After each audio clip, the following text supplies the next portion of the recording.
Chapter 1. Yesterday, Storm was merely a novice Marine.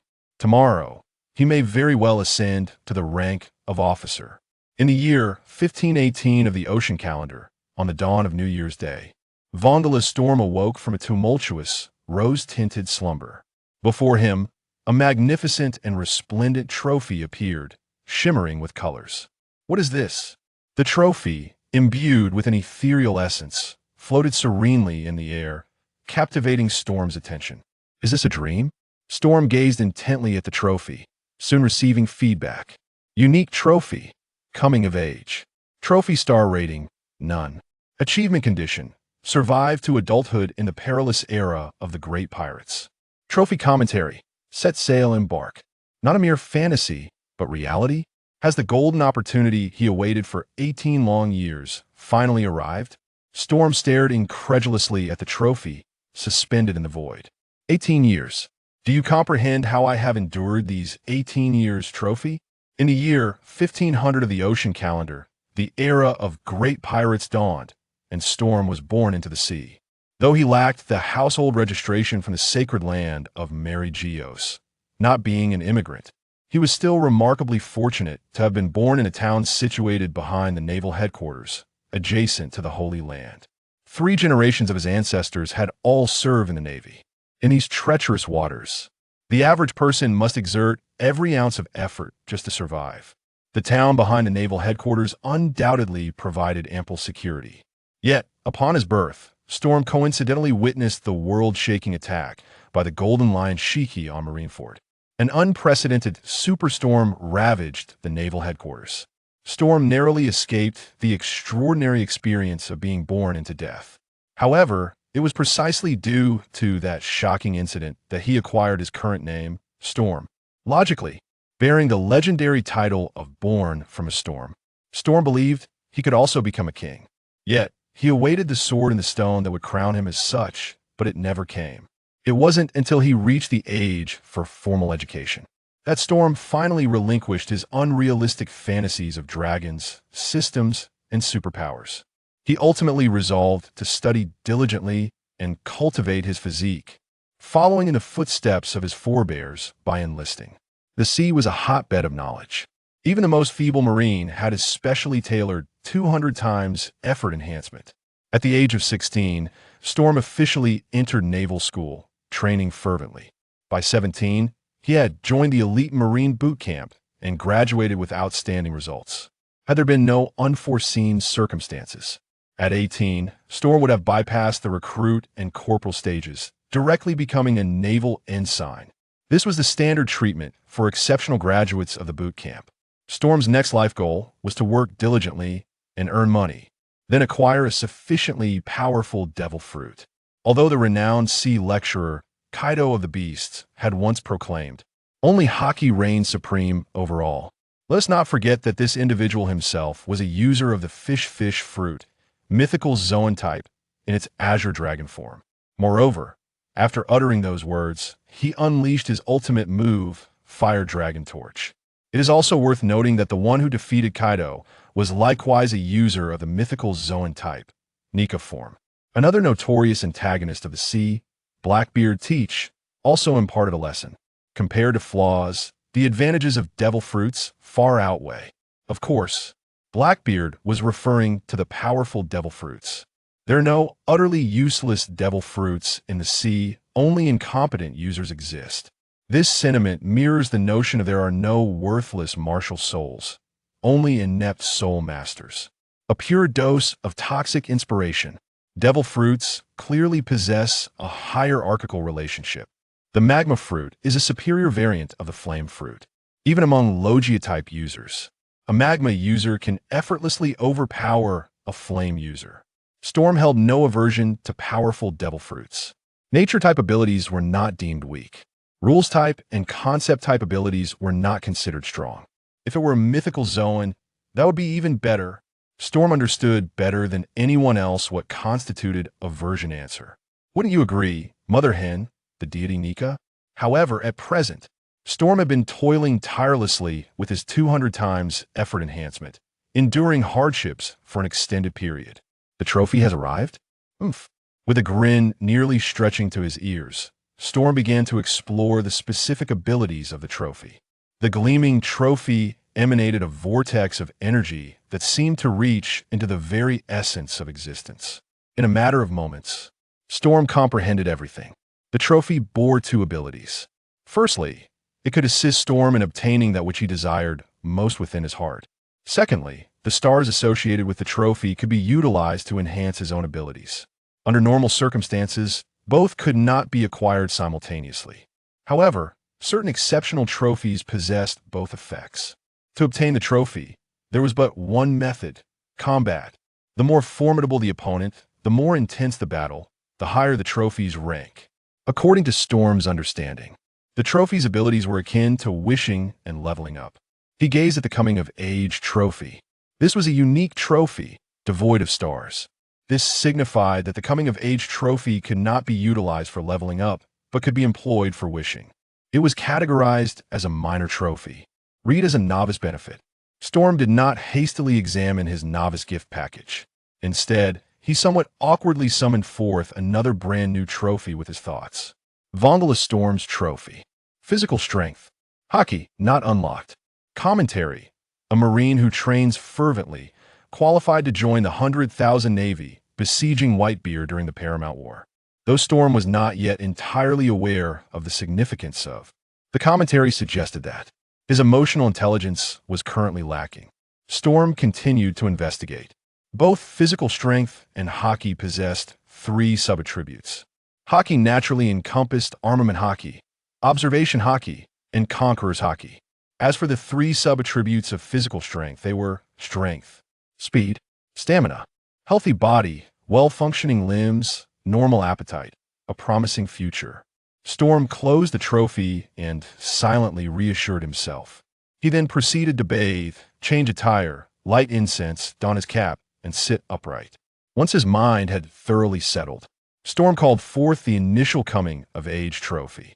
Will the sword in the stone that I have awaited for 18 years truly be? Under Storm's gaze, the coming-of-age trophy burst forth with a dazzling, extraordinary radiance. The resplendent trophy ultimately transformed into an ancient and natural silver-gray ring. Name: Devil's Ring. Star rating. Description: a creation of ultra-ancient technology, the crystallization of wisdom from a bygone kingdom. Effects: 1. Natural energy. The Devil's Ring can draw energy from the intangible, providing an almost limitless source. 2. Unbreakable. The material of the Devil's Ring is exceptionally hard, crafted in a unique manner, rendering it indestructible. 3. Devil's Power. The Devil's Ring can suppress, absorb, seal, and transfer any supernatural factors contained within a devil fruit, unleashing the original capabilities of the devil fruit through its own energy. Commentary: the devil cannot kill me. 1, 2, 3, 9. 9 stars. A 9-star item, the Devil's Ring. Storm was nearly blinded by the multitude of 9 stars. Yet, even more dazzling were the 3 effects of the Devil's Ring. What is the greatest weakness of the myriad devil fruits, with their bizarre appearances and diverse abilities? It lies in the fact that upon consuming a devil fruit, the user becomes an outcast of the sea, unable to swim for a lifetime. In this blue planet, where the vast ocean reigns supreme, being unable to swim is an utterly fatal weakness. But as Blackbeard Teach once said, the devil fruits, despite their apparent shortcomings, possess a plethora of advantages. For instance, the phantom fruit, or the card fruit. The formidable benefits of the devil fruits more than sufficiently outweigh their accompanying flaws. Storm had previously regarded consuming a devil fruit as a minor life goal, having already resigned himself to the loss of his swimming abilities in this lifetime. However, with the emergence of the Devil Ring, Storm now has the capability to utilize the powers of a devil fruit without the need to consume it. In a word, exhilarating. Storm's spirits soared to unprecedented heights. This sensation was akin to donning fresh undergarments on the morning of New Year's Day. Invigorating and refreshing. The Marine donned the ring and stepped out towards the headquarters. Justice knows no holidays. On the first day of the new year, the Navy headquarters bustled with activity. A hive of industriousness. Clad in a blue and white Marine uniform, Stom appeared rather inconspicuous among the throng of sailors. He weaved through the corridors, eventually arriving at the door of an office on the top floor of the headquarters building. Knock. Knock. Stom rapped on the door. A deep, resonant voice replied from within. Come in. Upon receiving permission, Stom entered and saluted, his palm facing backward. Sir, recruit Pendulized Stom, reporting for duty. Stom, you arrived quite early, responded a robust, muscular man with purple hair. It was the former admiral of the Navy, Black Arm Zephyr. He also served as the chief instructor of the elite Marine recruit training camp. Stom had come today to confirm his upcoming rank and assignment changes with Zephyr. Zephyr scrutinized Stom and, with his healthy left hand, retrieved a letter from beside him. With a flick of his finger, the letter soared directly to Stom's face. This is a recommendation letter I personally penned. Now go next door and seek out Kazan. He will provide you with all the information you require. Kazan, the blue pheasant? Stom, clutching the recommendation letter, bewilderedly approached the office of the current admiral next door. It seemed Kazan was already aware of the situation. As Stom entered, Kazan got straight to the point. Recruit Pendulized Stom, did you bring your resignation letter? Stom stood frozen in place. Not a promotion, but a dismissal? My ancestors shed blood for the world government and contributed to the Navy. Stom regained his composure, disregarding the identity of the man before him, and directly inquired, what have I done wrong to warrant being expelled from the headquarters? Regarding the Navy, Stom harbored neither particular fondness nor aversion. After all, it was a world rife with flaws. In Stom's eyes, the Navy was merely an identity, a job. Since it was a job, indifference aside, what on earth was the meaning of being dismissed without reason? You haven't done anything wrong. Kazan scratched his messy, wild hair. Moreover, you're not being dismissed, you're submitting your resignation. Would you care to listen to what you are actually saying? Stom gazed incredulously at Kazan. Was there truly a distinction between being dismissed and submitting a resignation? Did submitting a resignation exempt Stom from any further salary obligations from the Navy headquarters? By the way, does the world government even have labor laws? Through Stom's reaction, Kazan finally began to grasp the gravity of the situation. Did Master Zephyr not explain the reasons to you? Aokiji lowered his head, rubbing his temples, while a chilling white aura emanated from around him. La. How frustrating. He clearly recommended you to come here. Zephyr's recommendation? Sturm glanced at the letter in his hand, then raised his hand to signal. Master Zephyr merely penned a letter of recommendation, stating that Admiral Kazan would elucidate everything that Aokiji emitted his signature catchphrase once more. This is just going to burden me with extra work. How troublesome. Setting aside the facts. Isn't this actually your own issue? Sturm silently grumbled. He had no intention of intervening in the conflict between the two admirals. Wordlessly, he stepped forward, placed the letter of recommendation before Aokiji, and quickly retreated to his original position. Aokiji cast a glance at Sturm, opened the letter, and swiftly read through it. Sturm was unaware of the content of Zephyr's letter. He merely observed that the white aura emanating from Aokiji grew increasingly potent. The temperature in the admiral's office correspondingly dropped. Sturm could nearly see the mist of his own breath. New recruit. A sudden reprimand made Aokiji lift his head and fix his gaze on Sturm. Did you publicly insult the world nobles, the celestial dragons, as pigs during your training camp? Aokiji's expression was as frigid as ancient. Unmelting eyes, if one were to overlook the hideous green checkered eye patch upon his brow, Aokiji certainly exuded an imposing presence. First of all, it wasn't public. I merely mentioned it in a private conversation. Sturm smirked slightly, unrepentantly confessing to his past offense. Secondly, it was not an insult, but an objective description. Finally, I didn't say celestial dragons are pigs. I said celestial dragons are scum even worse than pigs. There are indeed naval officers who have insulted the celestial dragons, such as Monkey D. Karp. That old man has even publicly insulted them in Mariewa. But so what?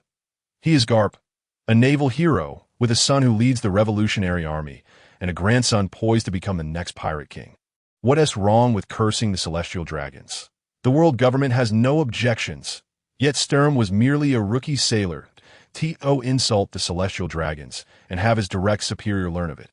Sturm sighed inwardly. Good heavens, this could jeopardize my career. Aokiji wouldn't send me to the East Blue Branch, would he? If that were the case, that would be splendid. Aokiji's expression grew increasingly serious, and the biting cold seemed poised to freeze the entire admiral's office. But in the next moment, spring arrived, thawing the ice and snow. Ho-ha! Aokiji erupted into a hearty laugh. New recruit. Now I understand why Master Zephyr recommended you to the sword unit. You are quite amusing. The sword unit, the Navy's covert special forces, the blade unit. Sturm caught a crucial piece of information from Aokiji's words. He quickly connected the dots. Zephyr had indicated that he should come to Aokiji precisely to recommend his joining the sword unit. Indeed, new recruit. No, Penduli, perhaps I shall simply call you Sturm. Aokiji wiped away the ice particles at the corner of his eye and resumed a serious demeanor. Oh, you know about the sword unit? I know a bit, but not much. Sturm feigned ignorance, shaking his head. The sword unit, or the blade unit, Aokiji began to explain. This is a covert special force established by the headquarters, roughly equivalent in strategic importance to the SSG led by Dr. Vegapunk. In simple terms, the members of the Blade Unit are former naval officers who have submitted their resignations. The mission of the Blade Unit is to combat pirates, targeting all pirates, including the Emperor of the Sea. Furthermore, the Blade Unit is not required to follow any orders. This is a unit capable of operating freely as a guerrilla force. Aokiji completed his overview of the Blade Unit. He then fell silent, allowing Sturm some time to digest the information. Frankly speaking, the content Aokiji relayed was quite similar to what Sturm already knew. The only surprise was that the strategic status of the Blade Unit could be compared to that of the SSG. SSG, or Special Science Group, is a name that may sound unfamiliar yet possesses incredible combat power. Pacifistas, laser guns, bubble shields, green blood, and seraphim. This series of groundbreaking inventions is all tied to the Special Science Group. It could be said that this organization single-handedly supports the scientific division of the Navy. Its status is evident. How could the Blade Unit compare to the Special Science Group? However, Aokiji appeared to be intimately familiar with the Blade Unit's intelligence. Does that imply he is the highest authority of the Blade Unit? Just as Kazura leads the scientific division of the Navy, yet after leaving the Navy, Aokiji became the 10th Titanic captain of the Blackbeard Pirates. If Aokiji is the supreme commander of this guerrilla force, then is he an undercover agent? A cascade of thoughts raced through Sturm's mind. I could see that moment. Aokiji continued, Sturm, Master Zephyr holds you in high regard in his letter. He believes your character is well suited for the Blade Unit. At this point, Aokiji paused, casually listing several points mentioned in the letter of recommendation. Self-discipline, diligence, a lack of blind faith in authority, and a unique sense of justice. There was one point Aokiji did not mention. Sturm possesses an absolutely untainted family background. Sturm's ancestors have all served in the Navy for 3 generations. Even among the Navy headquarters, there aren't too many gifted and capable sailors under the Seagull flag like Sturm. The Blade Unit is a covert special force. Its unique nature necessitates that its members must possess absolute purity in their identities, but Sturm's family background guarantees such purity. Aokiji gazed at Sturm, extending an invitation. New recruit Penduli Sturm, do you wish to join the sword unit and become a member of this covert force? Sturm remained composed, refraining from hastily agreeing. Joining the Blade Unit presented both advantages and disadvantages. It is well known that the righteous Navy merely needs to obey orders and serve as the lackeys of the world government. However, the Blade Unit, which can disregard commands and operate freely, entails numerous considerations. Before answering this question, Sturm paused for a moment and then inquired, I have a few questions that need clarification. Aokiji nodded, indicating his willingness to respond. Ask away. Sturm asked first, how high is the confidentiality level of the Blade Unit as a covert special force? Aokiji simply replied, within the Navy, only the fleet admiral and admirals are qualified to know the complete list of members of the Blade Unit. Sturm pressed for more details. What about the world government? The government? Aokiji displayed a rather ambiguous expression. The government is unaware of the existence of the Blade Unit. What? Is that true? Sturm was utterly astonished. The independence of the Blade Unit is astonishingly high. Even the world government does not know of its existence. With the current lack of information, Sturm had no choice but to temporarily trust Aokiji's words. He quickly posed his third question. Since the Blade unit can launch attacks against the Emperors of the Sea, what about the 7 warlords of the sea? In general, without the consent of the highest authority, the 5 elders, even the Navy headquarters cannot easily provoke conflicts with the pirate emperors. Even the slightest friction may lead to escalated warfare.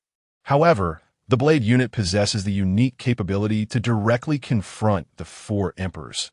This is the distinctive nature of the Blade unit. Given this, does the warlords of the sea, officially recognized by the world government as official pirates, also fall within the purview of the Blade unit's operations? Aokiji cast a penetrating gaze at Sturm as a Marine admiral. How could Aokiji be unaware of the threats posed by the warlords of the sea to the Navy and to justice? Yet, that is ultimately a policy of the world government. It is a special measure implemented to stabilize maritime order and to fragment the pirate factions. The Navy headquarters has no authority to interfere. However, the Blade unit, Aokiji slowly nodded. Indeed, if the Blade unit can strike down the 4 emperors, then surely they can also target the warlords of the sea, as for opposing the policies and orders of the world government. I must forewarn you, Sturm. Aokiji spoke with gravity. The headquarters will not be accountable for the actions of the Blade unit members, who may be expelled from the military at any moment, should there be any directives from the world government. The Navy headquarters might even actively erase the existence of the Blade unit members. Sturm, unperturbed by Aokiji's warning, instead wore a relaxed smile. Will joining the Blade unit result in an increase in salary? Certainly, the benefits offered by the Blade unit are undoubtedly the finest within the entire Navy. Aokiji also smiled. The Blade unit welcomes your joining, Pengal Sturm. Sturm did not respond but silently raised his hand in a military salute. He had boarded the ship of the Blade unit. With Sturm's willingness to join, Aokiji saw no need for further trivialities. He cut straight to the point to be concise. The Blade unit currently has a significant mission to undertake. Recently, the balance of power in the New World has undergone a drastic transformation. Following the Whitebeard pirates, the Beast pirates, and the Big Mom pirates, another pirate crew has emerged, the Iron Wall pirates. Led by the red-haired pirates, the New World has witnessed the rise of a 4th pirate emperor, Shanks. Sturm. The task that the Blade unit needs to shoulder is to gather intelligence on the movements of the pirate emperors in the New World.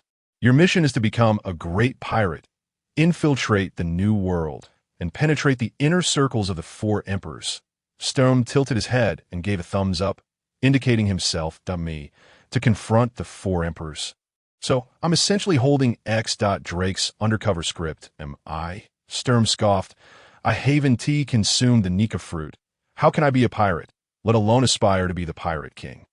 Is it still too late to back out of joining the Blade unit? Just as Sturm hesitated to voice his thoughts, Aokiji suddenly added, Of course, Sturm, your current strength is somewhat lacking.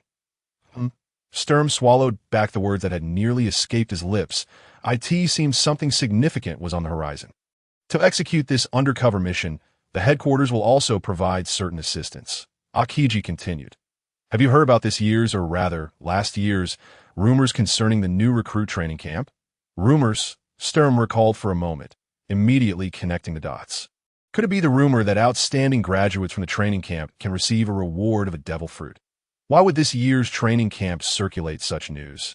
It was undoubtedly due to the heinous incident that occurred 3 years ago.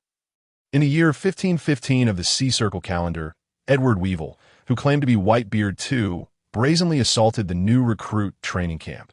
The casualties among the Marines were staggering. Only 3 individuals, from Chief Instructor Zephyr down, survived this attack. Even Zephyr himself suffered the loss of an arm at the hands of Edward Weevil. After this incident, the Navy headquarters was thrown into turmoil. Consequently, the training camp was suspended for a session. It was not until last year that the new recruit training camp reopened to mitigate the negative impact of that previous heinous attack and to encourage new recruits to actively participate in this session. The Navy headquarters not only deployed a significant number of accompanying security personnel, but also prepared generous rewards for the graduates of this training camp. Rumor has it, among these rewards is the legendary treasure of the sea, the devil fruit. This information was ultimately deemed fake news by Sturm.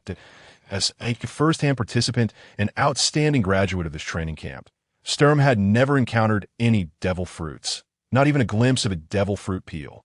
let alone a full fruit, until his graduation. Yet now, it seemed the situation was taking a turn for the better. Yes, it is indeed this news. Aokiji nodded, stating matter-of-factly. The devil fruits do exist. They are not solely reserved for outstanding graduates, but are also intended for members of the Blade Unit. Sturm's heart skipped a beat. He had previously been an outstanding graduate, and now he is also a member of the Blade Unit. Could it be? Sturm gently stroked the devil ring on his thumb. Aokiji, are you saying I can obtain a devil fruit right now? Aokiji responded directly to his anticipation. Precisely. In the next moment, Aokiji casually extended his hand, and 3 hard, white ice balls emerged from beneath the desk. Under the influence of his icy control, the 3 ice spheres floated towards Sturm, orbiting around his body like satellites. The devil fruit is an exceedingly rare treasure. Even the headquarters is limited stock. Aokiji manipulated the 3 ice balls, casually remarking, among these 3 devil fruits, 2 belong to the Paramecia type and 1 to the Zoan type. You may choose one to consume. This fruit is also a benefit of your joining the Blade Unit. Had I known there were such new recruit benefits, why waste so many words before? Gazing at the 3 ice spheres circling him, Sturm's eyes gleamed with a hunger akin to that of Big Mom in the throes of a hunger pang. Through the hardened icy shell, he could faintly discern the intricate and arcane spiral patterns beneath. This is the devil fruit, the superpower cheat he had yearned for in his childhood. Aokiji maneuvered the 3 ice balls back to his side and caused the ice to melt as the icy white shells dissipated. The true forms of the 3 devil fruits finally revealed themselves before Sturm. Sturm, Aokiji smiled. Would you like me to introduce the names and general effects of these 3 devil fruits? No, Sturm casually declined. His gaze still firmly fixed on the 3 devil fruits that I have perused the Devil Fruit Encyclopedia. The Devil Fruit Encyclopedia, a tome that sounds exceedingly precious yet is not so rare in practice. At least in the archives of the Navy headquarters, Sturm had seen several copies. Initially, Sturm found it perplexing. According to the intelligence he had gathered, only 2 individuals across the vast ocean sought out their dream devil fruits while clutching the Devil Fruit Encyclopedia, the Black Faction. Blackbeard, Teach, and Sanji. Did no one else know to use the Devil Fruit Encyclopedia to seek out the abilities of the devil fruits? A harsh reality is that the vast majority of people are indeed unaware of the existence of the Devil Fruit Encyclopedia. Even among the globally widespread naval forces, countless individuals within this community lack knowledge of pertinent information regarding the devil fruits that lie in this ocean. Where prenatal education is almost non-existent, knowledge remains a form of treasure of the sea. Yet, at the very least, Storm has perused the Devil Fruit Encyclopedia. He is well acquainted with the appearance and abilities of each recorded devil fruit. After all, he possesses several dream fruits, such as the Thunder Fruit, Surgery Fruit, Glint Glint Fruit, and Azure Dragon Fruit, among others. Regrettably, all of these devil fruits are currently owned by others. The 3 devil fruits presented by Aokiji do not align with Storm's ideal choices. However, this does not hinder his ability to immediately recognize the true names of the fruits. The one on the left is the Paramecia type Whip Whip fruit. The one on the right is the Paramecia type Clay fruit. And the one in the center is the Zoan type Dragon Dragon fruit. Ancient species in its unique dragon form that, if Storm's memory serves him correctly. The powers of these 3 devil fruits will eventually manifest in the members of the Blade Brigade. As Storm gazes at the rough-skinned, dark green dragon fruit positioned centrally by Aokiji, he cannot help but recall X. Drake once more. If Storm had chosen the dragon fruit at this moment, would he have been assigned X. Drake's mission to infiltrate the Beast Pirates? Alas, he does not harbor any aversion towards devil fruits. Yet he holds a rather severe stereotype. For instance, the infamous flame fruit, which even dogs refuse to consume. There are simply too many individuals playing with fire upon the sea. The prevalence of flame abilities is akin to the slaves scattered across the Shambody archipelago. And as for the true owner of the flame fruit, they are unable to even match others in their mastery of fire. And oh wonder they withdrew from the group. Yet if the flame fruit is something that even dogs disdain, then the ordinary and ancient Zoan fruits are simply something that even dogs would shake their heads at. Given the option, Storm holds no interest whatsoever in the dragon fruit. Nevertheless, his prolonged gaze catches Aokiji's attention. Storm, the semi-native, possesses a perspective on the devil fruits that starkly contrasts with that of the locals on the blue planet. While Storm regards the dragon fruit with indifference, Aokiji perceives it as the strongest among the three devil fruits he has presented. Regardless of what one may call it, mud or whip, the ancient Zoan type reigns supreme in physical combat. Aokiji picks up the central devil fruit and inquires Storm, "Do you desire this dragon fruit?" "No." Storm decisively declines that I am currently contemplating the other two paramecia fruits. The paramecia fruits exhibit a vast range of potential abilities, both in their upper and lower limits. Much like the tremor fruit and the quiet fruit, the former can unleash cataclysmic sea quakes, earthquakes, and air quakes, while the latter is unparalleled in enhancing the quality of sleep, is it not? Storm reflects on the contents recorded in the Devil Fruit Encyclopedia. The paramecia type whip fruit grants its user the ability to command anything they strike with a whip, even including non-living entities. This fruit is akin to a super slave master's treasure. Should the whip fruit fall into the hands of those with nefarious intentions, well, one can only imagine the consequences. Discarding any unhealthy thoughts, he considers the paramecia type clay fruit, which allows its user to create and manipulate clay, while also enabling them to transform into a clay figure, if one were to insist. It is indeed a unique paramecia-type devil fruit that I have made my decision, Storm declares, pointing to the devil fruit whose skin is a milky white, its flesh layered like soil, that I want the clay fruit. Upon Storm's final choice, Aokiji offers no objections. Ultimately, the extent to which a devil fruit's abilities can be developed depends on the user's own capabilities. Some devil fruits, despite their immense potential, are wielded like a fool, while others, seemingly weak, are transformed into something remarkable by a fool that in this moment, Aokiji chooses to believe in Storm's talent. Aokiji personally hands the clay fruit to Storm. This paramecia fruit now belongs to you. Pendully Storm. At the instant the clay fruit is in his possession, Storm feels compelled to express, "Commander, I truly adore the Navy. I am utterly fond of the Blade Brigade. To receive a devil fruit immediately upon enlistment is genuinely bold of the Blade Brigade." "Ah, indeed." Aokiji chuckles in surprise. "Just how much do you like it?" After a moment of contemplation, Storm begins to recite, "Evil approaches. I shall watch over from this day forth, until death do us part, that I shall not covet fame or fortune, nor seek glory or accolades, that I shall serve with loyalty, life and death entwined in this cause, that I am the blade in the darkness, the guardian of the sea, that I am the shield of justice, the drum that awakens the slumbering, that I am the tempest that sweeps away sin, the dawn's first light, that I dedicate my life and honor to the Blade Brigade. Today so, and every day henceforth." Such a resplendent oath nearly ignites the long-frozen burning justice within Aokiji's heart. He claps enthusiastically, praising, "Excellent, such spirit." Aokiji is genuinely fond of this oath of darkness and justice. He retrieves paper and pen from his desk drawer, diligently transcribing the vow. The sound of scratching fills the office of the admiral. During this interlude, Storm focuses on the clay fruit in his hand. Lines of text, visible only to him, materialize from the void. Name. Clay fruit star rating. None description. Paramecia type devil fruit effect. The user can transform any part of their body into clay and can create clay from nothing. Note: the devil fruit signifies an unnatural evolutionary path, and the user will thus be cursed by the natural sea. Comment: I play with mud in the sea. The specific effects of the clay fruit do not surprise Storm. It truly is a special paramecia-type devil fruit, akin to Charlotte Katakuri's mochi fruit. Neither a natural type nor a natural type, but surpassing it. Now, clay fruit, lend me your power. Storm secretly channels the supernatural essence contained within the clay fruit through the devil ring, sealing it away. This process occurs silently, and the devil fruit retains its external integrity while losing its inherent extraordinary abilities. Through the trophy, Storm continues to observe the current specifics of the clay fruit. Name: powerless clay fruit star rating. None description. A bizarre-looking, distasteful devil fruit effect. Except for its unpalatability, it possesses nothing else. Comment: what a joke. The side effects are gone, and it has completely turned into an empty shell. Storm raises the clay fruit.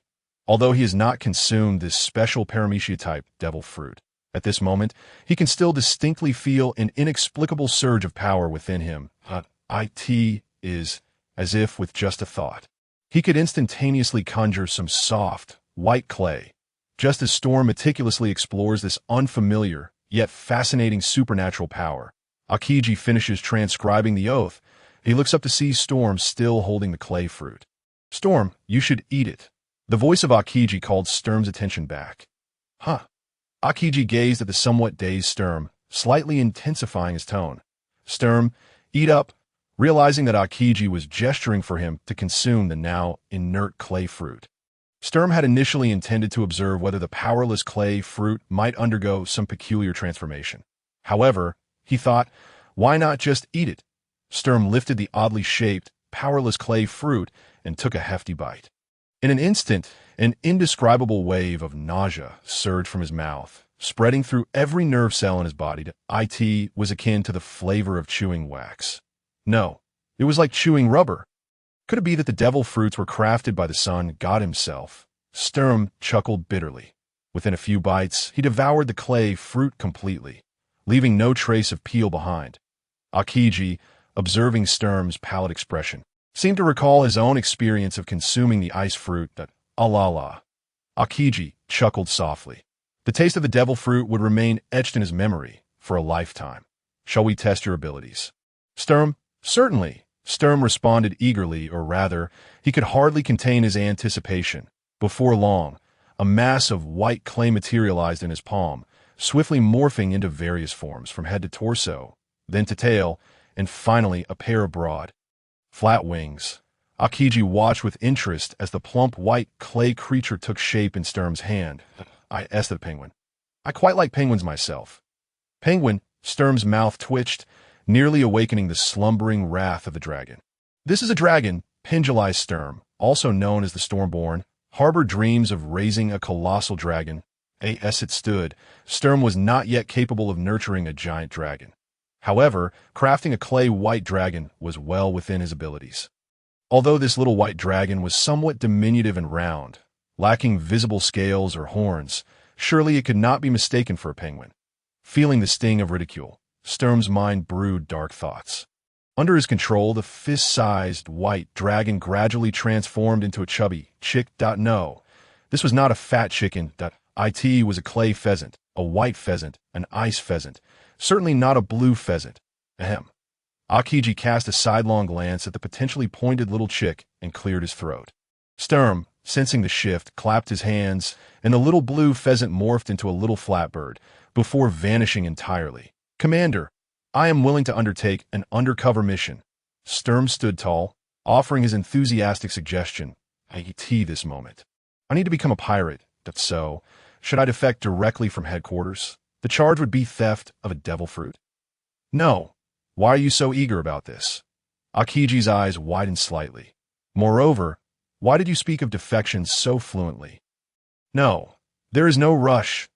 Aokiji quickly intervened, attempting to dissuade Storm from his perilous notions. The Navy headquarters established the Blade Unit, meticulously selecting promising candidates with unblemished backgrounds and voluntarily providing precious devil fruits.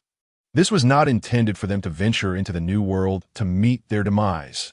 In Aokiji's view, with Storm's current strength, heading to the latter half of the Grand Line, the New World, would be tantamount to a death sentence. You have only just consumed the clay fruit, and your abilities remain largely undeveloped. Aokiji reassured him. Your task now is to continue serving in the Navy and enhance your strength.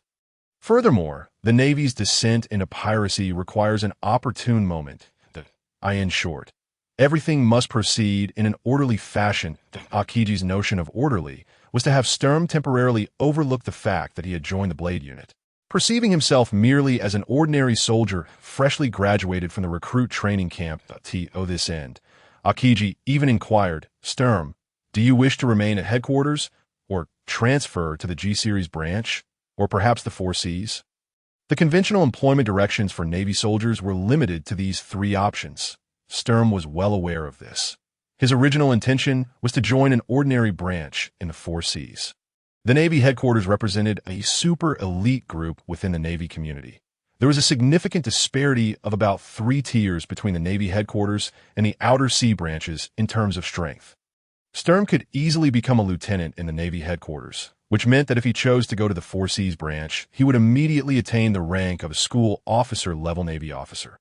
In the Four Seas branch, a Navy colonel was nearly the highest authority in a branch, wielding the greatest power over its base.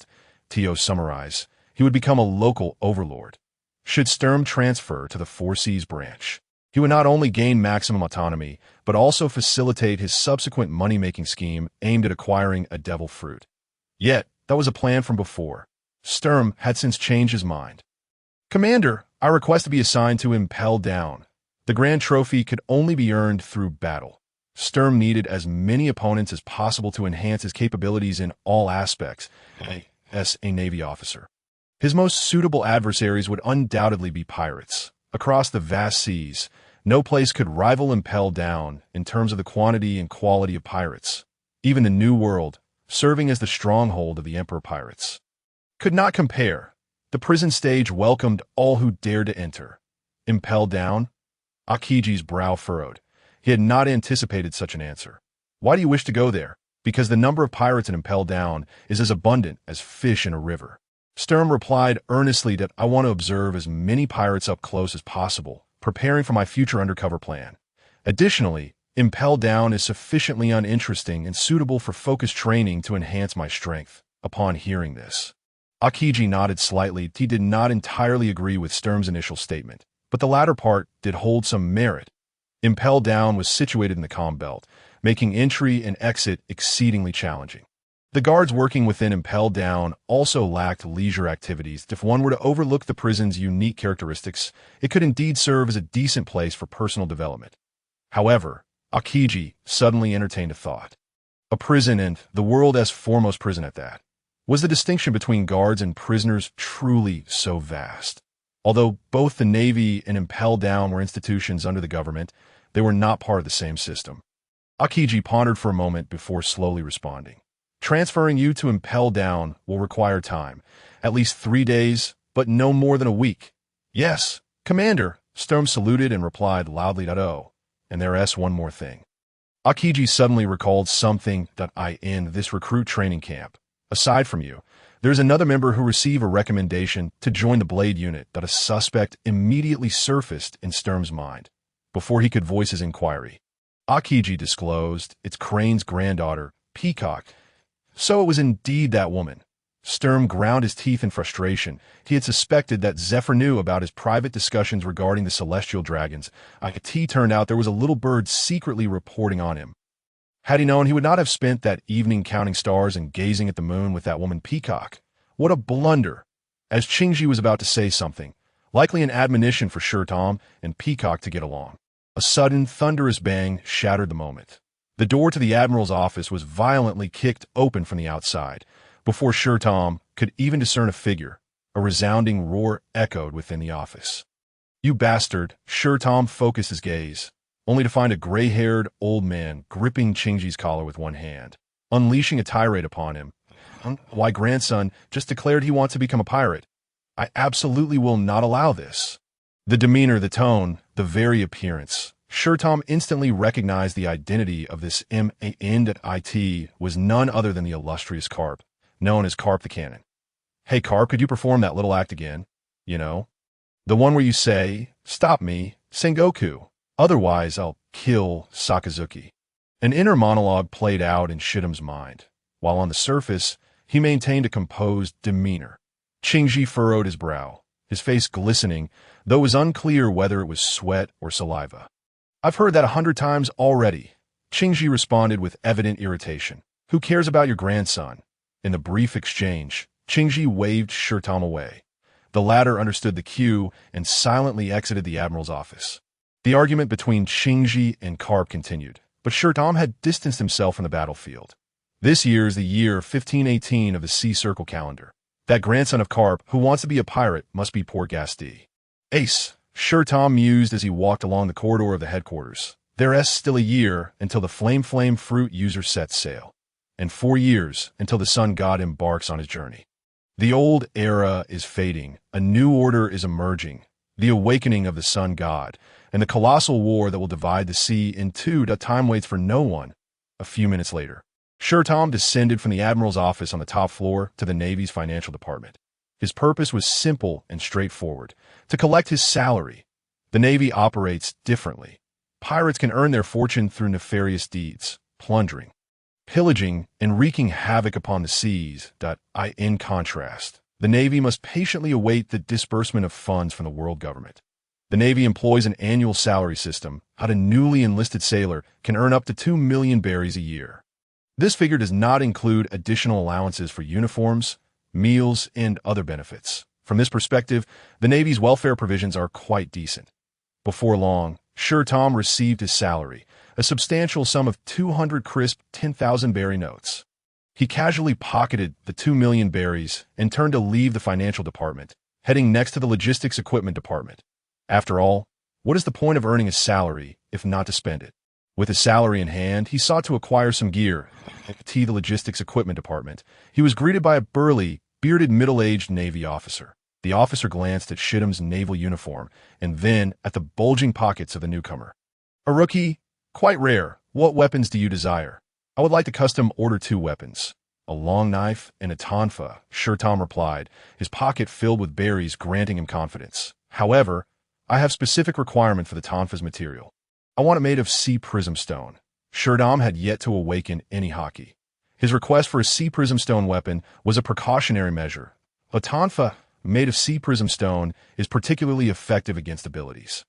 It would undoubtedly deliver true damage and critical strikes. As for the long knife, Shiryu was merely an ordinary human. He did not possess the innate, monstrous talent akin to Big Mom's steel balloon. Shiryu was adept at martial arts, but he also wielded a blade. His original goal was to procure a knife that met his specifications from the equipment department. That a renowned blade like the good quick knife would be even better. Generally speaking, the market price for a good quick knife hovers around 1 million berries. This price range was manageable for Shiryu's finances.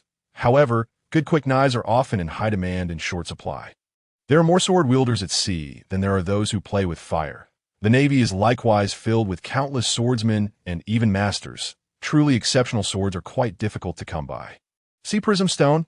Now that's impressive," the middle-aged officer praised, raising his thumb.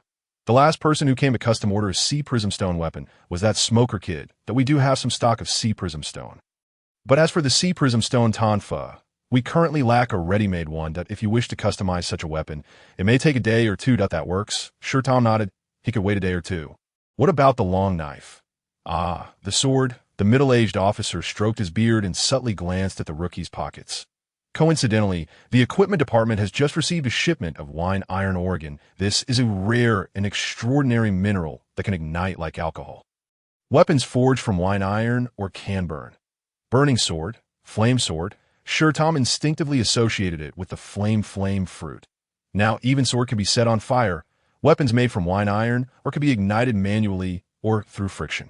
The middle-aged officer continued to promote the wine iron or he mentioned. "These weapons are quite popular in the New World.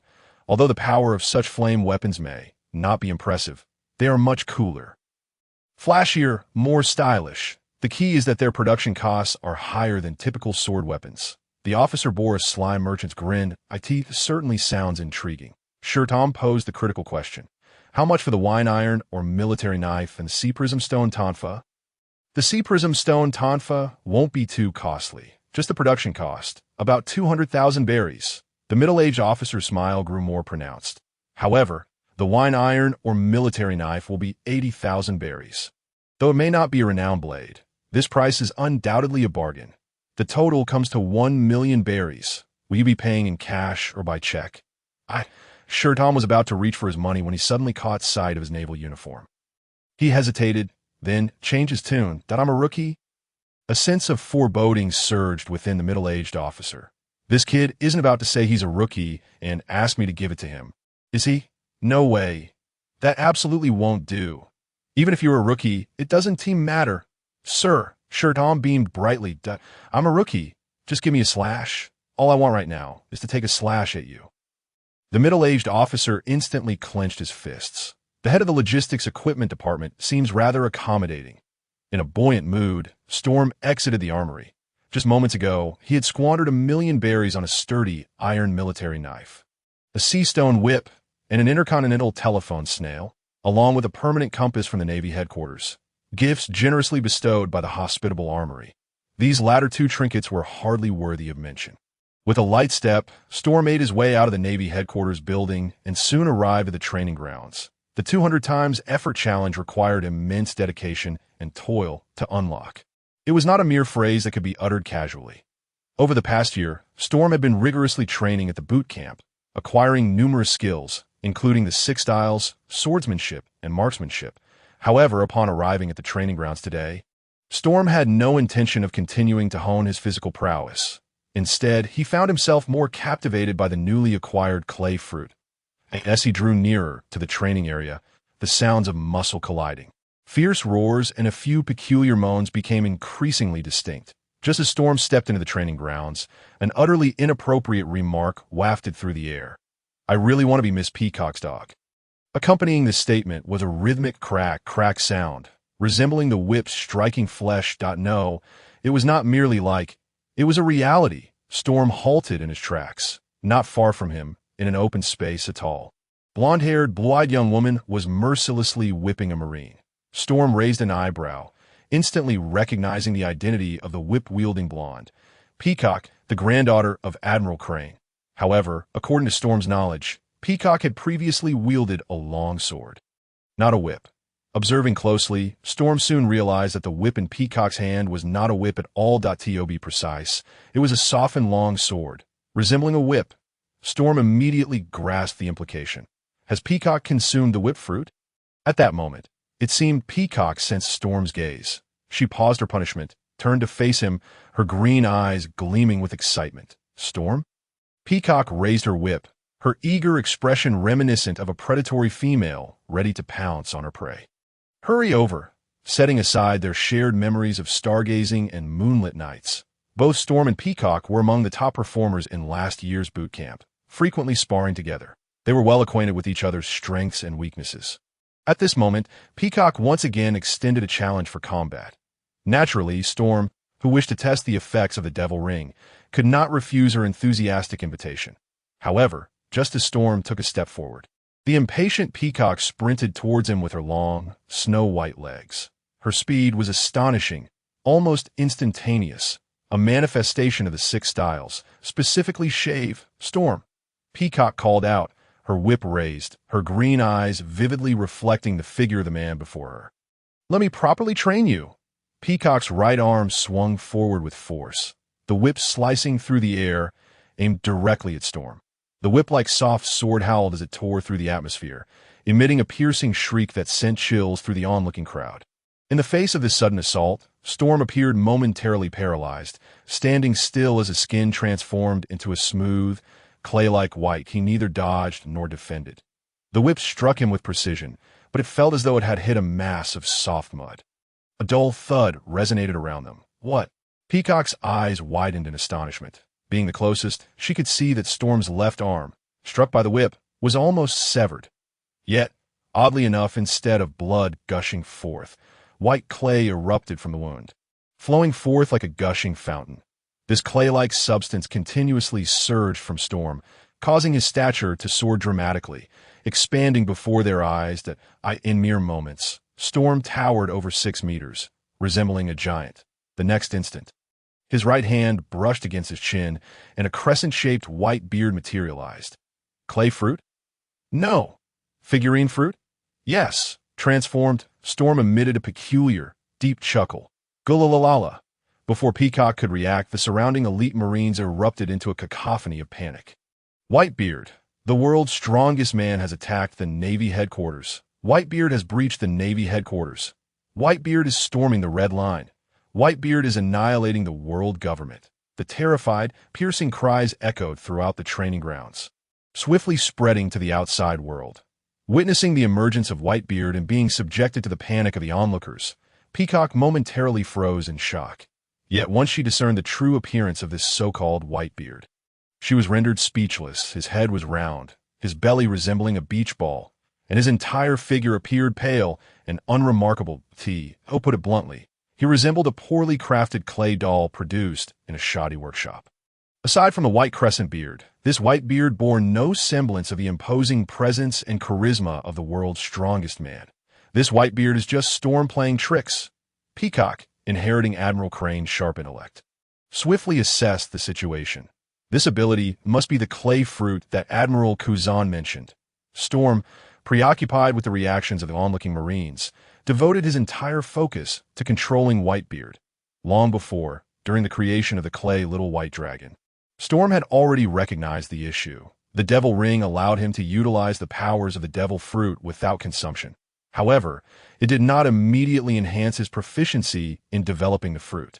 The 9-star Devil Ring did not equate to a 9-star level of Devil Fruit Mastery. Storm's development level for the Clay Fruit had already been indicated by the Grand Prize Cup. Devil Fruit, Clay Fruit. Level reflected in actual combat manifested as this inferior version of Whitebeard. To be fair, Storm himself acknowledged that the Whitebeard he had created at present was of notably low quality, faintly imitating Whitebeard, yet falling short of becoming Whitebeard 2. Yet, amidst the battle, he had no time to meticulously refine this Whitebeard. It was time to strike. The recent lash of the Peacock's whip failed to inflict any harm upon Whitebeard III. On the contrary, due to the emergence of Whitebeard III, the Peacock's whip became deeply embedded in her left arm. Storm manipulated Whitebeard III, extending its left hand to grip the long whip tightly and yanking it with force. Instantly, the Peacock felt a tremendous power, nearly losing her grip on the whip. Gritting her teeth, she released her ability. The slender, supple whip thus shortened, reverting to its original form. A gleaming, cold sword materialized in the Peacock's grasp. As Storm had previously surmised, the Peacock had indeed joined the sword unit behind him, having consumed the whip fruit. However, due to her recent consumption of the fruit, her ability remained underdeveloped, preventing her from fully utilizing the control effects of the whip fruit. Transforming the whip back into a long sword, she seized the opportunity to reclaim her weapon.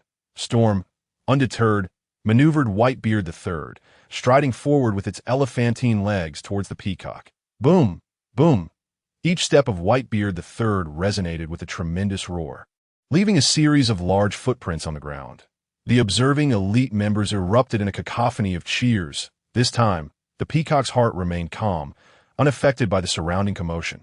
Whitebeard III raised its palm, as large as a millstone, striking towards the Peacock, generating a gust of wind. The Peacock remained unflustered. With a powerful stomp, she harnessed the invisible air around her. In an instant, she soared into the sky like a bird, evading the strike of Whitebeard the 3.6 style's moonwalk. Who are you? The Peacock looked down from her elevated position at the white giant below. Who could it be? Whitebeard III. Storm lifted his gaze once more, swinging his massive palm to strike at the airborne Peacock. Edward Teach. Who is this guy? The Peacock exclaimed. Channeling all her strength in her legs, she rapidly contracted and then instantly extended, delivering a powerful kick that surpassed the speed of sound. Gale Foot Flying Crane. A sharp, piercing cry reminiscent of a crane echoed through the training ground. The Peacock's heavy kick stirred the surrounding air, coalescing into a sharp wave resembling a white crane. The speed of Gale Foot Flying Crane was astonishing. In the blink of an eye, it descended from the sky towards Whitebeard III. Storm, embodying Whitebeard III, found his massive form lacking the agility it should possess. Whitebeard III could not react in time, maintaining its original posture as it was directly struck by Gale Foot Flying Crane. The sharp vacuum effortlessly tore through the soft clay. Whitebeard III's right arm, below the elbow, snapped instantly. The momentum of Gale Foot Flying Crane continued downward, leaving a profound trench on the training ground. Boom! Following a deafening roar, the severed right arm of Whitebeard III plummeted to the ground, shattering into a pile of white paste. After unleashing her full strength, the Peacock found herself slightly breathless. She could no longer maintain the moonwalk, forced to descend from the sky. Yet, during this time, her eyes remained fixed on Whitebeard III, not missing a single movement. Despite having lost an arm, Storm appeared entirely unaffected, not even registering a hint of pain. After all, it was Whitebeard III that took the beating, and what did that have to do with Storm?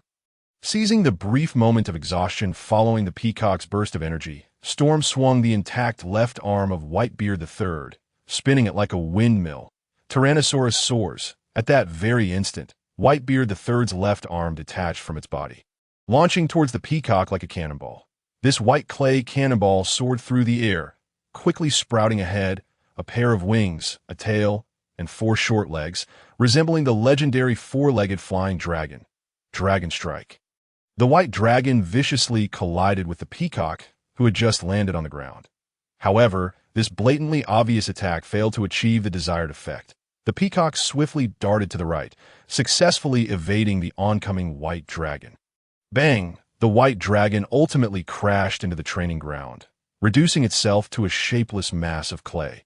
The Peacock listened to the death wails emanating from behind her, a faint smile curling at the corners of her mouth. But just then, a rapid whoosh sliced through the air from behind her. Was that white dragon Storm's doing? Sensing the impending danger, the Peacock instinctively turned around, catching a glimpse of a fist, an ever-enlarging human fist. Intentional punch. Storm had appeared behind the Peacock without her noticing. He raised his fist, as large as a sandbag, mercilessly striking at the Peacock's abdomen. In the blink of an eye, the self-satisfied Peacock was hit squarely in the stomach. The proud Peacock instantly transformed into a curled-up shrimp. Struck in the abdomen, the Peacock was propelled backward, but to the end of her flight path stood the unyielding Whitebeard III. Bang! The Peacock collided directly into Whitebeard III. Akin to a bird flying into a trap, she desperately attempted to resist, but the agonizing pain in her abdomen rendered her immobile. Most dire of all, Whitebeard III functioned like a human cage, trapping her firmly within. The more the Peacock struggled, the greater the pressure from the surrounding clay became. Ultimately, she had no choice but to concede. You win. As soon as Storm received the Peacock's surrender signal, a gleaming silver trophy suddenly appeared before him. Silver trophy. Peacock trophy star rating. A 3-star silver trophy? Defeating an opponent earns it. Storm stifled his urge to examine the trophy, maintaining a composed demeanor as he approached Whitebeard III. Under his mental control, Whitebeard III rippled with waves of clay. In the next moment, the Peacock was spat out, collapsing weakly to the ground. Storm. The Peacock gasped for breath, just as she was about to say something to Storm. A thunderous roar echoed from afar, interrupting her words. Whitebeard II. In a flash, a towering figure appeared beside Storm and the Peacock. A massive mechanical arm, Crusher, mounted on his right arm, ruthlessly slammed towards Whitebeard III. Boom! Whitebeard III's head received a heavy blow, exploding like fireworks. In that moment, Zeph's fist froze. He prided himself on being the one who does not kill commanders, having never slain a pirate in his life. Yet, how could this Whitebeard II be so fragile?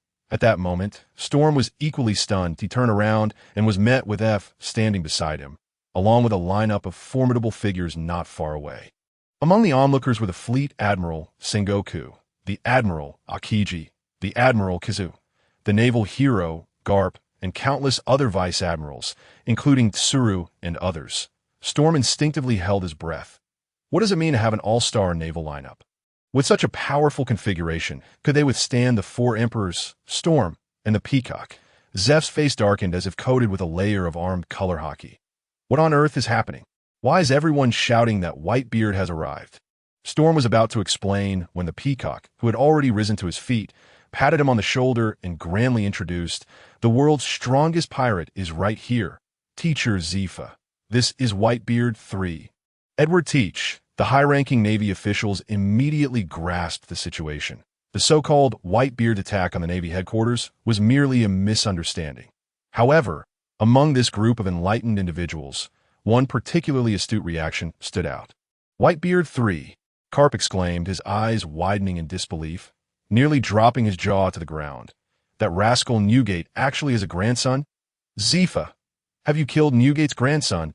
As soon as these words left his mouth, Sengoku covered his face, Aokiji rubbed his forehead, and Kizuru smirked. Even the usually composed Crane could not help but let out a sigh. Storm furtively glanced at Zephyr, whose expression had been as dark as armament hockey moments earlier. But now his demeanor seemed to shift to conqueror's hockey, a mix of black, red, and hints of purple. Before Zephyr could respond, Sengoku swiftly executed a strongman lock, his arm encircling Karp's neck, his brawny biceps pressing firmly against the latter's throat. Effectively silencing him, Sengoku, "Stop my grandson." With that, Sengoku dragged Karp away, and the other high-ranking Navy officials began to disperse. The Navy headquarters was bustling with affairs, and if it weren't for the alarming news of Whitebeard's appearance at the naval base, so many high-ranking officials would not have gathered en masse in the training grounds. Now that the dust had settled, everyone naturally returned to their respective duties, each attending to their own matters. The only high-ranking official still lingering in the training grounds was Zephyr, who currently held a nominal position. You cannot distinguish between right and wrong, disguising yourself as a pirate, spreading rumors, undermining morale. Zephyr scolded with a stern expression, his words firing off like a barrage of bullets. How could you impersonate Whitebeard in front of so many Navy colleagues? Storm, you are utterly lawless. Seeing Zephyr's furious demeanor, the Peacock, who had just reported him, couldn't help but stick out his tongue. Instructor, actually, Storm and I were just having a bit of fun. Fun? Zephyr sneered, his sharp gaze locking onto the Peacock. The sea is not a playground. You think this is a game? If you enjoy playing, then let me join you. Rest in place for half an hour. Then I want to see what progress you two have made lately. With that declaration, Zephyr left Storm and the Peacock behind, striding across the expansive training grounds. Your forehand lacks precision. Your backhand is weak. Your footwork is sloppy. Your reactions are sluggish. Not a single one of you is competent. Zephyr roamed the training grounds, offering unsolicited advice to every Navy personnel he passed. Followed by hands-on demonstrations, Storm and the Peacock exchanged glances from a distance, unable to contain their thoughts. Does Teacher Zephyr mean that we're going to fight later? Fight? You overestimate yourself, Peacock, and perhaps me as well. Storm shook his head, and without waiting for a response from the Peacock, he sat cross-legged, taking a moment to recuperate. Noticing this, the Peacock rubbed her still tender abdomen and also settled down cross-legged. The battle with Zephyr was no joking matter. Storm immersed himself in thoughts of the trophy he had just obtained, silently calling forth the silver trophy he had acquired. The ordinary star trophy could be used for wishes or to enhance abilities. Either option was available. The silver trophy, a 3-star trophy, meant that Storm could utilize it to elevate any one of his attributes or abilities to 3 stars. Alternatively, if used for a wish, he could obtain a 3-star ability or item. This was his first official trophy, and with the impending battle, Storm contemplated for a moment and decided to use the silver trophy to enhance his own capabilities, aside from his physical strength and hockey. He had several other abilities with star ratings: clay manipulation, paper drawing, moonwalk, gale foot, finger gun, swordsmanship, marksmanship, firearm shooting, swordsmanship, 6 styles. These were all skills Storm had learned at the Navy Academy and during boot camp. Additionally, he had just acquired the clay fruit. Storm rubbed the devil's ring on his thumb, having made up his mind about which ability to enhance. My strength relies solely on effort. Trophy enhancements. Storm smashed the silver trophy down onto the clay fruit. Under his gaze, the stars behind the clay fruit began to ripple. Clay fruit. Is that it? Storm closed his eyes, seeking a deeper understanding. However, he felt no rush of enlightenment or sudden clarity. Really? Storm skeptically opened his eyes, raised his right hand, and activated his ability. A burst of white clay surged forth from his palm. In that instant, inspiration flooded his mind like a torrent. Under his guidance, the mass of white clay rapidly transformed, as if it had suddenly come to life. The imposing dragon head, intricately arranged scales, majestic dragon wings, and agile tail formed a mini azure-eyed white dragon. Standing proudly in Storm's palm, if the previous Whitebeard 3 was merely a shoddy clay figurine produced in a workshop, then the current azure-eyed white dragon was a meticulously crafted clay model designed by an international illusion company. Storm's creativity was overflowing. Yet, did they really call this Whitebeard? Zephyr swung his left fist, effortlessly obliterating a massive clay figure of Whitebeard. This what you call Whitebeard 3. The mechanical arm crusher swept through, demolishing yet another clay figure of Whitebeard 3. And Edward Teach, Zephyr struck the ground with his right arm, the clay-laden earth fracturing beneath him. Several clay figures of Whitebeard 3 surrounding him flew into the air. Zephyr raised his left fist, unleashing an invisible wave of armament hockey, creating a powerful storm. The clay figures soaring in the sky spun chaotically, fragile as rag dolls, utterly destroyed. Storm. Zephyr's feet crashed heavily against the ground as he surged towards Storm. You rely too heavily on your devil fruit abilities. Bang! Zephyr swung his massive, heavy mechanical arm crusher, obliterating the storm before him into mere fragments. The clay-covered ground rippled. Not far away, in a clearing, white clay coalesced into a humanoid shape, and a disheveled Storm appeared. Gasping for breath, Storm leaned against his knees, his chest heaving violently. At his feet lay the Peacock, already exhausted and unconscious. The gap between Storm and Zephyr was as vast as the chasm between heaven and earth. This was a discrepancy that no mere three-star clay fruit could bridge. Even if Storm used the Devil's Ring to maximize the output power of the clay fruit, it was utterly futile against Zephyr. On the contrary, Storm could only flee from Zephyr's relentless assaults. The only reason he had lasted this long was due to the clay fruit's ability to transform his body into clay. Nevertheless, the battle continues to this day. Storm bears numerous scars, while Zephyr remains unscathed. I apologize, Teacher Zephyr, for not allowing you to exert your full strength, Storm gasped after a prolonged moment of breathlessness. Yet he found himself waiting in vain for Zephyr's next round of attacks. His eyes were fixated on Zephyr, who simply stood still. Teacher Zephyr, today's skirmish shall conclude here. Zephyr gazed towards the horizon, where the twilight cast a golden hue, marking the end of a lesson that had nearly lasted an entire day. Storm, you possess remarkable talent in the development of devil fruits. Given the level you have just demonstrated, it is likely that few pirates at the Paradise stage would be your match. Storm's recent performance instinctively conjured the image of an individual in Zephyr's mind. Charlotte Katakuri. The pinnacle of the Charlotte family. Storm's clay fruit is classified as a special paramecia, and similarly, Katakuri's Machi Machi no Mi is also a special paramecia. After a moment of hesitation, Zephyr ultimately refrained from using Katakuri as a point of motivation for Storm. Although he regarded Katakuri as somewhat commendable amidst a sea of scum, he admonished, Storm, do not squander your innate talent. Banish any distractions. Zephyr spoke with a solemn tone. However, do not forget this. In these vast oceans, it is physical prowess that forms the foundation. Storm straightened his back and replied with conviction, Yes, Teacher Zephyr. A fleeting expression of satisfaction crossed Zephyr's face. After concluding the final lesson, he turned and waved his hand. Ponlier Storm, do not expect me to show leniency when we meet next time. Storm observed as Zephyr's silhouette swayed slightly, yet he resolutely walked towards the setting sun. Storm lowered his gaze to the Peacock at his feet.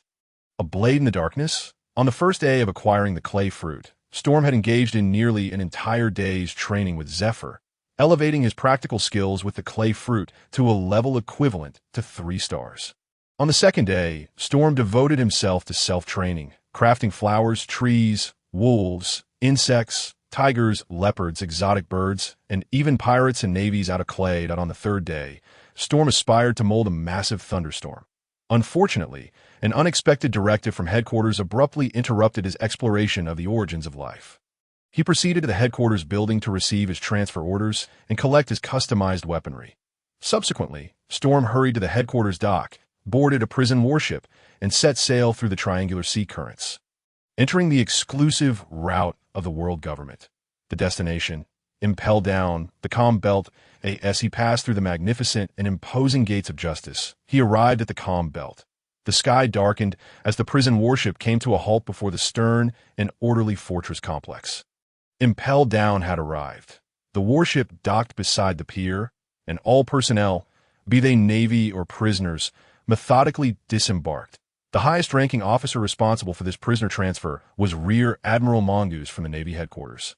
Storm followed closely behind Mongoose as they advanced towards the gates of Impel Down, and a figure stood silently at the entrance, his appearance a grotesque amalgamation of a pharaoh and a demon.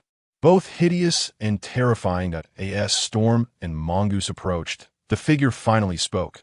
Welcome to Impel Down, Hannibal stated calmly. My prison. Mongoose had initially intended to offer a handshake in greeting, but upon hearing these words, his actions faltered.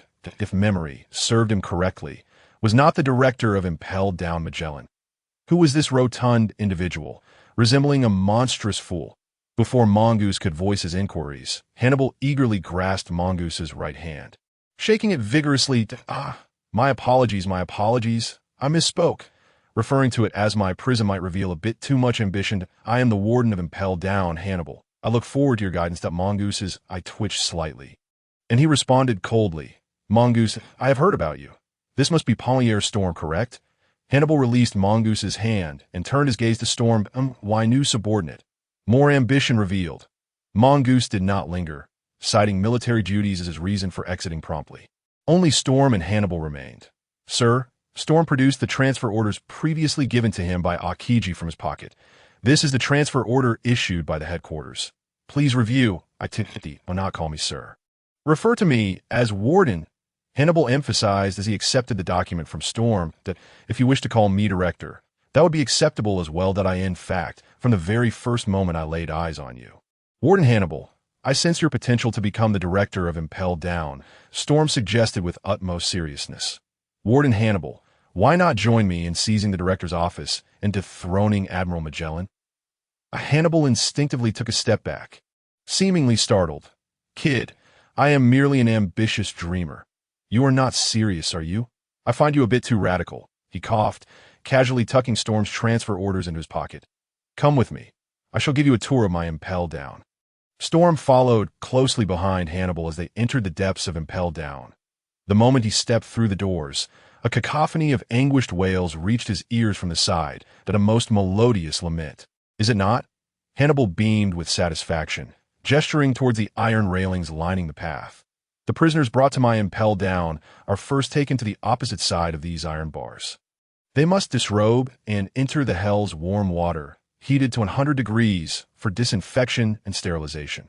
This is the baptism we provide for the prisoners. Storm nodded composedly before feigning curiosity and asking, Warden Hannibal, why does Impel Down utilize boiling water instead of hot oil? Hot oil? The smile on Hannibal's face instantly faltered. Kid, do you intend to deep fry all the prisoners? Because this is tradition. He wiped the sweat from his brow, eager to close the topic. Yet Storm was relentless. Sir, if you were to become the director in the future, could you transform hell's warm water into hell's warm oil?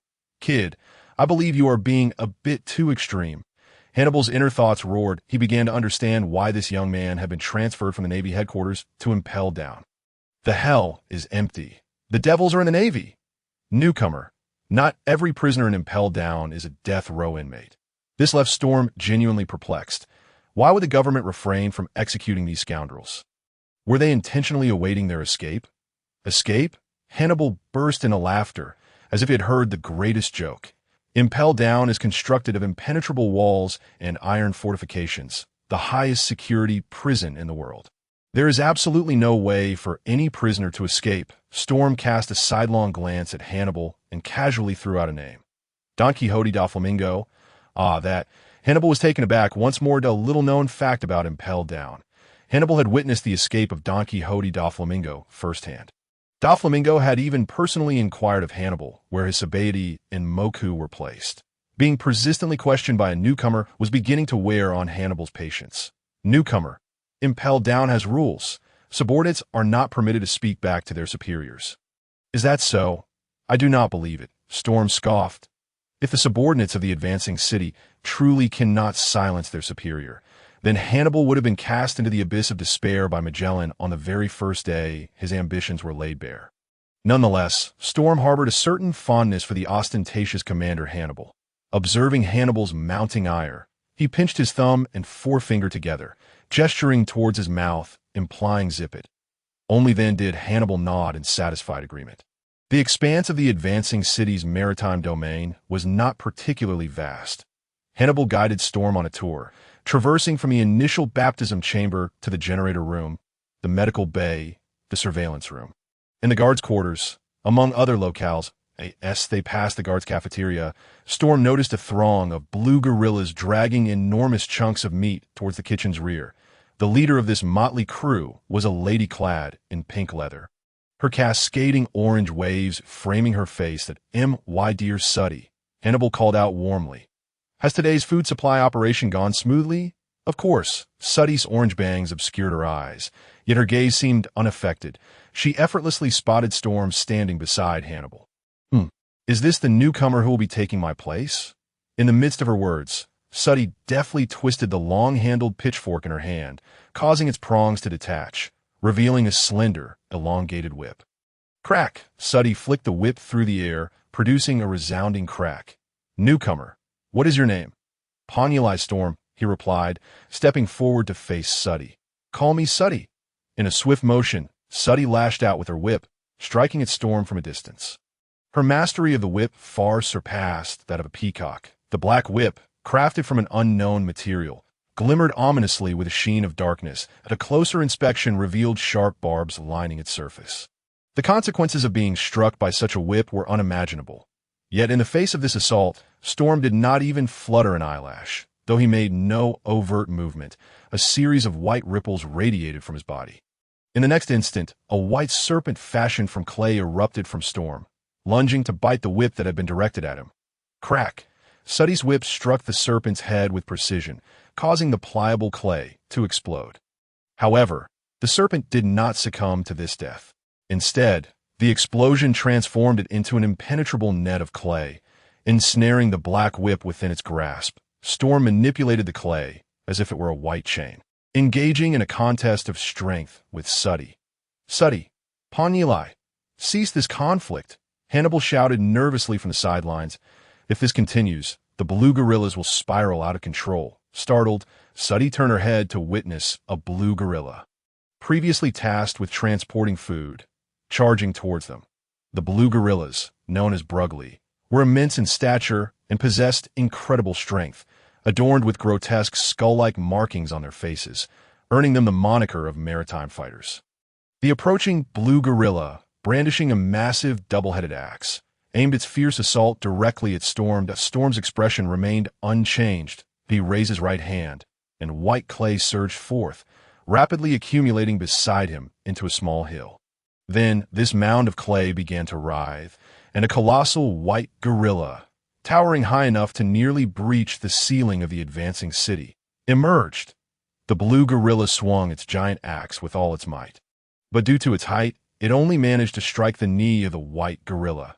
The combat prowess of the maritime fighters was no trifling matter.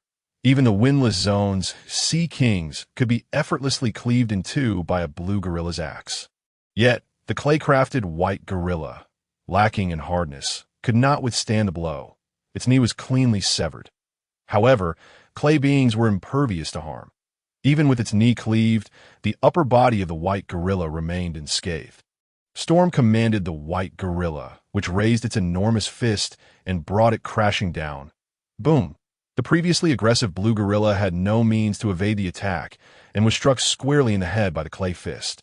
With a resounding crash, the blue gorilla was knocked over, losing consciousness entirely.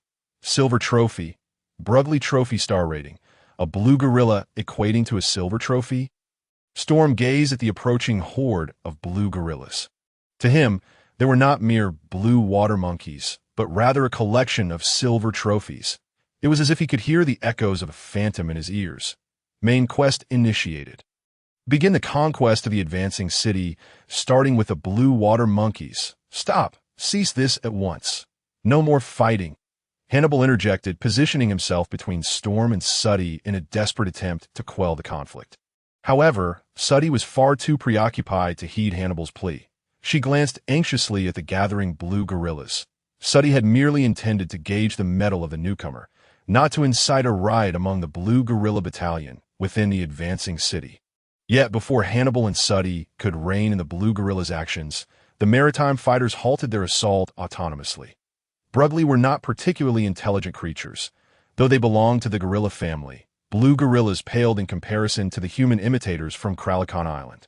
Typically, the actions of blue gorillas relied on external commands.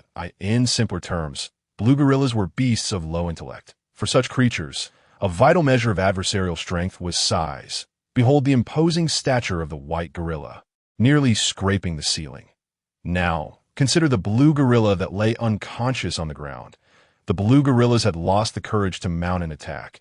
They merely clustered together, issuing warning growls towards the white gorilla, but dared not approach. Seeing this, Storm reluctantly withdrew the surrounding clay. He was certain that had the blue gorillas charged in unison moments ago, he would have amassed a veritable cache of silver trophies in one fell swoop.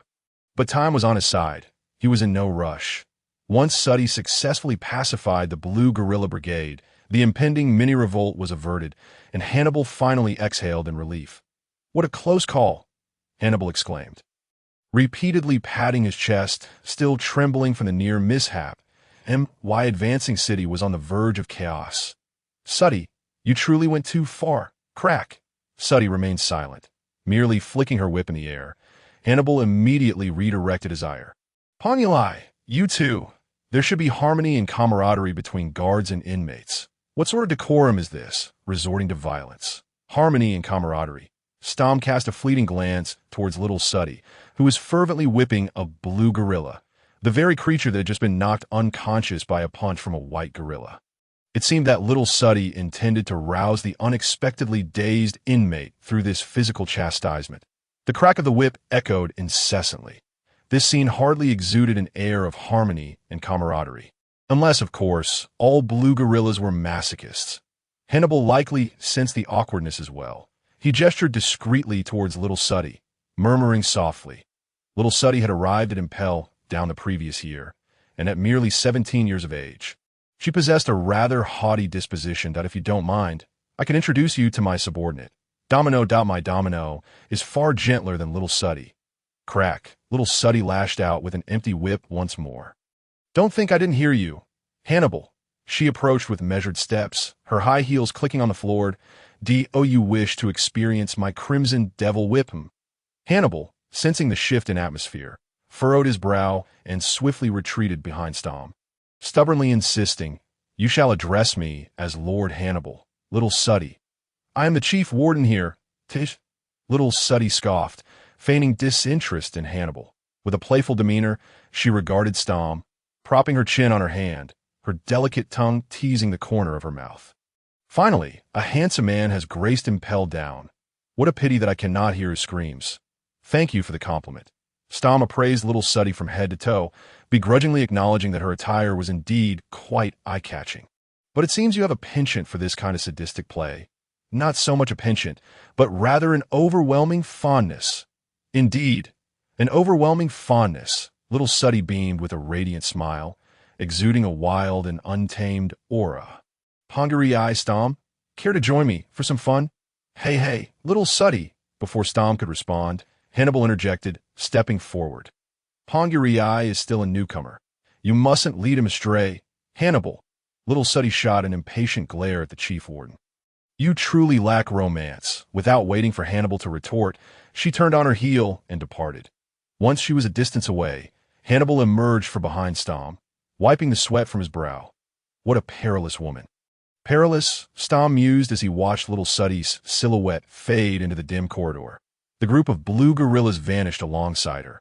Stom held little interest in little Suy's invitation to play, but he was quite intrigued by her trophy. Following their brief encounter, Stom had formed a basic estimation of little Suy's strength. Rounded off, she could be considered a silver trophy. Who would refuse a trophy, after all? Hey, Ponguri. Hannibal waved a hand in front of Stom's face. "Stop staring. We'll meet again later this evening." After much anticipation, Impel Down had finally welcomed a newcomer. Though hailing from the naval system, the others intended to organize a small welcome party for Stom. Hannibal conveyed this news to him, adding, "There's another matter." He scratched his head. "Actually, you still need to complete a small test." Stom inquired. "A test? The Navy holds your abilities in high regard. A vice admiral has directly recommended you for the position of chief guard of the Crimson Hell." Hannibal elucidated. "The guards of Crimson Hell are primarily those blue gorillas. The test at Impel Down requires you to defeat one of them, which will also facilitate your future management of them. However, it seems that this test has become entirely redundant. The white gorilla Stom had created had effortlessly taken down the blue gorilla, which was deemed invincible in Crimson Hell with just a single punch." "What kind of test was this?" Little Suddy had previously mentioned that she was there to hand over her duties. Stom brushed aside the notion of this so-called test, curious instead about another detail. If that's the case, did Little Suddy previously hold the position of Chief Guard of Crimson Hell? Now that I am here, what role does she assume? Little Suddy has been promoted. She will now oversee the guard's beasts. Hannibal pointed to the floor. The danger associated with that role far exceeds that of being the Chief Guard of Crimson Hell. Guard's beasts. Upon hearing this peculiar term, Stom's mind conjured images of several half-human, half-beast figures. That it was rumored that the guards beasts within Impel Down were all awakened users of Zoan-type devil fruits, more accurately termed failed awakenings. Despite their comical and harmless appearances, they were, in fact, cold-blooded creatures. The failure of the awakening process had stripped these beings of their humanity. Within the entirety of Impel Down, if Magellan stood alone at the pinnacle of the power hierarchy, then these guards beasts were at least on the second tier. Stom found himself quite fascinated by the guards beasts. After all, if the blue gorilla had a star rating of, how high could the guards beast rating be? 4 stars? 5 stars? Perhaps even 6 stars? Lord Hannibal, Stom eagerly inquired. I wouldn't mind taking on a risk. May I manage those guards beasts in place of Little Suddy? You're interested in my guards beasts? Hannibal slapped his forehead. True, you're also a capable one. However, any job transfers within Impel Down require Magellan, that bastard, to make the arrangements personally. You have just arrived at Impel Down. It is best to familiarize yourself with the environment first. Stom nodded in disappointment. After the brief interlude with Little Suddy and the blue gorillas, he continued his tour of Impel Down alongside Hannibal. However, their exploration was confined to the first level above sea level. Stom could not delve into the lower Crimson Hell or the even deeper layers of other hells. Today, he did not encounter the most distinctive pirates of Impel Down. He had initially hoped to experience the thrill of dealing with pirates. As their tour neared its conclusion, Hannibal called out to Stom, imparting work-related wisdom.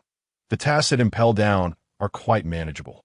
Hannibal advised earnestly that if any issues arise, your subordinates can resolve 90% of the problems, while Magellan will handle the remaining 10%. You are about to become the Chief Guard of Crimson Hell.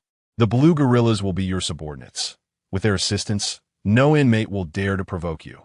Now, I must remind you of a few other points of caution at this juncture. Hannibal paused, his expression turning unusually serious. Firstly, do not provoke the guards beasts. Even if you find them intriguing, they are no longer human. Secondly, do not recklessly venture into the lower levels of hell. The strength of the inmates in each prison varies significantly. Furthermore, never approach Shiryu of the Rain. That fellow is more cold-blooded than the monsters of infinite hell. Lastly, and most importantly, as Hannibal reached the end of his warning, he took a deep breath and solemnly declared, Pongari Stom, you are a man I have faith in. Absolutely, absolutely, absolutely do not be swayed by that venomous bastard Magellan. As night descended, a welcoming banquet unfolded. The employees of the gathered together, from Director Magellan to the most ordinary of prison guards, all relishing the sumptuous feast. The centerpiece of this celebration, of course, was the newly appointed head jailer of Hell's Red Lotus. Following a brief introduction, Storm had begun to find his place among the workers of. Storm recognized that labor within the confines was rather arduous. Director Magellan raised his glass towards the new recruit, warmly proclaiming, We are thrilled to have you here. Magellan's initial impression of Storm was quite favorable, especially knowing that Storm had actively sought employment in. What a splendid young man he was, a far superior choice compared to the likes of Hannibal.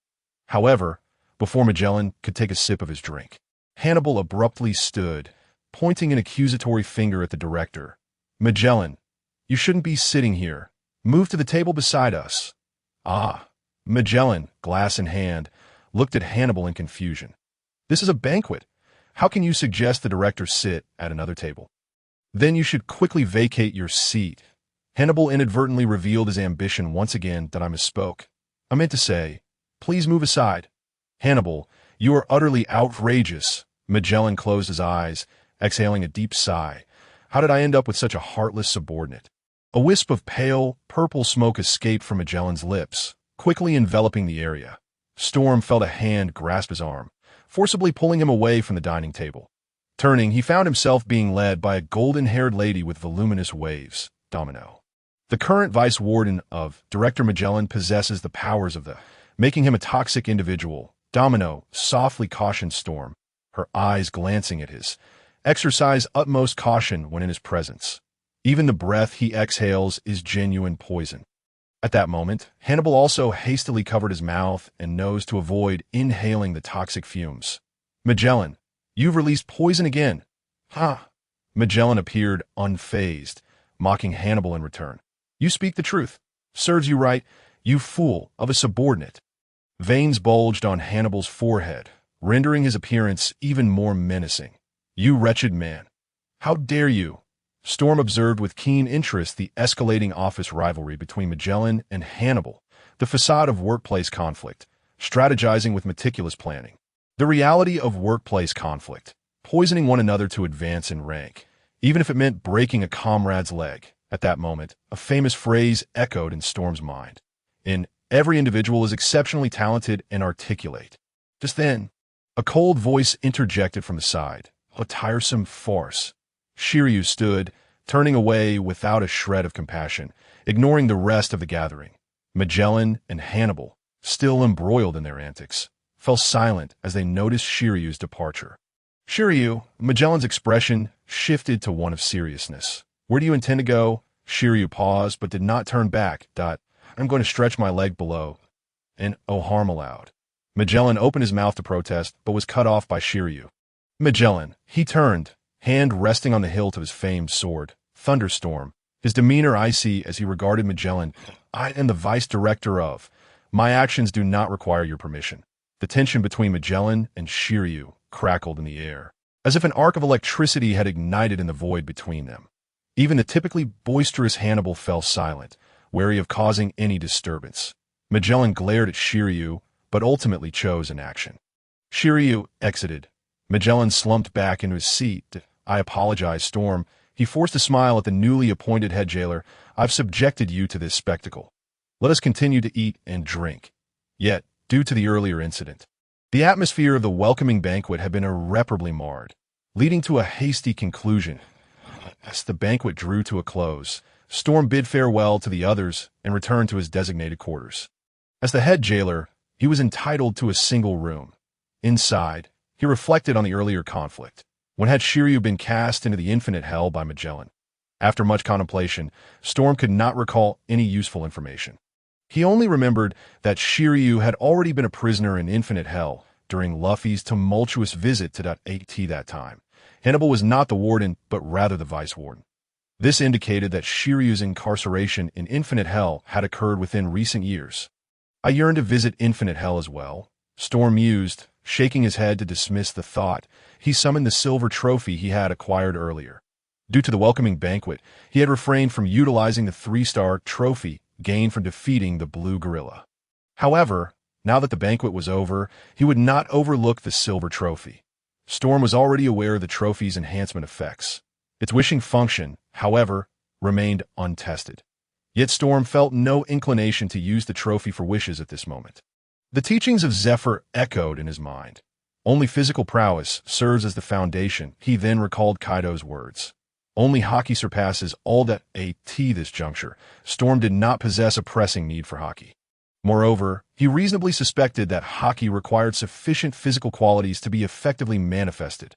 Indeed, I shall continue to enhance my physical prowess, Storm resolved, summoning his personal trophy.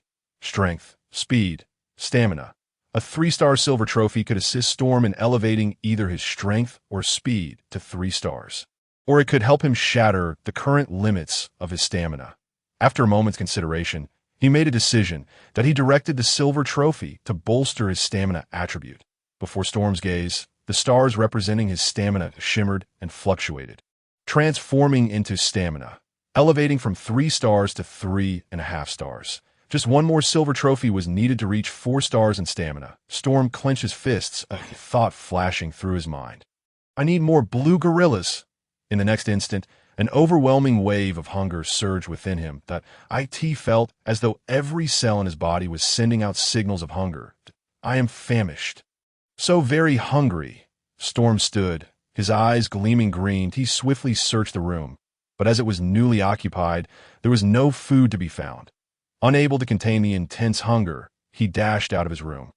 Retracing his steps back to the prison dining hall, where remnants of the welcoming banquet still lingered, Storm quickly grabbed a plate of roasted meat, then a second, third, and fourth plate. After a whirlwind of consumption, Storm let out a resounding belch. Only then did he notice that he had devoured several times more food than usual. Is this the effect of enhancing my stamina? The result of increasing my physical attributes? Storm pondered, patting his now round belly. Did you just transform me into a glutton? On the following day, Storm confirmed his suspicions that he had once again located a blue gorilla, acquired a silver trophy, and subsequently infused it into his physical attributes. The familiar pangs of hunger surged within him once more.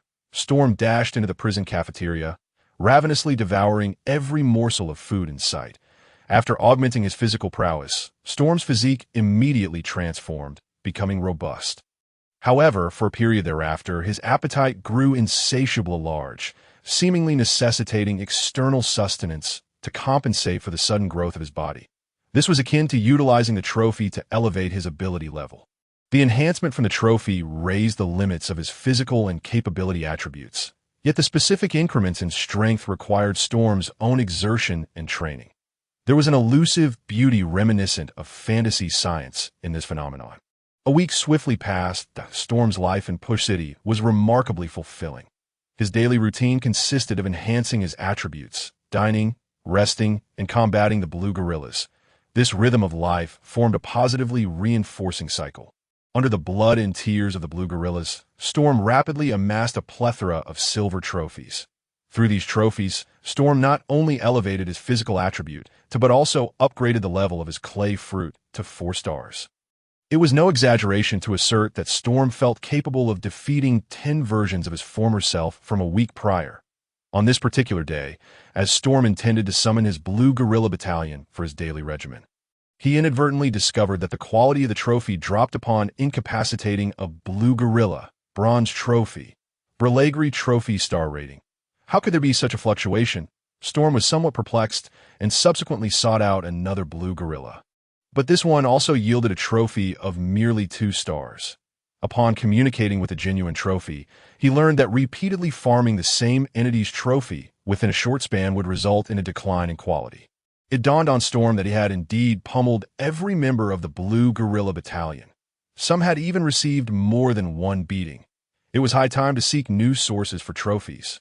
After acquiring 2 bronze trophies, Storm glanced at his ability list and allocated these trophies to his iron and paper drawing skills, but a ripple of change coursed through the stars adorning these 2 abilities, promptly transforming them into iron and paper drawing. That to align the practical levels of iron and paper drawing with the data, the optimal method was to engage in real combat for training.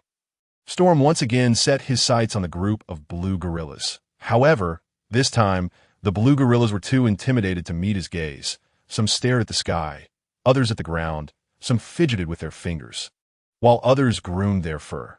The blue gorillas' reactions resembled students in a classroom, fearful of being called upon by the teacher. Under Storm's scrutinizing gaze, one blue gorilla suddenly grasped a nearby double-headed axe. Yet, it was not for the purpose of attack. It held the axe as if it were mirrored. If the blue gorilla could speak, it might have quipped, "Hey, this axe is quite an axe." Undoubtedly, this entire group of blue gorillas had been utterly subdued by Storm. Even when he urged them to approach him, they remained firmly rooted to the ground, motionless. How could I recall someone mentioning that Brilagri were not particularly intelligent? Storm found himself at a loss. The blue gorillas were unwilling to serve as practice dummies, compelling Storm to create a training partner for himself, clay doppelganger. With a thought, Storm released a mass of white clay, manipulating it to meld together in no time. A white clay effigy, identical to Storm aside from its color, emerged. This was a clay doppelganger crafted using the 4-star clay fruit ability. Its fundamental qualities, be it strength or speed, were all rated at 4 stars. The sole drawback of the clay doppelganger was its lack of intelligence. It could only mechanically execute the commands given by Storm. Nevertheless, it sufficed. Storm utilized the clay doppelganger as a sparring partner to refine his iron and paper drawing skills. After a considerable portion of the morning had passed, and drenched in sweat, Storm concluded his training, The abrupt cessation of activity was quite unsatisfying. The inspiration sparked by the trophy enhancements had a limited duration. Once Storm's actual performance aligned with the data, the continuous flow of inspiration in his mind felt as though it had been abruptly choked off. It was akin to experiencing a midway sneeze. Mouth agape, belly filled with air, yet unable to release it. The edge of control was most lethal. Storm cast a disheartened glance at the Blue Gorilla Battalion. Why could these Blue Gorillas not provide higher-tier trophies? It must be due to their lack of effort. The instincts of beasts are remarkably keen. The Blue Gorillas seemed to sense the malice lurking in Storm's gaze. They hastily abandoned their axes. Crouching on the ground, hands clasped behind their heads, their posteriors raised, wholly devoid of any resistance, in the past, little Suddy had needed to wield a whip to tame this group of Blue Gorillas. But now, a mere glance from Storm was sufficient to render the Blue Gorillas completely submissive. These blue water monkeys had become his minions that go down to the sea. Storm waved his hand at the Blue Gorillas. They appeared as if granted amnesty, chattering and scurrying away from the warden's line of sight. That's the guards of the Red Lotus Hell. These blue water monkeys were responsible not only for suppressing the prisoners of the Red Lotus Hell, but also for the vital task of supplying food to Push City. In simple terms, this meant they were to venture into the sea to catch fish. Sea Kings, Storm mused as he retracted the clay doppelganger, plunging in a thought that he needed to seek new sources for trophies. After some preliminary contemplation, two directions emerged: the Push City beneath his feet and the nearby doldrums. While the number of pirates within Push City was indeed considerable, the quantity of Sea Kings in the doldrums was no less abundant. Storm had yet to engage in battle with the Sea Kings. However, if Blue Gorillas were capable of yielding silver trophies, the Sea Kings could undoubtedly do the same. Thus, he resolved to pursue the pirates below. As they were closer, after a moment's consideration, Storm opted to temporarily forego the Sea King trophy collection route. Speaking of which, there were indeed numerous powerful non-human entities within Push City. Storm donned the uniform of the warden, strapped on his iron military saber, and discreetly concealed a sea stone baton within his clothing. What does it mean to be a stoic male deity? Storm strode confidently toward the large elevator chamber on the sea level. Compared to the outside world, Push City's technological standard was relatively commendable, with electric tools widely utilized.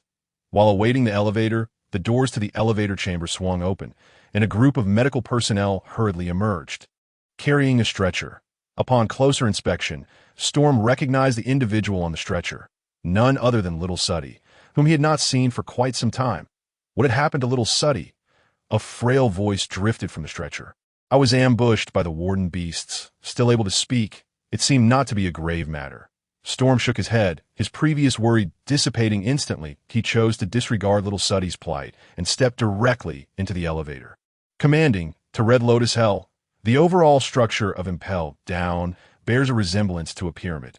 The lower one descends, the larger the area and the more expansive the space. The entirety of the Red Lotus Hell surpasses the first level of the sea in size by several folds. However, contrary to the impression that Storm had, the interiors of Red Lotus Hell are not solely dominated by forest landscapes.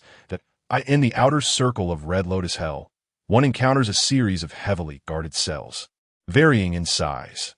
Among these, there are luxurious single rooms, as well as communal quarters for multiple inmates. It is within the inner circle that one discovers a blood-red forest teeming with sword trees and thorny grasses. Here, every movement of the prisoners subjects them to pain and torment from all directions. This forest is the true embodiment of Red Lotus Hell. The prisoners confined within Impel Down are generally assigned to levels based on their bounty amounts. In Red Lotus Hell, the bounties of the inmates are predominantly below 10 million berries, with few exceeding that threshold. Holding a list of Red Lotus Hell prisoners obtained from the archives above, Storm strolled calmly through the prison corridors. Thanks to the prison guard uniform he donned, very few inmates dared to provoke him. The vast majority of those attempting to challenge the guard would find themselves cast into the blood-red forest, tasting the true essence of Red Lotus Hell. During his patrol of Red Lotus Hell, Storm encountered a minor disturbance, a riot instigated by the indigenous prisoners oppressing newcomers in a mixed cell. Such incidents are unavoidable, yet resolving them is not particularly challenging. Storm administered a thorough beating to all the inmates within the cell. He did not strike too harshly to in an 8-person cell. He ultimately delivered 8 bronze trophies. Having dealt with the riot, Storm exited the now-quiet mixed cell and casually perused the list of prisoners in the 4th mixed cell. The highest bounty stood at 9.31 million berries, while the lowest was 3.64 million berries, with none surpassing 10 million. All the trophies provided by these prisoners were merely 2-star bronze trophies. If classified by bounty amounts, those under 10 million all yielded bronze trophies. Storm aimed to confirm this hypothesis. Consequently, he sought out the prisoner in Red Lotus Hell with the highest bounty. The bounty of 12 million berries was the ceiling for prisoners in Red Lotus Hell. Yet this ceiling appeared as fragile as a mere membrane before Storm. Finding an excuse, he claimed he was not fond of black and white attire today and swiftly dealt with the individual. The moment the prisoner with a bounty of 12 million berries lost consciousness and collapsed. A gleaming silver trophy appeared before Storm's eyes. Indeed, with this revelation, Storm concluded his daily patrol and returned to the first level of the sea. Below 10 million, it is bronze. Above 10 million, it is silver. This discovery prompted Storm to revise his previously formulated trophy hunting plan. Now serving as the chief guard of Red Lotus Hell, he noted that the number of pirates with bounties exceeding 10 million berries was exceedingly rare.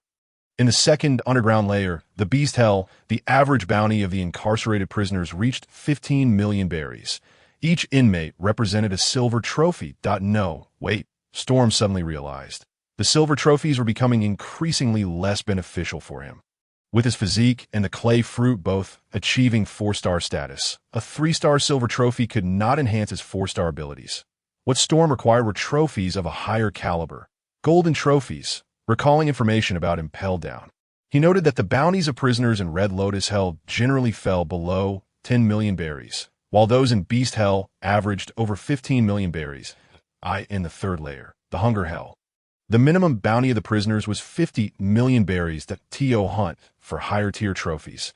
He would need a venture to the 3rd layer of Hunger Hell. Storm immediately set his sights on this objective.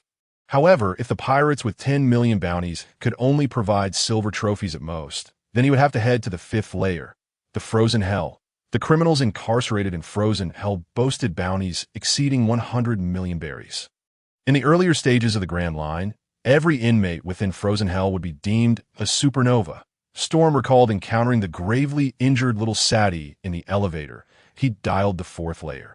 The Scorching Hell. Director, I yearn for more valuable opponents. What did you say? I cannot comprehend that I wish to be promoted. Director, I heard that little Sadie was attacked by a guard beast. Gulp that I deeply regret this. Puff puff. However, the order of the prison must not falter. I am willing to undertake more perilous duties. Allow me to manage the guard beasts. The incessant clamor caused Storm's forehead to throb with visible veins. Director, please do not pull me any further. I am frightened. With a resounding sound of water being flushed, Magellan emerged from the restroom, his body emanating a faint toxic aura. I sincerely apologize. I had a bit of a stomach upset and endured yet another fierce battle. Magellan gently rubbed his belly, displaying a face of regret. It seems the chicken soup I had this morning caused me food poisoning. That I recall you praising that bowl of soup for its perfect seasoning when you drank it this morning. Storm's lips twitched slightly. Director, if you cannot tolerate poisoned chicken soup, then perhaps you should refrain from drinking it, Storm earnestly advised. Being picky about food is actually quite beneficial.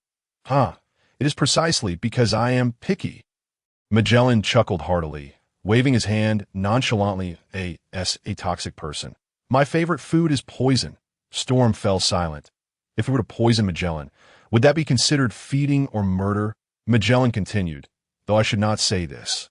There's saying that goes fighting poison with poison. You likely suffer from diarrhea because you cannot fight poison with poison, right? Storm abruptly interrupted Magellan, unable to contain his sarcasm. Why would a toxic person also be poisoned? That sounds as ludicrous as a cobra succumbing to its own venom. Storm, when did you become so sharp-tongued? Magellan looked at Storm in surprise. Could it be that you've been influenced by that scheming fellow? Hannibal. Storm was about to respond, but quickly realized and forcibly redirected the conversation. Director, I wish to be promoted. Indeed, you have been influenced by that ambitious scoundrel, Hannibal. Magellan rubbed his belly and sighed deeply. You've only been here for a week, yet, this time, without needing Domino's assistance, Storm retreated several meters, avoiding the toxic mist attack. He certainly did not wish to inhale the poison exhaled by Magellan. Ha ha! Magellan observed Storm's vigilant demeanor and couldn't help but chuckle again. You are far more astute than Hannibal. Director, little Sadie, I know. Magellan nodded, falling into contemplation. While the atmosphere remained lighthearted, Magellan swiftly regained the authoritative demeanor befitting the director of Impel Down. He seriously pondered Storm's suggestion. This newcomer, having only arrived at Impel Down for a week, had indeed unveiled a pressing issue the prison was facing: a shortage of personnel. Advancing City, a realm of 6 layers of hell, confines an overwhelming number of prisoners in each tier.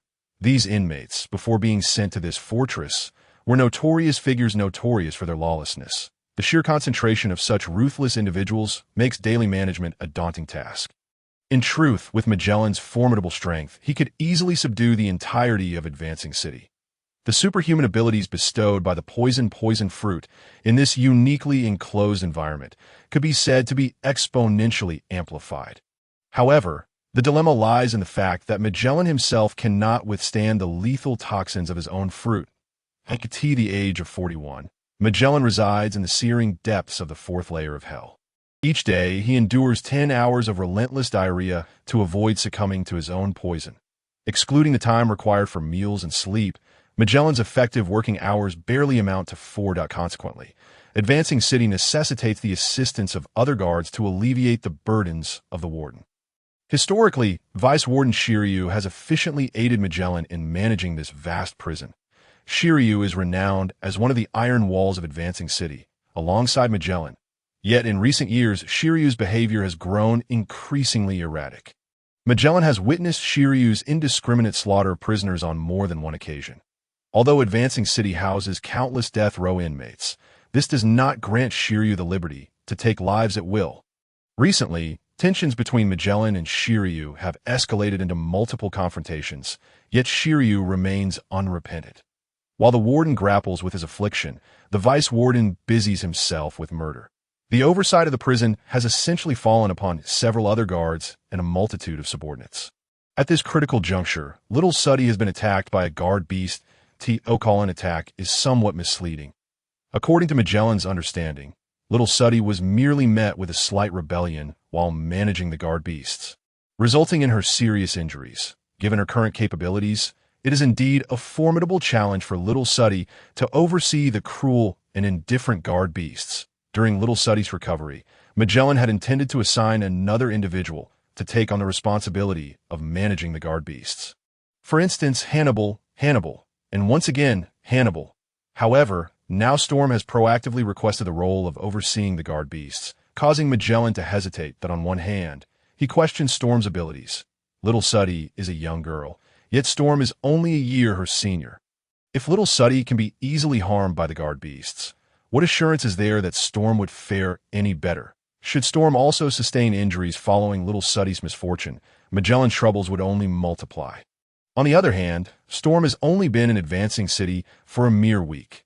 Even if his performance has been exemplary, having trained the blue gorilla to behave like a dog and managing the Red Lotus Hell without a hitch, he is still a newcomer. After much contemplation, Magellan arrives at a final decision. Very well, Storm, he states solemnly. From this moment forth, you shall simultaneously oversee the management of the Red Lotus Hell and the Beast Hell AS for the lower tiers. Let us postpone that for now. My stomach aches. Before he can finish his sentence, Magellan rushes to the restroom, clutching his abdomen. With no other recourse, Storm must return to the upper tier of the sea. He has received a promotion, albeit not a complete one. The ideal outcome Storm had envisioned was to take charge of all the guards, from the blue gorilla in the Red Lotus Hell to the guard beasts in the searing depths. But for now, he has only acquired the supervision of the Beast Hell. 1. Can only hope the standards of the Beast Hell's guards surpass those of the water monkeys upon returning to his designated office. Storm does not rush to assess the situation in the Beast Hell. Instead, he calls forth the trophies he previously acquired. After surveying the Red Lotus Hell, he has garnered 8 bronze trophies and 1 silver trophy. Storm reviews his list of abilities, investing his soul silver trophy into iron, while distributing the 8 bronze trophies across moonwalk, gale foot, javelin, and swordsmanship. As a result, Storm's mastery of these abilities is as follows. Iron, moonwalk, gale foot, javelin, swordsmanship. That with all of Storm's 6 techniques reaching a 3-star proficiency, even his once-abandoned swordsmanship has reached 2 stars. With a bit of training, the practical applications of these skills are poised for rapid enhancement. Just as Storm prepares to continue crafting clay clones to hone his physical skills, a furious voice suddenly erupts from outside his office. Storm. Hannibal pounds on the door. Do you dare seek out Magellan? Open this door. With a flick of his right hand, Storm extends his clay-like arm to pull open the office door. Hannibal, who is about to charge in, stumbles and falls to the ground, rolling into the guard chief's office with an unmistakably comical flourish. Cough, cough! A flustered Hannibal quickly scrambles to his feet, attempting to regain his composure. Storm, you have the audacity to ally with Magellan. Storm, taken aback by the accusation, is at a loss for words. What are you talking about? My informant just informed me. Hannibal strides to the desk, leaning over it with both hands planted firmly, glaring at Storm in anger. You went to Magellan's office and conspired with him for quite some time. Are you plotting to join forces with Magellan to overthrow my authority? Hannibal's barrage of accusations leaves Storm momentarily speechless. While a response might alleviate the misunderstanding, his silence only deepens in a fit of rage. Hannibal continues, Storm, you are a man I have recognized. Stop. Hold on. As Hannibal's tirade escalates, Storm raises his right hand to interrupt him. I sought out the warden to request a promotion. Hannibal is momentarily stunned. Is Magellan nearing his end, planning to leave the warden's position to you? How infuriating. I was here first. Listen, Chief Guard Storm, with a swift motion of his right hand, conjures a chain of white clay to pull Hannibal closer. I have no interest in the warden's position. I approached the warden to take over Little Suddy's duties and manage the guard beasts. Upon hearing Storm's clarification, Hannibal breathes a sigh of relief. Yet he cannot help but grumble. Why would you go to Magellan for such a trivial matter? Trivial matter. Storm retorts, I am destined to become the warden of Advancing City. Though wrapped in clay, Hannibal's words still carry a weighty tone. Isn't it just managing the guard beasts? I'll help you. Whether Hannibal's assistance proves beneficial remains uncertain. After a substantial lunch, Storm, now well-fed, takes the elevator to the second layer of Advancing City, the Beast Hell. Whether Hannibal can secure him a promotion is still up in the air, but Magellan's promotion decree undoubtedly holds weight as the newly appointed chief guard of both the Red Lotus Hell and the Beast Hell. Storm's immediate task is to confront, strike out, meet his subordinates. Unlike the Hell of Crimson Lotus, the Beast Hell is devoid of any natural scenery. Here, one is met only with a labyrinth of cramped cells, expansive and towering corridors, and the ceaseless cacophony of roars and wails. Roar! Awoo! As Storm stepped into the Beast Hell, he was immediately assailed by a rather terrifying sonic onslaught. It felt as though a monstrous creature could leap out from the dark. Foreboding passageways of the Beast Hell at any moment. Were an ordinary person to stand here, they would likely be utterly paralyzed by fear. How noisy, Storm remarked, as he dug into his ears and calmly made his way to the warden's office of the Beast Hell. He intended to procure a list of inmate information from the office, facilitating his subsequent trophy hunting endeavors. However, just as Storm had taken a few steps, a tumultuous sound of footsteps echoed from the distant, shadowy corridor, accompanied by a chorus of furious roars. Key! Give me the key! Storm halted, furrowing his brow as he glanced towards the surveillance insect nestled in the corner. Had there been a prison break in the Beast Hell? Yet, why was there no word from the monitoring room? Preparing for battle, Storm waited silently for a moment, eventually confronting the enraged escapees. However, contrary to his expectations, these escapees were not inmates clad in prison garb, but rather a ferocious pack of colossal lions with human faces. In the Beast Hell, Warden, human-faced lions, as Storm laid eyes upon the human-faced lions, they too became aware of his presence. To be precise. The human-faced lions had come charging forth upon catching a whiff of an unfamiliar scent.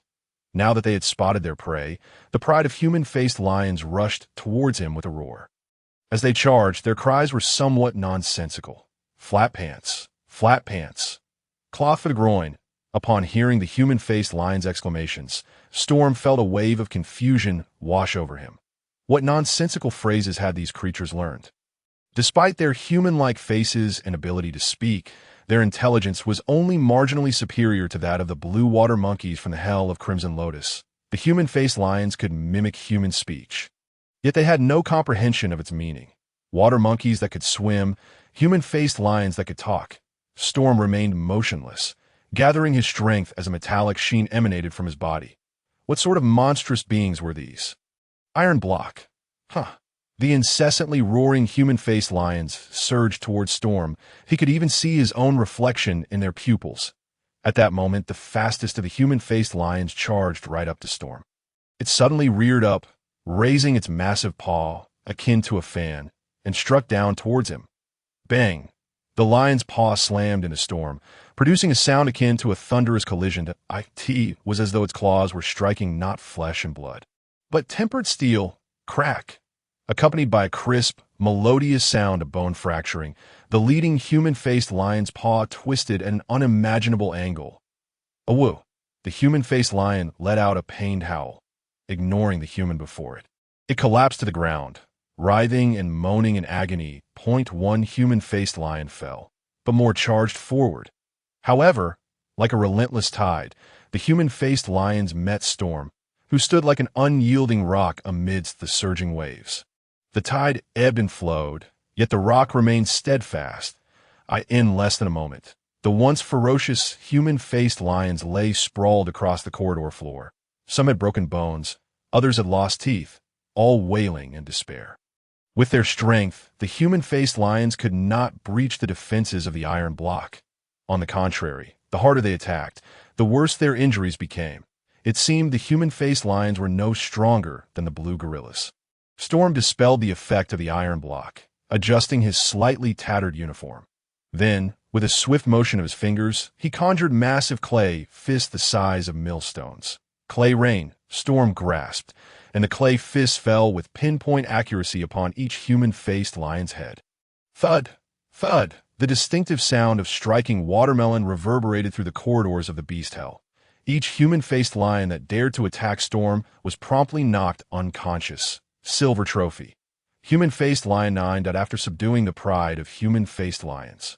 Storm once again turned his gaze towards the surveillance insect in the corner.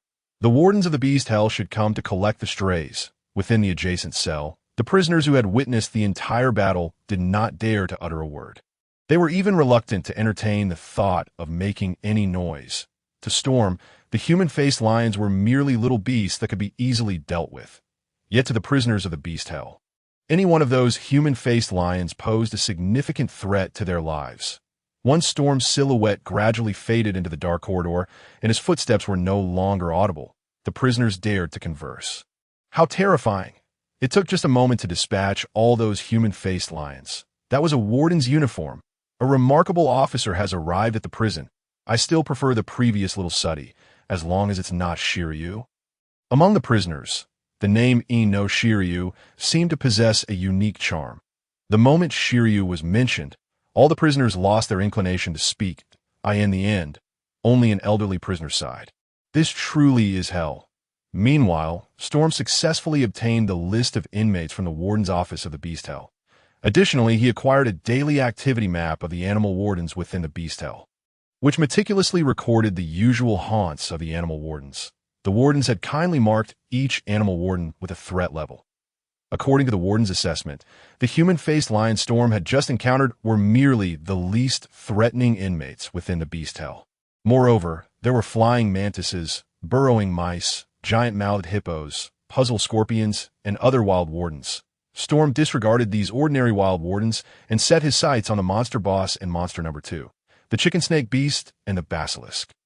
The Sphinx, with the body of a lion and the face of a human. According to the wardens, among all the animal wardens in the beast hell, the Sphinx was the most formidable.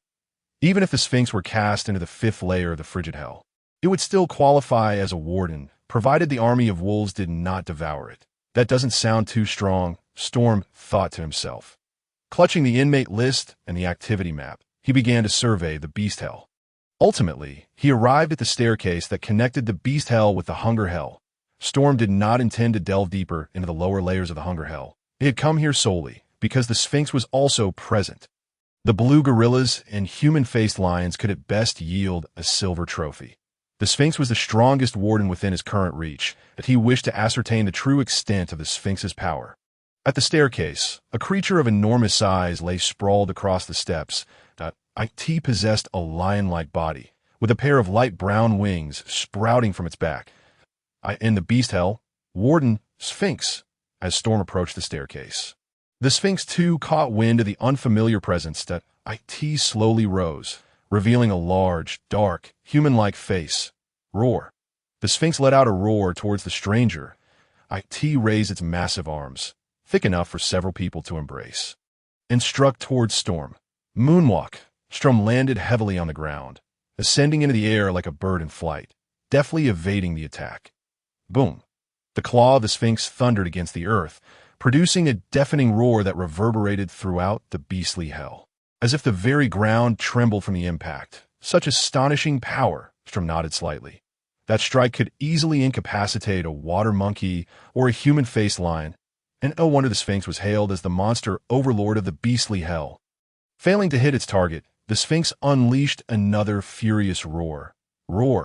Yet this time, Storm had no intention of holding back. He extended his right hand toward the Sphinx, unleashing the full force of the clay fruit without reservation. In a matter of moments, the white clay enveloped the entire entrance of the staircase. The Sphinx, appearing perplexed, struck the soft white clay beneath it with great force, but to no avail, trapped within a cage. Entirely unaware, with a thought, Storm commanded the white clay to swiftly split in 2.1 portion transformed into a massive white net, restricting the Sphinx's movement, while the other morphed into colossal clay fists. Clay meteor fist. The overwhelming barrage of clay fist descended like a torrential meteor shower, relentlessly pounding the immobilized Sphinx. Bang, bang, bang. The merciless assault continued for several minutes, until suddenly, a resplendent golden trophy materialized before Storm. Golden trophy. Sphinx golden trophy. Storm gazed at the gleaming trophy. A flicker of delight crossing his face. It appeared the guards of beastly hell had indeed assessed the Sphinx's strength accurately. Was this golden trophy not within his grasp? This 4-star trophy had long been earmarked for a specific purpose. Without hesitation, he cast the trophy into the clay fruit. Clay fruit. Storm directed his gaze toward the now motionless Sphinx below and once again manipulated the surrounding clay. A torrent of inspiration surged within his mind. Storm seemed to sense the endless possibilities for developing the clay fruit. In the next moment, a flash of brilliance struck him. He raised his right hand, and a swirl of white clay emerged from his palm, instantly transforming into a lifelike little white dragon. The little white dragon vigorously flapped its wings, stirring the surrounding air into a fierce updraft. Once, twice, under Storm's eager gaze, the dragon's claws gradually lifted from his palm, and the entire creature soared into the AI. Storm watched the little white dragon soaring freely in the sky. A thought suddenly crossed his mind. Who cannot fly? He guided the little white dragon back, allowing it to perch upon his shoulder. Following this, he embarked on his monster hunting journey once more. After the monster overlord Sphinx, he actively sought out the monster second in command, the chicken snake beast. The first had shown no resistance. The second would be even less capable of it. The chicken snake beast soon fell at Storm's feet. However, to his disappointment, while the Sphinx had yielded a golden trophy, the chicken snake beast only provided a silver trophy. Their strengths were clearly not on the same level. Storm then sought out the scythe mantis, which the guards had deemed the monster third in command. Yet the third could only offer a silver trophy as well. Among the guards of beastly hell, only the Sphinx could provide a golden trophy. Storm promptly extinguished any thoughts of continuing his pursuit of other formidable beasts, with the silver trophies from the chicken snake beast and the scythe mantis. Combined with the earlier trophies from the human-faced lions, the number of silver trophies in Storm's possession had reached a total of 11. He decided to first harness the power upgrade effects brought by these 11 silver trophies before hunting for additional trophies. Storm looked at the 11 silver trophies and allocated them into 6 categories. iron block, paper, drawing, gale step, moonwalk, and pointing spear. But aside from swordsmanship and marksmanship, all my attribute abilities are now at 4 stars. Strom surveyed his ability list, his gaze lingering momentarily on the domineering attribute section. However, there remained the Conqueror's Haki. Strom raised his right hand, flexing his fingers. Perhaps it was an illusion, but as he faced the human-faced lion earlier, he had intended to utilize it to hone the iron block. Yet, during the process, he faintly sensed a peculiar effect. Now, with the silver trophies enhancing the iron block too, that unique sensation became increasingly vivid. With just a few more practice sessions, I could grasp this feeling. Strom glanced at the iron block and then at the Conqueror's Haki. Would a 4-star iron block serve as the key to unlock the armed Haki? Concluding his tour of beastly hell, Strom returned to the warden's office on the upper level of the sea. Barely had he settled in when he was met with a series of urgent knocks. "Strom, open the door. Why is it always you?" "Hannibal." Strom manipulated the clay to swing open the door, looking exasperatedly at Hannibal outside. The warden's work truly so leisurely. "Have you forgotten my previous instructions?" Hannibal, unabashed, sauntered into the office with a smug expression. "As long as you have a capable subordinate, all work can be delegated to her. My Domino is exceptionally competent." Domino. Strom recalled the golden-haired, voluminous-haired deputy warden. No wonder he never saw her. She must have been exploited by her unscrupulous superior. Poor worker. Hannibal briskly approached Strom's desk, eager to say something, when he suddenly noticed the dragon perched on Strom's shoulder. "Hey, Strom, how did you acquire a dragon?" Hannibal inquired, leaning closer, staring intently at the little white dragon. "This is a dragon you created using your abilities, right?" "Haha, clay can't fly. What use are the dragon's wings? What use?" A playful thought sparked in Strom's mind as he regarded Hannibal, who was now within arm's reach. The little white dragon suddenly spread its broad wings, flapping them forcefully. With a resounding snap, Hannibal's face made intimate contact with the dragon's wing. What use are the dragon's wings? Obviously, they serve to deliver the warden a well-deserved slap. "Ah, that hurts." Hannibal staggered back, rubbing his face vigorously. "Strom, how can I have such an unruly subordinate like you?" This remark sounded oddly familiar. "Ahem." Strom cleared his throat twice, steering the conversation back to the point. "Lord Hannibal, what brings you here today?" "Right, I have significant news to share with you." Hannibal stood at the desk, addressing Strom seated behind it. "However, I just heard a bit of gossip. Strom, did you defeat the Sphinx in beastly hell?" "How could you say defeated?" Strom furrowed his brow, correcting him earnestly. "I was merely managing the prisoners under my command." Yes, managing." Hannibal nodded in agreement, yet a twinge of complex emotions flickered within his heart. As they advanced into the city, Director Magellan and Deputy Director Shiryu stood as formidable powers, especially Magellan, whose venomous devil fruit abilities could suppress any dissent. However, apart from the two directors, the strength of the other guards could only be described as mediocre. Take Hannibal, for instance. While he could easily handle small pirates with bounties in the tens of millions, facing those with bounties exceeding 100 million would prove challenging. It must be noted that even pirates with bounties over 100 million might not necessarily be a match for the legendary Sphinx. In other words, Hannibal himself lacked the strength to confront the Sphinx, yet had been effortlessly dealt with by Storm. The power of this new subordinate far exceeded expectations. With Storm's assistance, Hannibal's spirits soared. Envisioning a swift promotion to the position of director of Impel Down, reaching the pinnacle of his career. Filled with joy, Hannibal immediately shared the good news. "Storm, through my relentless efforts, you have been promoted." "Promoted?" Again, Storm's eyes lit up with realization. At the guard beast. "Indeed." Hannibal proudly lifted his chin. "I commanded Magellan to transfer the management rights of levels 1 to 4 to you.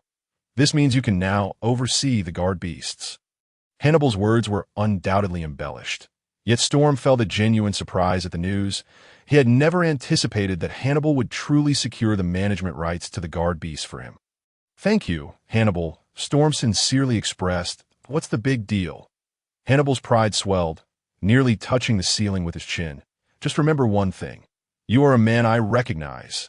If you encounter any troubles in the future, come to me. Do not seek Magellan anymore." All right.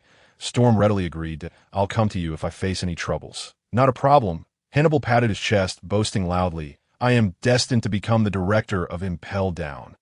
By evening, news of Storm's easy defeat of the Sphinx had spread throughout Impel Down. Most were astonished, while a select few approached Storm as a result. During dinner, the guards of Impel Down gathered in the cafeteria. Except for the injured little Suddy, nearly all personnel were present. Storm even spotted Rain Shiryu, whom he hadn't seen in ages, among the crowd. However, as Storm glanced toward Shiryu, the renowned swordsman seemed to sense his gaze and strode over with purpose. The surrounding guards instinctively cleared a path for the deputy director. Even someone as oblivious as Hannibal felt the unusual tension emanating from Shiryu. "Shiryu, stay back," Hannibal exclaimed. Understood. Without hesitation, Hannibal took a few steps back. Positioning Storm in front of him, Storm cast a sidelong glance at Hannibal. "Did you not say to come to you if I had trouble? What are you doing? Are you the newcomer everyone has been talking about?" Shiryu, with a cigar clenched between his teeth and his right hand resting on the hilt of his famed sword, Thunderstorm, revealed a pair of sharp eyes beneath the brim of his black hat. "You look weak." As soon as the words left his mouth, Rain Shiryu suddenly drew his sword. Storm's eyes narrowed as he prepared for the onslaught, and the small dragon perched on his shoulder launched forward, colliding directly with Shiryu's head. Such speed in your blade, the Storm's body split in two, yet white clay surged from the gash, clearly unharmed. "This is terrifying." "What?" Shiryu exclaimed in shock, witnessing Storm, who he believed he had cleaved in two, remain unfazed. "Are you a Logia user?" Prior to today, Shiryu had paid little attention to Storm, the newly appointed guard who volunteered for Impel Down, and thus was unaware that Storm possessed the clay fruit ability. Now, witnessing Storm's unique clay transformation, Shiryu mistakenly assumed he had consumed an exceedingly rare Logia-type devil fruit, perhaps something like the mud fruit. However, Shiryu's astonishment did not hinder Storm's subsequent actions, as white clay poured from the gash in his body. It enveloped him entirely. In mere moments, Storm's form swelled to match Shiryu's stature. The distance between them, already minimal, shrank further. With a swift motion, Storm vanished from sight, reappearing directly in front of Shiryu. His right fist, now enhanced and expanded by the clay fruit, swung forward with tremendous force. Caught off guard, Shiryu was struck hard in the abdomen. "Fool!" The sound echoed ominously as the once arrogant Rain Shiryu was sent flying several meters away. "Curse you!" Shiryu regained his balance mid-air, executing a smooth flip to land back on the ground. Glaring fiercely at Storm, he raised his famed sword, Thunderstorm. Once more, Logia users are not invincible. At least Shiryu had enough means to contend with them. Haki is the nemesis of all devil fruit users, but just as Shiryu lifted his sword, an unusual sensation gripped him. He glanced at his sword, realizing that the crimson blade of Thunderstorm had inexplicably become entangled with several clumps of white clay. This white clay appeared to possess an asexual reproduction ability, rapidly swelling to several times its original size. The magnificent sword Thunderstorm was now encased in this peculiar sheath of white clay, transforming it into a comically absurd white stick. Shiryu completely lost his grip.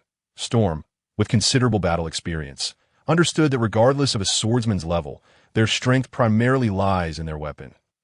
As long as he could immobilize the renowned sword, the opponent's power would plummet. Such a phenomenon as a swordless grand swordsman could not possibly exist at sea. Just as Shiryu attempted to strike, Storm stealthily affixed several clumps of clay to the blade. Now, the results were remarkable. The sword was temporarily sealed. Seizing the moment, while Shiryu attempted to clear the clay, Storm swiftly closed the distance. With a burst of speed akin to lightning, Storm appeared before Shiryu. However, Rain Shiryu, as the deputy director of Impel Down, possessed quick reflexes. Noting Storm's approach, he abandoned his efforts to remove the clay from Thunderstorm. He swung the white clay stick as if wielding an exceptionally sharp long sword, striking at the advancing figure. Paper drawing, Storm keenly sensed the shifts in airflow caused by Shiryu's impending attack. His clay-like body rippling with movement, the Shiryu's clay stick came crashing down toward Storm's head.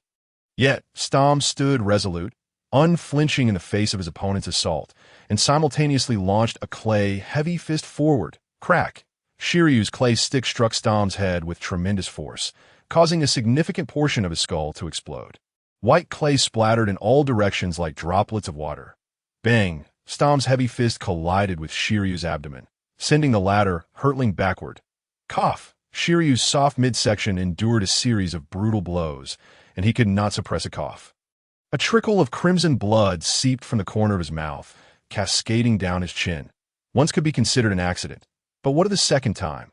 The onlooking guards of Impel Down exchanged whispers upon witnessing Shiryu once more being sent flying by Stom. The deputy warden was indeed struck down. The head guard is incredibly strong. How can he overpower the deputy warden? Is the prison about to undergo a transformation? Amidst the crowd, Hannibal quietly withdrew, uncertain whether Stom was the stronger or Shiryu the more formidable. However, with the chaos unfolding within the prison, the head guard and deputy warden were engaged in a public brawl. Hannibal sent out an urgent signal. Quickly, summon Magellan from the fourth floor. The two combatants remained oblivious to the reactions of the spectators. Shiryu wiped the corner of his mouth, unconcerned by such minor injuries. Yet, gazing at Stom's rapidly regenerating head, he couldn't help but spit again. Damn it! With no time to envelop himself in hockey, he found it impossible to land an effective blow on his adversary. Shiryu's peripheral vision caught a glimpse of his right hand, Raijin. Following this round of attacks, the clay enveloping Raijin had increased significantly at that moment. Even if Shiryu wished to release the hilt, he could not. For the clay had ensnared not only Raijin, but also much of his right hand. His right hand now resembled a grotesque, mutated white mallet. I cannot allow this clay to proliferate any further, a thought flashed through Shiryu's mind. In the next instant, he hesitated no longer and unleashed his haki. The pitch-black haki surged forth from within Shiryu, enveloping his entire right arm from the inside out, including the famed sword Raijin. And the outer layer of clay scabbard, all were shrouded in Shiryu's haki. Moments ago, Shiryu's right hand resembled a white mallet. Now, it had transformed into a black mallet, although haki could interact with the tangible forms of Logia users. It could not incapacitate them as sea prism stone could. Moreover, the tangible clay produced by the clay fruit could not be erased by haki either, as Shiryu's release of haki merely suppressed the further expansion of the clay, but could not eliminate it. He adjusted his grip on the mallet, adapting to this peculiar weapon. Kid! Shiryu turned his gaze towards Stom, revealing a chilling smile. The game is over. This time, without waiting for Stom to make the first move, Shiryu charged directly at him. Even though the deputy warden wielded an odd black mallet, his movements were somewhat comical, yet his speed was anything but slow. Upon witnessing Shiryu unleash his haki, Stom harbored no thoughts of underestimating his opponent.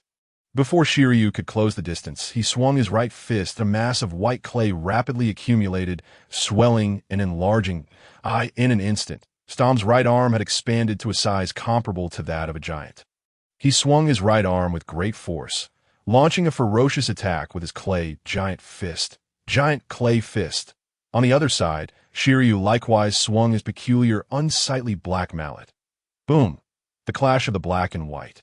Two weapons of disparate shapes and colors erupted in a resounding thunderous roar, sending shockwaves rippling outward.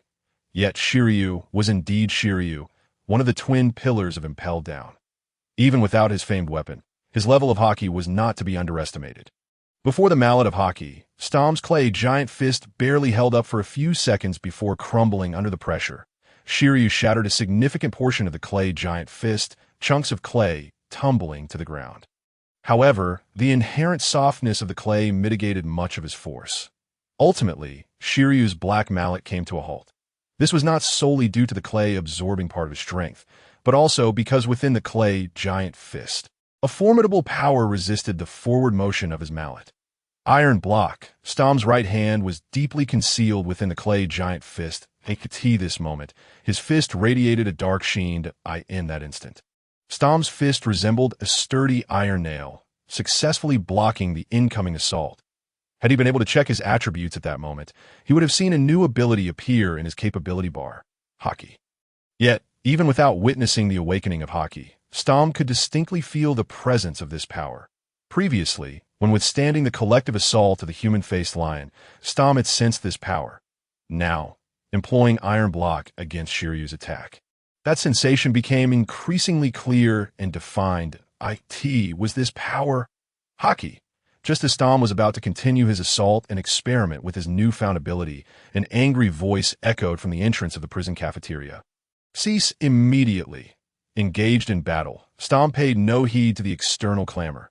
Shiryu was equally indifferent. Thus, Poison Dragon.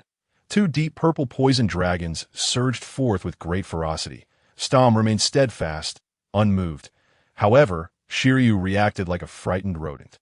He hastily swung his black mallet, smashing the head of the approaching poison dragon. He then swiftly dodged to the side, evading the splattering venom. Magellan. Shiryu regarded the man standing at the cafeteria door with trepidation. Well, Deputy Warden, Storm casually waved at Magellan. Magellan glanced at the disheveled Shiryu, blood trickling from his mouth, and then at the composed and unperturbed Storm.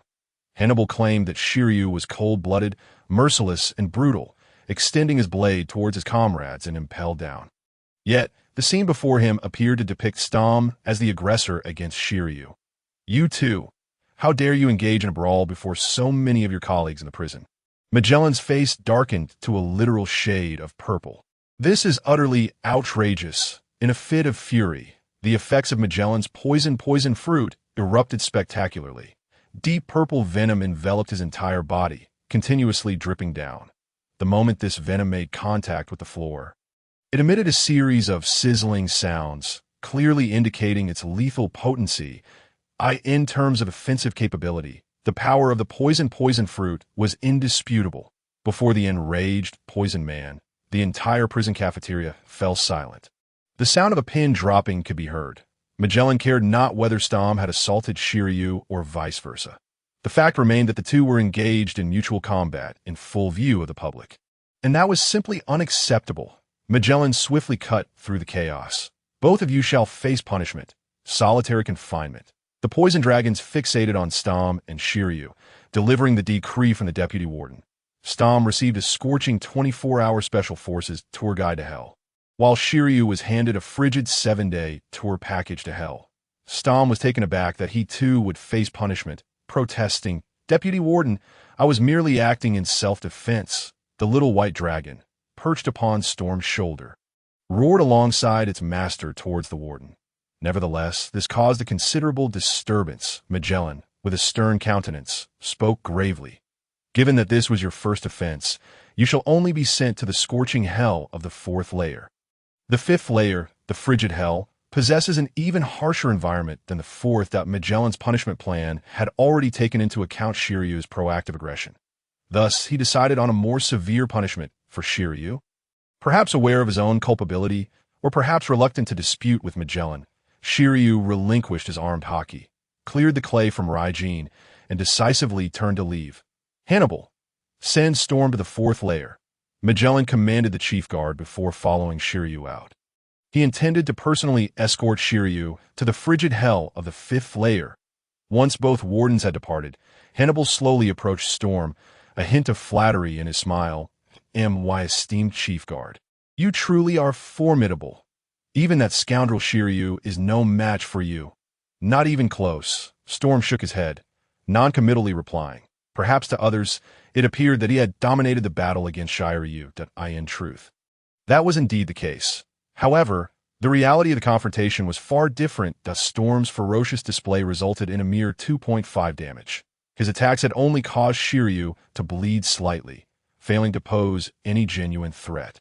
As a grand swordsman, Shiryu possessed an astonishing physical resilience, far surpassing that of creatures like the Sphinx. On the other hand, the attack power of the clay fruit was severely lacking. If only its offensive capability could rival that of the poison fruit.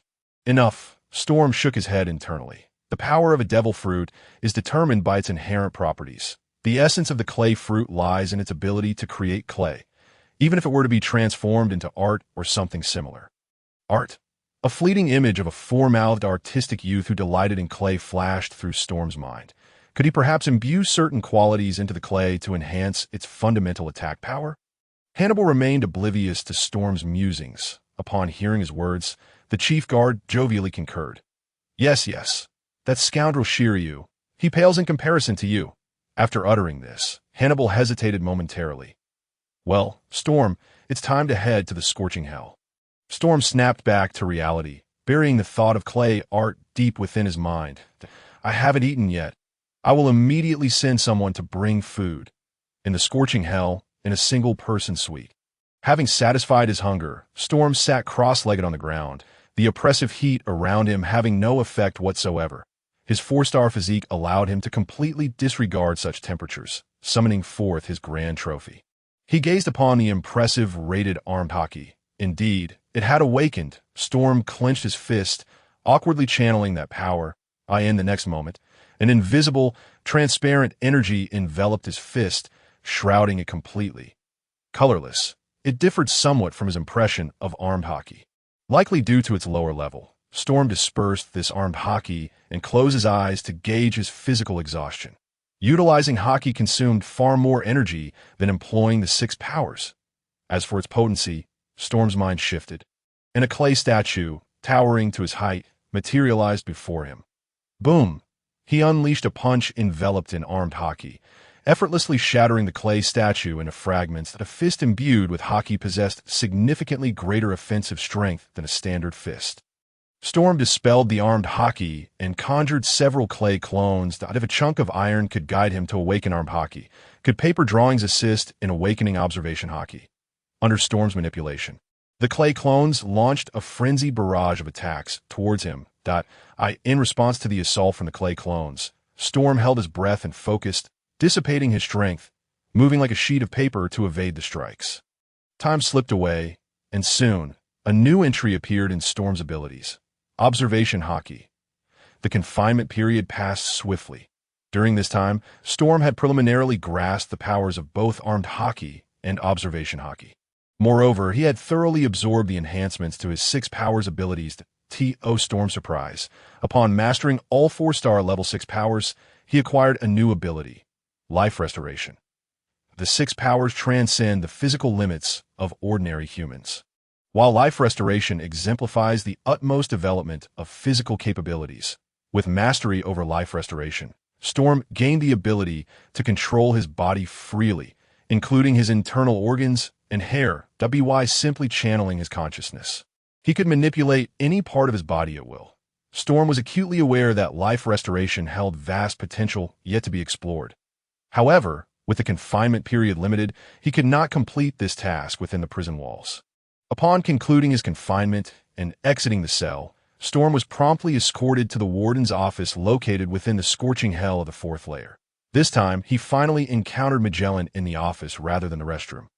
Storm, I apologize. Magellan expressed regret. I regret having confined you. Storm silently regarded the warden. If apologies held any weight, what need would there be for law? I have thoroughly investigated the events of that day. Magellan raised his hands, gesturing animatedly. Shiryu, Shiryu, Shiryu. He's simply mad. Don't engage with him on his level. Engage on his level. Storm chuckled incredulously. Warden, are you suggesting that when he attacks me with a knife, I should not be angry and should generously forgive him? I understand this may be somewhat exasperating. Magellan attempted to continue his discourse, but, recognizing the potential for exasperation, Storm interjected. Warden, if there is nothing else, I shall return to work. It has been several days since I last inspected the prison, and my hands are itching. Itching, Magellan observed Storm's departing figure, his eyelids suddenly twitching. He had been concerned that Shiryu might devolve into a mindless killer, but now it seemed that Storm possessed similar potential. It must be a mere illusion. An illusion. Magellan hurriedly dashed into the restroom. Outside the warden's office, as Storm walked a few steps, he suddenly heard a voice call out from the side. Pungli. Storm turned to see the fully healed Suddy waving a whip at him. Remember to train those prison guards well. I do not harbor such peculiar inclinations. Storm waved back at Suddy, then directly boarded the elevator to the 1st layer above the sea. After freshening up and changing into his uniform, Storm once again embarked on his patrol of Impel Down. However, the recent events of the chief guard's battle with the deputy warden had circulated among the prisoners through word of mouth. They had learned that Shiryu was a ruthless killer without hesitation, and that Storm had managed to subdue such a formidable opponent. Consequently, the prisoners swiftly transferred their fear of Shiryu onto Storm, resulting in an alarmingly safe patrol experience for him. This simply wouldn't do. With his grand trophy in mind, Storm sought another excuse. Today, he finds himself disliking striped attire. He then directly approaches the individual with the highest bounty in the scorching hell. A staggering 91 million berries, an animal-type devil fruit user possessing the powers of the chameleon fruit. Even in Impel Down, a place teeming with prisoners, devil fruit users are a rarity, at least within the first 4 levels. Their numbers can be deemed scarce. Storm seeks out this individual merely to ascertain whether this pirate, with a bounty exceeding 90 million, could potentially provide a golden trophy. However, he is left disappointed. This chameleon man can only offer a silver trophy. A bounty exceeding 100 million corresponds to a golden trophy. This leads Storm to a certain conclusion. It appears that the hope of hunting for a golden trophy lies within the frigid hell. Today, he has acquired a silver trophy. Considering the other party's identity as a devil fruit user, Storm refrains from enhancing this trophy, but whimsically chooses to use it to make a wish. Chameleon. A 3-star trophy. Surely it won't yield a 3-star devil ring, right? Storm gazes with anticipation at the melting silver trophy before him. Yet, until the trophy has completely vanished, he sees no tangible reward. Could it be a new ability? Storm checks his ability panel and discovers a new power. Name: Color Change Stars. Effect: the ability to freely alter one's skin color commentary. Why have I changed color? Color change, the hallmark skill of the chameleon. Storm releases a clump of clay, and its hue shifts according to his whims. The effect allows for the creation of more lifelike figurines. This is not the artistic clay work I desired. Is art merely about colors? Storm raises his right hand, and the little white dragon obediently leaps into his palm. His index finger glides over the dragoness body, brushing against its white scales. The originally orderly pale scales transform into a more commanding silver gray. Storm's finger eventually rests before the little dragon's head. He paints the dragon. Touching the little dragon's eyes, they instantly shift from pure white to a deep azure reminiscent of the sky. This gesture seemingly bestows true life upon the little dragon. The hatchling lets out a faint cry, its sound barely audible. Storm can't help but chuckle as he infuses the power of the clay fruit into the little dragon's form. What was once a small creature akin to a household pet rapidly inflates like a balloon. 1 meter, 5 meters, 10 meters, in mere moments, the little white dragon has grown into a colossal dragon nearly 50 meters long. The white dragon raises its head and roars, its cry piercing the heavens and rending the earth. Roar! Alas, clay is ultimately just clay.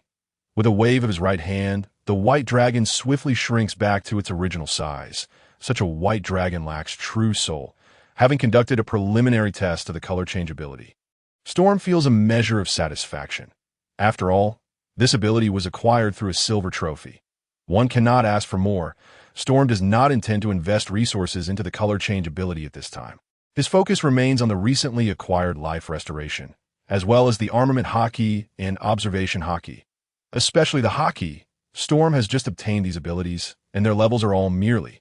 However, within the scorching hell, the number of prisoners is vast, each a great pirate with bounties exceeding 10 million berries. Based on a list of prisoners, Storm selects a few unsightly scum and easily hunts down multiple silver trophies.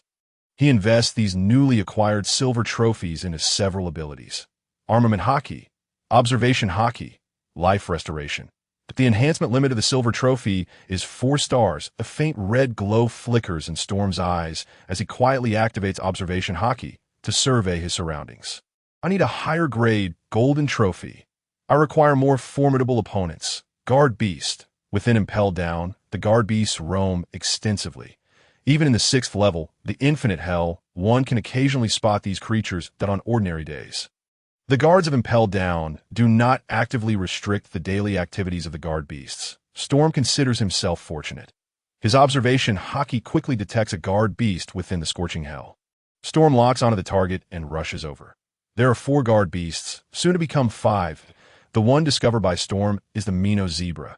This creature possesses a remarkably unique appearance. with a mane of pink, wavy hair, and wielding a massive, spiked, ball-shaped mace. Its upper body retains the form of a zebra, while its abdomen exhibits human-like features with 2 rows of neatly arranged abs, aside from its belly. It resembles a bipedal, pink-haired zebra. As Storm gazes at the Mino zebra, the creature likewise notices the presence of a human that in the simplistic thought process of the guard beast, there is no distinction between guard and prisoner. The Mino zebra inhales deeply, nearly inhaling the large snot hanging from its snout. This action is merely an attempt to identify Storm's identity through scent. Confirming the smell, it realizes he is an unfamiliar stranger. The Mino zebra's previously dazed expression suddenly turns fierce. It gallops forward, its speed akin to a gale.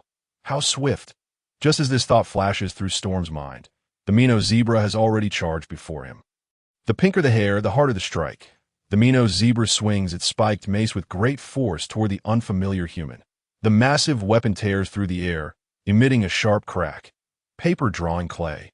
Storm's body rapidly shifts and contorts, akin to a pliable, ever-transforming mass of soft clay. He accurately perceives the trajectory of the Mino zebra's attack and manipulates his clay-like body to change shape. Storm's form bends into an astonishing arc, allowing the Mino zebra's powerful mace to narrowly miss his clothing. Boom! Failing to strike its target, the Mino zebra's weapon crashes into the ground. The earth immediately fractures, creating a massive pit several meters in diameter within the scorched ground of the hellish landscape. In terms of both speed and strength, the Mino zebra is truly a monstrous entity. After evading the attack, Storm instinctively swings his right fist forward. White clay surges forth, enveloping his fist and causing it to expand dramatically. Giant clay fist. Bang! Storm's colossal fist lands squarely on the Mino zebra's abdomen. The immense force sends the Mino zebra hurtling several meters away, its black hooves carving deep furrows into the ground, dust rising in clouds. However, upon closer inspection, one can see that the Mino zebra's abdomen remains unscathed, merely showing slight redness on the surface of its abs. The defense of the guard beast is equally formidable. Slurp. The Mino zebra snorts again. Its simple brain fails to comprehend why its previous strike did not fell this unfamiliar human. But it matters not. If one blow fails, then 2 shall suffice. The indefatigable Minotaur zebra brandished its weapon and charged once more. Observing this, Storm did not remain stationary. Instead, he proactively approached, empowered by the enhancement of the shave technique. He unleashed a speed that rivaled that of the Minotaur zebra. The distance between the warden and the beast rapidly diminished. The Minotaur zebra swung its spherical mace, while Storm retaliated with a punch. Unlike their previous encounter, this time, Storm's fist was enveloped in tendrils of dark energy, a clear manifestation of his armed color hockey. Storm's hockey-wrapped fist collided fiercely with the Minotaur zebra's mace, resulting in a thunderous roar. Accompanied by a deafening explosion, a visible wave of white energy erupted, dispersing in all directions in the vast and searing inferno. No matter where one stood, the astonishing force of the clash reverberated throughout. Despite the disparity in their fundamental attributes, the gap between Storm and the Minotaur zebra was not as pronounced as one might have expected, thanks to the enhancement of the armed color hockey. Gritting his teeth, Storm valiantly withstood the onslaught from the Minotaur zebra. As he persevered, the dark hue of the hockey coiling around his right fist became increasingly distinct. The 2 adversaries remained locked in their struggle for approximately half a minute. Suddenly, Storm's right arm quivered slightly. The Minotaur zebra seized this opportunity, forcefully striking the human before it, sending Storm flying backwards several meters. Upon landing, his chest heaved violently, and his previously steady breath became erratic. The drain on his stamina from the armed color hockey exceeded his expectations. The hockey, just awakened, had not previously demanded such an extravagant toll. Yet, with a 4-star level of armed color hockey, Storm felt as if his stamina was being unleashed like water from a dam, gushing forth uncontrollably. Physical fitness is the foundation. My teacher did not deceive me. Storm gasped for breath, and at that moment he suddenly heard a whinny from ahead. Shiryu. Storm focused his gaze. The Minotaur zebra stood its ground. The spherical mace pointed menacingly at him. its elongated face displaying a mocking expression akin to that of a human. The battle was about to escalate. Storm's eyelid twitched furiously, after diligently working and Impel Down for so long. He was now being ridiculed by a mere horse. Storm closed his eyes and took a deep breath. In the next instant, he raised his right hand, unleashing the limitless power of the clay fruit. He had initially intended to fight the beast as an ordinary human, only to be met with mockery. In no more pretense. Today, I shall claim your trophy, Minotaur Zebra. Not even Magellan can save you. I swear it. Storm's greatest ability was never about martial arts or hockey. It was the power of the clay fruit, used without cost, augmented by the demon ring. Storm unleashed the power of the clay fruit without reservation. An unending stream of white clay accumulated before him, forming mounds of white hills. Under Storm's manipulation, the surface of these mounds rippled and transformed, rapidly sprouting heads and limbs. Towering clay giants, each averaging around 10 meters in height, stood proudly upon the scorched earth of the inferno. This scene resembled the awakening of a mythic horde of mountain giants. The Minotaur Zebra, witnessing the sudden emergence of these white giants, widened its small eyes in shock. The complexity of the situation before it exceeded the processing capacity of the Minotaur Zebra's brain. The Minotaur Zebra was frozen in disbelief. The beast was rendered momentarily incapacitated, yet the warden would not remain idle.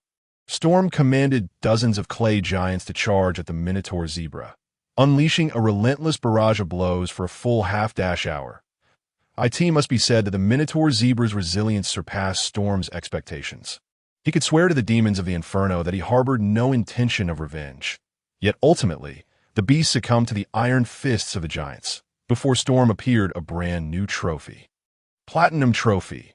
Minotaur Zebra, 5-star Platinum Trophy.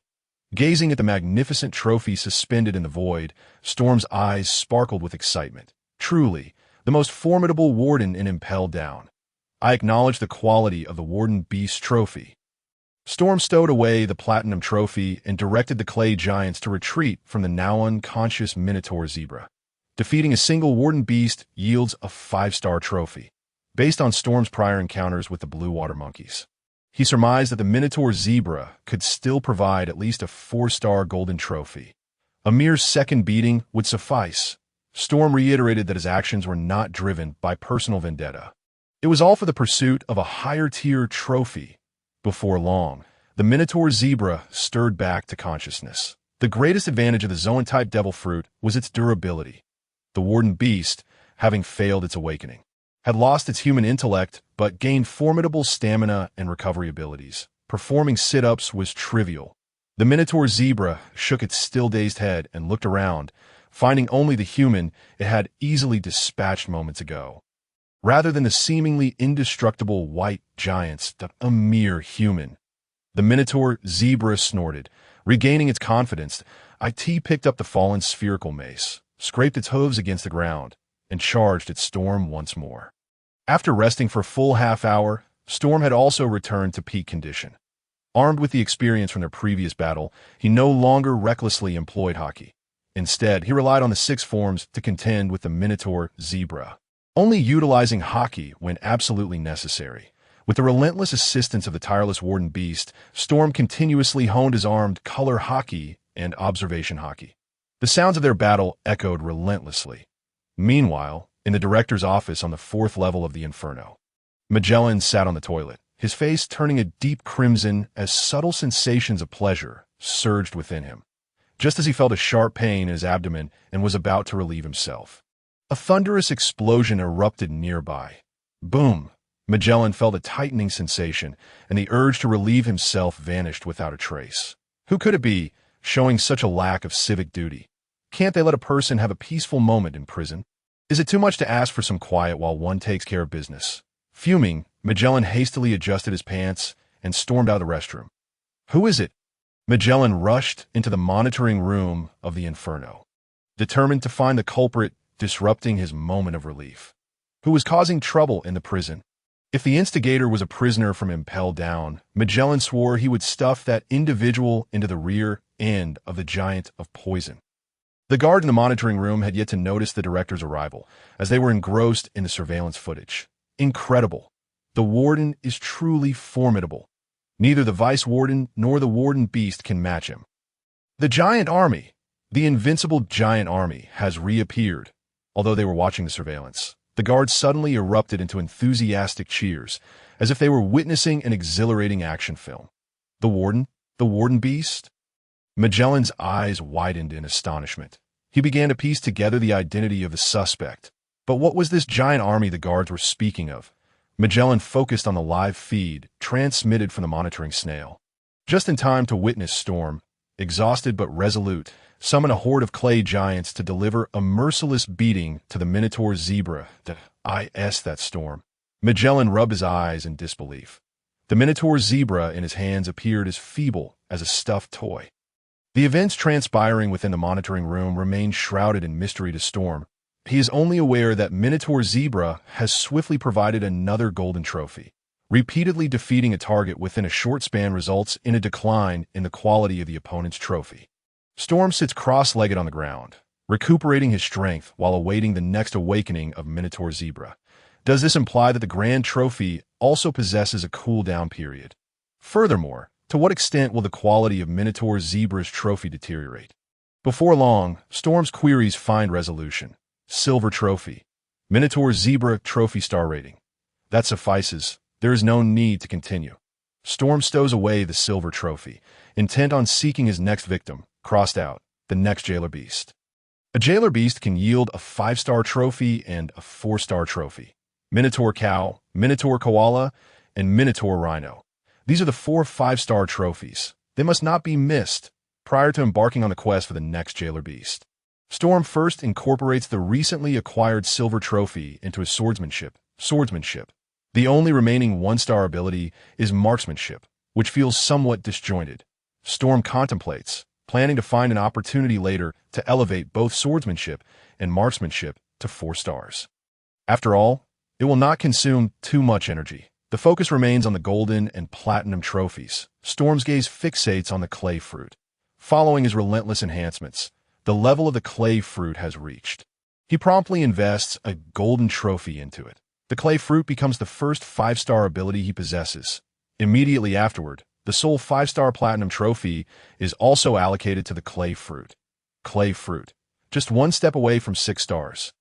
The second jailer beast, come forth. A glint of sharp crimson light flickers in Storm's eyes as he activates his observation hockey. The sounds from the outside world are meticulously captured by his heightened senses. At that moment, Storm perceives an unusually powerful target approaching him, exuding an aura even more formidable than that of Minotaur Zebra. Director. Utilizing Shave, Storm hastens toward the source and encounters Magellan, who is ambling toward him. Ah, Storm! As he greets, Magellan's expression contorts inexplicably, and a sudden wave of pain seizes his abdomen. What were you just doing? Managing the jailers, Storm replies calmly. The blue gorilla, the Sphinx, and the jailer beast. All these creatures possess limited intelligence. Effectively managing these jailers demands considerable effort, I understand. Magellan nods, intending to say something, but as he reaches the last word, his tone unexpectedly rises, and he instinctively clamps his legs together. Storm catches a glimpse of a faint lavender mist wafting from the corner of Magellan's mouth. Director, Storm instinctively steps back, evading the poisonous cloud. Surely, you do not have a penchant for relieving yourself indiscriminately. While it is a natural physiological activity for animals, I still recommend seeing a doctor. Ha! Magellan chuckles awkwardly, reminding him word by word. Managing the jailers is feasible. Just ensure not to make too much noise. Absolutely. Do not become Shiryu. With that proclamation, Magellan hastily scurries away. Whether it is merely an illusion, Storm seems to perceive a wisp of purple smoke trailing from behind Magellan. Never become Shiryu. Storm gazes at Magellan's retreating figure, shaking his head. Who would aspire to be a destined failure? Casting aside Magellan's admonitions, Storm's observation hockey fails to detect the presence of a second jailer beast. However, that is of no consequence. Within Impel Down, there are plentiful surveillance den mushy. Storm arrives at the monitoring room of the Scorching Hell, utilizing the formidable surveillance system to instantaneously pinpoint the location of the second jailer beast. The Platinum Trophy hunting operation commences in the ensuing days. Storm continuously seeks out jailer beasts for practice and refinement. With the assistance of several jailer beasts, Storm hones his armament hockey in the mornings and his observation hockey in the afternoons, while also practicing life return during meals. All these abilities, boasting a commendable 4-star rating, have been thoroughly mastered by him. Storm can now seamlessly employ his dual hockey in combat, ensuring no energy is wasted. His battle endurance has significantly increased. Beyond the enhancement of his own abilities, Storm's most substantial gain is undoubtedly the grand trophies provided by the 4 jailer beasts. Setting aside the grand trophy from Minotaur Zebra, Minotaur Cow, Minotaur Koala, and Minotaur Rhino have collectively bestowed upon Storm 3 platinum trophies and 3 golden trophies. Storm temporarily refrains from utilizing the 3 platinum trophies. Instead, consuming all 3 golden trophies, he invests 2 golden trophies into endurance attributes and 1 into speed. These attributes subsequently evolve into endurance, speed. Once Storm has fully mastered his newly augmented physical attributes and the clay fruit's abilities, the day arrives for Shiryu to conclude his confinement and depart from the freezing hell. In the director's office of the scorching hell, several prominent figures from Impel Down convene. All have gathered here at the behest of the director. Magellan's intention is straightforward. He aims to take this opportunity to ease the tension between Storm and Shiryu. Regardless of the nature of their prior conflict, it is time to set aside grievances and jointly govern Impel Down. Bang! The door to the director's office is thrust open from the outside. Shiryu, seemingly accompanied by a chill, steps into the office. Team Magellan's silent cue.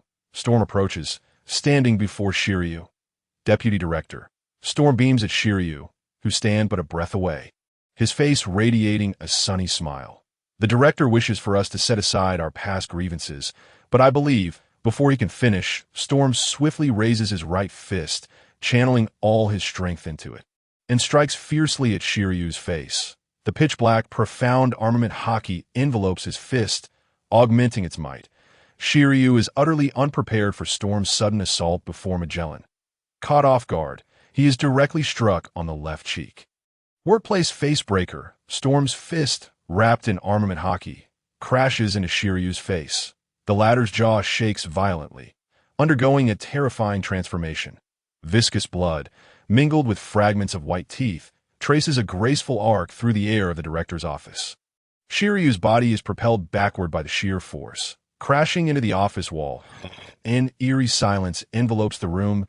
An eye for an eye, blood for blood. That is my style. Storm shakes his fist, turning to face the dazed Magellan. Director, procure me a ticket to the freezing hell. Send Storm to the freezing hell. Magellan, as the director of Impel Down, possesses the quickest reflexes among the assembly. He must not allow a direct confrontation between Shiryu and Storm to escalate any further. However, no matter how swiftly the director speaks, it cannot rival the fury igniting within the deputy director's mind. You bastard! Accompanied by a resounding roar that clearly indicated a breach of air, the bruised and battered Shiryu rose from the chaotic ground. He had scarcely concluded his holiday in the frigid hell before being unceremoniously summoned to the director's office without the opportunity to retrieve his weapons. Yet, even without his famed sword, Raijin, Shiryu remained a formidable swordsman. Barehanded, he charged towards Storm, his right fist raised high, glistening with a dark, heavy hue. Armament hockey, die brat. In a fit of rage, Shiryu unleashed an unimaginable speed, darting towards Storm like a bolt of lightning, catching even Magellan off guard. However, Storm, having long anticipated a counterattack, clearly discerned Shiryu's trajectory. He swung his right fist, encased in a layer of white clay, intertwined with the formidable armament hockey. Armored giant fist. Boom! The impact of the 2 iron fists, one large and one small, echoed like a thunderclap within the director's office. The point of collision between Storm and Shiryu became the epicenter of a violent shockwave, sending debris spiraling through the air as if a fierce hurricane had swept through the room. With various objects colliding against the walls amid a cacophony of noise. So powerful. Both combatants exhibited extraordinary strength. Alas, my director's office, the onlookers, Suy, Domino, and Hannibal, were compelled to retreat, striving to distance themselves from the battlefield's epicenter. Yet Magellan harbored no such concerns. Drops of deep purple venom dripped from his forehead. His entire form became enveloped in a terrifying shroud of poison. The warden of Impel Down. Magellan's strength within the prison rivaled that of a marine admiral. Poison dragon. In the blink of an eye, Magellan conjured an immense, deep purple poison dragon, exuding a noxious gas that opened its gaping maw. Swiftly engulfing the two combatants locked in a stalemate. Previously, during the confrontation in the prison cafeteria, the poison dragon had merely served as a deterrent. However, this time, within the confines of the office, he fully unleashed the terrifying might of the poison fruit. As the dragon's venom cascaded to the floor, the two combatants bitten by the dragon became evident. Shiryu was drenched in venom, kneeling with a pallid face, clearly suffering from severe poisoning. In stark contrast, Storm was encased in a humanoid armor crafted from white clay, providing him complete protection without any vulnerabilities. As the venom dissipated, the pockmarked clay armor vanished, revealing Storm unscathed before the onlookers. Hannibal. Magellan fixed his gaze upon Storm for a moment before suddenly calling out the name of the chief guard. Send Storm to the frigid hell. The director reiterated his previous command, adding further details. 3 days of solitary confinement. No one is permitted to visit him without my orders. Hannibal carefully navigated around the puddles of venom on the floor, approaching Storm and tugging at his clothing. Storm complied readily, following Hannibal out of the director's office. The duo traversed the scorching corridors of hell. Once they were a safe distance from the director's office, Hannibal let out a sigh of relief. Storm, you sigh. Hannibal shook his head, a look of concern etched upon his face. I told you long ago not to provoke Shiryu. That man is a lunatic. I did not instigate that man. Have you forgotten? He was the one who provoked me first, Storm retorted. During the previous cafeteria incident, it was indeed Shiryu who had drawn his blade first. After being struck, he could hardly remain passive. Had it not been for the peculiar abilities of the clay fruit, Storm might have sustained grievous injuries from Shiryu's attack. Such a long-standing grudge could not go unavenged. The only regret Storm harbored was that his previous punch had not been forceful enough to incapacitate Shiryu in one blow. Had the power of his workplace facial reconstruction punch been sufficient, he would have had the opportunity to lay claim to the prestigious trophy of the Vice Warden of Impel Down. What a pity! Storm's disappointment was unbeknownst to Hannibal, yet he couldn't help but cast a sidelong glance at Storm. Indeed, Shiryu struck first, but did he gain any advantage from you? If Hannibal's memory served him correctly. In both encounters between Storm and Shiryu, it was always Shiryu who bore the brunt of the injuries. As for Storm, had his attire ever been soiled? Even if it had, it was likely due to being stained with Shiryu's blood. Hannibal shook his head internally, opting to bypass the topic of Shiryu.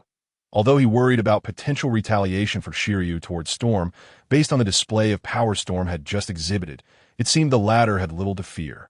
Magellan was genuinely furious this time. Hannibal shifted the conversation to the subject of the frigid hell. The 5th level is truly no place for humans. Once Magellan cools down, I will see if I can help you switch levels. There's absolutely no need. Storm interjected hastily. He appreciated Hannibal's good intentions, but was genuinely eager to go to the frigid hell. Storm's public beating of Shiryu in the director's office was primarily motivated by a desire to vent his frustrations, with the secondary goal of being sent to the frigid hell. Since Shiryu could earn a penal sentence in the frigid hell by assaulting a fellow inmate, it was only fair that Storm should have the same opportunity. Storm was in dire need of an abundance of golden trophies to continue enhancing his abilities. The frigid hell was teeming with criminals whose bounties exceeded 100 million. Storm had longed to hunt for trophies in the frigid hell. Publicly beating Shiryu was part of Storm's prison plan. Hannibal was entirely unaware of this, mistakenly believing that Storm was dissuading him out of concern for his reputation with Magellan. Storm. Hannibal was initially moved to tears, but quickly rallied his spirits. Rest assured, I will definitely help you switch levels. Hannibal. Storm was deeply touched, but once again declined the offer. You wouldn't want Shiryu to discover that you attempted to interfere with the director's orders. Would you, Shiryu? Hannibal stammered. The name alone sent a chill down his spine. Hannibal had never cared about revealing his ambitions before Magellan, knowing that the latter was fundamentally a good person. But Shiryu, that scoundrel, was genuinely capable of wielding a knife. I apologized, stormed. At Hannibal's demeanor shifted abruptly to one of dejection. I am utterly useless. Storm felt a pang of guilt, but for the sake of his trophy hunting plan, he had to put Hannibal through this inconvenience. Before he could offer words of comfort, Hannibal inexplicably reignited with fervor. One day, I shall become the director of Impel Down. Storm patted Hannibal on the shoulder. Go for it. Having resolved to conduct business, Hannibal and Storm proceeded to the first floor of the sea, to the warden's office. Though I believe it is entirely unnecessary, let us leave our weapons here, Hannibal remarked, gesturing to the iron military dagger at Storm's waist. Unable to resist a quip, that be by the way, I have never seen you wield a blade. Why do you carry it with you? Of course it's for style. Ahem. Actually, I used to wield a blade in my early years. In his early years, Hannibal silently touched his forehead. How old are you this year? He mused. Why am I even discussing this topic? Sturm retrieved his wine, iron mine, military knife, and sea stone baton, placing them meticulously on a designated shelf. At that moment, the telephone bug beside him suddenly rang. The sound was not from the contact phone bug of the advancing city. It was Sturm's private telephone bug. He cast a quick glance at Hannibal before casually answering the call. La, Sturm interjected succinctly, not waiting for the caller to finish. Immediate imprisonment, do not disturb. With a decisive click, he hung up the phone bug. Hannibal glanced over with curiosity. Who is it? Whoever it is. It certainly isn't Magellan. Sturm stowed away the private telephone bug and urged Hannibal to leave his office. Let us venture into the frigid hell together. I heard from the guards that you can traverse the frigid hell unprotected and barehanded. Ah. Hannibal let out a dry chuckle. After all, I am destined to become the director of the advancing city. Meanwhile, on the serene, tranquil sea of paradise, Kizaru pedaled his bicycle, bewilderedly listening to the static emanating from the receiver. What had he just heard? Allah. It must be because he had slept for too long, leaving his mind a bit muddled. Kizaru scratched his disheveled explosive hair. He must have dialed the wrong number. Beep! His private telephone bug emitted a peculiar sound. The bobbing motion indicated one thing. The number was correct. How could this be? Unconvinced, Kizaru dialed again, but this time he was met only with static that Sturm's telephone bug was no longer reachable. I recall Sturm was assigned to the advancing city as a guard, right? Kizaru exchanged glances with the telephone bug, the jarring static echoing far across the sea. Who put him in prison? In the frigid hell? Where the cold wind pierced through, Sturm sat cross-legged in his solitary cell, his breath quickly transforming into clouds of white mist. Indeed, it was as cold as the rumor suggested. Sturm lifted his right hand and flexed his fingers, feeling no stiffness whatsoever. Thankfully, I had previously elevated my endurance attribute to 5 stars. Otherwise, a 4-star physique would not withstand the frigid hell's chill. Sturm gazed outside, his sight traversing the frost-covered bars, reaching the solitary cell across from him. Inside was a prisoner with a bounty exceeding 100 million, completely encased in ice, devoid of any signs of life. This prisoner had been frozen to death by the extreme conditions of the frigid hell. What a pity for a golden trophy! Sturm's fleeting sense of regret vanished. He activated his observation hockey, probing the outer world. Within Sturm's perception, the shivering Hannibal had vanished into the frigid hell, accompanied by a group of guards in protective gear. It seems the rumors of the chief warden not fearing the bitter cold are indeed just that. Rumors. Regardless, Hannibal has finally departed. Sturm felt a wave of relief. His voluntary entry into the frigid hell was not a desire for imprisonment. He was here for the grand trophy. In contrast to the upper levels of hell, the frigid hell housed much more formidable prisoners, and there was an absence of monitoring telephone bugs. The vitality of the telephone bugs did not withstand the terrifyingly low temperatures of the frigid hell.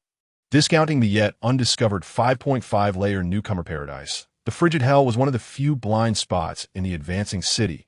This signified that Sturm's window of freedom had finally arrived, sharpening his blade. Sturm did not immediately embark on trophy hunting, but instead called forth his grand trophy. The platinum trophy obtained from defeating 4 guard beasts. Sturm had merely utilized one, leaving 3 remaining. Now was the opportune moment for enhancement. Taking a deep breath, Sturm tossed 1 platinum trophy into the clay fruit. clay fruit. Currently, 2 platinum trophies remain. Sturm initially intended to invest them into his physique attribute.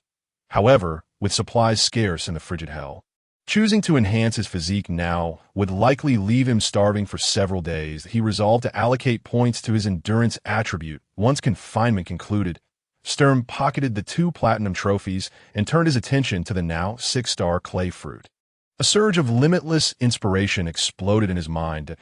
In that instant, Sturm comprehended the distinction between 5.5 stars and 6 stars. He extended his right hand, pressing it against the cell's floor, suddenly activating the clay fruit's ability.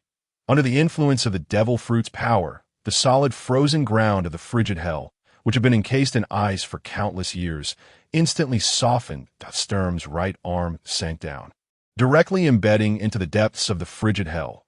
From the crevice where his arm met the ground, a continuous stream of white clay surged forth like a fountain. 6 stars.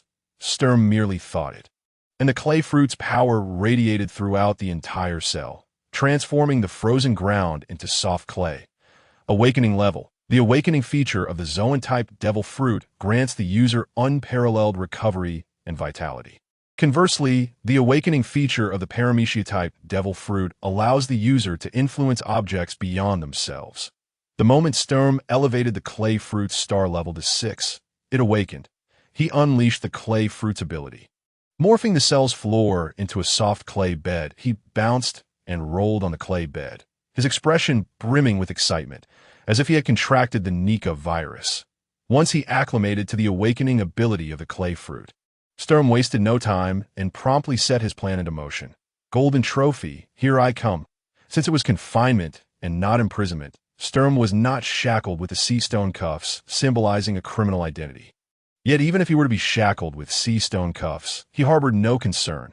Sturm could utilize the clay fruit's powers thanks to the strength of the Devil's Ring. The sea stone restrains ability users. What does it have to do with him? An ordinary individual? Sturm had already tested this himself. When he initially received that sea stone baton from the Navy's equipment department, he had experimented with the sea stone's restraining effects on him. The conclusion drawn was that the sea stone was merely a worthless rock, utterly ineffective. From that moment, a rather vague prison plan had formed in Sturm's mind. Now that he found himself in the frigid hell, the sea stone could not impede his movements. Standing before the cell door, Sturm strode confidently towards the bars infused with sea stone.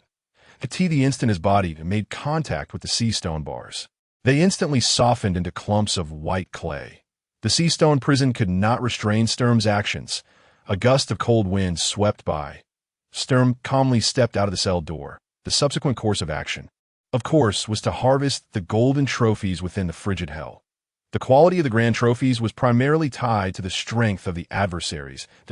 In the realm of pirates, the bounty amount undoubtedly serves as the best indicator of strength. Just as Sturm had initially surmised, every pirate with a bounty exceeding 100 million could grant him a golden trophy. Sturm commenced his endeavors from the confines of his solitary cell, relentlessly plundering the trophies of the incarcerated prisoners surrounding him. 1 golden trophy after another found its way into his possession. By the time Sturm had thoroughly emptied his designated cell area, the number of golden trophies in his grasp had reached a commendable double-digit figure, an impressive total of 15 golden trophies. While this quantity was somewhat satisfactory, Sturm's journey ultimately halted before a snow-laden thicket. Yet, there was no cause for concern. Within the icy inferno, alongside the prisoners, there existed the corresponding guards. Army Wolf. Before embarking on his quest for the Army Wolf, Sturm summoned his collection of trophies, intending to augment his power further.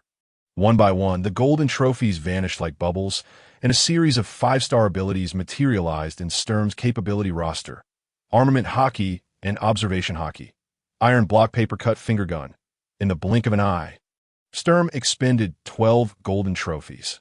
Uncertain of the Army Wolf's strength, he deliberately retained 3 trophies, having previously elevated his stamina attribute to 5 stars, while the other 2 physical attributes remained at 4 stars. These 3 trophies were reserved for bolstering his strength and speed attributes. All was in readiness, save for the Army Wolf. A sharp crimson glint flickered in Sturm's eyes as his observation hockey breezed through the thicket ahead. I found it. Sturm raised his right hand, conjuring a towering clay clone, directing it to charge into the dense woodland. The denizens of the thicket quickly sensed the disturbance. Amidst the rustling sounds, the snow-white-furred army wolves emerged before the clay clones. Though the army wolves were not as colossal as the beasts confined in the depths of the inferno, each wolf's eyes glowed a menacing crimson, indicating their formidable nature. Awoo! With a chilling howl. 7 or 8 army wolves, seemingly under command, sprinted towards the clay clones. The speed of the army wolves was astonishing, nearly rivaling that of a minotaur. However, no matter how swift the wolves were, they could not outpace the clay of the clone. Under Sturm's control, the clay clone swung its massive fists forward, its enormous arms exploding like cannonballs, dispersing into 7 evenly sized clay tendrils. The tips of these tendrils were meticulously shaped into fists, striking the advancing army wolves with pinpoint accuracy. Clay rainstorm. The army wolves' speed proved futile against the awakened clay fruit. They charged forward like a thunderous storm, only to be felled by the torrential assault of the clay fists. Thud! Thud! Accompanied by 8 crisp sounds of impact, the encircling army wolves were all rendered unconscious. Golden trophy. Army Wolf X8 indeed. It was a golden trophy. A flicker of delight crossed Sturm's eyes. Yet this moment, a figure concealed in the shadows abruptly appeared. An orange yellow silhouette flashed through the air. The once mighty clay clone was swiftly decapitated. Thud. The headless clay clone crumpled to the ground. Got it? The orange-yellow figure halted, revealing its true form. With half of its hair and attire orange and the other half white, a prominent lightning scar ran from its forehead to its right eye. Notably, this individual possessed arms that were not human, but rather enormous scissors. A high-ranking officer of the Revolutionary Army, Lightning. Before Lightning could approach to ascertain the situation, the corpse of the clay clone emitted a peculiar sound. The clay, as if influenced by some unseen force, suddenly softened. The body of the clay clone, along with its severed head, began to reassemble before Lightning's astonished gaze. Hey!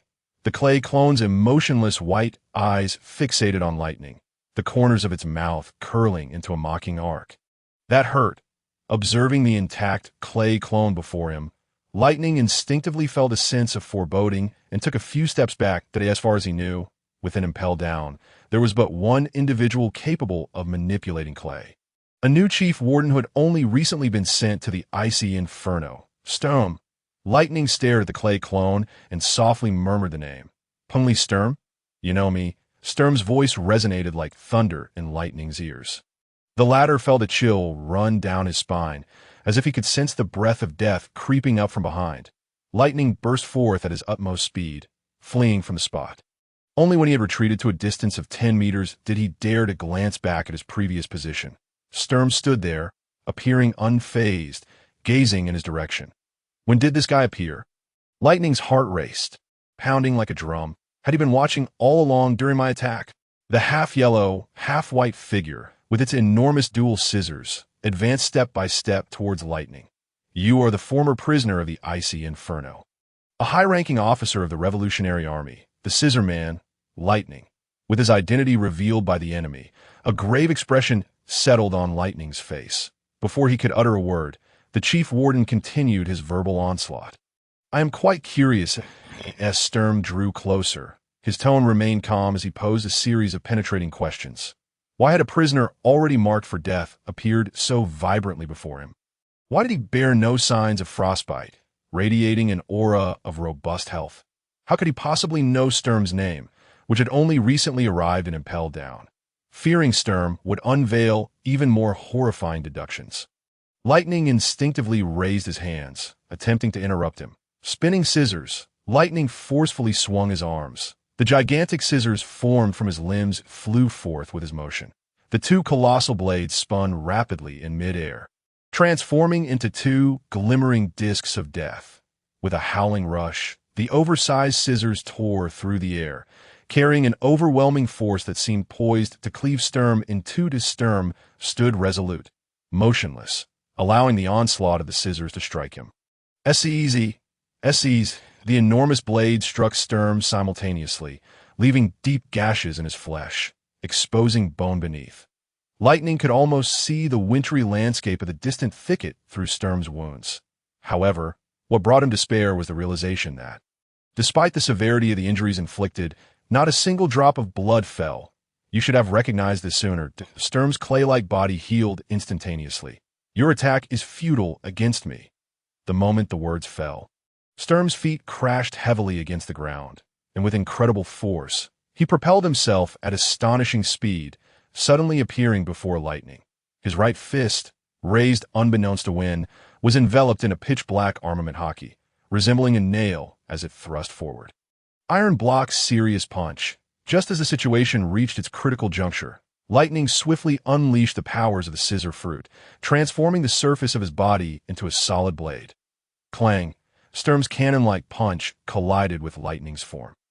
Suddenly, a crisp sound akin to the clash of metal and iron erupted. Lightning was sent flying backward, soaring several dozen meters before crashing into and breaking several large trees, finally coming to a halt. Dust mingled with fragments of snow danced through the air. Amidst the swirling smoke and dust, Lightning knelt on one knee, blood trickling from the corner of his mouth, a distinctly visible fist imprint marring his body. Although the unique abilities of the cut fruit afforded him some degree of damage reduction, the suppressive effect of hockey against devil fruit users remained potent. A single iron fist from Storm inflicted considerable harm upon Lightning. Truly worthy of being a monster capable of trading blows with range Shiryu. Lightning coughed up a mouthful of congealed blood, his eyes resolute as he gazed forward. But no matter what, I must not allow him to discover the existence of the paradise. Level 5.5 of Impel Down, the new human paradise. This was the paradise meticulously crafted by the cross-dresser king, Emporio Ivankov, a devoted follower of Ivankov. Lightning would never permit anyone to jeopardize the grand plans of the cross-dresser king, especially not the guards of Impel Down, the lapdogs of the world government. Lightning transformed his hands into massive scissors once more, plunging them into the ground beneath him as a user of the cut fruit. Lightning could not only convert every part of his body into scissors, but could also sever any hard object, manipulating the fallen pieces as if they were mere sheets of paper. In a matter of moments, Lightning had sliced the ground beneath him into numerous frozen earth fragments. Under the influence of the cut fruit's powers, these frozen earth fragments stacked together as if they were sheets of paper. Lightning controlled these fragments, hurling them like paper airplanes. Despite their seemingly delicate appearance, these frozen earth fragments remained hard and frigid. Under Lightning's command, their attacking force rivaled that of ordinary cannonballs. KUT. The onslaught of frozen earth fragments bombarded Storm. As if intent on burying him entirely, in the face of this assault, Storm pressed forward rather than retreating. Paper clay, Storm strode confidently through the densely packed frozen earth fragments, his body morphing continuously with the shifts in the air. Boom, boom. Each fragment that crashed down unleashed a deafening roar, shaking the very ground. Yet, as Storm traversed this deathly barrage, he emerged unscathed, not even a speck of dust marring his attire. Is this the extent of the strength possessed by the senior officers of the Revolutionary Army? Storm spread his fingers wide, unleashing a torrent of white clay that swiftly transformed into several robust clay strips. Each strip's tip was cloaked in a thin layer of hockey, enhancing its destructive power. Thus, the roles of offense and defense shifted. Clay rain, Storm commanded the clay strips, launching a tempestuous assault upon Lightning. Each clay strip that struck the ground created a massive crater with ease. Lightning evaded one, then another, but could not escape the third or fourth. Bang! A clay strip struck Lightning, and the hockey-infused clay attack momentarily halted his movements. Immediately, an unending barrage of clay strips surrounded him, completely engulfing Lightning. Boom! Boom! Boom! Accompanied by a cacophony of relentless explosions, a new trophy appeared before Storm. Platinum Trophy. Lightning Trophy Star Rating. Another Platinum Trophy claimed. Storm stowed the trophy and retracted the clay in the deepest part of the largest crater. Lightning lay battered and bruised. Were it not for the rise and fall of his chest, one might presume he was lifeless. Observing the defeated Lightning, Storm's brow furrowed slightly, although he was pleased to have acquired a Platinum Trophy. The question of how to handle Lightning became a minor dilemma. Storm was already aware of the hidden level 5.5 within Impel Down, but he had not previously contemplated taking action against the peculiar new humans residing in the paradise. The trophies offered by the cross-dressers were no different from those provided by the prisoners. In that case, why would Storm seek to venture into the new human paradise, having arrived in this frigid hell for the first time? Storm did not expect to encounter the inhabitants of the new human paradise so swiftly. Moreover, he had crossed paths with the second-in-command of the paradise. The commotion from the recent battle was considerable.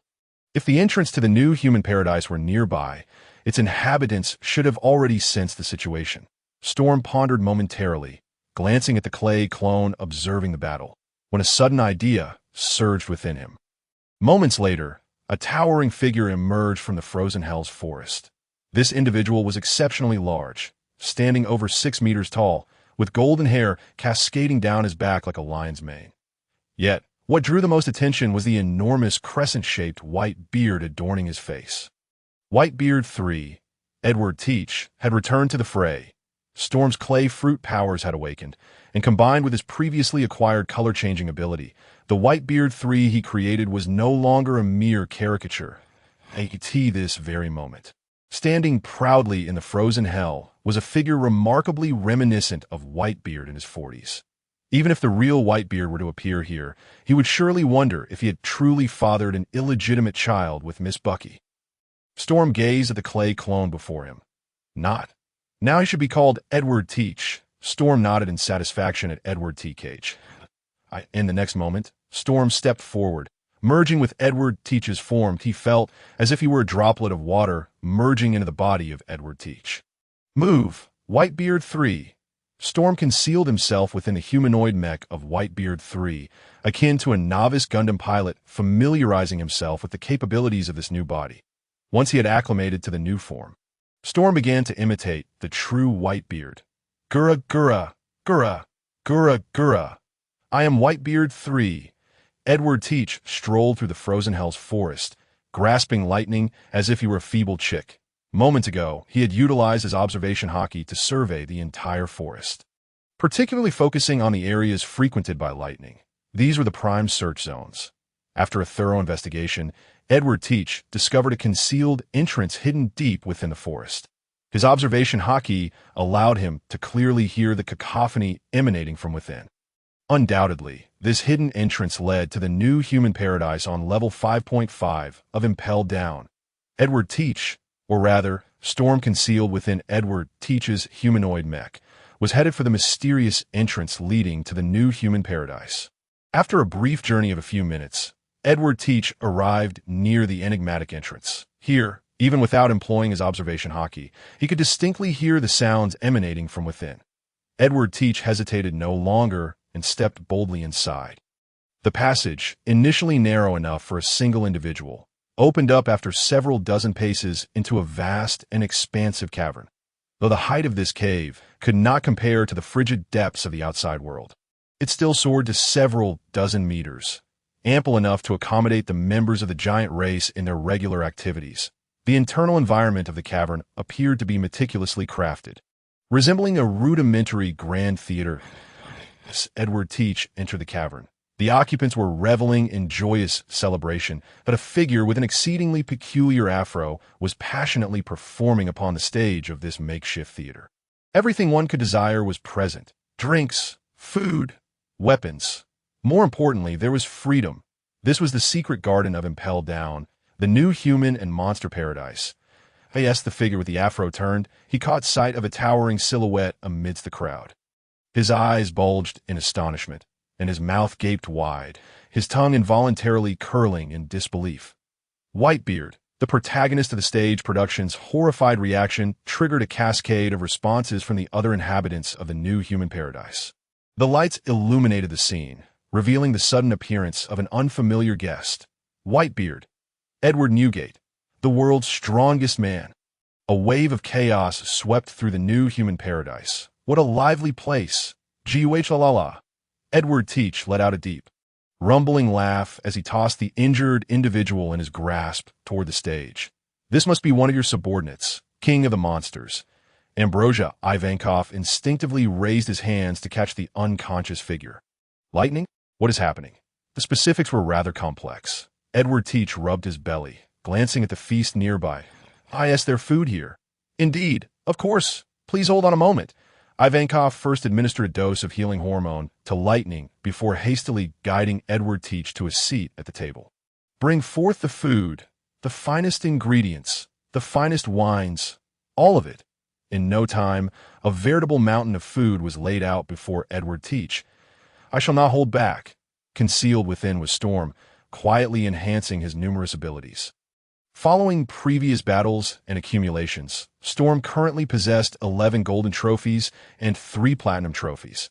Before entering the new human paradise, Storm had expended several trophies to enhance a few of his abilities. Moonwalk, Gale Blade Technique, Life Restoration, that now, with an abundance of food before him, Storm's choice was undoubtedly to augment his physique. As the last 3 golden trophies were consumed, Storm's strength and speed attributes surged dramatically. Without hesitation, he allocated the remaining 3 platinum trophies to endurance and speed attributes. Strength, speed, endurance. The moment Storm completed his physical enhancements, an unprecedented hunger surged within him. He snatched a piece of Sea King meat and stuffed it into his mouth, rapidly reducing the mountain of food before him to nothingness in the vast cavern. Only the monstrous sounds of his feasting echoed. The inhabitants of the new human paradise watched in awe as this voracious display unfolded, none daring to utter a word. Even Ivankov, the king of the monsters, refrained from interrupting Whitebeard's meal. As the food before Whitebeard dwindled, Ivankov hurriedly beckoned the chefs of the new human paradise to expedite their service. Time trickled by. The new humans in the paradise exchanged astonished glances. Whitebeard has been eating for half an hour. Incredible. His stomach is like a bottomless pit. He has consumed a week's worth of food stored in the new human paradise. Throughout Whitebeard's feast, Ivankov observed closely.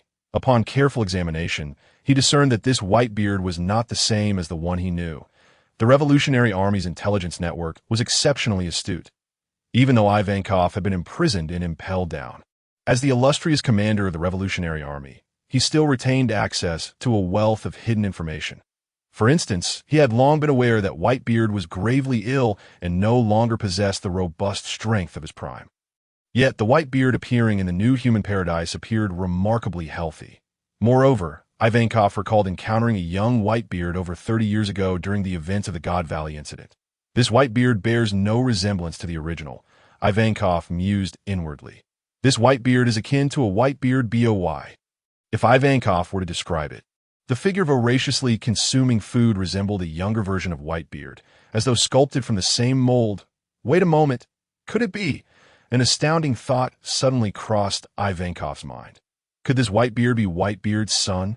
Just then, having consumed the entirety of the food reserves in the new human paradise, Storm finally felt satiated. Ivankov hesitated momentarily before cautiously approaching. Lord Whitebeard, he bowed, a forced smile stretching across his rugged face. What is your command? There is no need for such formality. King of the monsters, I have heard of your name. Edward Teach rose, towering over Ivankov, extending his right hand. Let's be friends, Ambrosia Ivankov. I am Edward Teach. Whitebeard III, Whitebeard III. The king of the monsters had heard whispers of Whitebeard II, said to possess the same formidable strength as the young Whitebeard. But where did this Whitebeard III emerge from?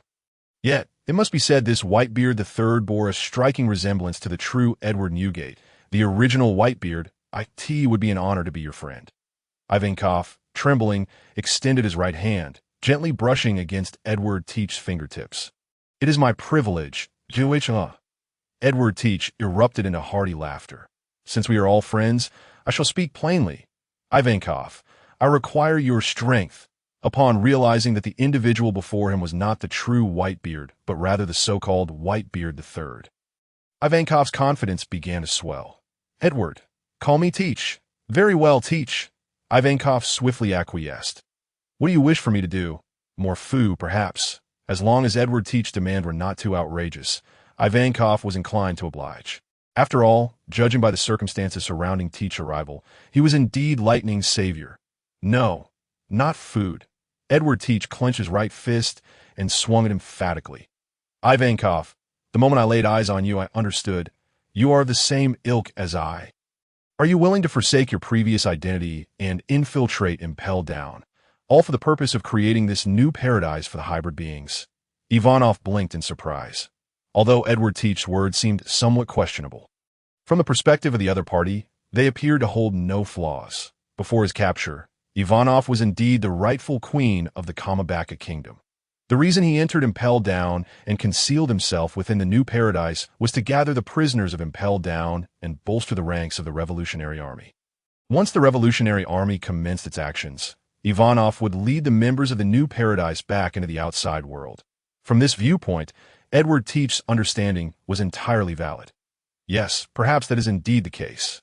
Ivanov replied somewhat distractedly, before promptly inquiring, "And what about you, Teach? I care not for these inconsequential minions." Edward Teach spread his arms wide, embracing the void, and fervently displayed his ambition that my goal is the infinite hell of the 6th level. I intend to select the most elite and formidable subordinates from the most wicked and terrifying criminals in the world. I shall establish the most fearsome pirate crew in history. I will defeat Whitebeard and become the strongest pirate in the world. The remnants of the old era have reached their time to exit the stage of history. The moment Edward Teach's words fell, it seemed as though a whirlwind had suddenly swept through the new paradise. Faint crimson arcs of electricity danced through the air, an intangible aura of intimidation enveloping the entire space. Even the few hybrid beings standing at the periphery felt an inexplicable weight of pressure in that moment. Is this the might of the Overlord's ambition? Ivanov, standing closest, was the first to perceive the presence of this intimidation. Even a king who had weathered countless storms could not help but break into a cold sweat. Such a terrifying spirit, such lofty dreams. Ivanov was left speechless, gazing at Edward Teach with a mixture of astonishment and shock. Only the son of Whitebeard could possibly possess such ambition. From that moment onward, Ivanov no longer harbored any doubts regarding Edward Teach's identity. He was undoubtedly the third of Whitebeard. On an emotional level, Ivanov greatly admired the plan Edward Teach had just proposed to meticulously select the strongest subordinates from the most fearsome infinite hell. A scheme that ordinary people would scarcely dare to conceive was so boldly articulated by Teach. However, from a rational standpoint, Ivanov held little faith in Edward Teach's future. What manner of place is the infinite hell? The criminals imprisoned, there are nearly all monsters deliberately erased from history by the world government due to their heinousness. Each prisoner in infinite hell could be regarded as a legendary figure if placed in the outside world. Could Edward Teach truly recruit subordinates from infinite hell? The answer to this question eluded Ivanov. Yet at that moment, he offered no negative commentary on Teach's words, simply pressing on with calmness. "Teach, what exactly do you need me to do?" Should Edward Teach desire Ivanov's assistance in enhancing this recruitment plan for infinite hell, perhaps by managing the aftermath or aiding him and his potential subordinates in secretly escaping from Impel Down, Ivanov would be willing to acquiesce that a little-known fact. The new paradise is connected to various secret passages within Impel Down, from the first level's Crimson Lotus Hell to the 5th level's Extreme Cold Hell. Each of the first 5 levels of Impel Down possesses dedicated secret pathways leading to the new paradise. Even the guards of Impel Down are unaware of the existence of these hidden passages. Ivanov possesses the capability to assist a group of individuals in moving freely through the first 5 levels of Impel Down without anyone being the wiser. Edward Teach seemed momentarily dazed, but upon hearing the words of the hybrid king, he quickly regained his focus. Did I not just say, "My goal is the infinite hell"? Ivanov, let us journey to infinite hell together. Edward Teach extended his hand of friendship once more toward the hybrid king. We are friends. If we cannot face peril together, what kind of friendship is that?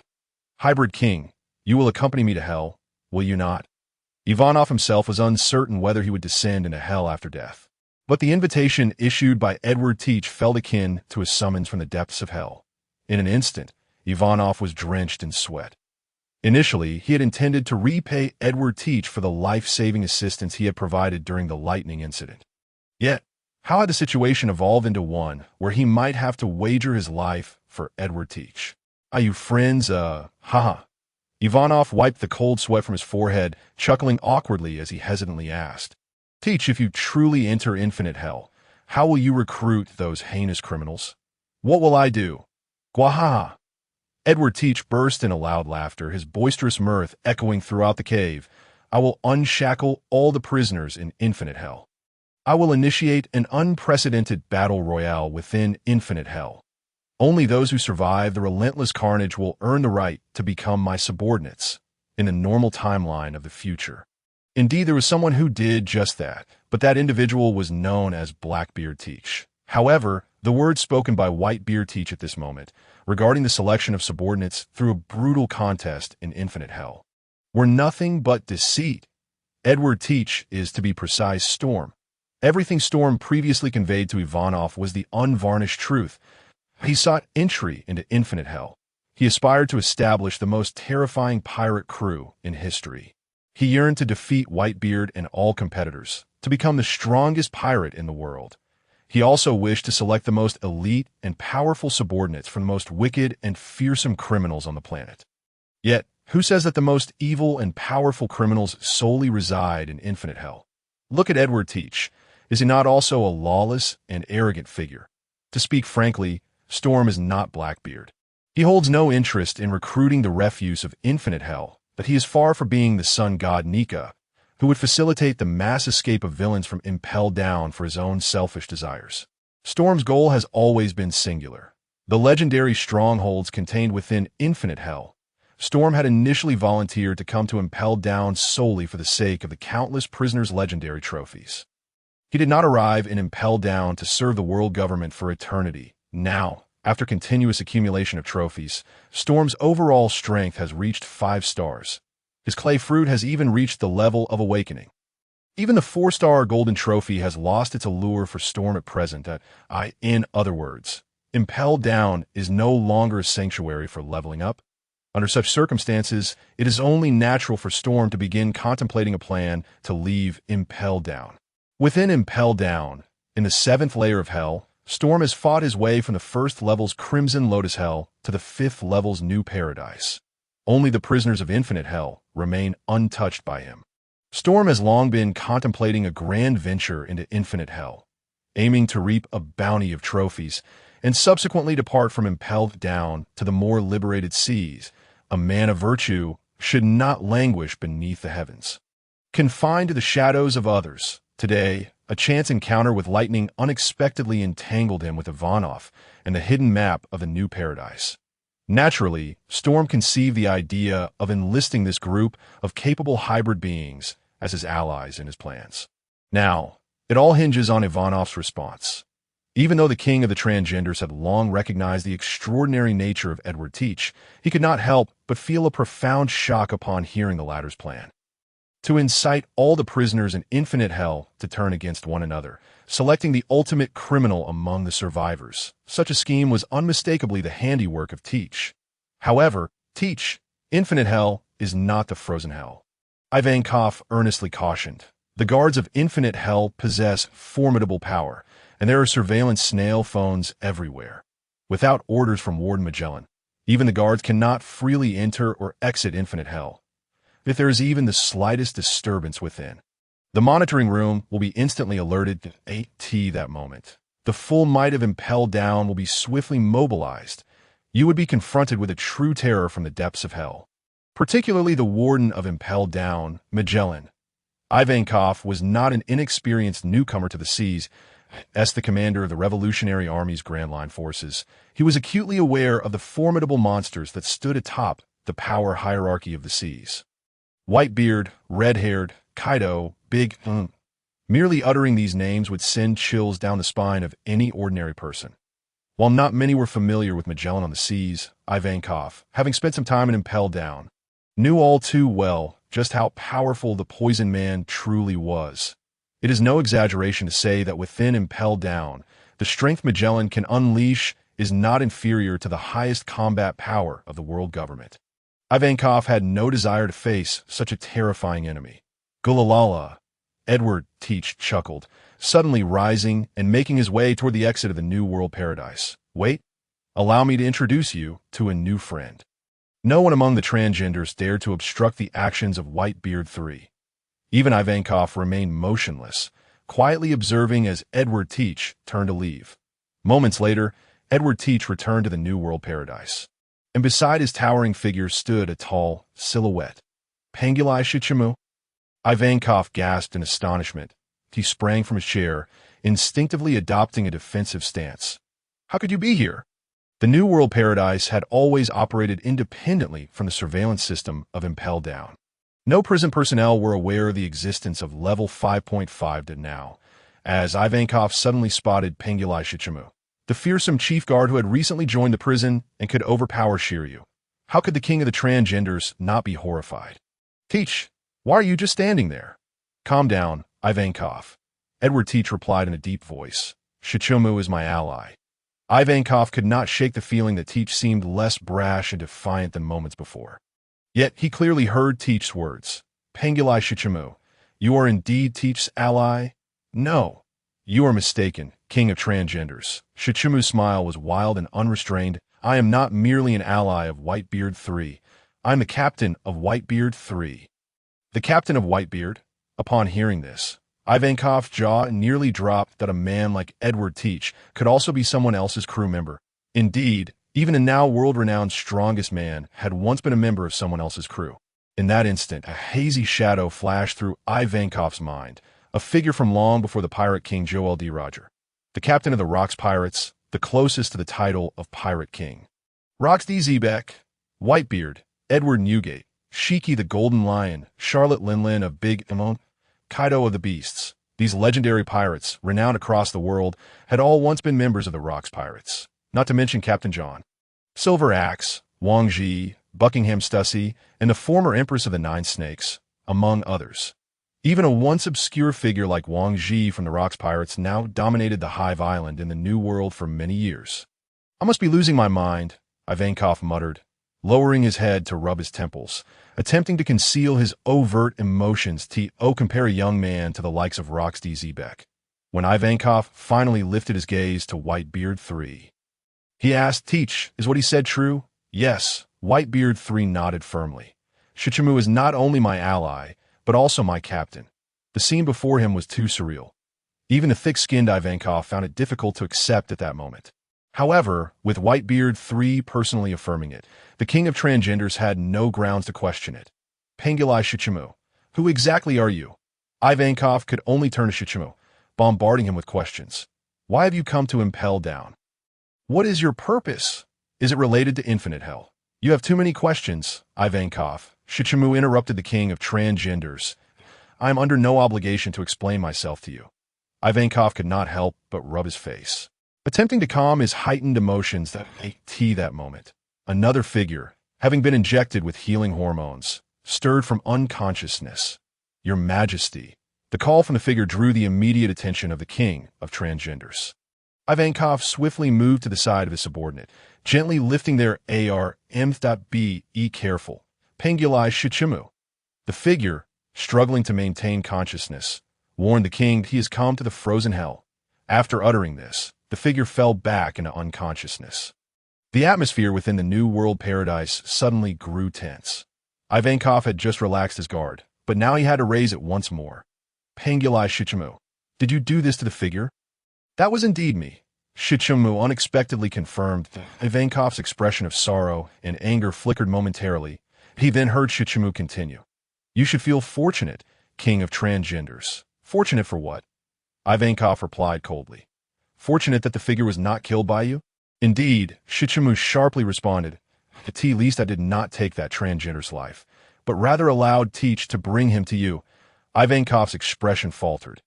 Although he felt discontent and anger at the fact that Shichimu had severely injured the figure, he had to admit there was some merit to the other words. Yes, the chief guard of Impel Down. Shichimu also held the authority to execute prisoners. Even if Shichimu had indeed killed the figure, it would have been within his duties. Even if we were to consider a hypothetical scenario, had Shichimu left the figure to fend for himself in the frozen hell's forest, the unconscious figure would surely have been devoured by the ravenous wolf packs. In such a case, Ivankov would have lost this precious subordinate. At that moment, a sense of relief unexpectedly surged within Ivankov. Thank goodness the figure encountered Shichimu and not Shiryu of the Rain. Otherwise, the figure would undoubtedly have perished. Once he fully cleared his thoughts, the flames of anger within Ivankov dissipated significantly. The figure was injured, but it was merely an injury, as long as they still lived. That was enough. As for how Pengalish Storm managed to escape from the icy prison of hell and encountered lightning, Ivankov had no intention of delving into that matter. After all, it must be noted that Pengalish Storm's identity was that of the chief warden, not a prisoner. The punishment he faced was merely solitary confinement. Rather than imprisonment, it was likely that he possessed countless ways to leave his cell. Ivankov chose not to dwell on such trivialities any longer.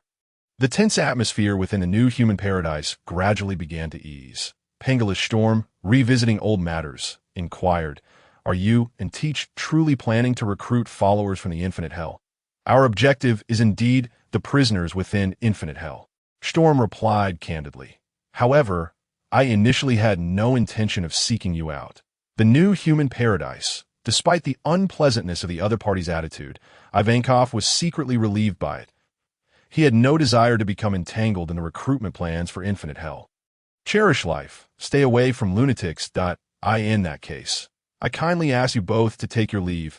Ivankov hastily issued the eviction order. "I wish you both success in your endeavors." The Queen of Transgenders. Storm tilted his head, casting a sidelong glance at Ivankov. "When did you develop the illusion that you could remain uninvolved?" Ivankov was taken aback in an instant. "What?" Storm waved his hand, and Whitebeard III obediently stepped aside. Then he took strides toward Ivankov, the new human paradise, a realm existing within the blind spot of Impel Down surveillance. Storm advanced step by step, and the ground he trod upon erupted like a fountain, spewing forth clay. "From the moment I appeared here, your fate was sealed. Queen of Transgenders, you wish to join me in infinite hell? Or would you prefer to be sent there by me?" The previously relaxed atmosphere became taut with tension once more. Ivankov's eyes widened, filled with disbelief. But in the next instant, he blinked sharply. A powerful shockwave erupted from his eyelid, surging like a tempest toward the approaching storm. Death wink, boom! The shockwave generated by Ivankov's death wink exploded upon contact with Storm's body, creating a deafening roar within the new human paradise. As the explosive wave struck Storm, his body became tattered and torn. Yet, instead of blood, white clay flowed from his wounds. Simultaneously, the earth beneath Storm's feet transformed into an immense expanse of clay, assimilated by the power of the clay fruit. Flowing clay, Storm manipulated the clay-laden ground beneath him, shaping it into undulating forms reminiscent of ocean waves. Enormous hands sprouted from the clay terrain, launching an assault on all beings within the new human paradise. The ground has turned to clay. I can't maintain my footing. So many hands. There's no way to evade them. The members of the new human paradise, originally prisoners absorbed by Ivankov from the previous 5 levels, displayed a wide range of abilities. Faced with the large-scale assault of flowing clay, not a single one among them could evade. In mere moments, the vast majority of the members were ensnared by Storm's control of the clay fruit, including the unconscious lightning. Only Ivankov continued to evade the onslaught of flowing clay. Well-versed in various matters, he immediately discerned the essence of this large-scale attack. Pengalish Storm's clay fruit had awakened. The Queen of Transgenders felt a shiver run down his spine. Hey. While deftly dodging the attacks of the clay, Ivankov shouted out, "Can we call it quits? Please, stop your assault. If this continues, the entire new human paradise will be destroyed." "Yield." Storm gazed at the motionless trophy, a cold smile gracing his lips. "Since you are concerned about the destruction of the new human paradise, let us step outside to fight. Just so happens I'm quite intrigued by your abilities." Storm had been contemplating how to render the clay fruit even more artistic. After all, it is well known that art is synonymous with explosion. The notion that such explosive waves could emanate from human muscles and eyelids fascinated Storm immensely. "What did you say?" Ivankov was taken aback by Storm's words, momentarily forgetting to evade the clay attacks. "Do you also wish to become a new human? I can assist you in evolving." New human. As in transgender. Upon hearing Ivankov's words, Storm's expression darkened instantaneously. He commanded the white clay to form an enormous hand, which came crashing down upon Ivankov. Smack! With the ease of swatting a fly, Storm sent Ivankov plummeting into the depths of the new human paradise. "Ah, I won't be sent to infinite hell." Ivankov's voice echoed from within the clay. Hellwink, boom! The violent shockwave collided with the white clay, causing the clay-laden ground to erupt as fragments of clay filled the air. Ivankov leaped high into the sky, having transformed into a female form. The queen beckoned Storm with a playful gesture. "Pangolus, let us go outside and play." In the icy hell, where the cold winds howled, the newly feminized Ivankov leaped forth from a secret entrance of the new human paradise. Yet before she could land gracefully on the forest floor outside, a certain clearing within the dense woods saw the snow covering the ground suddenly soften. The delicate, crystalline snowflakes transformed into heavy, soft clay. With a rush, the white clay erupted skyward like a fountain. A Storm's figure emerged before Ivankov. "Now's the time." Ivankov, seizing the opportunity, blinked rapidly at Storm's position. Death wink, as Storm had just revealed himself. Ivankov unleashed a powerful explosive gust, hurtling toward him with extraordinary speed. After all, the clay fruit was merely a paramecia type, not a logia type. Even if Pangolus Storm had awakened the clay fruit, it was improbable that he could maintain a clay form at all times. Under Ivankov's eager gaze, the explosive gust generated by Death Wink accurately struck Storm's body. Boom! The deafening blast echoed forth. Storm's newly formed body exploded at that moment, shattering into countless fragments. Small pieces of white clay mingled with the shockwave, scattering across the ground. Did I succeed? Ivankov's expression reflected a mix of surprise and joy. However, in the next instant, the ground where Storm's fragments had fallen underwent a transformation under an invisible force. In just a few breaths, the entirety of the forest floor was converted and assimilated into clay. Those trees, which had stood for countless years, were transformed into clay as well. Unscathed, Storm re-emerged from his original position. He gazed upward at the Queen of Transgenders, manipulating the clay-laden forest to launch a relentless assault skyward. Clay trees see.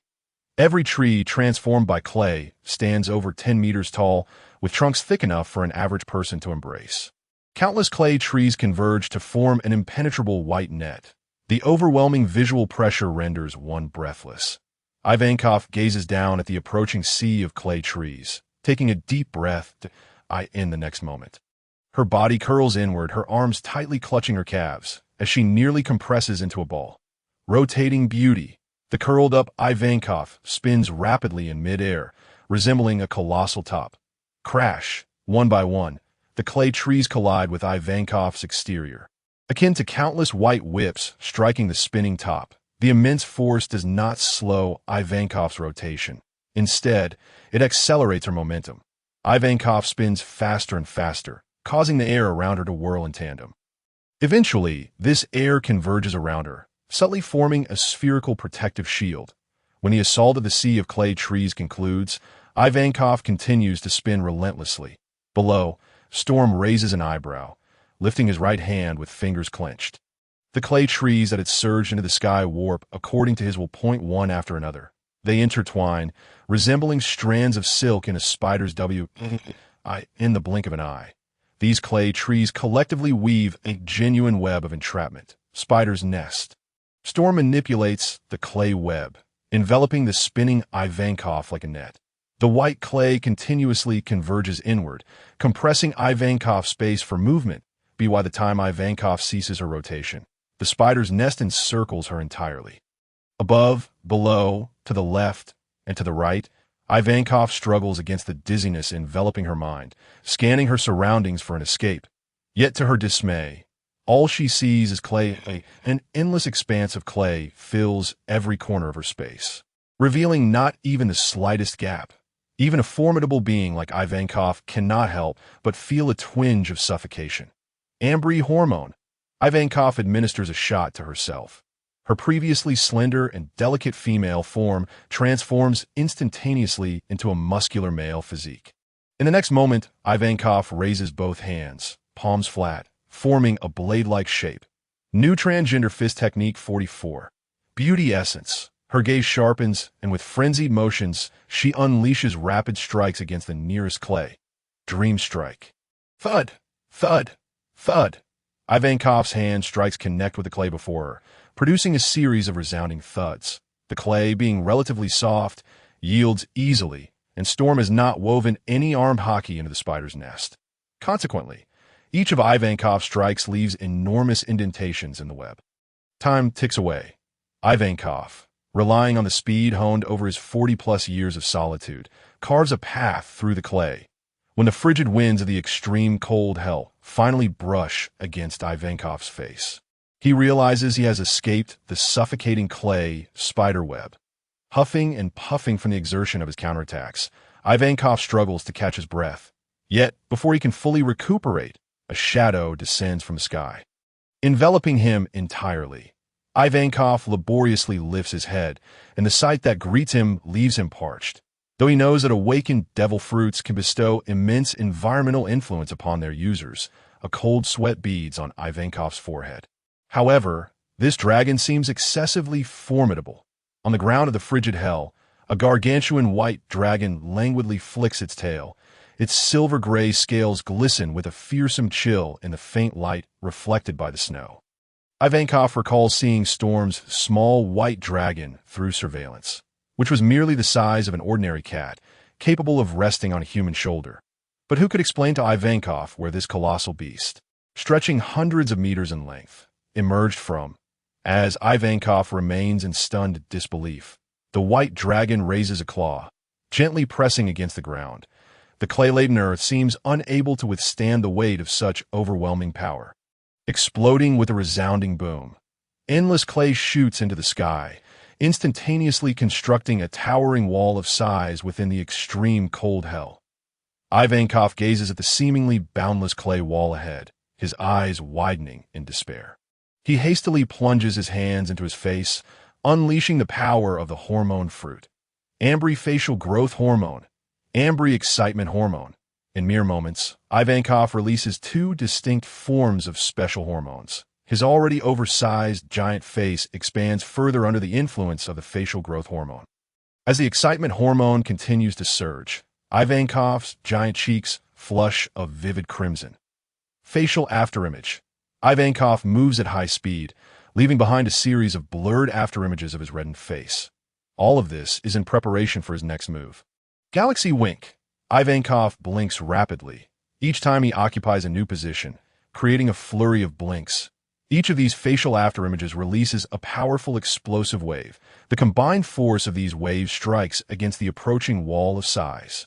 A thunderous cacophony of explosions reverberates through the air. Ivankov's galaxy wink leaves deep craters, each nearly 10 meters in diameter, upon the clay wall. Yet in comparison to this towering barrier, the damage inflicted by Ivankov is utterly negligible. Under Storm's unbounded enhancement, the destruction caused by Ivankov pales in comparison to the self-repair of the clay wall.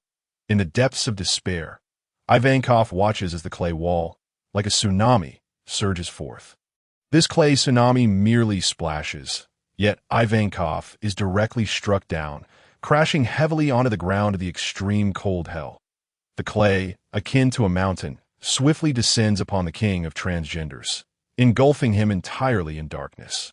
The king of transgenders, Ambry Ivankov, cannot rise again. Once the clamor of battle subsides, a new trophy, seemingly crafted from crystal-clear diamonds, materializes before Storm. Diamond Trophy. Ambry Ivankov Trophy Star Rating. 6-star, Diamond Trophy. The legendary miracle worker.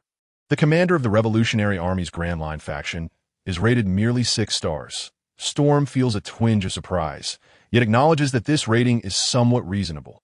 Upon reflection, Ivankov's combat ability is not particularly formidable. In a recent battle, he exhibited no sign of hockey. A diamond trophy is a commendable prize. Storm dispels the effect of the clay fruit's power, restoring the frigid hell to its original state. Awakening power, digestion complete. Through a fierce battle with the flamboyant King Ivankov, Storm has thoroughly mastered the powers of the awakened clay fruit. Following its awakening, the clay fruit possesses the ability to forcibly assimilate the characteristics of the surrounding environment. Coupled with the seemingly boundless natural energy of the Devil Ring, Storm can now, given sufficient preparation time, completely transform an entire island into a clay island. To put it simply, Storm now possesses island-destroying combat power. It would be best to develop several awakened techniques, targeting both single-target and area damage. The benchmarks for developing these awakened techniques would be the few who have elevated their paramecia-type fruits to the awakened level: Doflamingo, Katakuri, Tetsolo, and Douglas Bullet. Recalling his somewhat wandering thoughts, Storm turned his gaze to the 6-star trophy he had just acquired, a diamond trophy. Upon confirming that 6 stars equate to awakening, Storm has gained a new understanding of the strength associated with the 6-star rank. Based on his previous experiences, a 4-star golden trophy corresponds to a bounty of approximately 100 million berries. Simply put, the 4-star rank roughly aligns with the supernovas within the pirate faction. Thus, the 6-star rank likely corresponds to the warlords of the sea. If this rank disparity holds true, then the 8-star rank would represent the admirals, and the 4 emperors. Storm gently traced his fingers over the Devil Ring. Realizing that its potency exceeds his prior expectations, the 9-star rank must surely correspond to the level of ancient weapons, truly a testament to the wisdom of the ancient kingdom, with the Devil Ring in hand. Enhancing the development level of the Devil Fruit becomes an unequivocally advantageous choice. Storm gazed at the resplendent diamond trophy in the void. In the past, he would have thoughtlessly poured this diamond trophy into the clay fruit. However, now Storm quietly altered his mindset. The Grand Trophy possesses formidable wish-granting abilities. His greatest asset, the Devil Ring, is obtained through wishes made with the Grand Trophy. If one Devil Ring is this powerful, what might 2 achieve? Storm's 10 fingers yearn for not just 1, 2, or 3 Devil Rings to be fair. As a special paramecia, the strength of the clay fruit is acceptable, but it is by no means top tier. Excluding the abnormal evolution of the Zoan-type Nika fruit, which allows transformation into Nika, and the surgery fruit capable of performing resurrection surgeries, or the paw fruit with its concept-manipulating abilities and the whimsical nature of the toy fruit, which embodies causality. Compared to these paramecia-type devil fruits, the clay fruit appears rather weak. In Storm's view, there are 2 primary methods to enhance the strength of the clay fruit. The first is to diligently develop the inherent abilities of the clay fruit, progressing it to the 9-star level. The second is to hunt other powerful devil fruits, blending them with the clay fruit to amplify its strength. For instance, 2 explosion fruits could render the clay fruit more artistic. Whether it be Mr. Five's explosion fruit from the Baroque works or Gladius's bomb fruit from the Don Quixote family, both could facilitate the evolution of Storm's clay fruit into an animal-type human fruit. Specifically the mythical form of Daedara. Even excluding these 2 explosion fruits, other devil fruits could also aid in augmenting the strength of the clay fruit. However, regardless of which devil fruit it is, Storm desires to harness their powers and become a wielder of multiple devil fruit abilities, necessitating the assistance of more devil rings. Ultimately, it circles back to the devil rings. The only remaining question is whether the 6-star diamond trophy can grant a wish for a devil ring. Even a weakened version, a 6-star devil ring, the wish-granting capability of the Grand Trophy is not omnipotent. For example, when Storm previously defeated the chameleon fruit user, he utilized the opponent's Grand Trophy to make a wish. At that time, he had fantasized about using a silver trophy to wish for a devil ring, only to receive a mere 3-star chameleon ability instead. The diamond trophy is vastly stronger than the silver trophy. Yet can it truly grant a wish for a devil ring? Storm remains uncertain. With only 1 diamond trophy in his possession, the risk of trial and error is too high. Should the wish fail, and he does not obtain a devil ring, it would be unfortunate, but if he inadvertently gains some new human fist technique or the ability for gender transformation, that would be a sheer waste. After much contemplation, Storm ultimately chose to set aside the diamond trophy for the time being. If only there were a second 6-star trophy. Having made his decision, Storm refrained from utilizing this unique diamond trophy. If it were merely for adding points, a single diamond trophy would not yield a qualitative improvement. However, if the wish is successful, then 2 devil rings would undoubtedly catalyze a transformation in Storm's strength.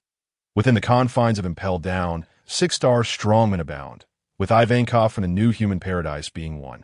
And there are others in the Infinite Hell. Perhaps the remaining Shiryu of the rain. A thought flickered through Storm's mind. Only to be buried deep within, he summoned his grand trophy once more. Examining the ability panel. Previously, when Storm had disguised himself as Edward Teach and declared his dreams to Ivankov and others, he felt a certain burst of momentum within him. Could it be Conqueror's Haki? Upon checking his Haki attributes, he still only saw the 5-star levels of Armament Haki and Observation Haki, with the indication of Unawakened still lingering behind Conqueror's Haki. Could it be that the earlier surge of momentum was merely an illusion? Storm's brow furrowed slightly. That is impossible. That sensation could not have been a mere figment of imagination. Closing his eyes, Storm sought to re-experience that earlier surge of momentum. But alas, he felt nothing, or perhaps the awakening of Conqueror's Haki requires further accumulation and more specific timing. After some internal conflict, Storm ultimately found no clues, leaving him with a slight irritation. He gazed at the restored frigid hell. Suddenly, he extended his right hand, resuming the assimilation of the ground into clay, controlling it to extract the buried Ivankov from the depths. Even a miraculous person like Ivankov, who had been struck and buried in utter darkness, bore a rather unfortunate expression. Yet Storm was beyond caring. He manipulated the clay to ensnare Ivankov's right foot, shaking him as if he were a small animal. The unconscious Ivankov was forced awake by this ruthless shaking, his dazed eyes struggling to focus.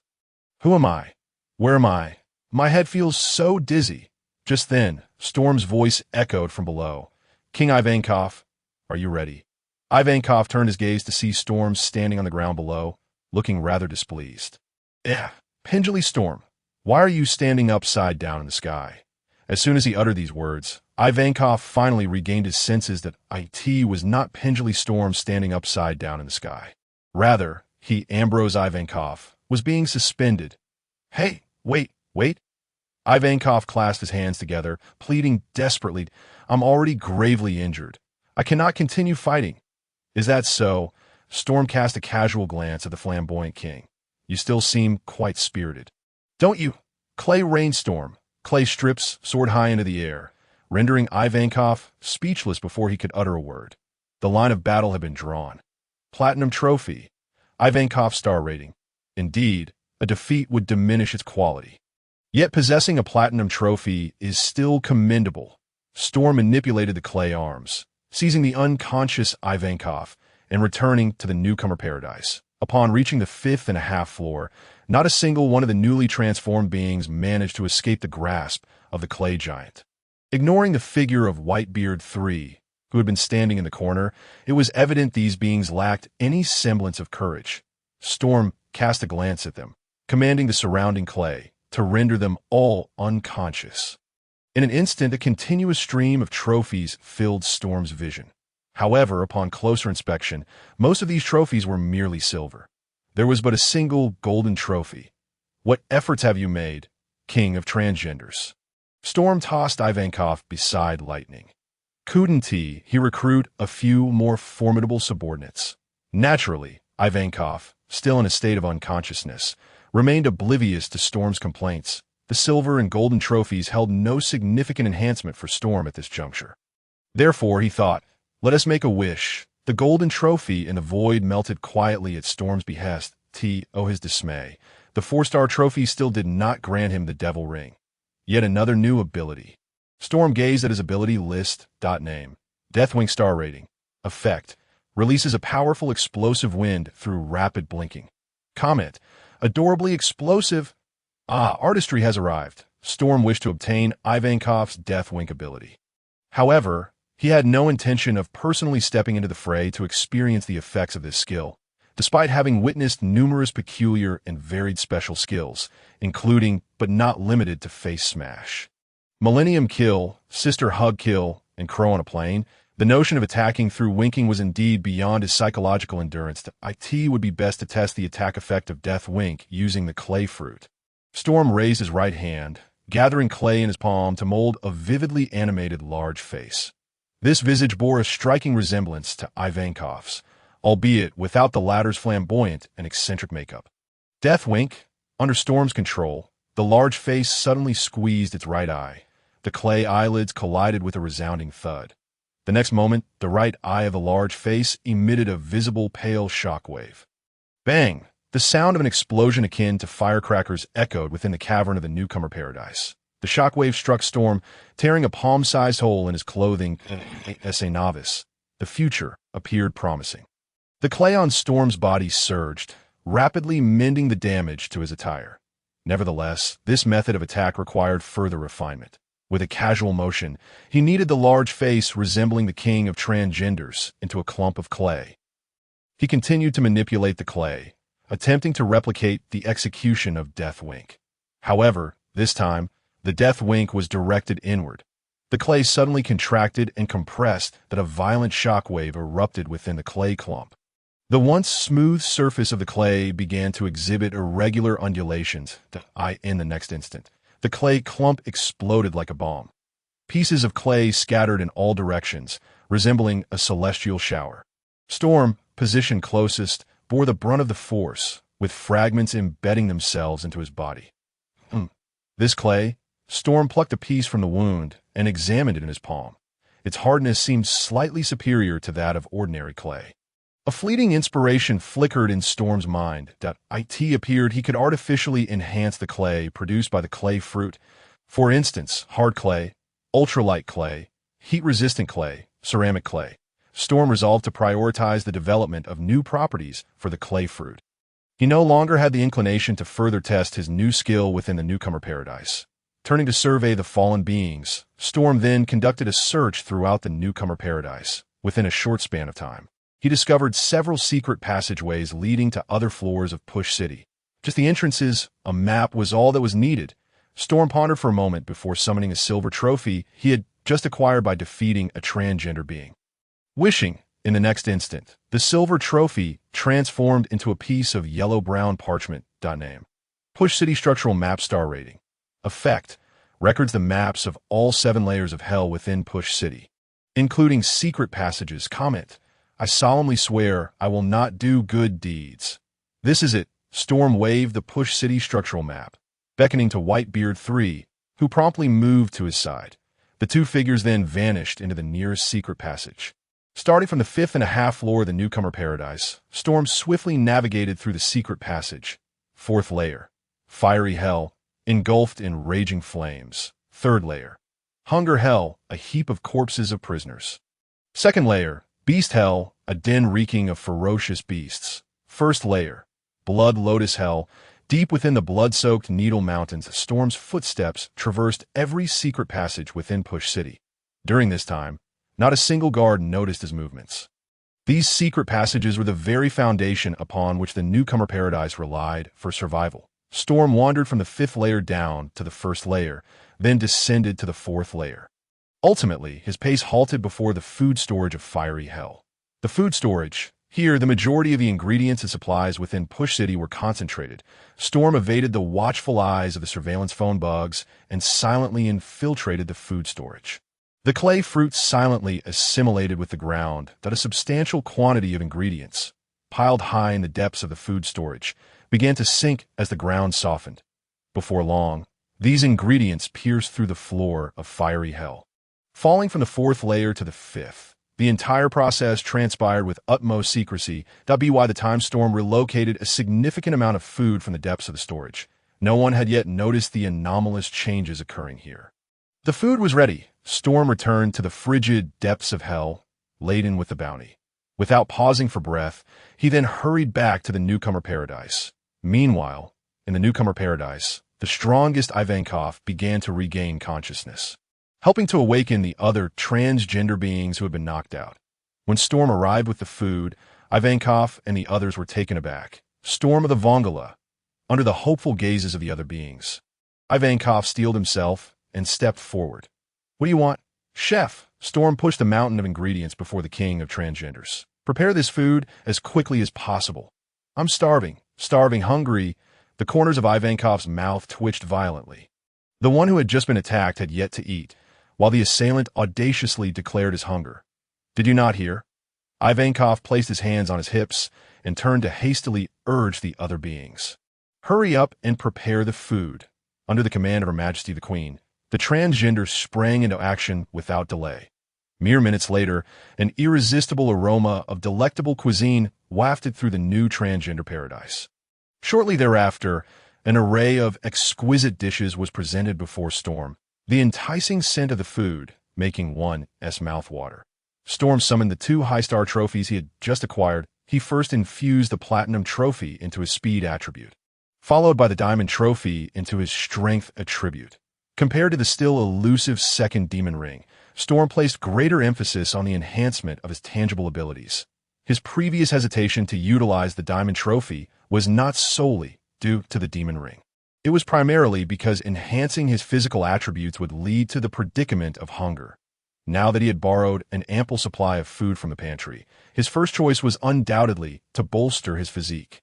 Strength, speed. The infusion of the two high-star trophies immediately elevated Storm's dual attributes of strength and speed to 6 stars, with his endurance attribute also having reached 6 stars previously. Storm's physique attribute now stood at physique. In that moment, all of Storm's attributes, strength, speed, and endurance, achieved the 6-star level. While he could not yet be deemed a hexagonal warrior, he could certainly be regarded as a triangular warrior. A fierce hunger surged within him, prompting Storm to stow away the trophies and direct all his energy towards the contest with food. The provisions he had brought from the pantry were quickly devoured. Satiated and invigorated, he cast a mischievous glance at Ivankov beside him. Having indulged in a hearty meal, he felt the need to stretch his limbs. Seemingly sensing the malice in Storm's gaze, Ivankov promptly coughed several times. Feigning a state of utter weakness, "Cough, cough, my injuries are quite severe. Do you think I would fall for your ruse?"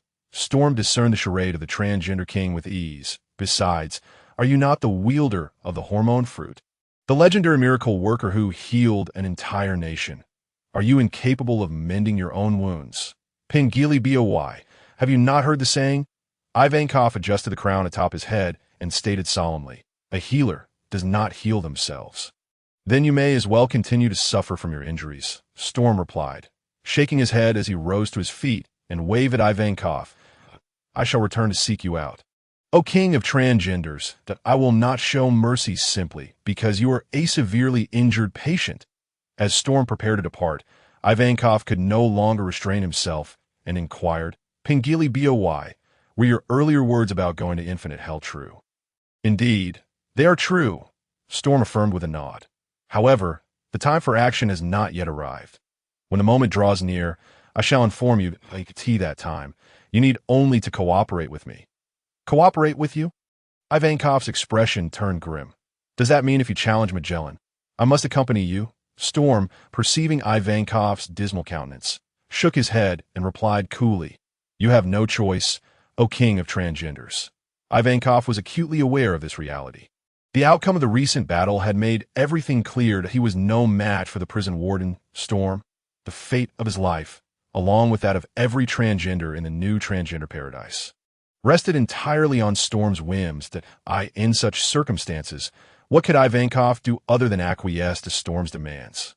In the 2 days that followed, Storm refrained from hunting for more trophies, instead diligently absorbing the numerous attribute enhancements he had previously acquired. With the active cooperation of King Ivankov, Storm smoothly adapted to his significantly enhanced power level. His physique attribute reached 6 stars. His clay fruit also attained 6 stars. His armament hockey and observation hockey remained at 5 stars. And all branches of the 6 styles were sustained at 5 stars, as Ivankov put it. Had he not seen Storm's appearance, he might have thought the Charlotte family's greatest masterpiece had been imprisoned in Impel Down.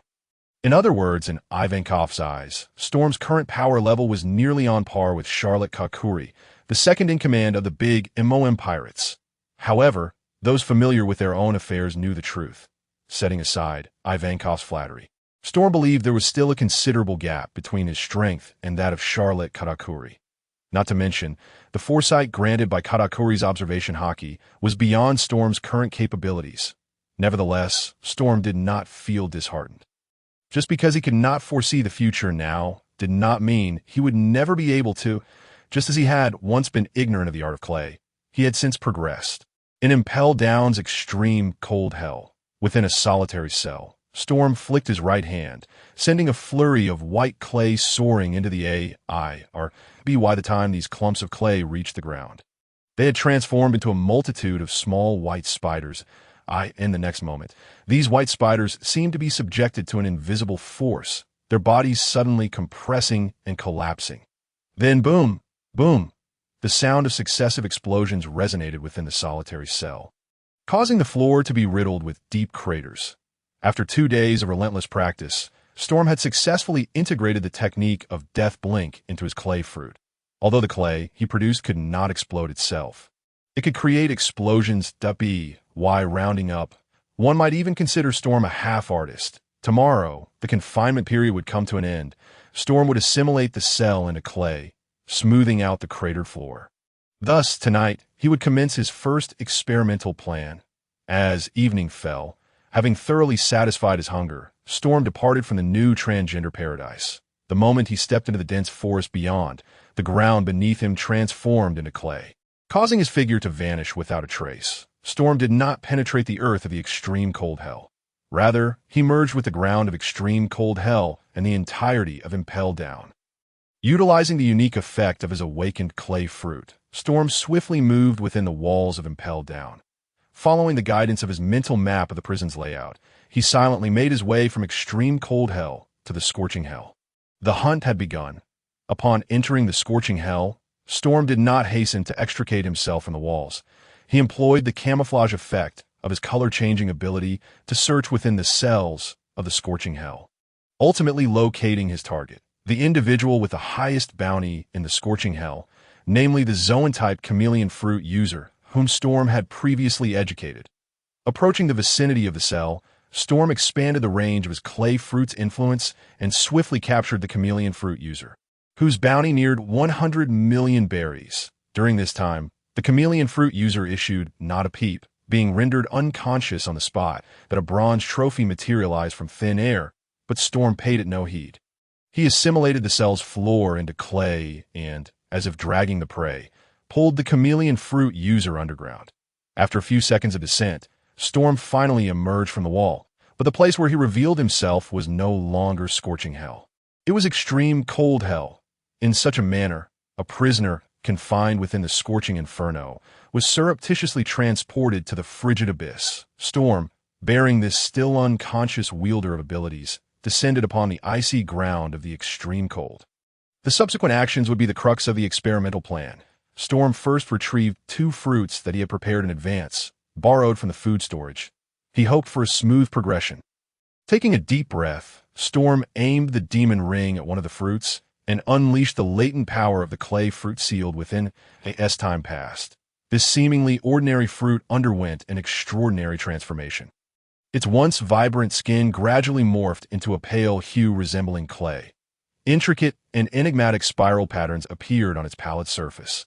Once Storm had fully transferred the supernatural energy contained within the demon ring, a brand new clay fruit was born. This extraordinary paramecium-shaped fruit bore an uncanny resemblance to the one Storm had encountered in Qingji's office. Storm first checked his ability panel and noted that the previously elevated 6-star clay fruit ability had now dimmed significantly. With the transfer of the demon fruit's power, the original ability had naturally become unusable. Storm could no longer feel the familiar strength of the clay fruit, leaving him momentarily disoriented. He then turned his gaze to the clay fruit he had just created. Name: clay fruit star level. None description. Paramecium type, demon fruit effect. Slight. The information presented on the grand trophy regarding the clay fruit was entirely consistent with what Storm had previously observed. This was indeed a genuine clay fruit. Should anyone consume this clay fruit at that moment, they too would gain the powers of the clay fruit. The preliminary preparations were complete. Storm set the clay fruit aside and then looked towards the forcibly brought chameleon fruit wielder, who remained unresponsive. However, it was no longer necessary for him to awaken. Raising his right hand, Storm instinctively sought to unleash the power of the clay fruit, only to suddenly remember that his clay fruit ability had just been transferred away. Shaking his head, he approached and firmly grasped the throat of the chameleon fruit wielder. Crack! With a distinct sound of bones fracturing, the chameleon fruit wielder instantly lost his life. Storm then aimed the demon ring at the heart of the lifeless body. Attempting to transfer the demon power, the process occurred with remarkable speed. By the time Storm withdrew the demon ring, he had acquired an entirely new ability. Demon Fruit Chameleon Fruit, precisely as he had envisioned the experimental outcome. A glimmer of joy surfaced on Storm's face as he regarded the new Demon Fruit ability. Previously, he had noted that certain functionalities of the demon ring bore resemblance to the dark fruit. However, while the dark fruit could forcibly seize the abilities of its wielder, the description of the demon ring's effect indicated it only targeted demon fruits. It now appeared that the demon ring could also forcibly usurp the abilities of its wielder. Storm had no intention of personally testing the chameleon fruit's powers. Instead, he channeled the demon power from the demon ring, much as he had done with the clay fruit, under Storm's watchful gaze. The fruit seemed to be suddenly coated in vibrant colors, as if painted by an unseen hand. Small, minute protrusions sprouted from the surface of the fruit, resembling the intricate skin of a chameleon. Animal type chameleon fruit. Holding the demon fruit, Storm glanced at the grand trophy. The information presented was identical. Name: chameleon fruit star level. None description. Animal type demon fruit effect. The consumer could transform into a chameleon. Possessing multi-stage transformation capabilities. Comment: everyone's fruit mythical beast type Akuma love form. A bona fide chameleon fruit. Storm weighed the animal type demon fruit in his hand, feeling a great weight lift from his heart. The successful execution of this demon fruit resurrection experiment suggested that the overall value of the infinite abyss exceeded Storm's previous estimations. Based on Storm's prior experiences, the number of ability-wielding prisoners confined within the city was not particularly high. In the first 5 layers, there were practically no prisoners with demon fruit abilities. Storm was uncertain whether these ability-wielding prisoners were imprisoned within the infinite abyss or repurposed for other uses, such as becoming experimental materials for Vegapunk's artificial demon fruits. However, one thing was certain. The infinite abyss harbored numerous demon fruit users. Among them, some prisoners possessed exceptionally formidable demon fruit abilities, including a mythical beast-type demon fruit rarer than the natural type. Within the infinite abyss, there existed a mythical beast-type dog fruit mythical beast form 9-tailed fox. Storm sealed the demon power from the clay fruit back into the demon ring, restoring his clay fruit ability to its original awakened state. The mythical beast-type 9-tailed fox fruit possessed the ability of illusion. A vision of Katarina Dupont flashed through Storm's mind. This fruit was destined to be mine. The following morning, a contingent of guards disrupted the eerie silence of the frigid abyss. Storm, stammered Hannibal, shivering as the cold wind bit at him, as he fumbled with the keys to unlock the prison door. Your confinement time is over. Magellan instructed me to take you to see him. Inside the cell, Storm observed Hannibal's hesitant speech and could only shake his head in exasperation. Even if this fellow intended to project a robust image of a tough superior before his subordinates, how could he do so when it only just arrived in the frigid abyss and was already reduced to such a pitiful state? There was no credibility in his attempt. Hannibal, have you also crossed the director? No. Hannibal, taken aback by Storm's sudden inquiry, was at a loss for words. Why do you ask that? Because judging by your current appearance, I can't discern whether it is you being punished or me. Storm approached Hannibal, raising his hand to conjure a mass of clay. Shall I provide you with an extra garment? It may not guarantee warmth, but at least it will shield you from the wind. Hannibal instinctively considered nodding in agreement to Storm's suggestion. However, catching sight of the guard accompanying him, he ultimately stubbornly declined. No, thank you. Hannibal tremulously raised his right hand, attempting to strike a pose to showcase his muscles. I am quite strong. Storm shook his head and promptly led the way out of the cell. Hannibal hastily beckoned the other guards to follow suit. As the group stepped outside, the icy winds of the frigid abyss rushed toward them. Hannibal immediately shivered. Distract himself. He self-initiated a change of topic. Storm, during the few days you've been sent to the frigid abyss, the scorching hell above has not been very peaceful. The scorching hell? Storm's brow furrowed slightly. Over the past few days, he had borrowed quite a bit of food from the storage to replenish the energy deficit caused by the body enhancement. Surely he had not been discovered. Yet, from Hannibal's tone, it seemed the matter he wished to discuss did not pertain to him. What has happened? Sturm continued the conversation along the lines introduced by Hannibal, deliberately interjecting. Could it be that Shiryu? That scoundrel has stirred up yet another commotion. Indeed, this matter could very well be linked to Shiryu. Hannibal, with an air of mystery, drew closer to Sturm, ostensibly seeking to use the latter's presence as a shield against potential winds of trouble. In truth, a prisoner had gone missing in the depths of the scorching hell. Moreover, this individual possessed the powers of a devil fruit. Are you referring to the chameleon fruit user? Sturm remained silent, merely casting a glance at Hannibal. Everyone is saying that. Hannibal continued without further ado. That ability user, known as the Chameleon Man, received the devil's invitation, which led to his enigmatic disappearance. Even the monitoring snail could not ascertain how he vanished, as if he had evaporated into thin air. The so-called devil's invitation is a widely circulated tale among the guards of Impel Down, a hellish legend that, in recent years, inexplicable disappearances have occasionally occurred within the prison walls. Prisoners who were securely confined would suddenly vanish one day without leaving a trace, leading to bizarre and mysterious incidents. Coupled with the ominous atmosphere of Impel Down, the rumors of the devil's invitation were born. In reality, the so-called devil's invitation was merely Ivankov's ploy to expand the ranks of the new Kamaland. Well, returning to the topic at hand, the invitation from the Queen of the Transsexuals does not appear to differ much from the devil's invitation. Ahem. The disappearance of the chameleon fruit user was indeed discovered by the guards of Impel Down, a situation that Sturm had anticipated. After all, the surveillance snails in Impel Down are exceedingly numerous. The floor housing the scorching hell is personally overseen by Magellan, intensifying the scrutiny. The discovery of a missing prisoner was, therefore, entirely within the realm of possibility. Fortunately, my previous actions were rather cautious, leaving no traces behind, and I evaded all surveillance snails, Sturm mused silently. Otherwise, the one coming to fetch me might not have been Hannibal, but Magellan himself. Just then, Hannibal spoke again. However, Sturm, your earlier words have reminded me that chameleon man was very likely killed by that scoundrel Shiryu. Moreover, his body was likely disposed of. The notion of the chameleon man being slain and his remains obliterated caused Sturm's lips to twitch slightly. One must admit, Hannibal's intuition can be rather sharp at times. How did he deduce that the chameleon fruit user had indeed been annihilated? Indeed, after successfully acquiring the chameleon fruit, Sturm had also taken great care in disposing of the body of the original user. The prisoner with a bounty exceeding 90 million. After all, he was no devil, unable to bear the sight of a body abandoned in the wilderness. Thus, Sturm sent the remains into the infernal flames of the scorching hell. A cremation!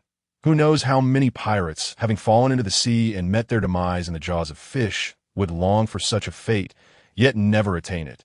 Sturm subtly shifted the topic. You mentioned Shiryu earlier. What has become of that scoundrel? Shiryu has killed many more people, Hannibal replied, pursing his lips. After we left Magellan's office that day, Shiryu was sent to the infirmary for detoxification. However, later, I heard from other guards that Shiryu, wielding his famed sword, Raijin, slaughtered his way from the infirmary on the first floor all the way to the scorching hell on the fourth floor. Had it not been for Magellan's timely intervention, that fellow might have charged straight into the freezing hell to confront you. Sturm blinked. This subsequent reaction was quite in line with Shiryu's character. Even as the deputy warden of Impel Down, Shiryu had little regard for his responsibilities or duties. His only passion was murder. Initially, he targeted prisoners. Later, he turned his blade upon his colleagues. Eventually, he found himself confined in the infinite hell. Sturm, with keen interest, inquired, how did Magellan handle Shiryu? He locked him in the lowest level, the infinite hell. Not quite. Hannibal shook his head. Since that day, Magellan has insisted that Shiryu remain within his line of sight. This could prove to be somewhat challenging, don't you think? Sturm sensed something amiss. Magellan was hardly a normal individual. He suffered from severe diarrhea for nearly 10 hours a day. Surely, he couldn't expect Shiryu to remain at his side for those 10 hours. Ha ha! Hannibal couldn't help but burst into laughter. This is Magellan's true punishment for that super scoundrel Shiryu. As they conversed merrily, Sturm and Hannibal finally exited the realm of the freezing hell. The two boarded the prison elevator, ascending to the fourth floor, the scorching hell, and the warden's office. What does Magellan want with me? Sturm inquired within the elevator. I hope it's not another one of those peace talks like last time. Upon hearing this, Hannibal cast Sturm a peculiar glance. Having learned from the previous experience, unless Magellan's mind had been filled with venom, why would he allow Sturm and Shiryu to remain in the same vicinity again? Such an occurrence was unlikely to repeat. Hannibal shook his head, stating earnestly, as for Magellan's reason for summoning you, it is likely to impart some grand philosophy. Point one cannot deny that Hannibal possessed profound insight into Magellan's character. The moment Sturm stepped into the warden's office, he beheld a tome of substantial thickness, akin to a brick, titled Regulations of Impel Down Guards, resting upon Magellan's desk. That moment, apart from Magellan, only Deputy Warden Domino was present, with no sign of Shiryu to be found. Warden, before Magellan could commence his pedagogical lecture, Sturm hastily interjected, "Good morning. Have you detoxified today?" "Good morning, Sturm," Magellan replied with a stern expression, devoid of any inclination for jest. "Your time at Impel Down has been relatively brief. Although your performance has been commendable, you have also committed several errors." "Warden," Sturm interrupted once more, "if one does not wrong me, I shall not wrong them. Before I attacked Shiryu, he had already assaulted me." Magellan found himself somewhat vexed. Sturm's statement was indeed factual. Had Shiryu not unleashed that inexplicable strike in the cafeteria, the relationship between Sturm and Shiryu would certainly not have deteriorated to its current state. Just as Magellan was pondering how best to discipline his subordinate, Sturm continued, "Warden, I have a novel solution to this predicament." A solution? Magellan looked up, regarding Sturm. "That a resolution to the conflict between you and Shiryu?" Of course, Sturm nodded affirmatively. "The discord between Shiryu and me stems from the fact that our previous two confrontations yielded no definitive victor. If I could have another duel with Shiryu, one that truly determines the superior, all our conflicts would be effortlessly resolved. If the issue cannot be resolved, then eliminate the one who creates the problems. You truly are a clever one, Sturm." Magellan found himself at a loss for words. He had been striving to keep Shiryu and Sturm apart, preventing them from clashing. Was it to shield Shiryu from Sturm's blows? Magellan was evidently attempting to protect the newcomer, Sturm. The director has yet to voice his opinion. A cold, indifferent voice emanated from the restroom of his office. "You are courting death." Ultimately, Magellan acquiesced to Sturm's suggestion. After all, was there truly no better alternative? However, regarding the duel between the two, Magellan insisted on one condition. As the director, he required to be an observer throughout the entire affair, and would intervene to halt the combat if deemed necessary. In response to Magellan's request, both Sturm and Shiryu readily complied. Magellan harbored grave doubts that these two individuals took his warnings to heart. Yet he could find no evidence to support his suspicions. Minutes later, the group departed from the director's office and arrived at the prison yard outside. The scorching hell blazed with fiery intensity. Sturm and Shiryu stood on opposite sides of the yard, their gazes clashing in the air. The pungent scent of gunpowder hung thickly in the atmosphere. Shiryu's eyes resembled those of a famished wolf.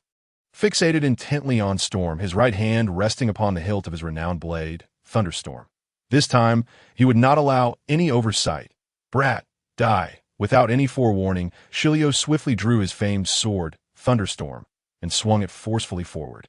The blade, gleaming with an ominous crimson light, carved a circular arc through the in the next moment. Thunderstorm's blade sliced through the air, unleashing a crescent-shaped flying slash, with a fierce and violent momentum. The flying slash traversed a significant portion of the blazing hell, arriving before Sturm. The force of the flying slash suppressed the surrounding inferno, forcing the flames to cling tightly to the ground, nearly extinguishing them. In the face of Shiryu's flying slash, Sturm exhibited no sign of panic. He raised his right leg, channeling all his strength into his foot, and delivered a series of powerful kicks forward. Gale kick! In an instant, Sturm unleashed several razor-sharp vacuum slashes to counter the oncoming crescent-shaped sword energy. Under the watchful eyes of the onlookers, the flying slash collided with the vacuum kicks. A resounding boom echoed, accompanied by deafening roars, as the two shockwaves mutually neutralized each other's force. The rolling shockwaves radiated outward, extinguishing a significant portion of the surrounding flames. 6 styles. Gale kick. Shiryu's understanding was not lacking. He immediately discerned the essence of Storm's abilities. Given Storm's naval background, it was hardly surprising that he possessed the 6 styles. Shiryu tightened his grip on his blade, and a dark, menacing aura enveloped Thunderstorm's blade. In the next moment, Shiryu left behind an afterimage as he rapidly closed the distance to Storm. However, Storm awaited this very moment.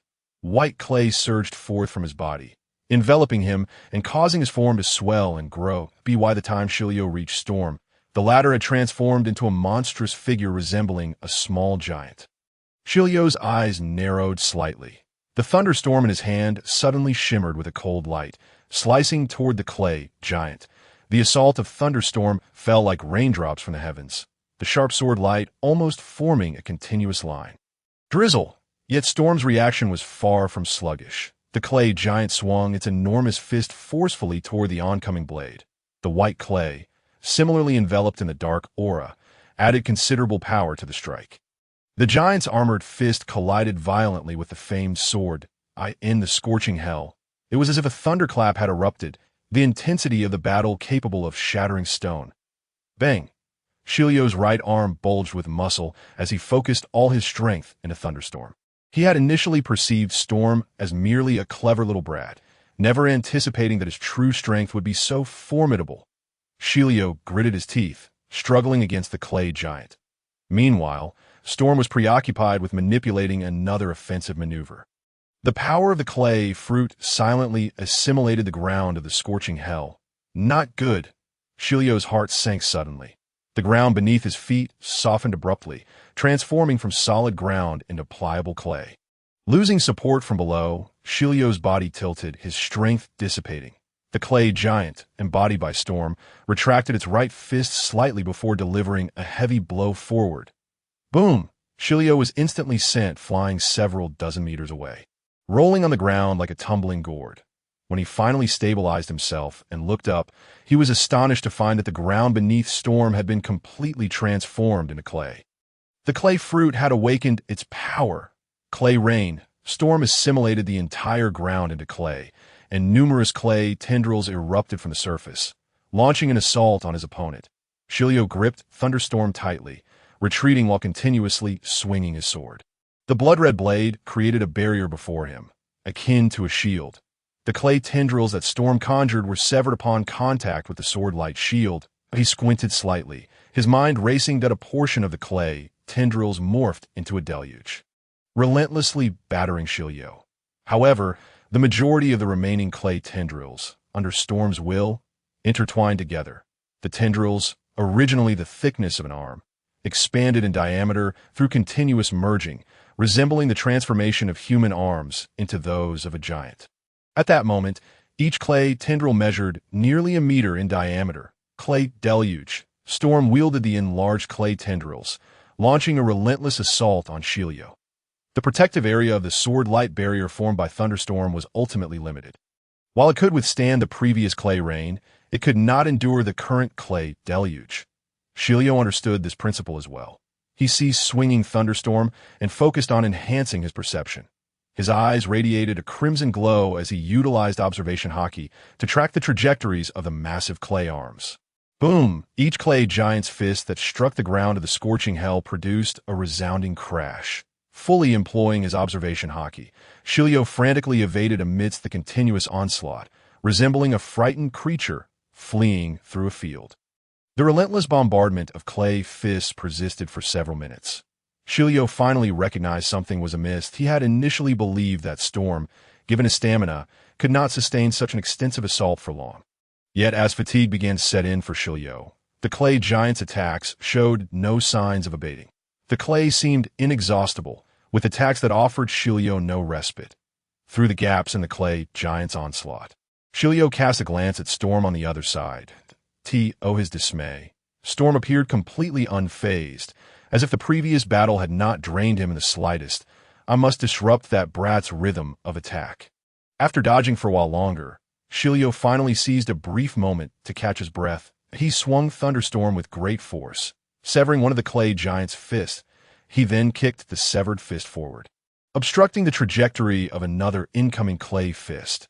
Through this maneuver, Shiryu finally carved out a fleeting opportunity for himself to strike back. He wielded the famed blade, Thunderstorm, infusing it with his formidable power.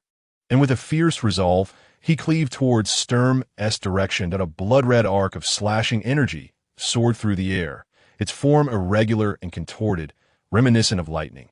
The Grand Swordsman's full force strike effortlessly tore apart the clay arm. Crafted from ordinary clay, the Crimson Sword energy surged towards Sturm with the unstoppable force of a battering ram. Yet, Sturm remained unfazed, with a mere thought, a colossal shield, towering as high as a man.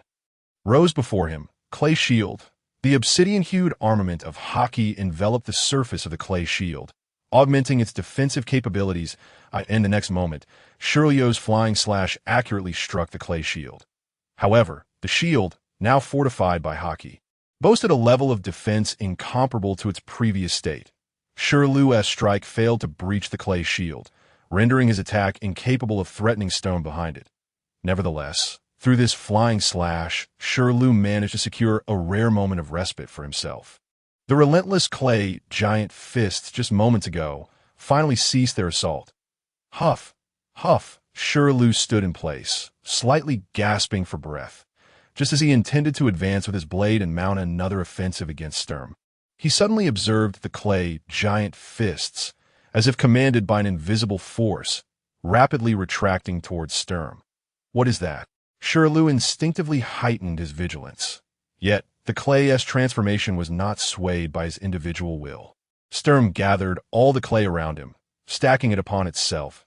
As the clay continued to morph, a towering statue of a Buddha emerged from the depths of the fiery abyss. This colossal Buddha was immense, yet even more daunting were the countless arms behind it. 100, 1,000, an innumerable multitude of white arms piled together, obscuring the sky. Sturm sat cross-legged atop the head of the white Buddha, preparing to launch his final assault against Shiryu. Awakening clay fruit true thousand hands. Endless clay giant fists rained down upon the scorched earth of the fiery abyss. In an instant, the ground shattered, and the space collapsed, accompanied by a cacophony of debris and flames. Shiryu was forcibly thrust from the fiery hell into the frozen abyss, the diamond trophy, Shiryu of Rain. The floor separating the fiery hell from the frozen abyss was violently breached by Sturm. Above loomed a searing sea of flames, while below lay a frigid expanse of ice. The immense temperature differential created a terrifying pressure disparity between the two hells in that fleeting moment of Earth's rupture. An unprecedented, powerful storm erupted within the fiery hell. Fiery hell. In the distance, Hannibal clutched his head in terror. Sturm has shattered my fiery hell. Magellan, what the hell have you been stopping? Previously, it had been clearly stated that Magellan possessed the authority to terminate the battle at any time. Yet amidst Sturm's devastation, Magellan merely stood by, watching. In truth, he too was engulfed in shock. He had presumed Sturm's challenge to Shiryu was a futile endeavor. Yet to his utter astonishment, Sturm's strength exceeded all expectations. Just look at that towering statue of the thousand-armed Buddha. Magellan could hardly fathom how many individuals within Impel Down could withstand Sturm's might. Nevertheless, Hannibal's cries snapped Magellan back to reality. Battling against the fierce winds, he rapidly approached Sturm and promptly unleashed the powers of the poison fruit. Instantly, Magellan's already formidable stature transformed into a poison man, cloaked in venom. Two fearsome poison dragons emerged from his form, intertwining in midair to form a colossal X. Cease this, Sturm. The battle has concluded, Magellan bellowed. Sturm, seated atop the Buddha's head, looked down upon Magellan from his elevated position. I could see that moment. An oddly subtle sensation surged within Sturm's heart. Once, the director of Impel Down had appeared immensely powerful in Sturm's eyes. Yet now, he seemed merely a diminutive 3-inch purple yam cube. Without exerting much effort, Sturm had vanquished Shiryu of Rain, causing his ego to swell considerably. We are unmatched ahead. From this day forth, I shall reign supreme. Sturm took a deep breath, glancing at the star rating of the devil fruit and then at the star rating of the clay fruit. His inflated ego swiftly deflated. Without even reaching the rank of 9 stars, how could he claim to be invincible? Sturm controlled the white Buddha, watching as the clay statue melted like wax. The falling clay rapidly restored the shattered ground of the fiery hell. Before long, the earth of the fiery hell was entirely mended by the white clay. The previously raging storm subsided as well. Sturm descended to the ground and nodded at Magellan. Director, faced with such an overwhelmingly powerful subordinate, Magellan was at a loss for words. Ultimately, he adopted a stern demeanor, addressing Sturm with a businesslike tone. "Are you satisfied with this outcome?" "Not quite," Sturm replied, shaking his head with feigned seriousness. "Shiryu's strength is considerably weaker than I had anticipated." This candid assessment stemmed from Sturm's genuine observation. He believed Shiryu's resilience was far inferior to what he had imagined. The legendary Shiryu of Rain among Impel Down's inmates had not even managed a single sit-up. A poor review. With such a lack of durability, how could one hope to navigate the seas in the future? It is worth noting that while the scale of the awakening clay fruit true Thousand Hands attack appear exaggerated, Sturm had not even wrapped hockey around the fists of true Thousand Hands. An unremarkable clay fist had been sufficient to dispatch Shiryu. Could this truly be deemed the ironclad defense of Impel Down? Was Magellan the great wall of Impel Down, while Shiryu was merely the second wall? Sturm's internal musings went unheard by Magellan, but the latter's demeanor was still a source of immense frustration. "Sturm, can you cease your targeting of Shiryu now?" Reluctantly, Magellan finally redirected the conversation towards work matters. "Can you focus your energy on your duties?" "Work?" Sturm seized upon the keyword, his eyes lighting up instantly. "Of course, Director. I am passionate about my work." Sturm fully engaged his initiative. However, the management of the first 5 levels posed no challenge for him. That I now request to be assigned to the 6th level. The Infinite Hell? Absolutely not. Magellan promptly rejected Sturm's application without a moment's hesitation. This matter was non-negotiable. After uttering this, Magellan turned away from Sturm, gesturing towards Hannibal. "Hannibal, you head down to the 5th level and bring Shiryu back." "Huh, me?" Hannibal pointed at himself. Again to the frozen abyss? Magellan and Hannibal walked away. Leaving Sturm alone in place, he gazed at the figures of the current and future directors, silently shaking his head. Sturm had long anticipated Magellan's reaction. The prisoners confined within the Infinite Hell were each a matter of utmost vigilance for the world government. The significance of Infinite Hell could not be overstated. Even among the inmates incarcerated within Impel Down, many were unaware that there existed a 6th level of the prison. The guards of Impel Down, however, held the qualifications to access this 6th level. The issue lay in the fact that Sturm's personal credentials were far too limited. As the director, Magellan did not place sufficient trust in Sturm.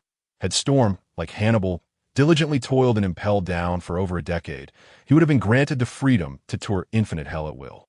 Yet, Sturm was ultimately not Hannibal. He could hardly be considered a staunch government loyalist. He was sent by the Navy. Of course, had Sturm been willing to endure years of arduous work within Impel Down to build his credentials, Magellan's trust would undoubtedly have increased significantly. However, the urgency of the situation could not be ignored. A new era was on the brink of emergence. Stagnation was not an option. Sturm exhaled a heavy breath. In light of this, he resolved to proceed according to the original plan. Sturm summoned the diamond trophy he had just acquired and infused it into the clay fruit. Clay fruit, a 6.5-star devil fruit ability. In the following days, Sturm maintained his daily training, continually delving into the development of the clay fruit. Bolstered by a surge of inspiration, Sturm successfully devised numerous awakening techniques. Additionally, based on prior insights, he developed 2 types of special clay with entirely new properties: superlight clay, which was softer and lighter than ordinary clay, and heat-resistant clay, which boasted exceptional hardness and outstanding fire resistance, rendering it impervious to the fiery inferno of hell. While superlight clay was secondary, the true significance lay in the heat-resistant clay. The development of heat-resistant clay represented a considerable enhancement of Sturm's abilities. Previously, when utilizing the clay fruit's powers, the inherent softness of the clay hindered his attacks from achieving the desired effect. However, heat-resistant clay was different. It was solid. When comparing 1 kilogram of cotton to 1 kilogram of iron, the answer to which is heavier is evident. Yet when it comes to impact, which would be more effective, a kilogram of cotton or a kilogram of iron? Clearly, the iron, the high hardness of heat-resistant clay compared to ordinary clay, is akin to the contrast between iron and cotton. Building upon the foundation of heat-resistant clay, Storm conducted further development, ultimately researching a type of clay with extraordinary hardness, radiating a lustrous sheen akin to polished jade, a substance that could be more accurately described as ceramic rather than mere clay. Storm transformed the original clay into ceramics through meticulous processing. Beyond the in-depth exploration of the clay fruit's property transformations, Storm undertook another task during these days. Each night, he utilized the assimilation ability of the clay fruit to stealthily infiltrate the 6th level of Infinite Hell. Gathering intelligence on the fundamental environment, the cells of key prisoners, and the locations of surveillance nail devices, Storm meticulously amassed relevant information regarding Infinite Hell, laying the groundwork for his future endeavors. With his ever-growing strength, Storm hungered for a higher star trophy that he could not access Infinite Hell through conventional means. Should he choose to breach its confines, it would signify a complete severance from his previous identity as a guard. This necessitated that Storm achieve the maximum gain in a single operation. Yet Infinite Hell was vast, with an overwhelming number of inmates. In Storm's eyes, only a handful of prisoners held true value. Foremost among them was, of course, the nine-tailed fox fruit wielder, the crescent moon hunter, Catalina Dupont. Next was the world destroyer, Bondi Waldo, who possessed the Momo fruit. Additionally, there was the tyrannical ruler, Alvaro Pizarro, the formidable battleship, San Juan Wolf, and the barrel-like Baschote.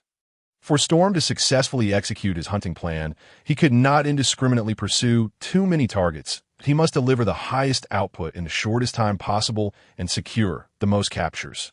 On this day, Storm completed all preparations. The hunting operation in Infinite Hell officially commenced. In the first layer of Impel Down, the Red Lotus Hell, Storm swiftly approached his target before the individual could react.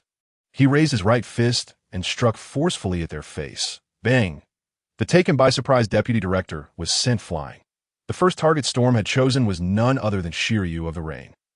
A fierce battle erupted once more between the head guard and the deputy director. The news spread like wildfire throughout Impel Down.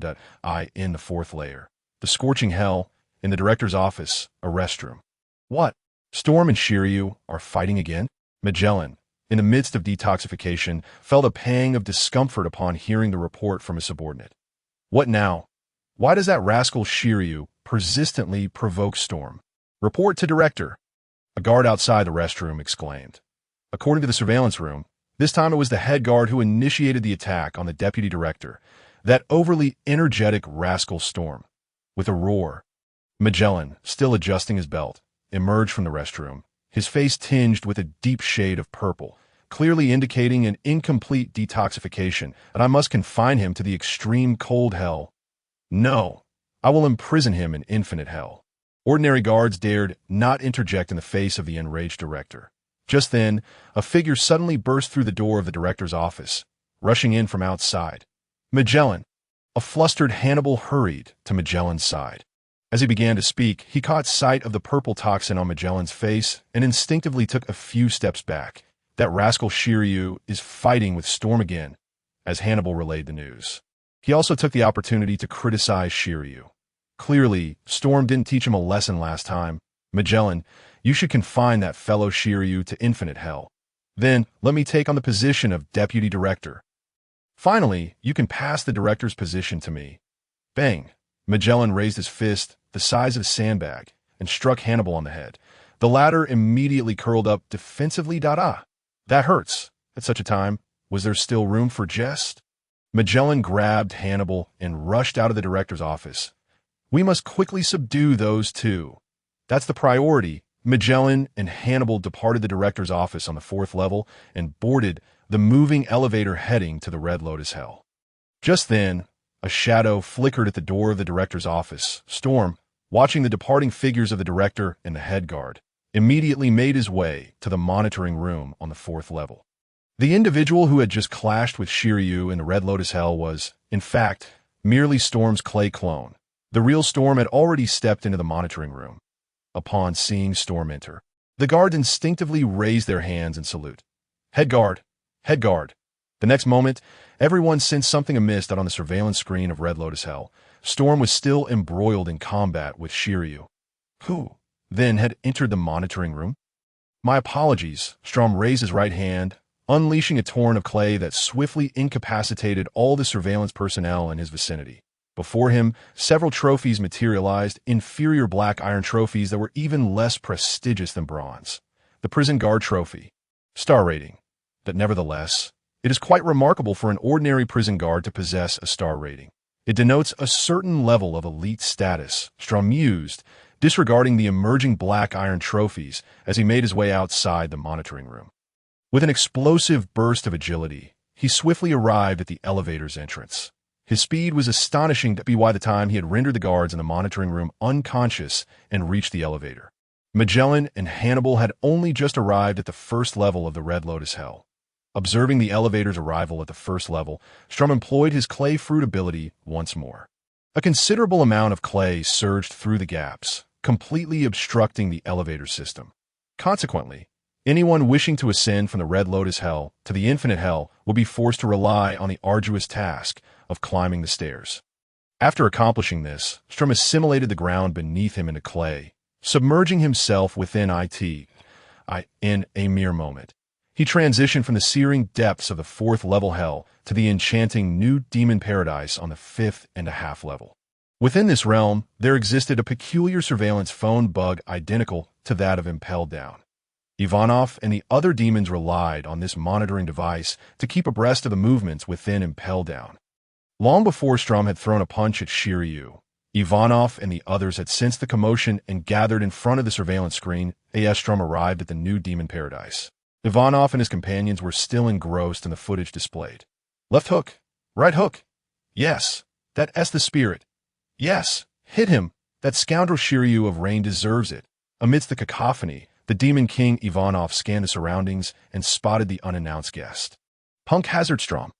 Aren't you up there battling that scoundrel Shiryu of Rain? The sudden appearance of Strom startled Ivanov immensely.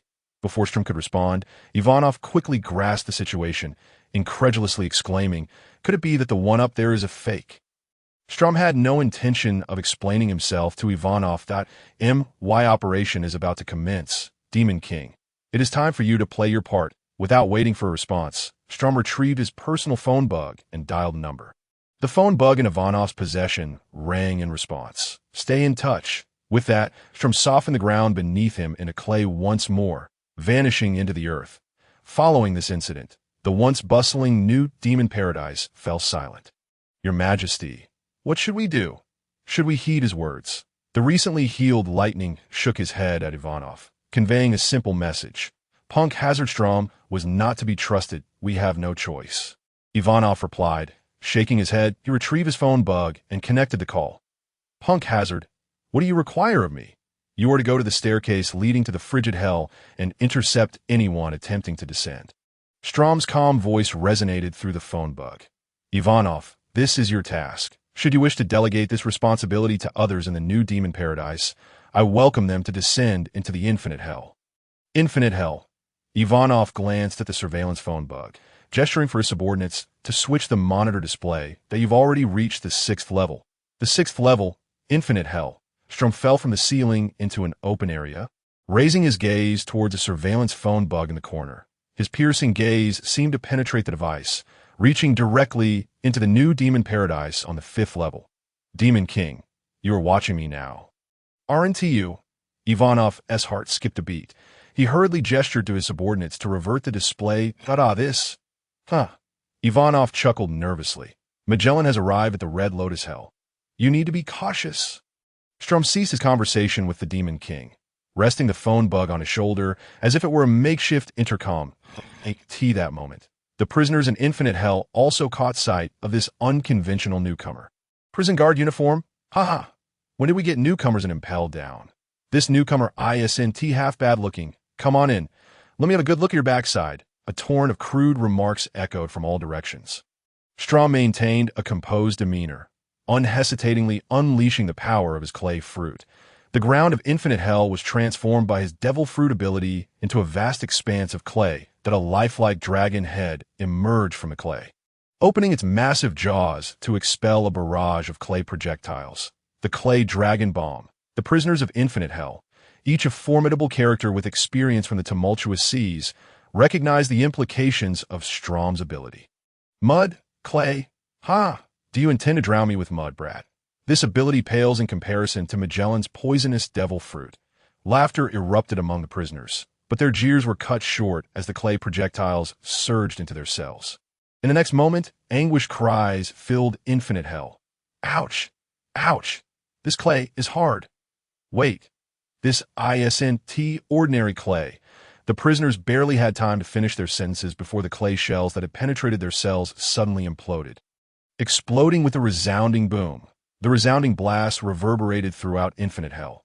Each clay projectile Strom had launched was, in fact, a compressible explosive known as ceramic clay. The explosive power of these ceramic bombs rivaled that of conventional firearms. Amidst the cacophony of explosions, Strom approached a cell housing a towering, fearsome woman, the most notorious female pirate in history, the Crescent Moon Hunter, Katarina Devon. Ha ha ha. From within her cell, Katarina Devon chuckled lightly, her expression betraying no hint of panic. I am Katarina Devon. What business do you have, prison guard? I merely wish to.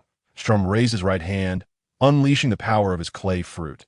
Streams of white clay surged into the cell, coiling and biting at Katarina Devon like venomous serpents. I shall borrow your mythical beast fruit, the nine-tailed fox, in the tumult of infinite hell, where artillery fire raged and the air was thick with the sound of explosions. Katarina Devon, separated from Strom by merely a barrier of bars, clearly heard every word. You wish to take my nine-tailed fox fruit? Ha ha ha. Feel free to come and get it. In the very instant her words fell, the clay-white snakes had already infiltrated the confines of the cell. Katarina Dupont sprang from her place. Executing a series of agile somersaults mid-air, she evaded the onslaught of the serpentine creatures with the effortless grace of an acrobat performing in a circus. Despite the shackles of sea stone binding her wrists, their restraining effects were virtually negligible, leaving her mobility unhampered. Sturm, possessing a certain expectation of Katarina's capabilities, was not overly astonished by her display. Indeed, while sea stone possesses formidable suppressive qualities against those with abilities, the extent of this suppression varies from person to person. Some individuals, upon mere contact with sea stone, find themselves rendered powerless, akin to a puddle of mud, unable to move, while others, even when adorned with sea stone shackles, remain lively, albeit unable to utilize their powers in the depths of the New World. Within Wano country, the Beast Pirates had even constructed several sea stone prisons in the Rabbit Bowl prison. Inmates, even while shackled with sea stone, could still engage in daily labor. As a user of the mythical Zoan type Nine-Tails Fox Fruit, Katarina Dupont possessed exceptional physical prowess. It was not surprising that she could maneuver freely even under the constraints of sea stone. However, this did not inhibit Sturm's subsequent assault. He had no time to indulge Katarina in a game of taming beasts. Under Sturm's mental command, the invading clay-white snakes rapidly coalesced. Countless strands of clay melded into a colossal clay sphere, which loomed within the confines of the cell. What in the world is that sphere? The moment Katarina landed, her fierce, beast-like gaze fixated upon the enormous clay orb. Her instincts screamed at her, a dire warning echoing in her mind. Danger! Danger! As she watched, the smooth surface of the clay sphere suddenly fissured with several cracks. If the clay balls projected from the clay dragon blast outside possessed explosive power akin to the lethal death blink, then this gargantuan clay sphere within the cell was capable of rivaling the hell blink of the Demon King. A famous saying flashed through Sturm's mind. All fears stem from inadequate firepower. In the next instant, a violent shockwave erupted from within the clay sphere, obliterating it into fragments. Boom! An explosion far surpassing the nearby roar reverberated throughout the cell. The clay sphere detonated like a massive bomb, unleashing a powerful shockwave that engulfed the entire cell. While Katarina could evade the strikes of the clay-white snakes, there was no escape from the ubiquitous explosion. At the moment the clay sphere detonated, Katarina was caught in the epicenter, her body slammed against the cell wall by the terrifying force of the shockwave. The walls of the infinite hell, which had stood for countless years, were indented by her form, creating a human-shaped crater. Cough. Katerina felt excruciating pain surging through every part of her body, involuntarily spitting out a mouthful of crimson blood. The scarlet liquid cascaded down like a fountain, staining her tattered prison garb with numerous splotches. "You fiend!" Ignoring her agonizing wounds, Katerina gazed at Sturm with a mix of fury and fear. "You actually intend to kill me?" In Impel Down, aside from Magellan, no one possesses the authority to dispose of prisoners at will. Not even Shiryu of the Rain can do so. In that moment, Katerina felt a genuine terror. In terms of prisoner treatment, the infinite hell within the sixth layer of hell in Impel Down was undoubtedly the most favorable. Only the comfort of the New World's demon paradise surpassed in the infinite hell. There were virtually no death row inmates. Once imprisoned, the inmates faced but one fate: to wither away and die of old age within its confines. Nevertheless, surviving was all that mattered. Katerina had long lost count of the years she had lived in the infinite hell. But to live, who would wish for death? The series of words she had just uttered had entirely betrayed her anxious heart. Yet Sturm remained unmoved. He only thought that this woman before him possessed an endurance that surpassed even Shiryu of the Rain. Truly, she was worthy of being a user of a mythical Zoan devil fruit. Sturm once again wielded the power of the clay fruit. He began hurling large clay bombs into Katerina's cell. Following the recent explosion, Sturm had ascertained the durability of the infinite hell cells. They were undoubtedly sturdier than the prisoners themselves. That was sufficient for him. Sturm aimed to obliterate Katerina Dupont. Not to demolish the infinite hell, he relentlessly triggered one large clay bomb after another. The rumbling explosions echoed throughout the cell, interspersed with Katerina's furious roars. Her cries resembled a beast ensnared in a trap, howling madly in a fit of hysteria. However, as time wore on, the legendary and notoriously fearsome female pirate, the Crescent Moon Hunter, Katerina Dupont's screams gradually weakened. Sturm had unleashed dozens of large clay bombs into the cell. The ground itself was upheaved by the explosions. His observation hockey finally detected Katerina's presence, which had diminished from robust to barely perceptible. Truly worthy of being a future member of Blackbeard's crew, to survive the gruesome strife within the infinite hell until the end. Katerina Dupont's strength undoubtedly ranks among the top of all the prisoners in infinite hell. Several thoughts flickered through Sturm's mind. Without waiting for the smoke to clear, Sturm advanced, his form flowing like a liquid, directly penetrating the cell. The moment he appeared, a hand, as firm as an iron claw, grasped his ankle. "You wretch!" Sturm looked down to see Katerina Dupont, bloodied and resembling a tattered doll, gazing up at him with a look of utter resentment and despair. "Even if I descend into hell," before Katerina could utter her final words, Sturm, with an expression devoid of emotion, raised his fist and struck downwards, crack, accompanied by the unmistakable sound of bones fracturing. The fierce glint in Katerina's eyes dimmed, losing their last flicker of life. The Crescent Moon Hunter is dead. This is hell. A brand new trophy materialized before Sturm's eyes. Diamond Trophy. Katerina Dupont Trophy Star Rating.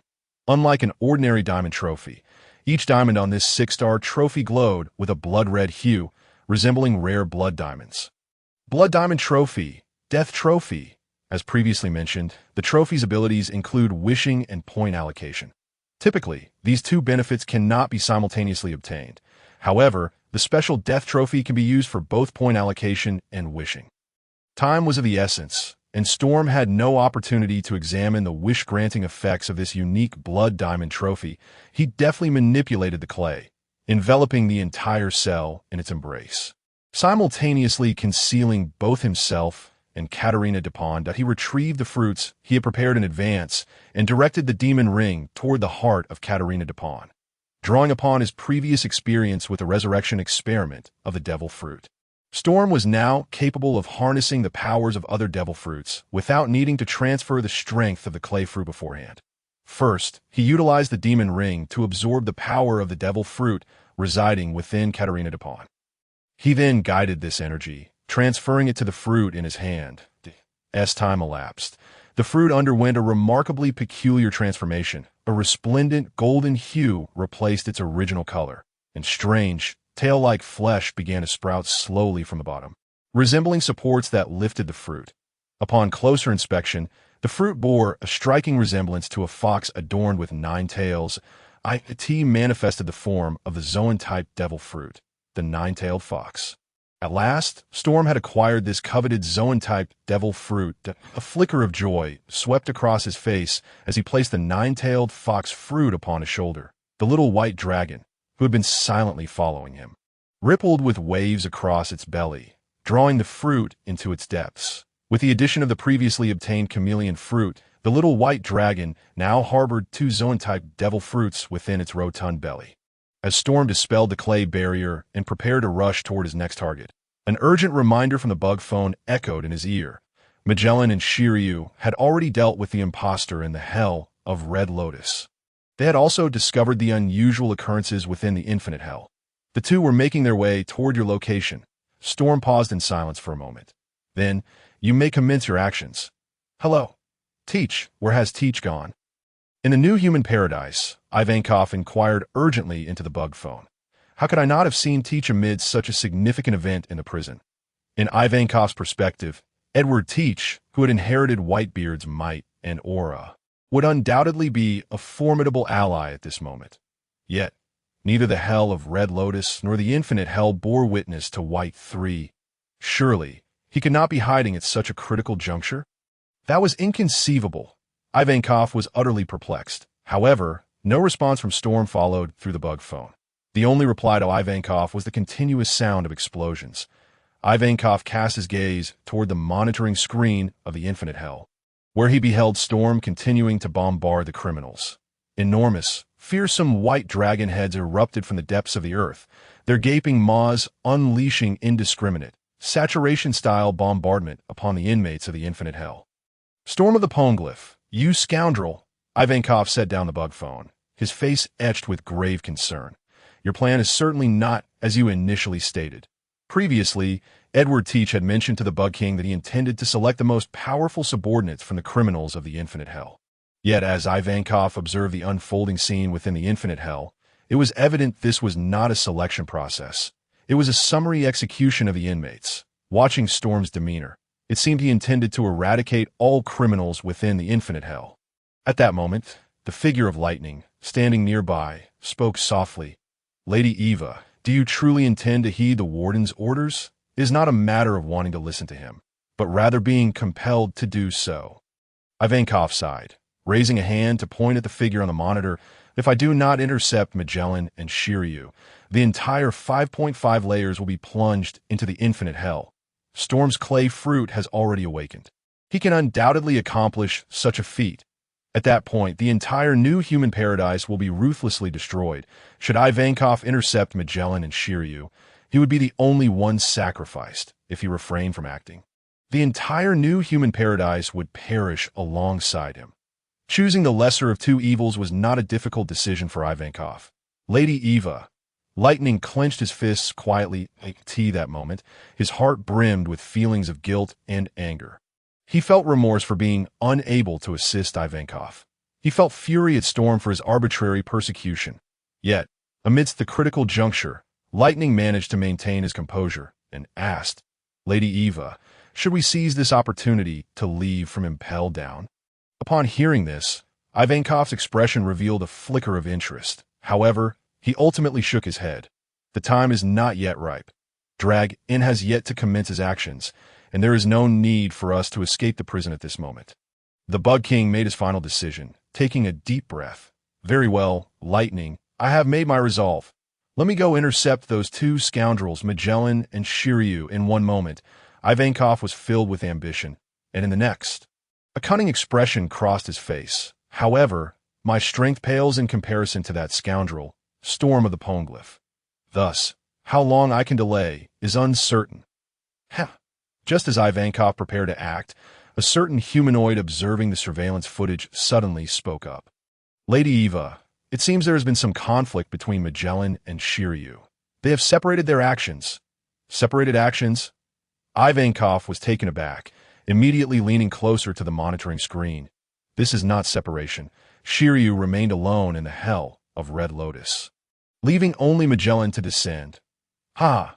The elevator has been completely blocked by Storm of the Poneglyph, and he now has to climb the stairs. One enemy to face has been eliminated. What splendid news! Meanwhile, in the hell of Red Lotus, Magellan discovered that the elevator had been entirely obstructed by clay, leaving him no choice but to hastily run toward the prison's grand staircase. Just moments ago, he and Shiryu had joined forces to eliminate the clay clone that could regenerate no matter how hard they fought. The patrolling guards quickly reported the destruction of the monitoring room, the invasion of the infinite hell, and so forth.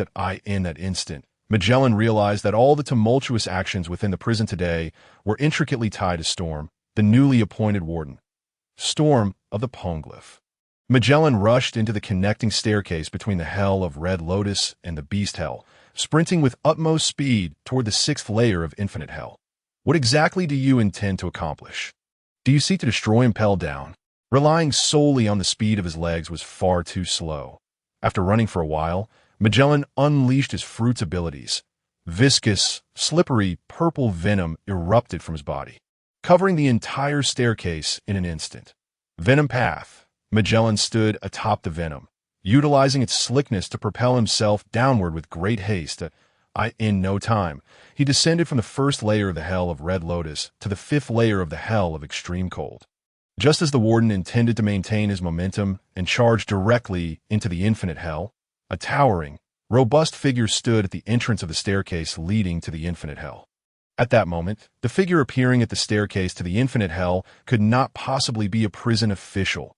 Magellan instinctively halted his steps, fixing his gaze upon the individual before him. Ambrier. Ivankov, how could you be here? Upon recognizing the figure, Magellan's pupils constricted slightly. According to the prison's records, you were supposed to have perished in the hell of extreme cold, as the warden of Impel Down. You are unaware of whether the inmates within the prison are dead or alive. Ivankov placed his hands on his hips, winking mischievously in Magellan's direction. You truly are derelict in your duties. At the moment the words fell, Ivankov suddenly blinked at Magellan. Death's wink. A powerful explosive wind surged forth from Ivankov, colliding directly with the staircase before Magellan. Under the bombardment of the shockwave, the staircase, saturated with venom, was instantly blasted open, creating a large gap. Even if one wished to delay time here, Magellan's expression remained utterly unmoved. A terrifying purple venom coiled behind him, forming a monstrous dragon. The Penguile storm could absolutely not escape from the depths of infinite hell. Regardless of how the king of transvestites managed to evade the scrutiny of the prison staff, in Magellan's eyes, anyone obstructing his path was undoubtedly a compatriot of Penguile storm. In that case, let them all face execution. Venomous dragon.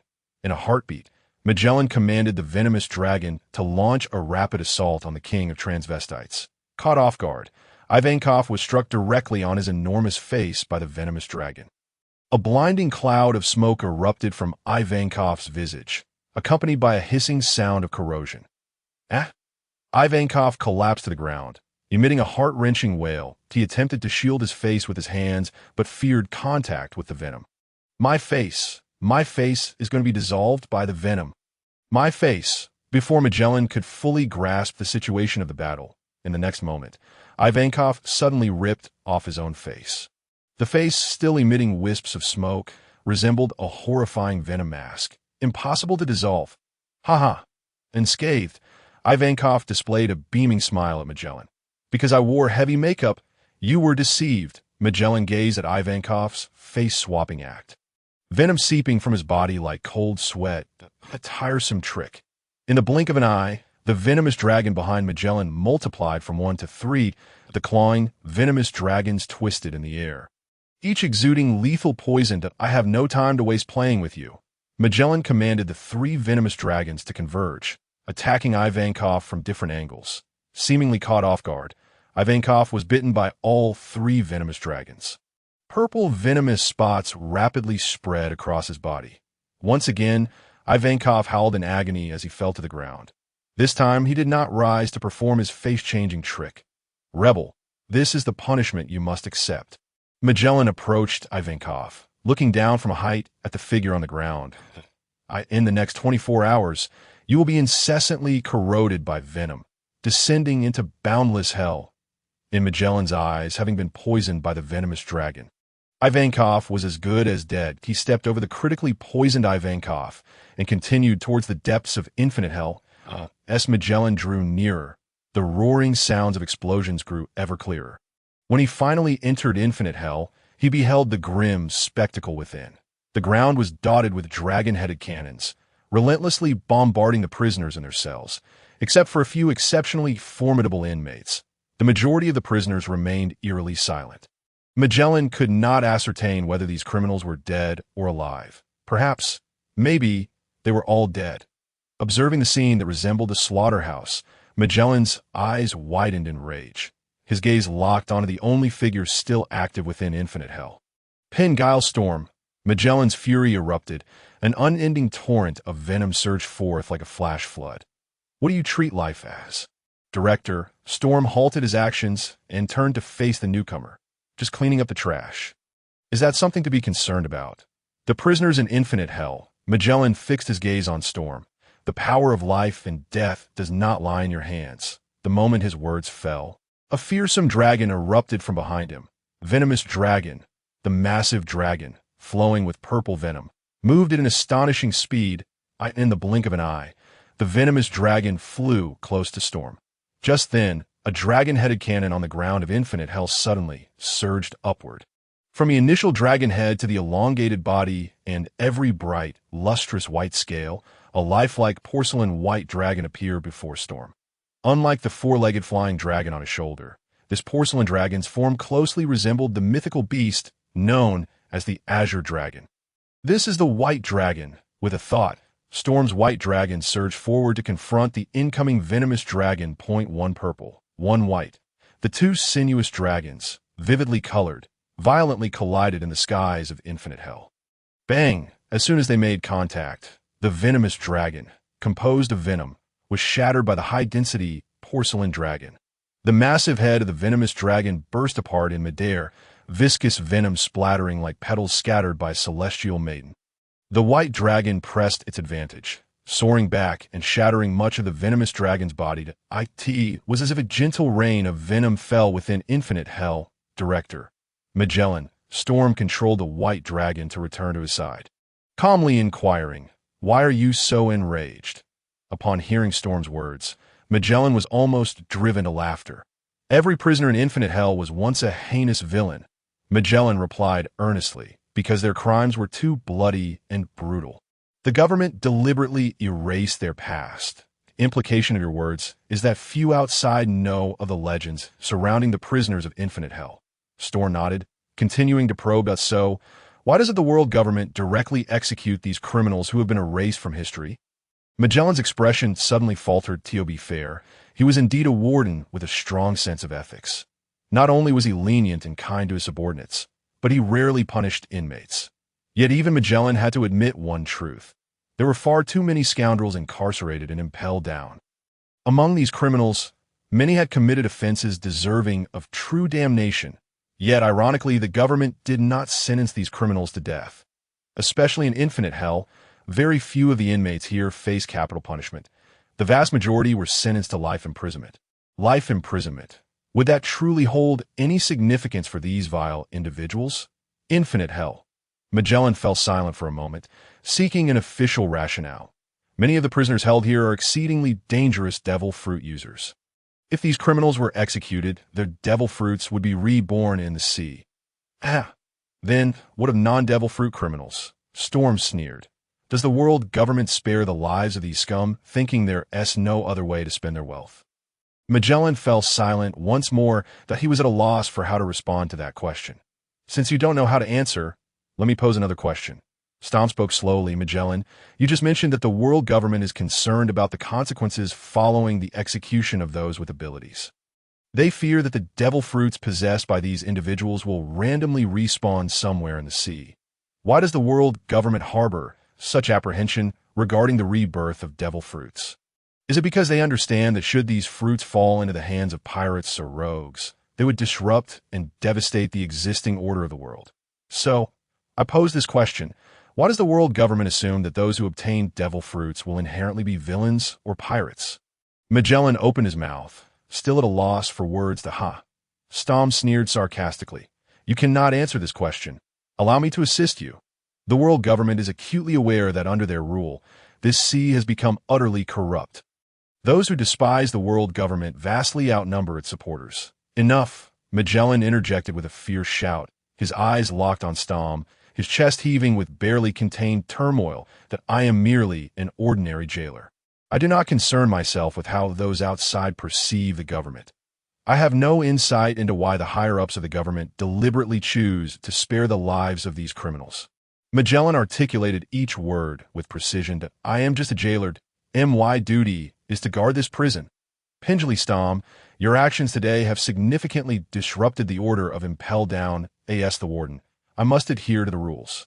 I shall execute you. After delivering this proclamation, Magellan took a deep breath, his body inflating like a balloon. He then opened his mouth wide, unleashing a torrent of purple poison balls towards Stom. Venomous pufferfish. A barrage of densely packed purple poison balls surged towards Stom. Each ball possessed enough potency to effortlessly kill a sea king.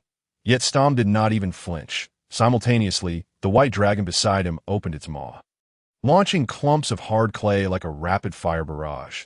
These clay projectiles, seemingly equipped with tracking capabilities, accurately collided with the venomous puffer fish. In midair, the clay and poison clashed once more. Under the overwhelming onslaught of clay projectiles, not a single venomous pufferfish reached Stom, all exploding like fireworks. Once again, a rain of venom descended upon the infinite hell, layering the ground with a thin film of toxic liquid. Magellan manipulated this venomous liquid. Forming a path through which he could swiftly glide, he surged directly toward Stom.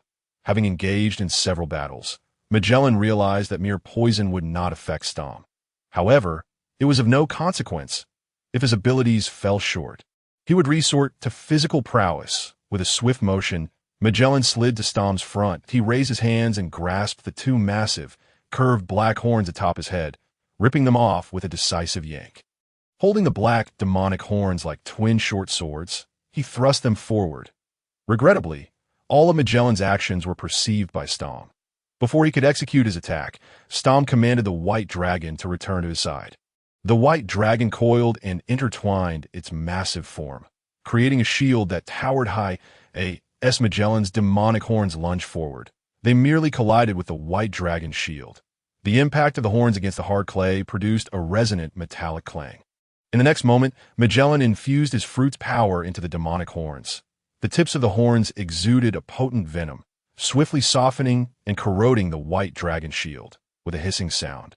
Magellan's demonic horns melted a considerable hole through the shield, just as Magellan intended to capitalize on this advantage and completely pierce the white dragon shield.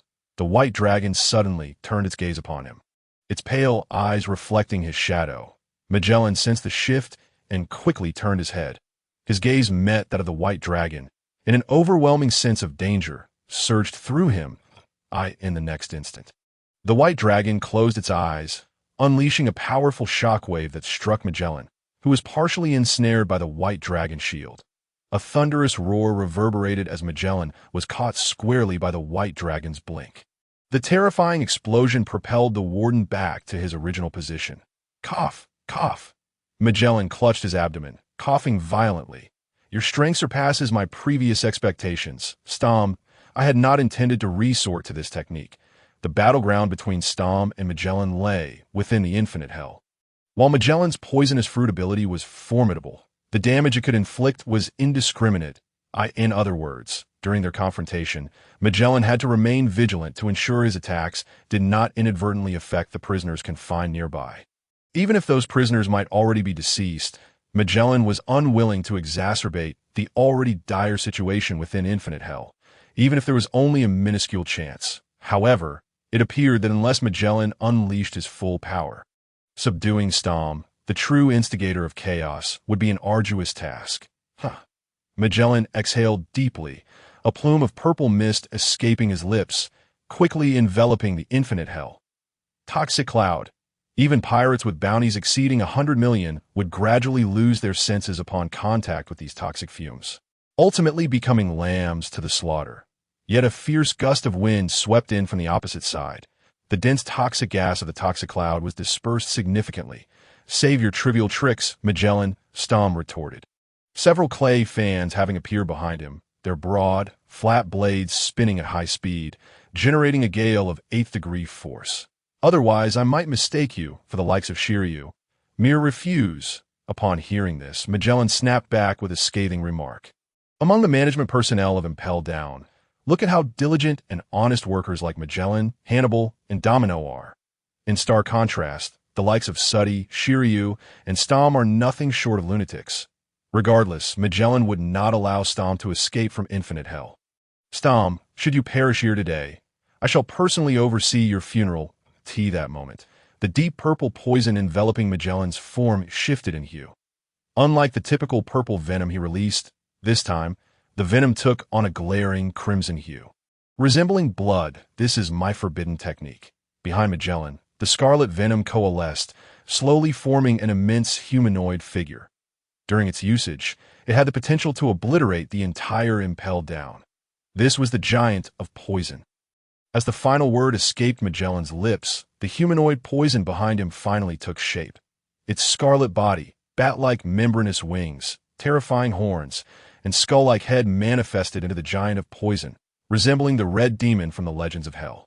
The toxicity of the giant of poison far surpassed any venom Magellan had previously unleashed.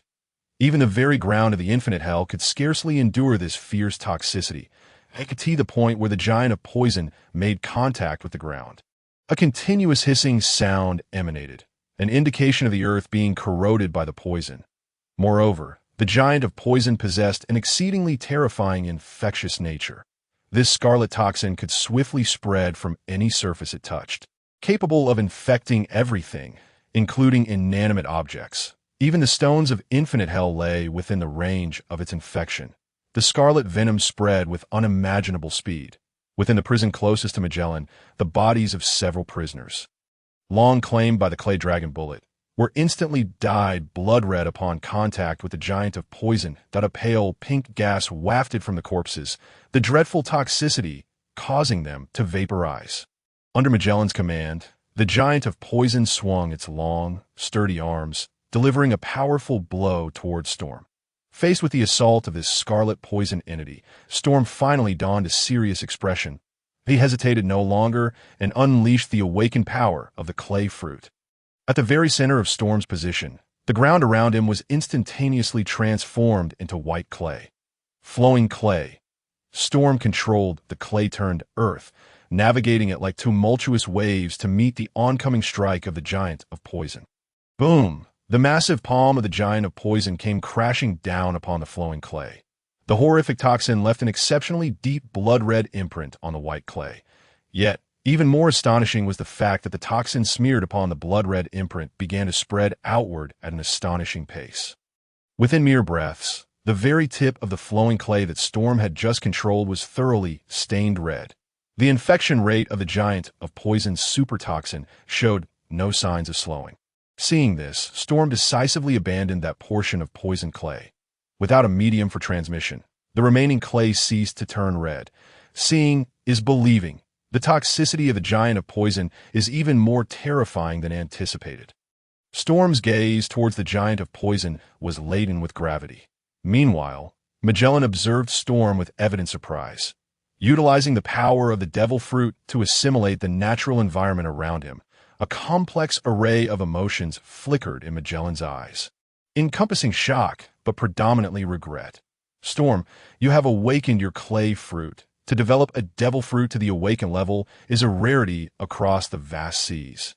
Even within the formidable world government, the number of individuals possessing awakened abilities is exceedingly scarce. To Magellan's perspective, had Storm not stirred up today's commotion, his strength could have surely bolstered the security of Impel Down. Alas, it is too late for such considerations now. But it is merely an awakening. Storm remarked nonchalantly, "Does your poison fruit not possess an awakening?" The giant of poison also harbored the capacity to infect the surrounding natural environment, At this level of development, who could dare claim that Magellan's poison fruit had not awakened? Storm, disinterested in delving into the subject of devil fruit awakenings with Magellan, resumed control of the clay-turned ground. Numerous clay arms sprouted from the earth, each one rivaling the size of the giant of poison. Under Storm's command, these clay arms deftly avoided the heavily poisoned ground, disregarding the massive giant of poison. They surged directly towards Magellan. To capture the leader first is to seize the opportunity by eliminating Magellan. The giant of poison would inevitably lose its efficacy. Magellan, of course, noticed Storm's assault. His response was simple. He took a small step back in an instant, Magellan melded into the body of the giant of poison. The colossal form of the giant of poison became Magellan's finest protective armor. In the next moment, the clay arm struck, pounding heavily against the body of the giant of poison. Boom! Boom! The infinite hell resonated with a continuous cacophony of collisions. With each strike from the clay giants, the surface of the giant of poison experienced violent fluctuations, scarlet venom splattering in all directions. Yet simultaneously, the clay fists that made contact with the giant of poison were rapidly infected. Turning an alarming as time progressed, the toxicity of the giant of poison seeped into the interior of the clay fists, causing the red clay to rot and dissolve. The scarlet toxin surged through the clay arms towards Storm's position. Storm had no choice but to employ the same tactic once more, severing his connection with the poisoned clay. Clumps of rotting, red clay fell to the ground, akin to pools of foul mud. Exuding a dreadful stench, I must broaden my attack. A thought flashed through Storm's mind. He expanded the powers of the clay fruit once more, completely assimilating the expanse of infinite hell into clay. Under Storm's control, the clay-turned ground surged skyward, transforming into a white tidal wave that reached to the heavens. Giant wave clay. Endless white clay rushed towards Magellan and the giant of poison. The titanic giant of poison, comparable in size to a giant, appeared minuscule in the face of this boundless giant wave clay. In mere moments, the giant wave clay crashed against the giant of poison. The terrifying force propelled the giant of poison backward uncontrollably, pushing it out of the gates of infinite hell. Storm intended to pursue further, but at that moment, his body suddenly froze, transforming entirely into white clay from head to toe. This scene resembled a fading effect. More accurately, this Storm had reverted to his true identity. The clay clone. The real Storm emerged from a nearby cell. Beside him, the little white dragon concealed within its belly a freshly crafted devil fruit, known as the Momo fruit. Star rating: none. Description: a paramecia-type devil fruit. Effect: the consumer can amplify the power, speed, volume, weight, and other attributes of themselves or objects they touch by multiples. Commentary: super doubling. The owner of this Momo fruit is the Platinum Trophy, Bondi Valdo. Trophy star rating: Bondi Valdo's strength level is slightly inferior to Katarina Devon. Storm withdrew his gaze from the trophy. Nevertheless, the power of the Momo fruit is undoubtedly on par with the nine-tailed fox fruit. Hiss, hiss! At the entrance of infinite hell, the giant of poison was wreaking havoc, demolishing the giant wave clay that obstructed the gates. It would not be long before Magellan could re-enter infinite hell. To be honest, the speed at which the director arrived was even quicker than Storm had anticipated, but thankfully he had already secured both coveted devil fruits. With that, it was time to make a hasty retreat. At the moment when the giant of poison re-entered the infinite hell, Storm leisurely waved his hand towards Magellan. In the blink of an eye, Storm melted into the clay earth beneath him like a droplet of water. Magellan rushed over in a flurry, but not even the small tail of the clay creature could he grasp. Penkyle Storm. The furious roar of the director was swiftly left behind. Storm ascended from the depths of the infinite hell. In the new half-moon paradise, Ivankov, having completed his self-healing, had returned to the group of transgenders. In the cold hell, a ravenous army of wolves was viciously tearing into a solitary prisoner. In the fiery hell. Several brutish guards were relentlessly disciplining the inmates. The hungry hell, the beast hell, and the scarlet hell. Storm darted through layer upon layer of hell, unable to suppress the memories of his experiences in Impel Down. At the end of hell, light emerged. The white dragon soared majestically. Beyond the sea lies freedom. The vast ocean invites fish to leap. and the sky beckons birds to fly. Storm sat cross-legged atop the head of the azure-eyed white dragon. The fierce winds at high altitude billowing his robe, he turned to gaze behind him. Below, the ominous sight of Impel Down rapidly shrank to a mere black upon the eerie blue sea. It was only when Impel Down vanished completely from view that Storm reluctantly withdrew his gaze. He had toiled diligently within Impel Down for such a long time. His key performance indicators far surpassed those of Vice Director Shiryu. At this moment of parting, a tinge of reluctance and regret inevitably stirred within Storm's heart. Such a prime monster hunting ground would be hard to find again. Ahem. Storm swiftly cast aside this trivial sentiment of regret. He began to catalog the spoils of this infinite hell hunting expedition. One grand trophy after another leapt forth from the void, arranged in a splendid display, a veritable feast for the eyes. The first to capture Storm's attention was, of course, the 6-star Death Trophy, the Diamond Trophy, Katarina Devon. Additionally, there was another 5-star Death Trophy, the Platinum Trophy, Bondi Waldo. Both Katarina Devon and Bondi Waldo were prisoners that Storm had personally dealt with. These two lifelong inmates of the Infinite Hell not only contributed their grand trophies, but also the devil fruits. With a mere thought, the porcelain white scales of the azure-eyed white dragon parted like waves. 3 devil fruits, each with distinct shapes and colors, materialized before Storm's eyes. Animal type, chameleon fruit. Mythical beast type, 9-tailed fox fruit. Paramecia type, Momo fruit. Setting aside the chameleon fruit, which was utterly worthless as an ordinary animal-type devil fruit. Storm was at a loss on how to dispose of it. He couldn't even muster the energy to contemplate its fate. His focus remained on the 9-tailed fox fruit and the Momo fruit. One was a mythical beast of unparalleled value, and the other was a straightforward yet powerful paramecia. As he gazed at these 2 devil fruits, Storm instinctively caressed the devil ring. Had the 3 devil fruits presented by Aokiji included either the 9-tailed fox fruit or the Momo fruit, there would have been no need for the chameleon fruit at all. Storm reined in his wandering thoughts and continued to examine the other grand trophies. Besides Katarina Devon and Bondi Waldo, there were other criminals who had met their ends at the hands of the Clay Dragon Bomb, each providing Storm with corresponding death trophies. Regrettably, none of these death trophies were 6-star diamond trophies. The explosive power of the Clay Dragon Bomb was simply too weak against formidable foes. Nonetheless, there were 2 5-star death trophies. Platinum Trophy, Plessy, Platinum Trophy, Bard Wong Grace. Storm had a degree of familiarity with these names. Prior to infiltrating the Infinite Hell, he had discreetly investigated the list of imprisoned inmates. Among them were general details about these 2 individuals.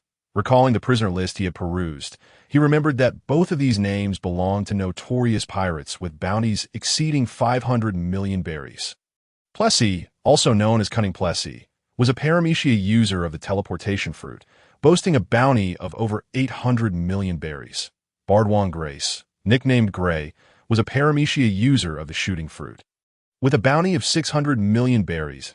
To be fair, aside from a select few, pirates with bounties over 500 million berries are rarely without merit, whether it be Plessy or Bard Wong Grace. They were formidable pirates before being imprisoned in Impel Down and possessed relatively decent devil fruits. The teleportation fruit allows the user to teleport any touched object to a designated location, while the shooting fruit enables the user to conjure guns and cannons from thin air, launching attacks indefinitely. These 2 devil fruits are neither weak nor overwhelmingly strong. They occupy a middle ground. Initially, Storm had scoured the list of inmates in the Infinite Hell to see if any possessed extraordinary devil fruits unknown to him. However, after much examination, he ultimately concluded that Katarina Devon and her associates were indeed the strongest, whether considering their inherent strength or the abilities of their devil fruits. The most formidable criminals in the Infinite Hell were destined to become members of Blackbeard's crew. Of course, the Infinite Hell also housed top-tier powerhouses, such as the Devil's Offspring and the Solitary Red. However, the former possessed a paramecia-type fusion fruit, while the latter was simply an ability-less individual. Storm had never regarded these 2 seriously, as for Plessy and Bard Wong Grace. Storm had contemplated hunting them for their devil fruits, but time had been insufficient. Moreover, the teleportation and shooting fruits were clearly inferior to the Momo fruit and others. Thus, He had to abandon thoughts of pursuing them. To his surprise, he now found their names among the death trophies. The 5-star death trophies were exclusively held by Bondi Waldo, Plessy, and Bardwan Grace. However, the ordinary platinum trophies were plentiful. Storm meticulously counted, discovering a staggering 23. Altogether, his current collection of platinum trophies had reached 26. A wave of newfound wealth. As for the 4-star golden trophies, the Infinite Hell similarly held a multitude of prisoners with bounties exceeding 100 million under the saturation bombardment of the clay dragon bomb. These criminals had little chance of survival. Storm cast a cursory glance. The sheer number of golden trophies was overwhelming, far too many to count. Moreover, these golden trophies were predominantly death trophies. This signified that the prisoners with bounties exceeding 100 million in the Infinite Hell had essentially been purged. Cleaning up the trash is everyone's responsibility. Storm had little interest in the golden trophies. For him at this stage, 4-star trophies were practically useless. Only the 5-star platinum trophies could enhance Storm's abilities. While the 6-star diamond trophies were meant to elevate his power ceiling, Storm's gaze swept over countless golden trophies and 26 platinum trophies, ultimately resting upon the diamond trophy. Apart from Katarina Dapeng, there were 2 other formidable criminals in the Infinite Hell who had been toppled by the clay dragon bomb. They were both acquaintances of Sturm, diamond trophy, Bast Jot, diamond trophy, Saint One the Evil Wolf. These 2 6-star trophies were standard diamond trophies, not blood diamond trophies. This indicated that Bast Jot and Saint One the Evil Wolf had not perished in the explosion, but had merely been rendered unconscious. 3 diamond trophies, 26 platinum trophies, and an innumerable array of golden trophies. This was the entirety of the harvest from the Infinite Hell hunting plan. With a mere thought, Sturm made all the grand trophies vanish into the void. The sole trophy that remained was Katarina Dapeng's Blood Diamond Trophy, a 6-star Blood Diamond Trophy. Previously, Sturm had contemplated using the Diamond Trophy for a wish. He wished to see if he could obtain a second Devil Ring through the 6-star trophy. However, at that time, Sturm possessed only 1 Diamond Trophy, and the risk of making a direct wish was exceedingly high. That 6-star trophy was ultimately utilized for enhancing his power attributes. Yet even back then, Sturm had considered one point. Typically, diamond trophies could only be used for wishing or for enhancing attributes, with only one effect being selectable. However, in special circumstances, such as with blood diamond trophies, both wishing and enhancing effects could coexist. The Blood Diamond Trophy was Sturm's beacon of hope. Taking a deep breath, Sturm first utilized the enhancement ability of the Blood Diamond Trophy to elevate the star rating of the Clay Fruit by 1 small level. Clay Fruit, 7 stars. Thus, Sturm's Clay Fruit officially ascended to the 7-star level. This was also the only attribute ability of his that had reached 7 stars. The Blue Eyes White Dragon seemed to sense the elevation of the Clay Fruit's limit and cooperatively emitted a joyful dragon roar. Having completed the enhancement of the fruit's ability, Sturm turned his attention back to the Blood Diamond Trophy. The blood-red aura enveloping the trophy dissipated, revealing an ordinary diamond trophy that quietly floated in the void. One wish remained. Sturm's eyes were fixed intently on the diamond trophy. The goddess of fortune was smiling. Sturm communicated with the grand trophy and made a direct wish. Under his gaze, the diamond trophy erupted in a dazzling radiance. The crystalline trophy ultimately transformed into an unremarkable silver-gray ring. Name: Devil Ring. Imitation star rating: 6 stars. Description: an artifact of ultra-ancient technology, a counterfeit crafted to mimic a true devil ring. Effects: 1. Devil Power. The Devil Ring can absorb and store the supernatural factors contained within the Devil Fruit, unleashing the original abilities of the Devil Fruit through its own energy. 2. Natural Energy. The Devil Ring can extract energy from the intangible, supplying no more than awakening level energy. A second Devil Ring. Sturm reached out to grasp the silver-gray ring that floated silently in the void, his excitement bubbling over. A 6-star diamond trophy could grant a 6-star Devil Ring. Imitation. Sturm held his breath and focused intently on examining the specific effects of the Devil Ring. Imitation. Generally speaking, the 6-star Devil Ring. Imitation retained the most fundamental function of a ring, which allowed for the direct utilization of the abilities of the Devil Fruit without the need to consume it. Just based on this point, Sturm felt that the wish made with the previous 6-star diamond trophy was not in vain. However, the Devil Ring. Imitation was only rated at 6 stars in comparison to the authentic 9-star item, the Devil Ring. The shortcomings of the Devil Ring. Imitation were glaringly evident. It lacked the nearly infinite natural energy for consumption. According to the trophy's description, the Devil Ring. Imitation could provide energy up to the awakening level at most. This meant that the Devil Ring. Imitation could only exert a maximum capability strength of 6 stars. Once the release strength of the Devil Fruit exceeded this limit, surpassing 6 stars, the Devil Ring. Imitation would face the risk of destruction. The Devil Ring. Imitation certainly did not possess the indestructible effect of the genuine Devil Ring. Its durability was considerably lower than that of the true Devil Ring. Nevertheless, as a 6-star item, the durability attribute of the Devil Ring. Imitation was still sufficiently assured, akin to the supreme big slippers of an unnamed sun god. Overall, Sturm was very satisfied with the effects of the Devil Ring. Imitation. After all, it was merely an item obtained through a wish from a 6-star diamond trophy, and having this effect was already remarkable. At the very least, the Devil Ring. Imitation could unleash awakening-level fruit strength. Looking across the vast sea, the threshold of awakening had undoubtedly stymied countless formidable individuals. The Devil Ring. Imitation could directly unleash the abilities of awakening-level devil fruits. It was not an exaggeration to say that this surpassed 99% of individuals upon the sea. Without a moment's hesitation, Sturm donned the Devil Ring. Imitation, he glanced at the 2 Devil Rings and then at the 3 devil fruits before him. Now the question arose, including the genuine Devil Ring. Sturm possessed only 2 rings. Meanwhile, the number of devil fruits he currently had reached 4. Clay fruit, chameleon fruit, 9-tailed fox fruit, and momo fruit. Even disregarding the chameleon fruit, Sturm still had 3 devil fruits at his disposal. The clay fruit had already been developed to 7 stars. He could not afford to relinquish this trump card, as for the 9-tailed fox fruit and the momo fruit. Both were powerful devil fruits that Sturm was unwilling to part with. Regardless of which one, of course, from an economical perspective, Sturm could also consume a devil fruit himself.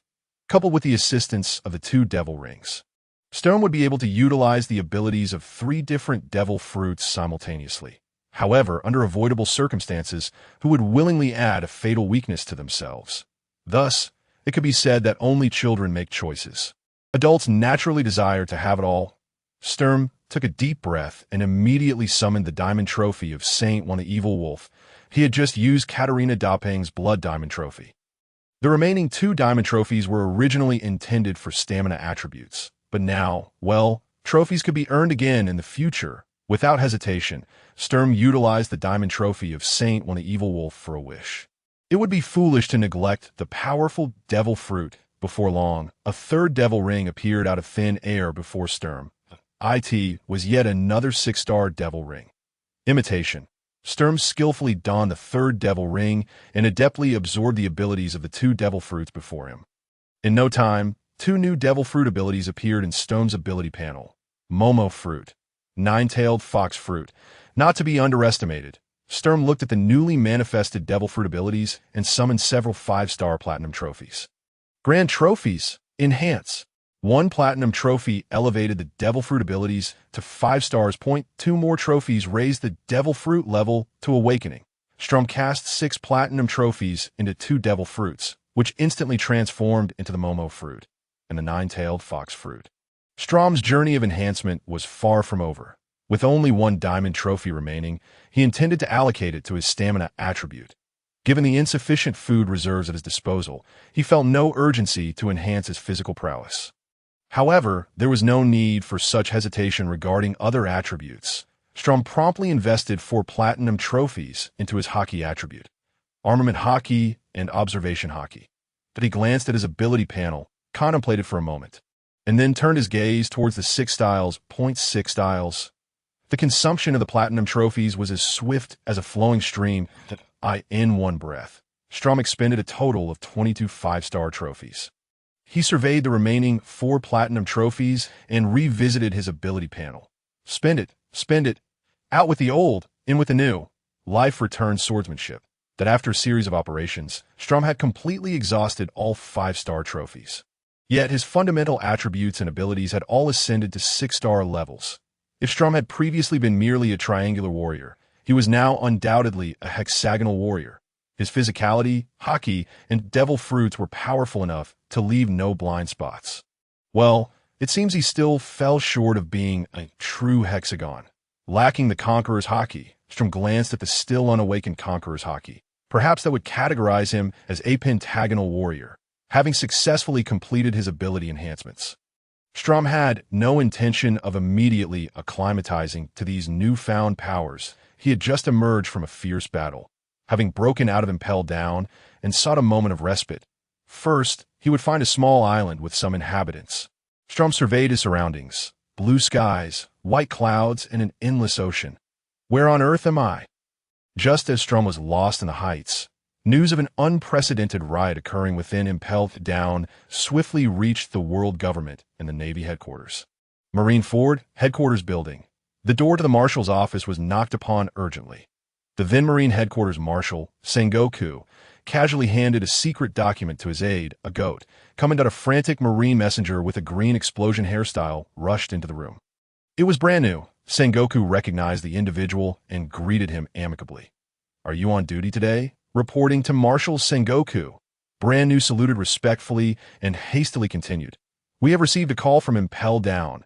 An unprecedented malicious incident has occurred within the deep-sea prison." Impel Down. Sengoku's previously relaxed expression vanished in an instant. What on earth happened there? Could it be that another inmate has escaped from the infinite hell? Although Impel Down is touted as impenetrable, no inmate has ever managed to escape. However, that is merely the official narrative. From what Sengoku knew, not long ago, the infamous Shiki the Golden Lion had successfully broken out from Impel Down. Even the infinite hell could not contain him. Yet, for reasons unknown, Shiki had not reappeared on the seas for the past decade. The most recent news related to him was that he had met with Whitebeard shortly after his escape from Impel Down. Then, the notorious pirate seemed to vanish without a trace from the public eye. Now, another malicious incident has arisen in Impel Down. Could it be that an inmate has escaped from the infinite hell again? Is it the devil's offspring, Douglas Bullet, or the solitary red Patrick Redfield?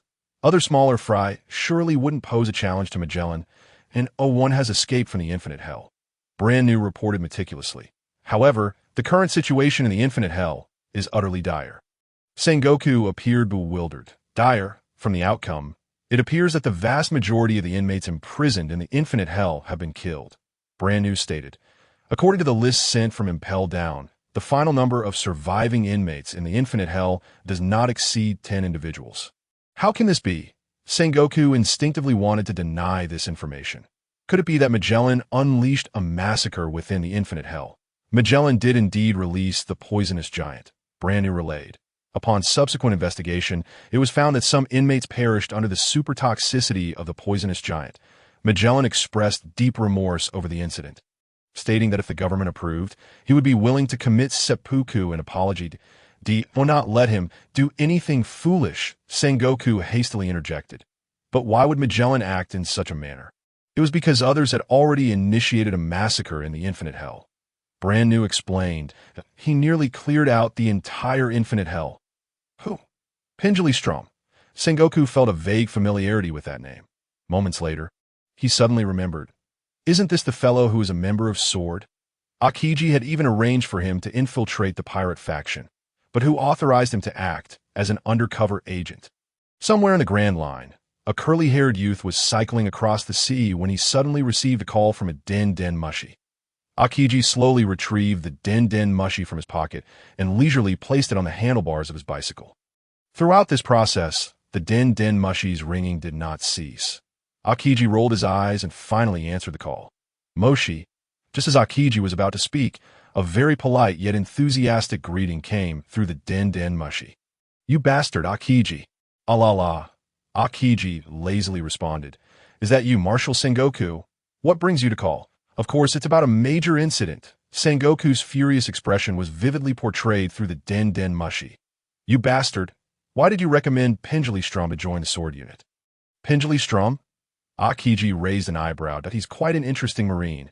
I did indeed invite him to join the sword unit. What's the matter with him?" "Pendley Strum has decimated Impel Down." Actually, it was Zephyr Sensei who recommended him to the sword unit. Aokiji adeptly shifted the blame. I hardly know Pendley Strom. We've only met a few times. If the marshal has any issues, he can directly consult Zephyr Sensei. You bastard, don't try to shirk responsibility, Sengoku retorted angrily. You are the highest authority in the sword unit. Now that a member of the sword unit has caused a major incident, you can't just wash your hands of it. La. This sounds like a troublesome situation. Aokiji scratched his messy hair. What exactly did Strom do? Decimating Impel Down seems a bit exaggerated, doesn't it? That indeed was my exaggeration. Sengoku's tone finally softened. However, although Pendley Strom did not entirely decimate Impel Down, he nearly turned it upside down. He executed over 90% of the inmates in the infinite hell. Truly an impressive marine. Aokiji pondered for a moment before finally managing to respond. Sakazuki will surely be pleased to hear this news. Now is not the time for you to be cracking jokes. The cold reprimand of Sengoku echoed. Do you still regard Pendley Shichimu as a mere marine? He has inflicted irreparable and significant damage upon Impel Down. Marshal Sengoku, I have a question, Aokiji interjected solemnly. Apart from the prisoners held within Impel Down, has Pendley Shichimu harmed any other innocent lives? Upon the utterance of this question, Sengoku fell into silence. Regarding this matter, I have just confirmed information from Impel Down. Sengoku paused momentarily before continuing. Aside from the criminals, Pendley Shichimu has not slain a single guard or staff member of Impel Down. Isn't that sufficient? Aokiji breathed a quiet sigh of relief at this revelation. It is indeed an unavoidable reality for the Navy to eliminate pirates. While Shichimu's actions may have been somewhat excessive this time, if the esteemed marshal intends to condemn a marine on the basis of having killed too many pirates, I believe you should first incarcerate that cold-blooded scoundrel, Akainu. Sengoku was not swayed by Aokiji's subtle shift in argument. Killing pirates in battle is one thing, but wantonly slaughtering inmates already sentenced to imprisonment is entirely another matter. Sengoku pierced through the ambiguity with his inquiry. Are these two scenarios truly comparable? Those scum locked away in the depths of Impel Down deserve to face the most severe of punishments. Aokiji responded with unwavering conviction. What I fail to understand is why the government is intent on sparing their lives. Within the ranks of the Navy, there indeed exists a division among factions such as Hawks, Doves, and Centrists. Broadly speaking, Aokiji falls into the category of Doves. Yet, not all members of the Dove faction possess the benevolence of Zephyr.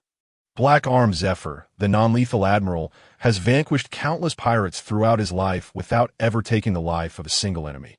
Aokiji held great admiration for Zephyr's character, yet he did not perceive the act of killing pirates as inherently wrong. There are indeed some irredeemable scoundrels upon the sea, and those criminals imprisoned and Impel Down are the very dregs of society. Aokiji acknowledged that Shichimu's actions were somewhat excessive, but ultimately deemed it a minor issue. To be honest, had the admiral commanding the Sword of Justice been Akainu instead of Aokiji, that man might have lauded Shichimu's actions. Aokiji, Sengoku sighed. At times, I truly cannot discern whether you still adhere to burning justice or have entirely transformed into slothful justice. Aokiji chuckled lightly.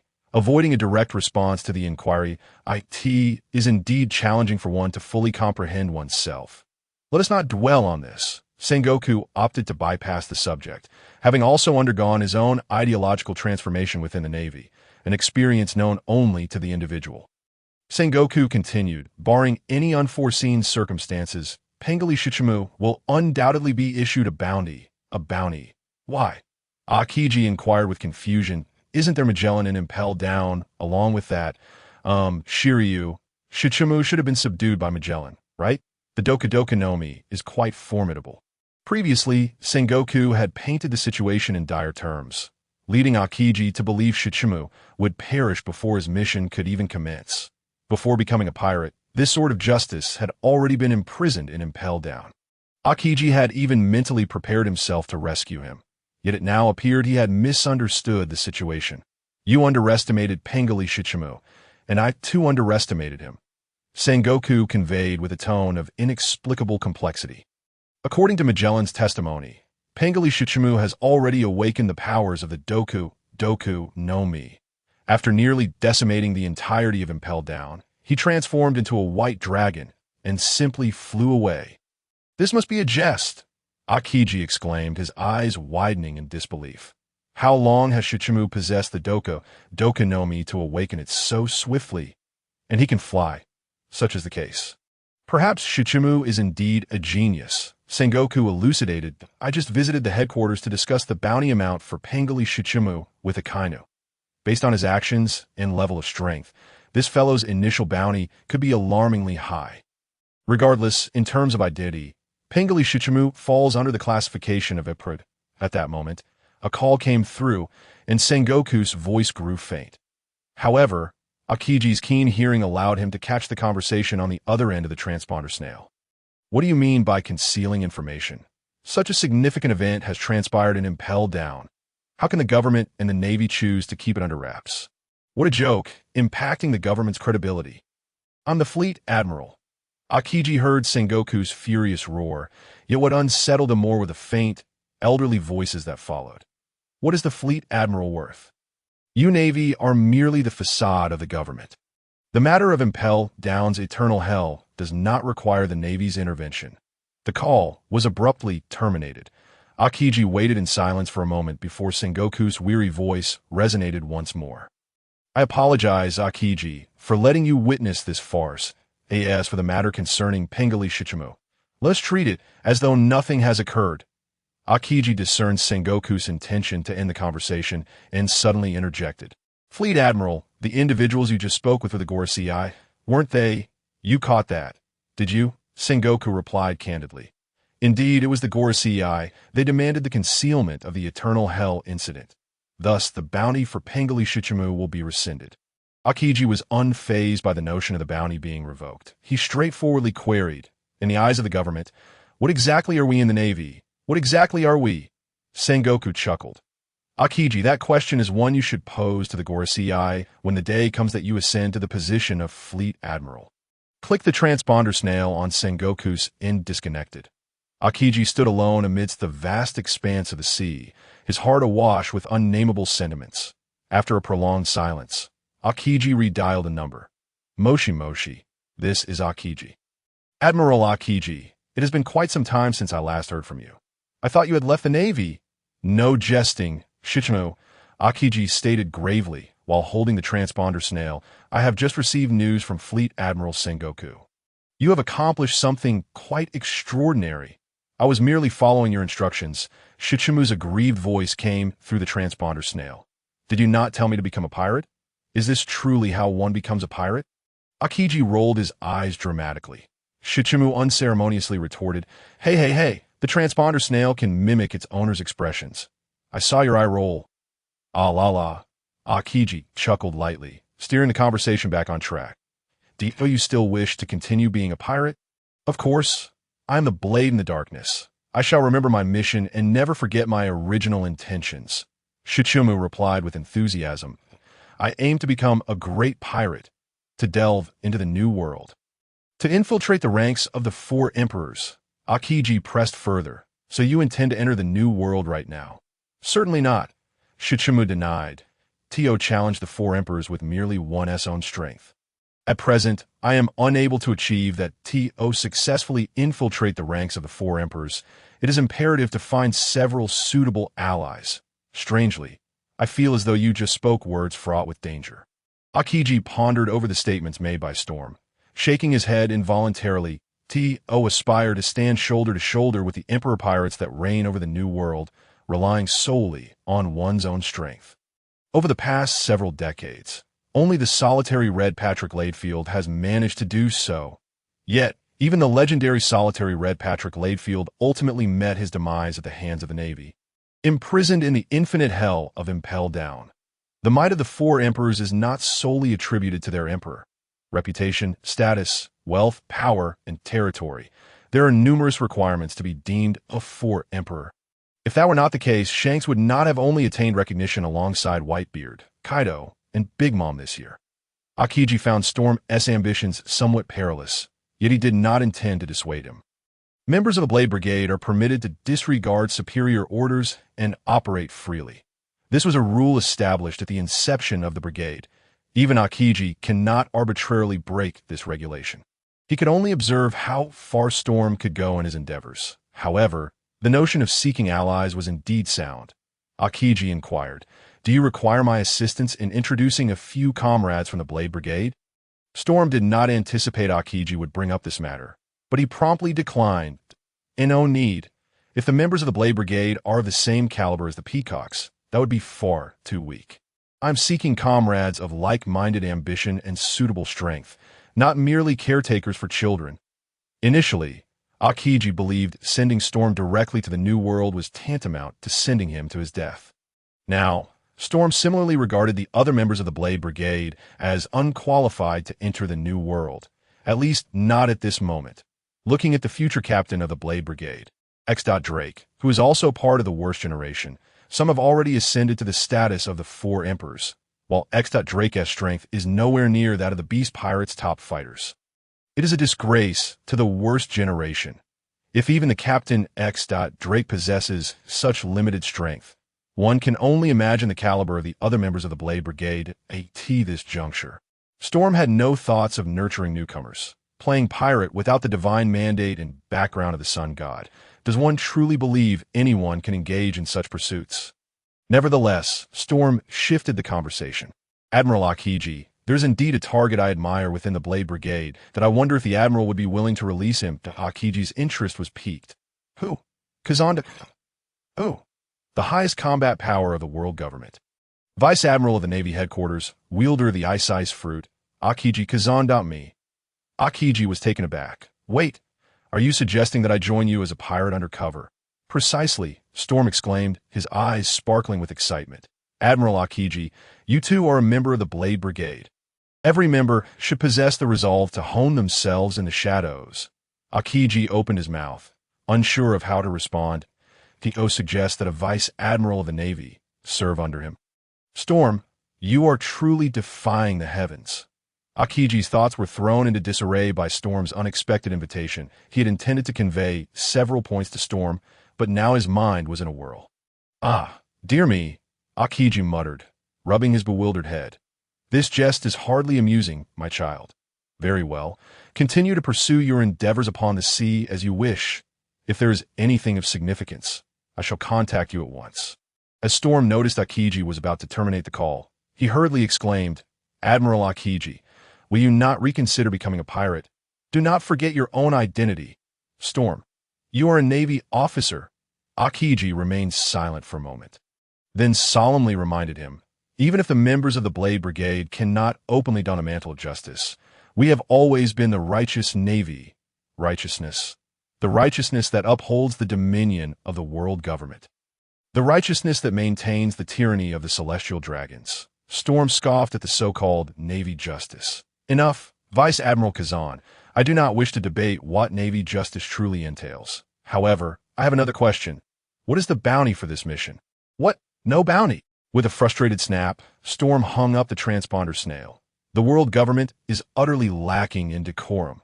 Such a significant issue arising in Impel Down, and yet they could not even issue a token bounty. Storm had initially thought that once the world government announced a bounty, he would have gained fame to become a great pirate. Gaining renown is the first step. Once he possesses fame, the subsequent plans to recruit subordinates would proceed much more smoothly. Otherwise, how could an obscure newcomer approach powerful figures, speaking of wanting to gather a crew? It is exceedingly difficult. The world government's determination to obscure the fact has significantly impacted Storm's plans. He must now devise a new strategy to establish his notoriety.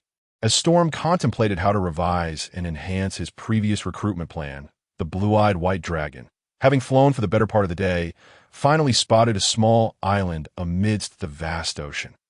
Upon landing on the island, Storm discovered it to be desolate, devoid of any signs of human activity. He had hoped to procure a meal and some lodging, but now it seemed he must rely on his own resources. Storm gazed out at the nearby sea. The blue-eyed white dragon followed suit. Opening its enormous maw, a flurry of white clay was unleashed from its mouth, exploding upon contact with the surface of the water. The once boundless, tranquil sea was suddenly stirred into tumultuous waves. Mere seconds passed before dark shadows began gliding beneath the azure surface. They were all attracted to the power of the recent explosive clay. The calm belt, the lair of the sea kings. Any disturbance on the surface of the water would pique their interest. The blue-eyed white dragon flapped its wings and soared over the sea, then plunged into the depths. Ordinary clay, when met with a deluge, tends to dissolve and disperse. However, the sturdy and resilient porcelain clay requires no such concern. As the water erupted skyward, the sounds of fierce battle could be heard from beneath the surface. Storm waited at the shore for a while, and soon several silver trophies materialized from thin air. All were silver trophies for sea kings. Had he not trained the water monkeys in Impel Down? Fishing in the calm belt would have been a commendable method of trophy hunting. Storm cast a glance at the silver trophies, then turned his attention back to the sea. Not long after, the blue-eyed white dragon emerged from the depths, bringing with it several massive sea kings to the sandy beach. Storm unsheathed the iron or sword strapped to his waist, awkwardly performing a flourish. An overwhelming surge of swordsmanship inspiration erupted in his mind. Storm immediately sensed the breath emanating from his surroundings, the breath of the sky, the breath of the sea, the breath of the stones. And the breath of the sea king corpses ahead. If described in the terms of swordsman, this could be considered the so-called realm of cutting through iron. Storm gently waved his iron mine saber. In an instant, a flying slash imbued with searing flames tore through the air, aimed directly at the corpses of several sea kings. The swift and unyielding flying strikes effortlessly severed the sea king bodies into multiple segments. After dispatching the corpses, Storm set about kindling a fire to roast meat. His culinary skills were rather rudimentary, yet it mattered little. With the acquisition of several silver trophies, Storm had attained an impressive 4-star culinary prowess. A rich aroma began to waft across the deserted island. Having prepared all the food, he quietly summoned the last remaining diamond trophy. Strength enhancement, stamina, 6.5 stars. The familiar pangs of hunger surged once more. Storm plunged into a fierce battle with his food. Over the next 2 days, he remained on the windless island, hunting sea kings, gathering sustenance, enhancing his physical attributes, and assimilating the points he had accrued. The various abilities he had previously augmented, including 2 entirely new devil fruit powers, were now expertly mastered. Furthermore, he utilized the wish function of the 3 death platinum trophies he had yet to employ during these 2 days. Bondi Valdo, Plessy, and Budwong Grace point 3 platinum trophies exchanged for 3 new 5-star abilities that on this day, the azure-eyed white dragon soared high, departing from the secluded, windless island. In Storm's possession was merely a permanent pointer from the Navy headquarters. A gift he had received from the equipment department. He had no intention of heading to the Navy headquarters, so he flew in the opposite direction toward the sea. After several days of soaring through the skies and concluding his journey across numerous uninhabited islands, Storm finally stumbled upon a populated isle. He maneuvered the azure-eyed white dragon downward, landing at the dock of the island. The arrival of what resembled a mythical white dragon instantly incited panic among the island's inhabitants. At the dock, Storm selected a relatively composed bystander from the crowd. "Excuse me, could you tell me the name of this island?" Bifasudo Island, that I've never heard of it. What are the nearest major islands? Judicial Island, City of 7 Waters? Sir, I have no knowledge of the islands you mentioned. Huh. Is this not on the Grand Line? This is the South Sea. The South Sea. Storm looked skyward, a profound sense of dislocation washing over him. Before stepping onto the island, he had been contemplating how to recruit subordinates, how to penetrate the New World, and how to contend with the 4 emperors. Yet upon arrival, he realized that not only had he failed to breach the New World, but he had also escaped the Windless Zone and the Grand Line. What on earth is the South Sea? Storm felt disheveled in the wind. This sensation was akin to everyone fantasizing about the catastrophic clashes among the 4 emperors, only to turn around and witness 2 diminutive pirate emperors grappling in the middle of the street in Logtown. The absurdity of the scene was undeniable. Well then, since I'm here, Storm shook his head. Dismissing irrelevant thoughts, he pulled out a 10,000 berry banknote, the remainder of his naval salary that he had yet to spend. "I require a local guide and some information." Storm waved the substantial banknote in front of the crowd. "Is there anyone willing to take on this task?" Remaining in the South Sea was out of the question. Stom's foremost thought at this moment was to rest on the island briefly before promptly returning to the Grand Line. The onlookers at the dock, seeing the large banknote in Stom's hand, revealed expressions of interest. Yet, gazing at the imposing azure-eyed white dragon above, none dared to make a move. Stom, observing the crowd's lack of reaction, quickly realized the situation. He raised a hand skyward, and the azure-eyed white dragon immediately flapped its wings and rushed toward him. However, before the dragon could land, the dock's inhabitants erupted into a cacophony of terrified cries. "Ah, run! That dragon is coming! The dragon is going to eat us!" Amidst the tumultuous shouts, the people at the dock fled at their fastest pace, attempting to distance themselves as much as possible, in the blink of an eye. The dock was emptied of its populace. Stom watched as the crowd scattered like startled birds, his lips twitching slightly. He had overestimated the average person's acceptance of the azure-eyed white dragon. Once shrunk in size, the azure-eyed white dragon nestled comfortably on Stom's shoulder, lazily flicking its tail. Stom gazed at the dragon, locking eyes with its cerulean gaze. "It's a pity you are a dragon, but so be it." In the next moment, the appearance of the azure-eyed white dragon began to transform.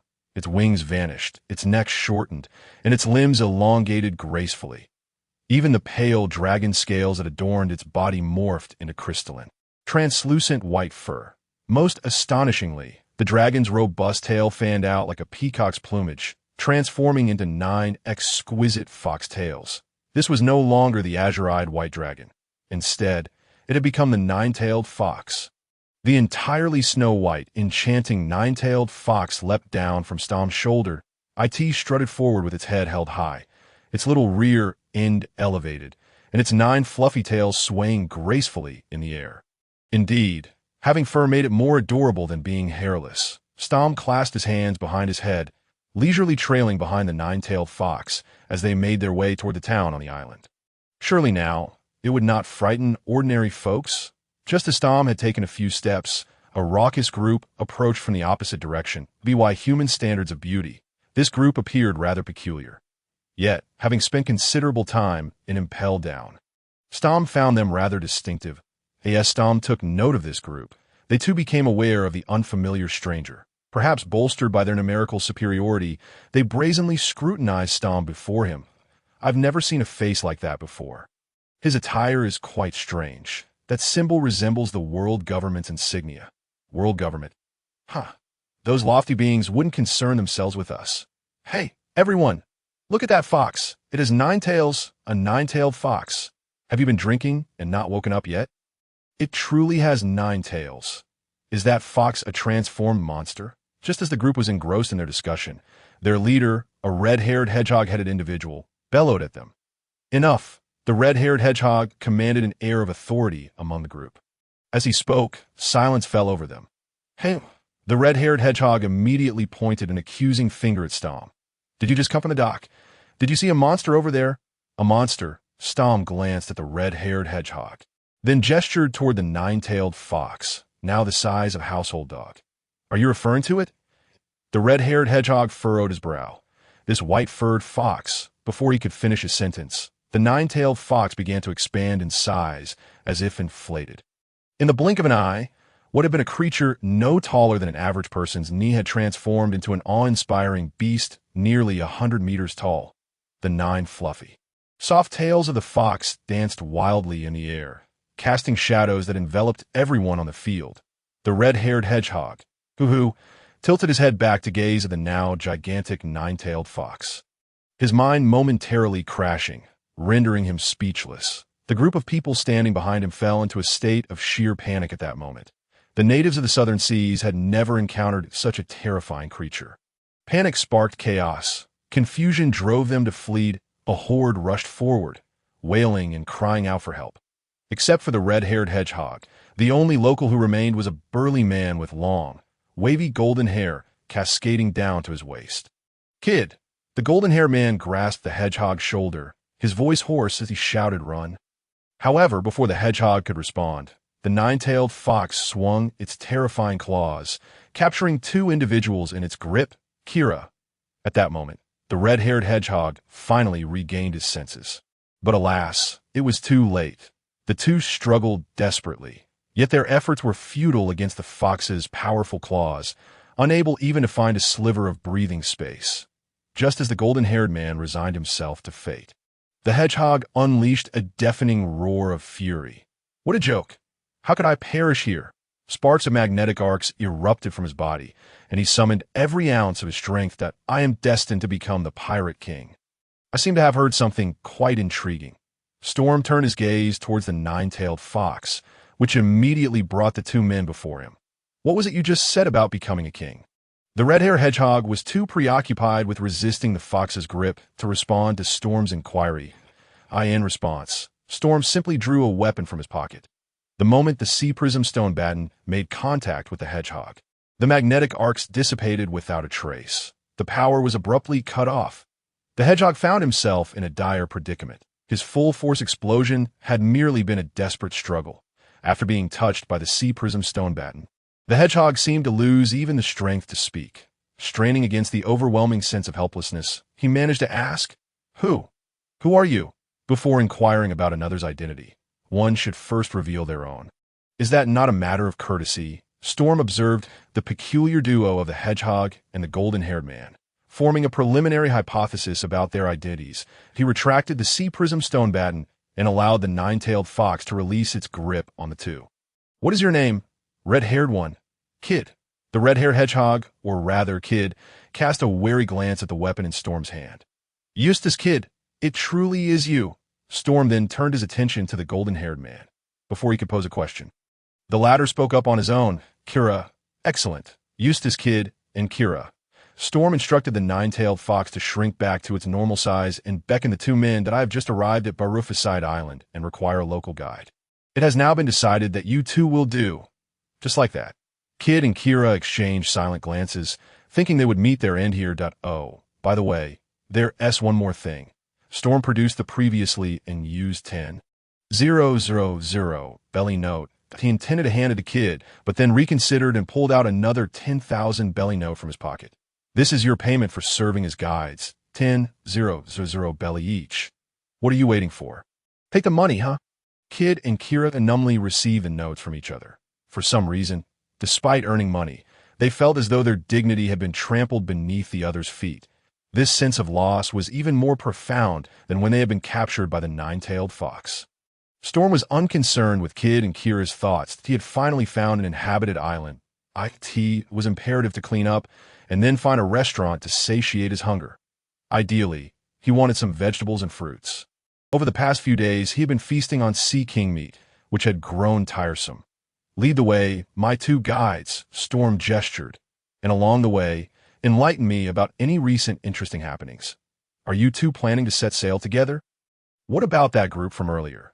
Have they fled and been abandoned? Best of luck to you. I have little interest in the affairs of Barufaside Island. I wish to know about the major events reported in the news. The one-man revolution in the Sorbet Kingdom, Tyrant Bear, Barufaside Island. Storm followed Kid and Kira into a small town on the island. During their journey, he learned more about the one-man revolution from the brothers. According to the news reports, in the southern sea Sorbet Kingdom, a man named Bear had destroyed the king's palace and army, single-handedly abolishing the king's ruling order. The newspapers had even assigned the ominous title of Tyrant to Bear. The details surrounding the one-man revolution aligned with the intelligence Storm had gathered. Tyrant Bear, or perhaps Tyrant Green Bear.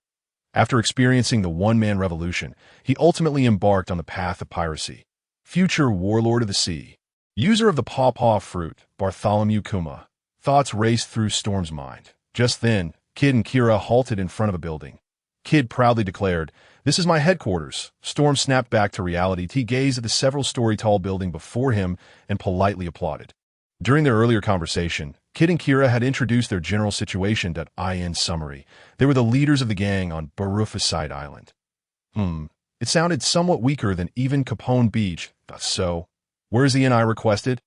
Storm turned to Kid and Kira, inquiring. In a restaurant. Upon hearing Storm's words, a few veins popped out on Kid's forehead. If he weren't utterly outmatched, he would have cursed. "You've entered my territory." "Of course. I shall treat you. Then I shall graciously accept your hospitality." Storm certainly wouldn't refuse an invitation to dine. "Then, can't you manage to finish all this?" Physical strength is fundamental. No wonder you two are so weak. Storm observed the duo, who were now struggling to keep their eyes open after overindulging. Kid and Kira had never encountered anyone like Storm, who could consume food in such quantities. The food reserves in the headquarters were nearly depleted by his appetite alone. A monster. From any perspective, this fellow was a veritable monster. Storm shook his head, clearing the table of all the food before finally stopping at tea that moment. Kid and Kira had finally recovered, though their stomachs still bulged like that of a 9-month pregnant woman. Allow me to ask you both something.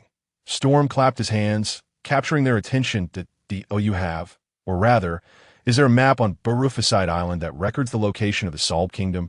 Storm's original plan was to take a brief respite on this small island before turning back to the Grand Line.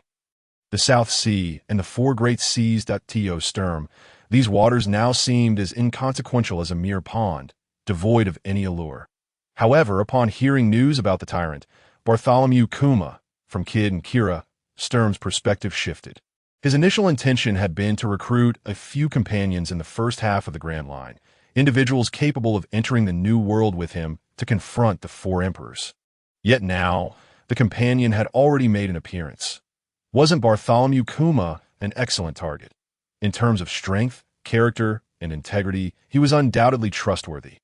Thus, Sturm resolved to head directly to the Sorbet Kingdom to attempt to recruit Bartholomew Kuma. The Sorbet Kingdom? Kid managed to prop himself up, his round belly making movement quite cumbersome. You want to meet that legendary tyrant? Legendary? Sturm chuckled softly, then nodded. For both of you, it certainly is a legend. So, do we have a map? In the four great seas, navigation was significantly easier than in the Grand Line. Here, the climate was mild and the magnetic field stable.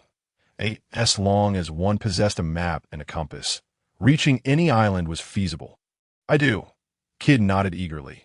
Not only do I have a map, but I also have a ship. I can accompany you to the Sorbet Kingdom. Before Sturm could respond, Kira quickly interjected, attempting to dissuade Kid from his decision. However, Kid seemed to have anticipated his brother's intentions. Kira, Kid turned to him, speaking earnestly. We had already made the decision to set sail together, hadn't we? The ocean has always been there. What we need to do now is hoist the sails and embark. At these words, Kira fell silent. Having grown up alongside Kid, he was a steadfast aide. He sensed Kid's determination and chose not to oppose him further. Bravo! Sturm clapped lightly, offering his praise. You speak beautifully, but shouldn't you consider my opinion first?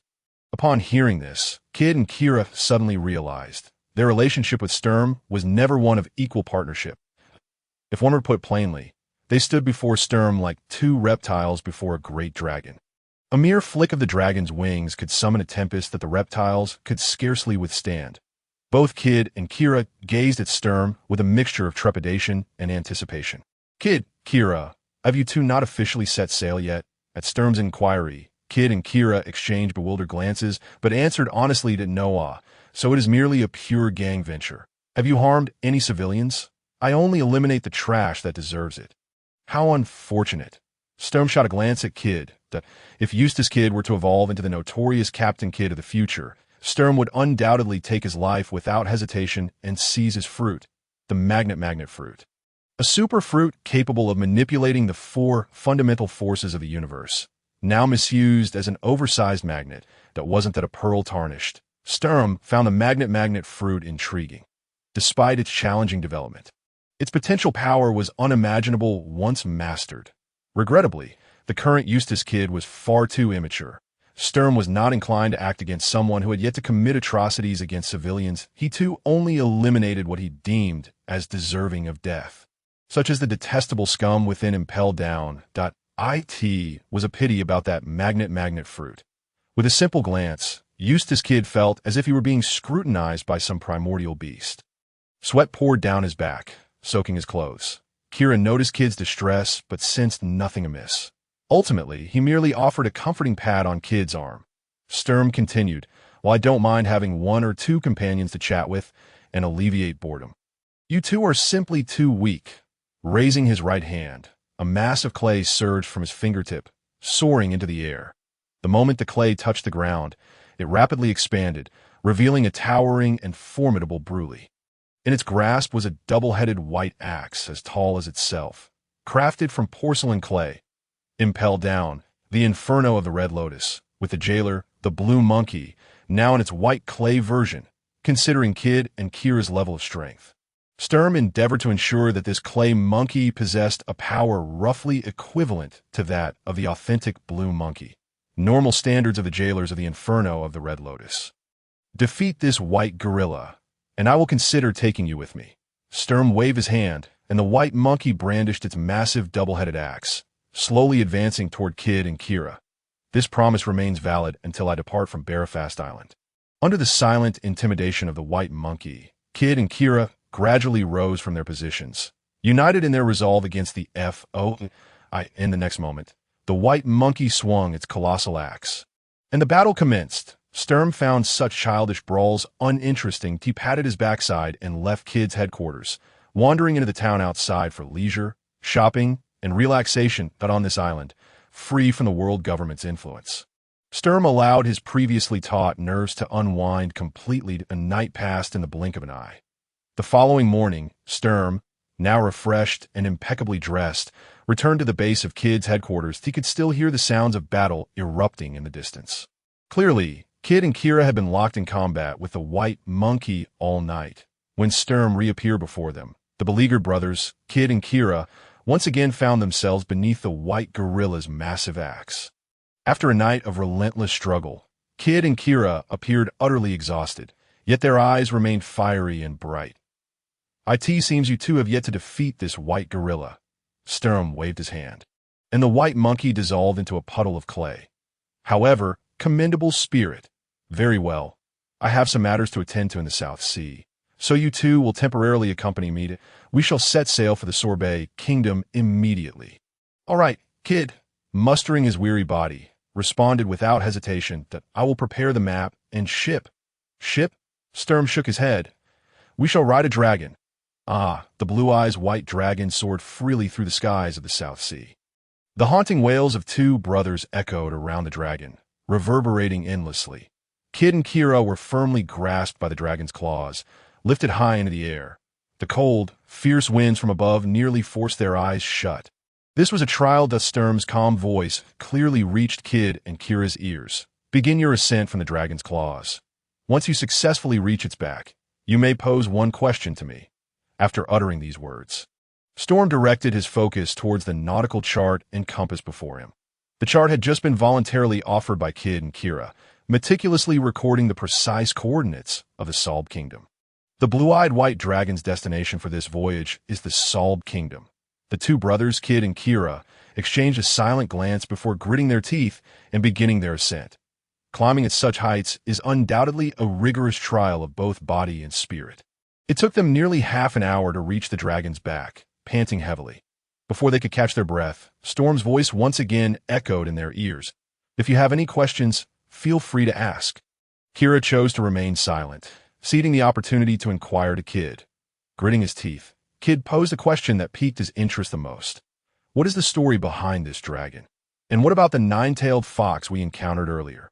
"This is Blue-Eyed White Dragon, also known as Bruet's White Dragon. It is my invaluable partner," Storm replied succinctly. In the next moment, the blue-eyed white dragon abruptly shook its body, executing an elaborate maneuver high in the sky. Kid and Kira screamed as they were flung off. Just as they were about to soar away, the dragon's tail gently curled around them, securing them in place. Trembling with shock, Kid and Kira clung to one another, comforting their startled hearts. It was then that Kira posed a profound question. "Kid, does this mean we have set sail?" Kid forced a smile, chuckling awkwardly. I suppose it could be considered so." After a brief exchange, Storm's voice reached them again. This time, the route is from the dragon's tail to its back. In perfect synchrony, Kid and Kira took a deep breath, with the experience of their first climb behind them. They significantly reduced the time spent on their second ascent. Once again, it was Kid who asked the questions, and no longer fixating on the blue-eyed white dragon and nine-tailed fox, he inquired about another matter. "Yesterday you poked me with a stick." As he spoke, Kid felt an inexplicable awkwardness, but he pressed on. "What was that stick?" "It was sea stone," Storm replied curtly. "You're a devil fruit user. the sea, and indeed all bodies of water, are your natural enemies. Sea stone contains the essence of the ocean's power. Any devil fruit user who comes into contact with sea stone will be rendered unable to use their abilities. Despite the arduous and painful climb they had just endured, Kid's heart was filled with excitement. The storm's words were akin to opening a gateway to a new world, a realm entirely inaccessible from the isolated Barafast Island. This was precisely why Kid had chosen to accompany Storm, that he and Kira had intended to set sail together, abandoning those so-called subordinates who fled in the face of formidable foes. Loyalty is not absolute. It is synonymous with disloyalty. Kid had no desire for such unfaithful subordinates. Initially, he had planned to be captain, with Kira as his first mate. However, he had not anticipated being so easily bested by Storm, the casually formidable white-haired gorilla, before their voyage even began. In Kid's simplistic gangster mind, recognizing a powerful figure as a leader was not a matter of shame. Thus, he resolved to follow this new leader. Riding a dragon through the skies was infinitely preferable to languishing on Barafast Island until death. Unbeknownst to Storm, Kid's thoughts were racing. After providing an overview of Sea Stone, Storm tossed Kid and Kira aside, prompting them to commence their third climbing exercise anew. As Storm intended to take Kid and Kira on this inevitably fleeting journey through the South Sea. He was keen on nurturing their strength, thus repaying the debt of a meal from before. Kira was one thing, but Kid was a veritable super potential stock among the members of the impending era of extreme villainy. Excluding the unique presences of Sun God and Blackbeard, Eustace Kid and Trafalgar Law were undoubtedly the two most promising supernovas. They simply lacked resilience. This time, Kid and Kira swiftly completed another round of climbing training. They began firing off questions one after another. There a lot of sea stone? Do you think there's a lot of seawater? Climb. This dragon is truly magnificent. Can I create a mechanical Tyrannosaurus myself? That depends on your mastery of the magnet fruit. Although I doubt you have even tapped into its potential. Climb. Huff. How do I develop the abilities of the magnet fruit? How do I utilize your right hand and left hand? Should I just chop off your hands? Climb. You have a sword on you, yet I've never seen you use it because I'm not proficient in swordsmanship. Climb. After another round of climbing exercises, an utterly exhausted Kid lay flat on the back of the blue-eyed white dragon. Gazing at the sky, he hesitantly asked, "What must I do to become the Pirate King?" The Pirate King, Storm, who had been seated at the dragon's head, could no longer contain himself upon hearing this question and turned around. "Eustace Kid, is it your true name?" "Yes. What about your full name?" "So it is." "Very well." Storm's demeanor shifted dramatically, his tone icy. "Then you have no hope." "Not a shred of hope." "Why?" Kid erupted with a sudden surge of energy. Pushing himself up from the dragon's back, Joel D. Roger became the Pirate King. "Why can't I?" "Why can't you?" Storm raised an eyebrow. "The great pirate era has been upon us for nearly 2 decades. Someone must become the Pirate King. Why can't that someone be me? If I say this, will you feel a surge of inspiration?" Upon hearing Storm's words, Kid indeed felt a rush of exhilaration, if one disregarded Storm's scornful tone. "The notion of the Pirate King? G-O-L-D to Roger. Ha!" Storm let out a cold sneer before turning away, no longer glancing at Kid and Kira. "You can't even get the name of the Pirate King right." "G-O-L-D to Roger. It's G-O-L-D to Roger." "Eustace Kid, are you a member of the D clan? Setting sail to become a pirate without even a middle name of D, and you still aspire to be the Pirate King?" Upon hearing Storm's words, Kid and Kira fell into a state of utter confusion. As 2 young natives of the South Sea, they were utterly unfamiliar with the legendary tales of the D clan. What is D? Yet this time, Storm chose not to answer their questions. Seeing this, Kid and Kira fell silent, processing the knowledge they had just received. Unbeknownst to them, the blue-eyed white dragon had already reached the waters near the Sorbet Kingdom. "Is that a warship?" Kid exclaimed, gazing down at the vast ocean in astonishment. "It's enormous. I've never seen a warship while on Barafast Island, because Barafast Island is not part of the world government's member nations." Kira replied, coolly, "The Just Navy couldn't care less about the lives of those of us from non-member nations. If we were to encounter the Navy on Barafast Island one day, they would only come to hunt infants and pregnant women. The vast majority of the populace in the South China Sea will never forget the actions taken by the world government in this region that I, in the past, to hunt down the potential son of the Pirate King. The Navy nearly turned the entire South China Sea upside down. Any infant born within 10 months following Roger's imprisonment, including even expectant mothers, underwent rigorous scrutiny. Even the slightest suspicion resulted in a singular fate for mothers or infants: execution without exception. At that moment, as Kid and Killer were engaged in conversation, the lookout on the observation tower of 3 large warships below spotted the white dragon soaring in the sky. A dragon. Yes, indeed, a dragon. On the deck of the central warship, an elegantly attired elder was commanding the nearby navy, exclaiming, "Hurry, bring that dragon down. I intend to present it to the illustrious celestial dragons." Unmoved, a naval commander calmly responded, "King Beckley, the dragon is flying too high, beyond the range of our ship's firepower. Is this a trivial matter you cannot resolve?" King Beckley seemed deeply offended, retorting furiously, "All the expenditures of the Navy are funded by my heavenly gold. You are nothing but a pack of incompetents." Just then, King Beckley suddenly spotted a lonely drifting skiff on the sea ahead. He let out another shriek. "That's the one! Navy, eliminate him! He is the one who snatched the kingdom of Sorbet from my grasp." The cruel and tyrannical tyrant Bartholomew Kuma. Amidst the surging waves, Bartholomew Kuma stood resolutely on his small skiff, undeterred by the 3 large Navy battleships lined up before him. His steadfast visage betrayed no hint of fear. On the Navy battleship, King Beckley continued to bellow, "Navy, kill him." He pointed menacingly at the skiff below, his face contorted with rage. "I am the king of the kingdom of Sorbet." King Beckley's piercing shouts carried on the sea breeze to Kuma's ears. Lowering his head slightly, the brim of his gray-white felt hat obscured his eyes, casting a shadow over his face. "You dare return?" The Navy personnel aboard the warship could not hear the tyrant's murmurs. Yet King Beckley's incessant prodding compelled them to spring into action. Every cannon aboard the 3 large warships turned its dark maw towards the lone vessel below. King Beckley cast a glance toward Bartholomew Kuma and waved his right hand forcefully over the sea. "Fire!" The cannons roared to life, spewing forth searing flames.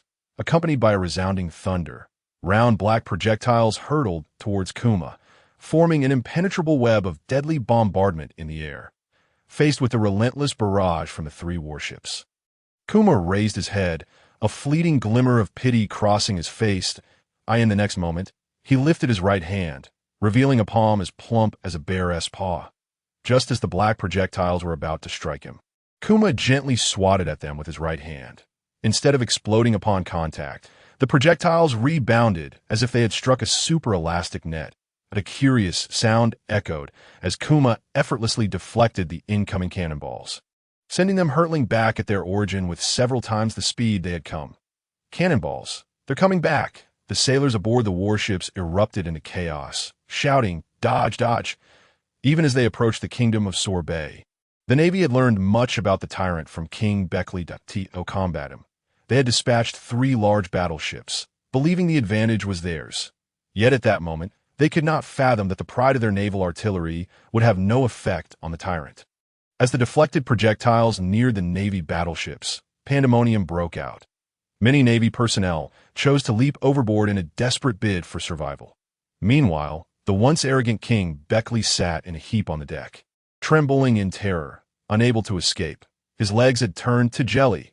At that instant, a thunderous roar erupted from the heavens, splitting the clouds asunder. This was the death-imbued roar of a dragon. Roar! The fearsome sound was accompanied by a powerful explosive wind that cascaded down at supersonic speed.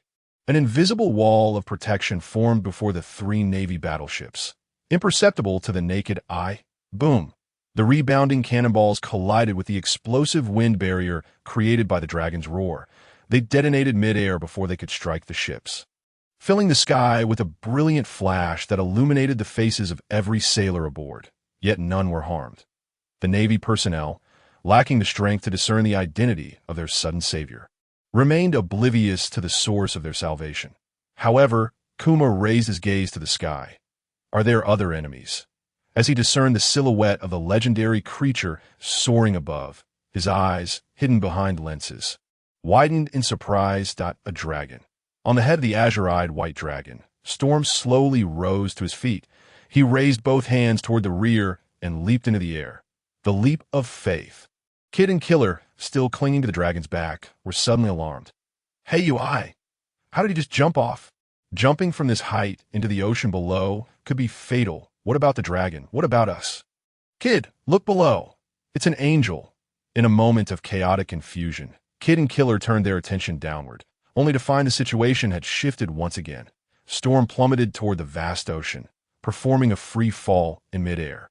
At that moment, white clay surged forth from his back, swiftly forming a pair of pristine, glistening wings. Storm spread his white wings wide, soaring through the sky with the grace of a bird in mere moments.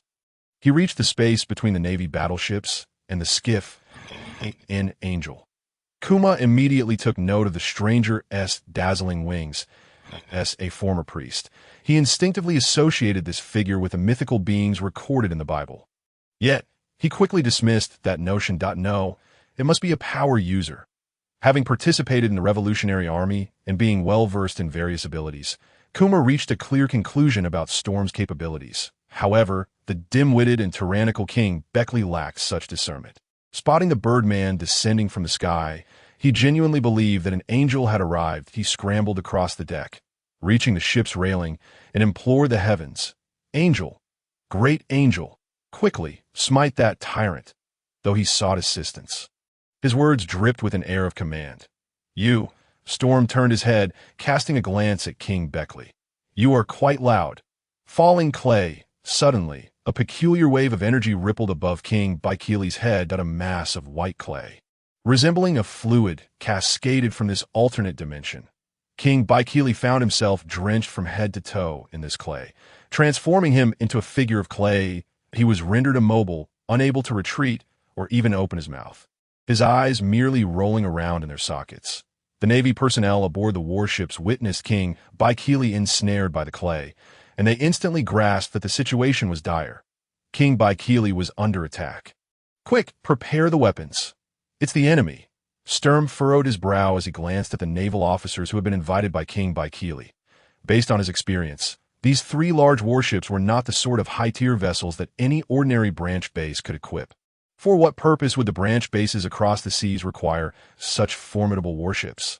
Thus, it was highly probable that these vessels hailed from the G-Series branch. The Navy personnel aboard might very well be elite Navy trained in the G-Series branch of the Grand Line. Sturm had no intention of acting excessively against these colleagues. "You all should remain calm." The clay descended from the heavens. Above the 3 warships, rippling waves of space emerged, and an unending stream of white clay fell from the void, suspended in the air like a colossal waterfall connecting heaven and earth. Under the deluge of this clay, the 3 steel warships appeared as though they were enveloped in a layer of white clay liquid. The Navy personnel on the ships, too, were transformed into statues of clay under this baptism of material. In a mere moment of confrontation, the 3 large Navy warships were effortlessly dealt with by Sturm. This ability is quite impressive. Name: Heavenly Clay Descend Star Rating. Effect: designate a vast area within line of sight to transport and adhere a substantial amount of clay onto enemies. Remarks: taste my heavenly justice. This 5-star ability is a new power granted to Sturm as a reward from the Cup of Wishes, utilizing the powers of a transport fruit user. Today's trial proved to be remarkably effective. Bartholomew Kuma, witnessing this sudden angel seize control of the 3 warships, immediately realized that this angel might not be an enemy. At the very least, this angel was not allied with King Beckley or the Navy. This revelation eased Kuma's mind somewhat. Unless absolutely necessary, he was reluctant to engage in battle, let alone take lives. After neutralizing the 3 warships, Sturm finally turned his attention to Kuma. "Tyrant Kuma?" "I am," Kuma replied steadily, silently heightening his vigilance. "Who are you?" "Crelly Sturm." Sturm unfurled the wings behind him, soaring to stand before Kuma, directly extending an invitation. "I saw your news in the papers. Kuma, would you like to join me at sea and become a pirate?" "No." Kuma unhesitatingly declined the stranger's invitation. Although he had already steeled himself for confrontation when facing the warships, knowing full well that once he repelled all attacking Navy, he would undoubtedly be labeled a criminal. In other words, a pirate. However, at this moment, Kuma had not yet launched an attack. The Navy warships were effortlessly dismantled by Sturm's singular prowess. Regardless of whether it was intentional or not, Kuma felt immense gratitude for Sturm's assistance. Yet at present, he bore no responsibility for the destruction of warships, and thus had no need to become a pirate. Moreover, Bonnie was still waiting for him at home to What a pity. Sturm said this, yet his expression bore no trace of regret. He understood, well, that mere words would not suffice to recruit subordinates. He was not adept at verbal persuasion. With that, he snapped his fingers. The clay that enveloped the 3 warships vanished without a trace. The Navy warships regained their fully armed stance. Please, commence your performance. Sturm wore a radiant smile. Tyrant, no. Angel, Kuma's eyes widened in disbelief as he stared at Sturm. Are you truly an angel? Could it be that you are a devil escaped from hell? Just moments ago, Kuma was silently grateful to this angelic benefactor for resolving his foes. Yet now, all gratitude had evaporated. This angel had controlled all enemies, warships, and cannons, only to suddenly release them from control. Was it merely because he had declined the invitation to join? Wasn't that bullying the innocent? What's the matter? Sturm grinned at Kuma, utterly oblivious to the severity of his previous actions that in the news reports. He was labeled as a tyrant who effortlessly overthrew an existing regime. Could he truly be a coward who dares not engage in battle upon encountering an enemy? Behind Sturm, the 3 liberated Navy warships erupted with a cacophony of crack and crack sounds. Hundreds of Navy soldiers were preparing their weapons, loading ammunition, and calibrating cannons. If Kuma continued to hesitate, the formidable firepower of the Navy would show him no mercy. Sturm eagerly observed Kuma, curious to see if this most honest man of the sea would choose to resort to violence and rebel in fury. Amid Sturm's taunts and the looming threat of the warship cannons, Kuma slowly raised his right hand, silently activating his paw fruit ability. Under the influence of this ability, the air around Kuma converged into his palm, forming a small, delicate, light-colored air paw. However, the air paw gathered and dispersed, then dispersed and gathered once more. Sturm, witnessing Kuma's reluctance to attack, couldn't help but shake his head. Put it nicely, Kuma possessed a gentle nature and abhorred conflict. To put it harshly, Bartholomew Kuma was simply a super honest man who accepted fate without resistance. Nevertheless, Sturm relished such super honest individuals. He no longer awaited Kuma's assault on the warships and unleashed his heavenly clay descend ability once more. Under the overwhelming tide of white clay, the 3 Navy warships, along with all living beings aboard, were once again firmly controlled by the white clay. The seemingly invincible Navy warships, along with a multitude of sailors and His Majesty the King, were merely segments of Sturm's tyrannical play. Upon witnessing the 3 Navy warships once again ensnared by the angel's ability, Kuma felt a sigh of relief escape him. Throughout his life, he had never been one for fighting. Unless absolutely necessary, the kind-hearted Kuma did not wish to harm others. However, while Kuma harbored no intent to harm, others were keen to capture him. After thoroughly neutralizing the Navy's concerns, Sturm shifted his entire focus onto Kuma. Although Kuma had yet to accept his invitation, Sturm had already regarded him as a potential comrade. Thus, as a captain, it was only reasonable to conduct a simple test of his subordinate's true strength. Wasn't it? Sturm placed his right hand upon the hilt of his liquor iron military saber, and with a swiftness that could scarcely be perceived, he drew the blade. The gleaming steel accompanied a brilliant flash of light. In an instant, Sturm's saber was unsheathed, and a fierce, soaring slash was unleashed. Its crescent shape mingled with flickers of fiery sparks, embodying a beauty laced with a lethal threat in the blink of an eye. This ferocious flame slash traversed the ocean, arriving at the forefront of the bear. The radiant light illuminated the bear's face, revealing his pupils that were narrowing in alarm. A soaring slash. Without a moment's hesitation, the bear raised his right hand and struck out with utmost speed to intercept the oncoming flame slash. The scorching slash struck precisely against the bear's palm, yet under the influence of an inexplicable force. This slash, which should have been unstoppable, failed to sever the bear's hand. Not even the skin on his palm was breached. It was as if Sturm's flame slash embedded itself within the peculiar pad of the bear's palm.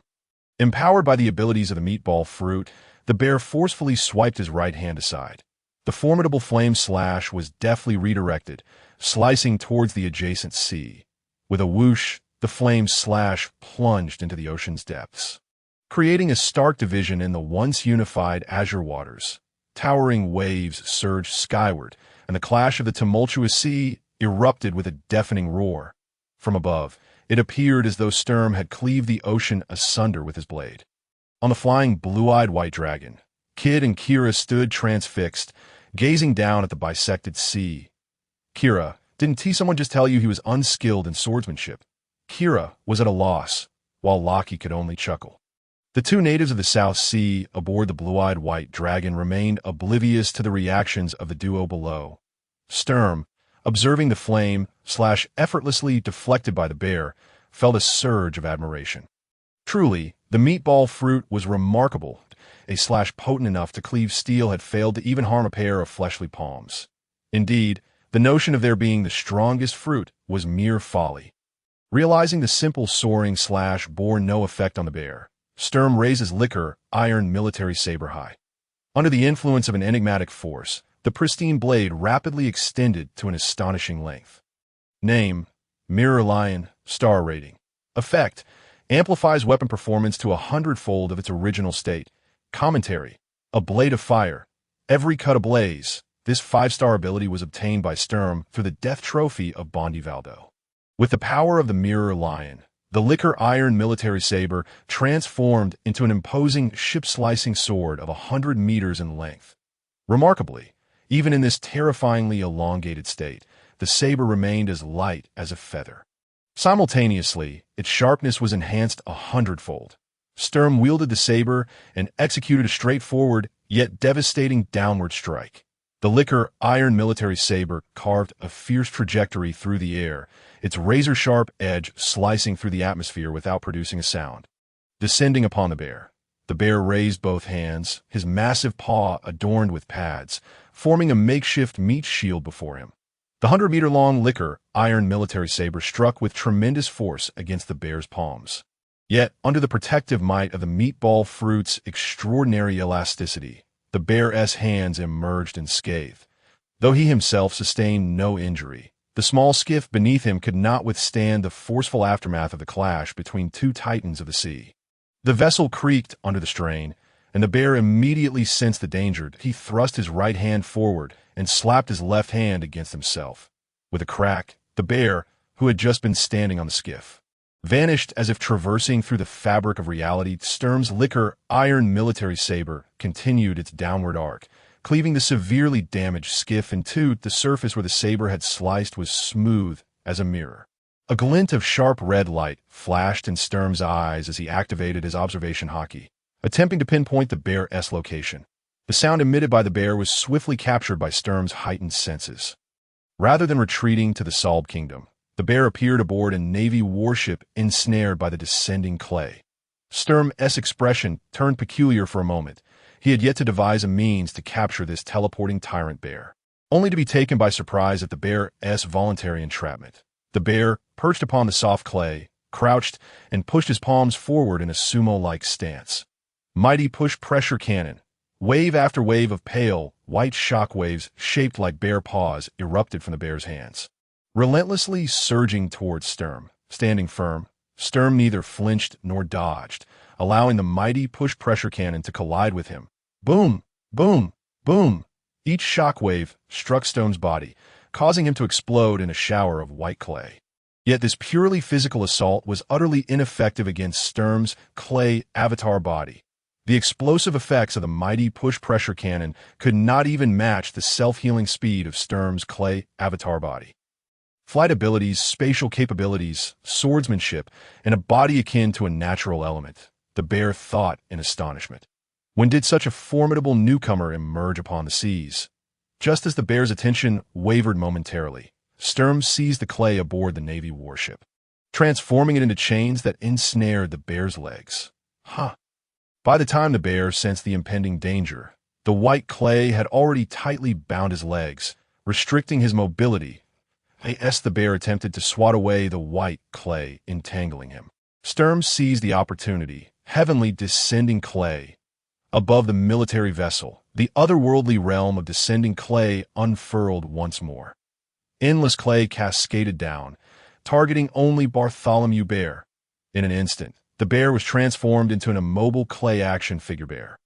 Tyrant Bear, successfully captured, Sturm stepped upon the void, employing Moonwalk to swiftly reach the Navy warship. On the deck, the colossal clay action figure bear trembled violently. Clearly, the bear encased within the clay was unwilling to concede defeat, struggling fiercely against his restraints. Compared to the others aboard the warship, the bear's strength was truly fearsome, not to mention that his meatball fruit possessed the miraculous ability to rebound anything. The moment Sturm arrived on the warship, the clay action figure bear's hand suddenly sprouted numerous cracks. In the next instant, the hand erupted with a resounding blast, shards of clay scattering like hidden projectiles. With the external clay shell stripped away, the bear's uniquely shaped paw pads were revealed. Sturm reached into his pocket, retrieving the sea stone baton, which he flicked lightly.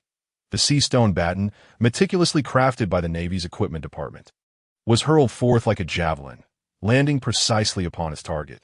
The bear's paw, at the moment when he touched the tip of the sea stone flail, the once struggling Bartholomew Kuma became docile once more. Storm manipulated the clay, revealing Kuma's head. Sea stone. Kuma's peripheral vision caught a glimpse of the flail, and his seasoned eyes instantly recognized its true nature. As a user of the Nikyu no Mi, he was acutely aware of the fatal weakness that all devil fruit users faced. A mere touch of sea stone would result in the immediate sealing of his abilities. Kuma realized he could not escape from the peculiar angel before him. Bartholomew Kuma. Storm strolled up to the clay figure bear and calmly inquired, "Do you believe in gravity?" "Gravity?" Kuma frowned at the man who had suddenly begun to speak oddly. "I believe in faith." Storm was nearly taken aback by this unexpected response. He had intended to articulate that the gravity between people existed. "Our encounter is guided by fate." This carefully crafted line meant to entice. Kuma remained unvoiced, trapped within. After a brief silence, Storm, realizing his ineptitude at reasoning, decided to resort to force. That he raised his right hand, enveloping his fist in a dark, profound layer of hockey armament. Iron block. Before long, a magnificent trophy materialized before Storm. Diamond Trophy. Bartholomew Kuma Trophy Star Rating. Kuma's trophy is only 6 stars. Weaker than I anticipated, Storm mused, furrowing his brow at the trophy that floated in the void. I thought Kuma would possess 7-star strength. Instead, he is on par with the she-male king, Ivankov. Looking at the unconscious Kuma, Storm shook his head. He lifted his gaze to the sky, calling upon the azure-eyed white dragon, which promptly soared toward the 3 naval warships below. As the distance between the azure-eyed white dragon and the 3 ships diminished, it suddenly hovered in mid-air.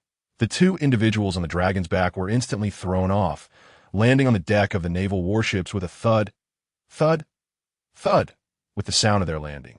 Kid and Killer tumbled across the deck like rolling gourds. Fortunately, the softness of the clay cushioned their fall, sparing them from injury. Without prompting, both Kid and Killer scrambled to their feet, having just witnessed the battle between Storm, the Tyrant Bear, and the 3 naval warships. Their respect for this Nubios had reached its zenith. Captain, Storm cast a fleeting glance at Kid and Killer, saying nothing as he resumed controlling the clay aboard the warship.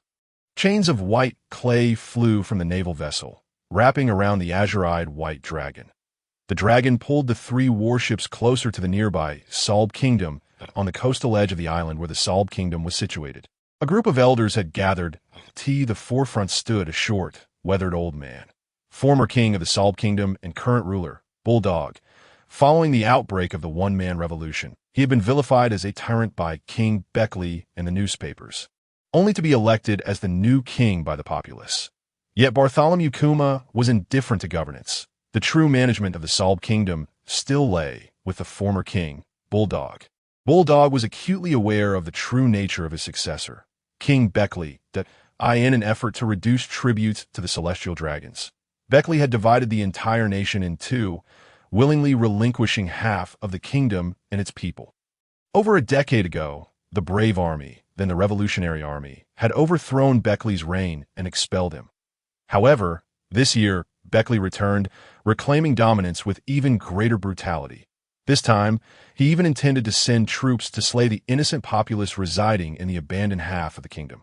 Kuma had initiated the one-man revolution to protect these innocent people, driving Beckley away once more. Yet today, Beckley had returned with 3 naval warships. Should Kuma falter, the rule of the Sorbet Kingdom would revert to Beckley. At that point, Bulldog could only dread the further atrocities Beckley would commit. Kuma, my king, Bulldog gazed out at the sea, murmuring to himself, "You must win." Just then, Bulldog's eyes caught sight of the shadows of 3 ships on the water. However, the appearance of these vessels differed from the iron-gray warships he remembered. Strangely, a colossal creature was towing the 3 white ships. "What is that?" Bulldog rubbed his eyes in disbelief. With wings, resembling a dragon, the azure-eyed white dragon dragged the 3 naval warships to the shore before coming to a halt.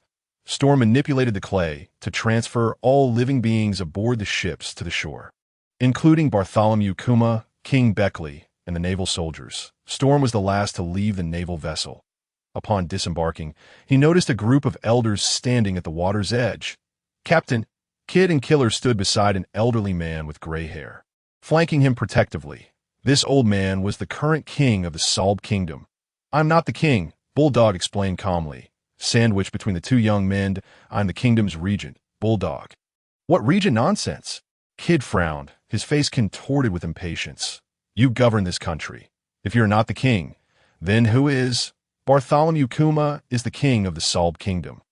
Bulldog replied solemnly, "At least. For now, he is still the king of this land. All right, Kid? Killer, go check the supplies on the warships." Storm waved to the red-haired hedgehog and the golden-haired wave, then approached Bulldog. "Regent, may I ask where King Kuma's palace is?" Bulldog's gaze lingered on the beaming Storm, his peripheral vision catching a glance at the clay figure bear. For some reason, he felt an uncanny familiarity with this bear. "Who are you?" "Pinjelly Storm, a pirate captain who wishes to invite Kuma to set sail." "Albeit unsuccessfully thus far, a pirate captain?" "A pirate?" Bulldog raised his gray eyebrows, eyeing Storm quizzically. "You hardly appear to be a pirate." "Old man, isn't there a saying, you may know a person's face, but not their heart?" Storm glanced at the clay figure bear, swiftly peeling away its outer layer of clay. "Look at this tyrant. He seems quite formidable, yet in truth, he is merely a vacillating man." "Kuma." Upon seeing the unconscious Bartholomew Kuma, Bulldog's expression shifted to one of alarm. "Pirate, what have you done to him?" "Old man, your change of heart is rather swift," Storm smirked. "Rest assured, I merely conducted a simple test of the tyrant's strength. I did not strike hard. He should awaken shortly." Bulldog was reluctant to accept Storm's one-sided account. Leaning on his cane, he hastily approached the giant bear and bent down to listen to its heartbeat for a moment. After confirming that the bear's heart continued to beat steadily and strongly, Bulldog finally exhaled in relief. He turned to Sturm, his expression growing even more peculiar. Are you truly a pirate?" "Although I currently lack fame." "A flag, a ship, and crew," Sturm declared earnestly. "I am indeed a pirate. I find myself increasingly bewildered by this world." Bulldog mused silently for a moment before exhaling a heavy sigh. "What brings such a young pirate to the Sorbet Kingdom?" "To recruit crew members," Sturm replied candidly. "And to plunder along the way." Bulldog's pupils narrowed slightly as he feigned calmness. "The Sorbet Kingdom is quite impoverished. And what relevance does that hold for me?" Sturm gestured toward the 3 warships on the SE.D. "Oh, you see those 3 vessels?" "I do," Bulldog responded. "Oh, you know the cost of a large warship, old man. In this tempestuous sea, what constitutes the most valuable hard currency? It is not the berries issued by the world government, nor is it the precious metal gold. Rather, it is the seemingly inconspicuous ships in the world-renowned shipbuilding city of Water 7. A well-maintained second-hand vessel command a price of around 100 million berries. A brand-new ship, however, is priced at no less than 300 million berries. It is worth noting that even the legendary treasure of the sea, the devil fruits, have an average selling price of merely 100 million berries. By this valuation, a brand-new ship could fetch approximately 3 devil fruits. Furthermore, the vessels openly sold in Water 7 are typically wooden sailing ships targeting pirates and merchants. But what about the warships relied upon by the world government and the Navy to navigate the seas and maintain order? Take, for instance, the The three large warships Sturm recently captured in battle, constructed of steel and boasting four masts, each armed with dozens of cannons on both the bow and sides. These battleships are capable of traversing the calmest of waters unscathed. Each of these large warships measures nearly 60 meters in length. According to the knowledge Sturm acquired at the Navy Academy, such a vessel, with a length close to 60 meters, can accommodate 800 naval personnel for cross-sea operations. Each of these ships often costs tens of billions of berries. Sturm is uncertain why the world government, or perhaps the Navy, deployed three large warships to combat the tyrant Bartholomew Kuma of the Sorbet Kingdom. Regardless, these three vessels have now fortuitously fallen into Sturm's possession that he currently lacks a ship, so when he recruits other crew members, he can boast of his fleet, claiming it to be large and comfortable. Of course, Sturm has no intention of keeping all three warships for himself. He harbors no desire to have one for preservation, one for display, and one for missionary work. Sturm plans to retain one naval warship for personal use while seeking a suitable buyer for the other two, along with the hundreds of naval soldiers on the shore, to have them purchased as well. This initial capital for his piratical ventures would then be secured. Bulldog glanced at the three warships on the sea before turning to the young pirate beside him. You intend to seize these warships from the Navy? Not intend to seize, but rather have already seized. Sturm corrected Bulldog's phrasing, speaking earnestly as a pirate. One naturally robs the wealthy. How much profit can one extract from a poor? With those words, Bulldog finally came to believe that the man before him was indeed a lawless pirate. Although he was a loss for words, the disdain for the impoverished conveyed by Sturm eased his heart. Just then, Kid and Killer, who had just completed their preliminary inspection of the naval warship supplies, approached with expressions of excitement. "Boss, the Navy's ships are enormous. They're filled with all sorts of things: food, fresh water, sabers, ammunition, and even new types of weaponry I've never encountered before." The contrasting personalities of Kid and Killer were evident in their reports. First, unload the perishable food, and then bring along some people, Sturm instructed. He paused, glancing at the naval soldiers he had subdued and the group of elderly standing on the shore, shaking his head inwardly. "Claim in." Sturm unleashed the powers of the clay fruit, summoning one after another of 3-meter-tall clay giants to the shore. He commanded these clay giants to line up and wave to Kid and Killer. "You two, take these clay men with you and ensure everything from the ship is unloaded without omission."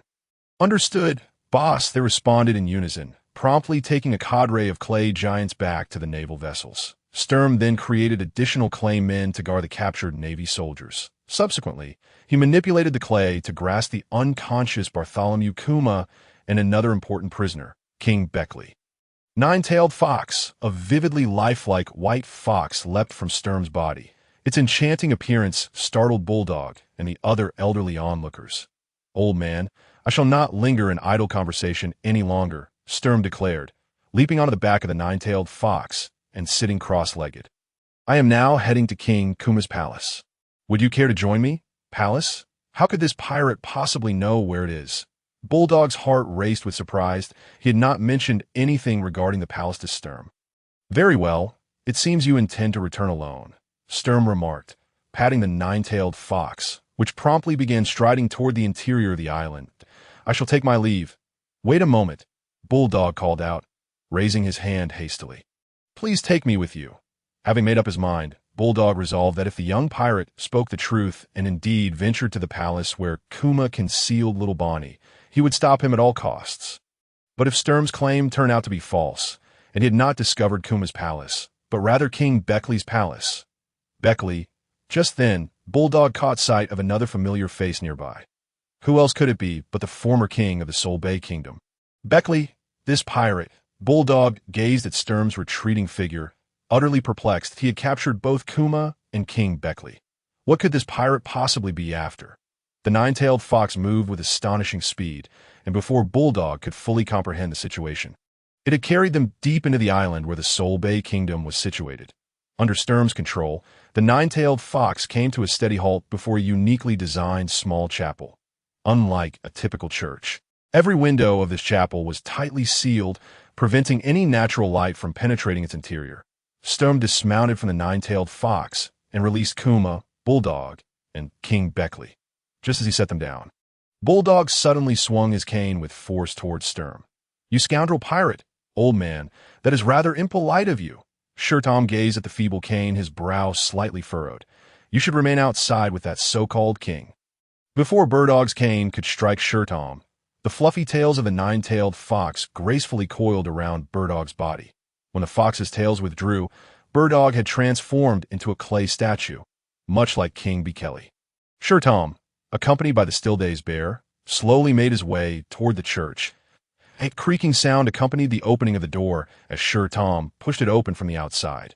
Just as he stepped into the church, a serious-looking figure, a 3-inch ding, suddenly burst forth from the shadows. She had waist-length pink hair and a cherubic face adorned with gem-like fragments. Die. The 3-inch ding leapt high into the air, raising her right leg to deliver a heavy kick toward Sir Tom. Yet, her kick lacked the force of Burdog's cane. Quick as lightning, Sir Tom seized the little pink-haired girl's ankle and effortlessly lifted her. "Little girl, what are you doing?" As Sir Tom shook the little pink-haired girl, a cascade of assorted weapons tumbled from her, including a cross, garlic, candlestick, and bricks. Sir Tom felt a twitch in his eyelids. The locals were exceedingly rude.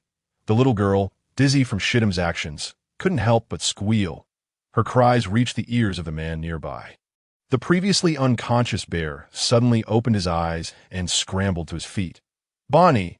Bear looked at his daughter, now controlled by Sir Tom, his face etched with concern as he raised his right hand, ready to intervene. However, the distance between Sir Tom and his daughter was simply too close. Ultimately, Bear merely raised his hands above his head, saluting Sir Tom with a French military salute. "Release Bonnie. Whatever you need, I will comply." "Daddy," Jolie Bonnie, suspended in midair, tears welled in her eyes. Hey, you all are making me seem like a villain." Sir Tom tightened his grip on Bonnie's ankle, gently tossing her in Bear's direction. "Bartholomew Bear, spend more time with your daughter." Bonnie, upon seeing Bonnie fly toward him, Bear abandoned all else and immediately raised his arms to embrace his daughter. "Are you all right?" "I'm fine." Bonnie curled up in Bear's embrace, struggling to hold back her tears. The man, whom she had just met, cast a cold glare at Sir Tom. "The man from earlier." Summoning her courage, Bonnie continued, "That man didn't harm me." Bear examined Bonnie's body, relieved to find no injuries, and then looked up at Sir Tom. Recalling his earlier words, "What did you mean by that statement?" "You don't know." Sir Tom casually fashioned a clay figurine resembling Jolie Bonnie, poking her face with his finger. "Your daughter has been afflicted with a terminal illness." "Wow, another me." Jolie Bonnie's eyes sparkled at the sight of the lifelike clay doll in Shittum's hands. She wriggled free from Bear's embrace, scampering over to Sir Tom. "Can I see her?" Standing before Sir Tom, Jolie Bonnie tilted her face up, gazing at him with pleading eyes. "Here you go." Sir Tom handed the clay figurine of Bonnie to the real Bonnie. Ever since acquiring the powers of the nine-tailed fox fruit, Sir Tom could perfectly replicate the appearance of any target he touched. The miraculous ability of the nine-tailed fox fruit, combined with Shittum's original clay fruit, allowed him to effortlessly create clay figurines of any creature he encountered. For instance, the clay doll of Bonnie at this moment. "Wow!" Little Bonnie hugged her clay doll, spinning in delight, momentarily lost in her joy. But then a thought from earlier flashed in her mind, prompting her to ask, "What is that terminal illness?" "Bonnie." "Don't ask." Bear, recovering from the mental shock, immediately shouted to stop her. Bonnie was too young to understand the meaning of terminal illness, but Bear was all too aware. He turned to Sir Tom, his expression a mix of humility and pleading. "No, please don't say anything." Sir Tom cast a nonchalant glance at Bear, disregarding the father's distress. He crouched down to meet Bonnie's eye level and explained in a calm tone, "A terminal illness is a disease that will inevitably lead to death for an ordinary person." Sir Tom extended his finger, gently tapping the few sparkling gems on the clay doll Bonnie's face. "As far as I know, the true name of the illness you are suffering from is jade scales." Sir Tom had noticed the irregular, scale-like scars on Jolie Bonnie's fair, delicate face as soon as he entered the church. In the dim light of the church, the scars gleamed like blue gemstones, perhaps the true origin of her name. Bonnie was her first name, while the surname Jolie, jewelry, truly meant jewelry. In this pirate world, surnames precede given names that Aokiji must be said that Bear put considerable thought into bestowing the surname Jolie upon Bonnie. After all, according to Shiddam's knowledge, Bonnie was not Bear's biological daughter, but rather his adopted daughter. This was yet another long tale that Shiddam's mind wandered to Bear's life trajectory. Over 30 years ago, the 9-year-old Bear participated in the God Valley incident as a slave. Amidst the chaos caused by the Rocks pirates, Bear consumed the pawpaw fruit and escaped from God Valley. Alongside Bear, escaping the God Valley incident were the Okama King Ivankov and Jolie, Bonnie's biological mother. Ginny. The relationship between Bear and Ginny could be described as childhood sweethearts. However, after fleeing from God Valley, fate turned its back on the unfortunate Bear. Bear and Ginny spent over a decade together, participating in the Revolutionary Army and becoming its backbone. Until one day, Ginny was captured by the world government during an operation, forced to become a celestial dragon's wife, and bore Bonnie in the process of carrying Bonnie. Ginny contracted jade scales, leading her to be abandoned by the world nobles, allowing her to return to the sea. After enduring countless hardships, Ginny returned from the Red Line to the hometown she shared with Bear. After leaving her daughter Bonnie behind, Ginny succumbed to the profound effects of jade scales. Then, Bear took on the responsibility of raising Bonnie. How should one describe it? As Storm reminisced about Bartholomew Kuma's past, he found himself unable to face the man directly. This was merely the first half of Kuma's life. In the future, Kuma would sacrifice himself to the world government in a desperate attempt to cure Bonnie's affliction known as Jade Scale. In exchange for becoming a warlord and undergoing a transformation into a cyborg, he secured a treatment plan for Bonnie. In simpler terms, is a tale of a tragic and honest man who took on the burden of his childhood friend's illegitimate daughter, only to sell himself into servitude for the sake of her life. Kuma's life story, even when viewed against the backdrop of the entire world, is profoundly harrowing. This is why Storm referred to him as Violent Green Bear rather than Tyrant Bear. Such a life experience cannot merely be described with the word tragic. What is the most lamentable aspect of Kuma's life in Storm's eyes is not that Kuma did not reciprocate Ginny's feelings. It is not that Ginny bore the daughter of a celestial dragon, nor is it that Monkey D. Dragon, the leader of the Revolutionary Army, has never acknowledged this so-called comrade. Rather, it is that Kuma has always been submissive to fate. He has never truly rebelled, not even once. Storm mourns his misfortune while simultaneously resenting his lack of agency. Jade Scale. When this nightmarish name echoed once more in Kuma's ears, his heart was filled with despair. Approximately a year ago, after tremendous effort, Kuma finally found a doctor who could identify Bonnie's condition. That doctor informed Kuma about Jade Scale. Patients afflicted with this illness find that all forms of natural light, whether from the sun or the moon, exacerbate their condition. Even if they manage to shield themselves from natural light, the spread of Jade Scale continues to worsen over time. Last year, the doctor diagnosed Bonnie, declaring that she could live for no more than 5 years. What made Kuma even more desolate was that, after all his struggles to find someone knowledgeable about Jade Scale, the doctor informed him there was no cure. Kuma vaguely recalled that when Ginny returned from Ariawa, her body was covered in blue, stone-like growths. Was Bonnie destined to follow in Ginny's tragic footsteps? Kuma's pupils dilated, rendering him incapable of a rational response. So this illness is called Jade Scale? Bonnie remained silent for a moment, gripping her clay doll tightly. Forcing a smile as she said, "I thought it was called Blue Gem Syndrome." As she spoke, she began to step back.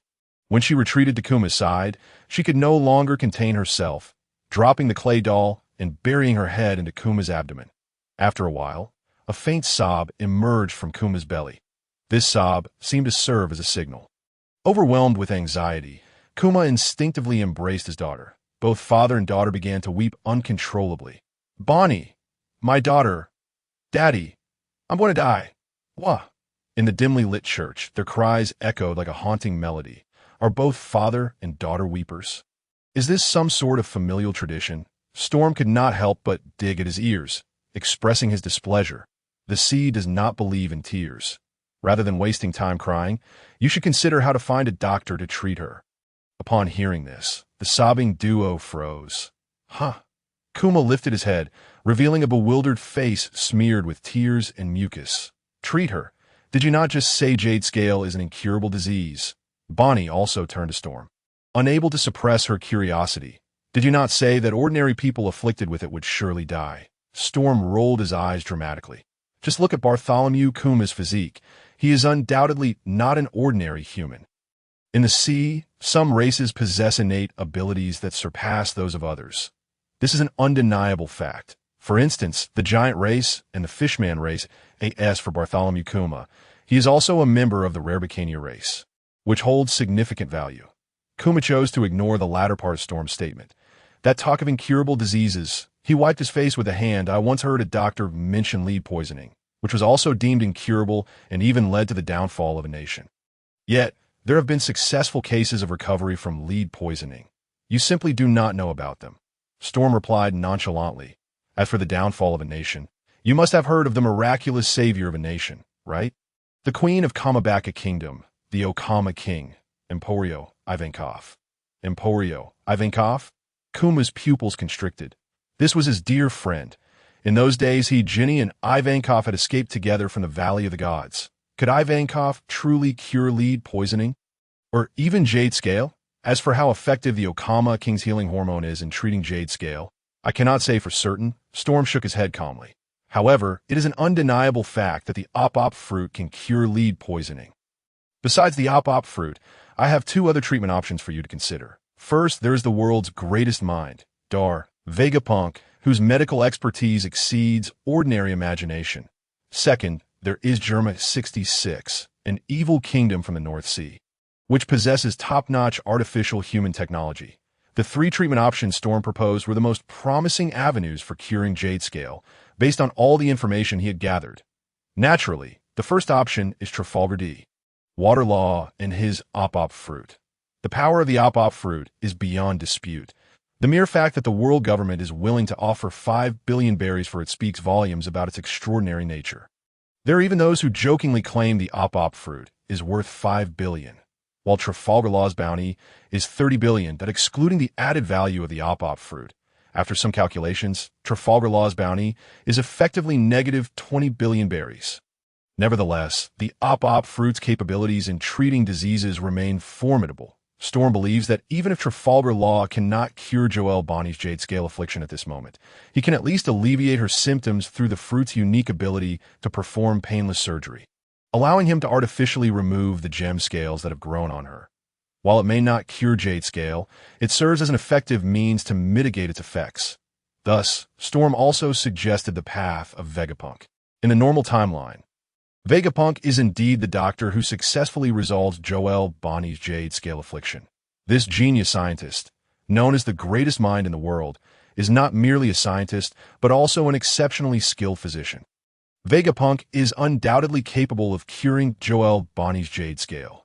Regarding Germa 66 from the North Sea, Sturm mentioned them because he perceived Germa 66 as a weakened version of Dr. Vegapunk, setting aside their other abilities. Germa 66, or rather Vinsmoke Judge, is not necessarily inferior to Vegapunk in the realms of human modification and genetic engineering. Such expertise could indeed be instrumental in curing Jewelry Bonny's jade scales. Of course, aside from a surgical fruit, there are other methods of healing available on the vast ocean. Sturm recalled that Bartholomew Kuma once roamed the seas in search of a remedy for Bonny. However, the individuals he sought were rather dubious. The natives of the Torino Kingdom in the South Blue, the terrifying human imitators from the Kingdom of Horrors, the denizens of the futuristic Balkamoria, the laborers from the East Blue's Agave Wolf Nation, the weather researchers of the floating island Visalia, and even the islands of Peach and Boyne. In fact, these are the islands where the Straw Hat Pirates trained. Sturm found it perplexing that, despite Kuma's extensive search, he failed to find anyone suitable. There are numerous renowned doctors upon the seas, and many possess devil fruit abilities conducive to healing. For instance, there is Dr. Kureha, the enigmatic witch who resides in the Drum Kingdom, and the ship's doctor of the Roger Pirates, Kurokas, who dwells in Reverse Mountain's Twin Cape. Additionally, one might consider Princess Mancheri of the Dondar Kingdom in the New World, a healer with her own restorative fruit. Or Marco, the first division commander of the Whitebeard Pirates, who wields the Phoenix fruit. The abilities or techniques possessed by these individuals might also hold the key to treating the jade scales. Sturm was uncertain whether Kuma had sought out these doctors, but he had not mentioned them previously to in comparison. Sturm still believed that the surgical fruit, Vegapunk, and Germa 66 presented more reliable options. Kuma listened to Sturm's words. It felt as though a ray of hope had descended upon his bleak existence, illuminating the shadows of despair that had enveloped him for the past year. He had searched tirelessly for every doctor available, only to discover that 99.99 had never encountered the jade scales. The sole physician familiar with the affliction had declared it untreatable. Kuma could hardly fathom that he had stumbled upon a stranger today who not only recognized the ailment, but also possessed a precise treatment plan. "Bonnie, your illness can be cured." Kuma embraced Bonnie and set her aside. He then prostrated himself before Sturm, expressing his heartfelt gratitude. In a humble posture to Jiza, he conveyed his sincere appreciation, observing her father's demeanor. Bonnie felt inclined to kneel as well, in own kneeling. Sturm commanded with a glance. The clay figure, previously discarded by Bonnie, swiftly transformed into a comfortable beanbag chair. This soft, white bean bag opened its mouth wide and gently pulled Bonnie into its embrace. The little girl, unable to comprehend Sturm's words, sensed his kindness and a smile blossomed on her face. She flopped onto the plush clay sofa, bouncing about joyfully, her laughter ringing out. Kuma, initially tense, felt his heart melt upon hearing Bonnie's laughter. "Tyrant, do not express your gratitude too soon." Sturm's voice drew Kuma's attention once more. "The three options I mentioned each carry their own challenges that IT was akin to Vegapunk. Ever since the MADS organization was forcibly disbanded, Vegapunk had aligned himself with the world government. This preeminent scientist now resided on Punk Hazard Island in the New World, which at present is not the ice and fire wasteland it would become in a few years. As the primary base of the world's leading scientist, Punk Hazard Island is heavily fortified by the world government. If Kuma were to pursue Vegapunk there, he would undoubtedly attract the attention of the world government. As for Trafalgar Law and Germa 66, the former is a lone wolf with a submarine, making him difficult to track, while the latter is a mercenary kingdom, as long as the price is right. Matters can be negotiated. However, Sturm surveyed the dim, cramped little church and questioned earnestly, "Do you have the funds, Kuma? Healing requires payment." The flicker of hope ignited in Kuma's heart was swiftly extinguished by the harsh reality of financial constraints. There exists only one ailment upon the seas: poverty.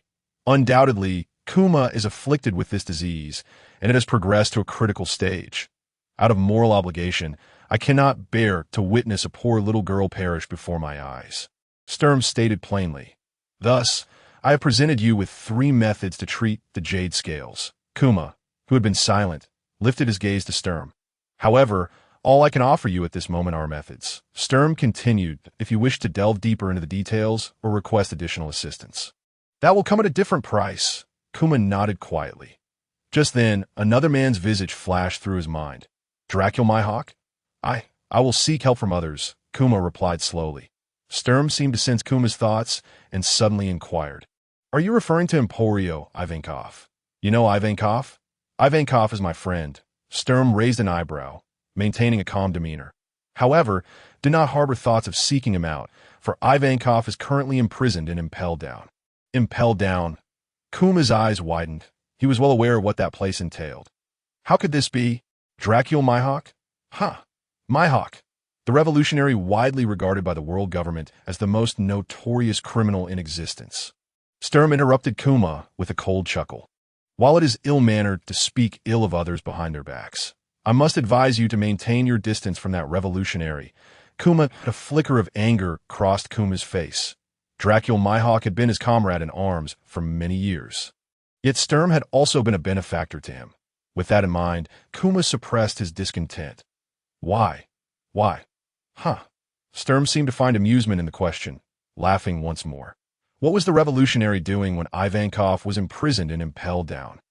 What was he doing when your daughter suffered from the jade scales? Moreover, what was this most notorious criminal in existence doing when Ginny was taken by the world government? Have you heard the tale of the captain of the Sun Pirates? Bartholomew Kuma found himself utterly bewildered by the barrage of questions posed by Sturm. Speak candidly. Ever since the birth of Bonnie, Kuma had severed ties with the Revolutionary Army, due to Bonnie's jade scales. He had long ceased to monitor any news concerning Dracul and the Revolutionary Army. However, The moment the bloody reality confronted him, Kuma realized that his friend and comrade, Dracula, was seemingly not as reliable as he had once believed. Kuma hesitantly inquired, "Did you just mention Fisher Tiger?" "Indeed," Sturm nodded affirmatively. Fisher Tiger, in his audacity to liberate slaves, dared to ascend Mariawa, igniting an unprecedented movement for emancipation. What was the revolutionary doing when his own trusted aides were captured by the celestial dragons? The world's most heinous criminals? He is even inferior to the fishmen. Sturm held a profound respect for anyone courageous enough to engage in revolutionary endeavors. But the question remains, what lives has Monkey D. Dracula taken? Rather than labeling him a revolutionary, Sturm felt that this man resembled a leader of peasant uprisings, a leader who indulges in empty rhetoric rather than taking substantive action. That a closer examination reveals that Monkey D. Dracula has scarcely participated in any significant events to add insult to injury. Sturm found it utterly disheartening that Monkey D. Dracula, as the supreme leader of the Revolutionary Army, remained indifferent to the life and death of his key subordinates. Emporio Ivankov, the king of the Revolutionary Army's Grand Line forces, had languished in Impel Down for many years without Dracula's concern. Jinbei, the commander of the Revolutionary Army's East Blue forces, had been captured by the world government and subjected to the tragic fate of becoming an experiment for the Five Elders. Yet Dracula paid no heed to her plight.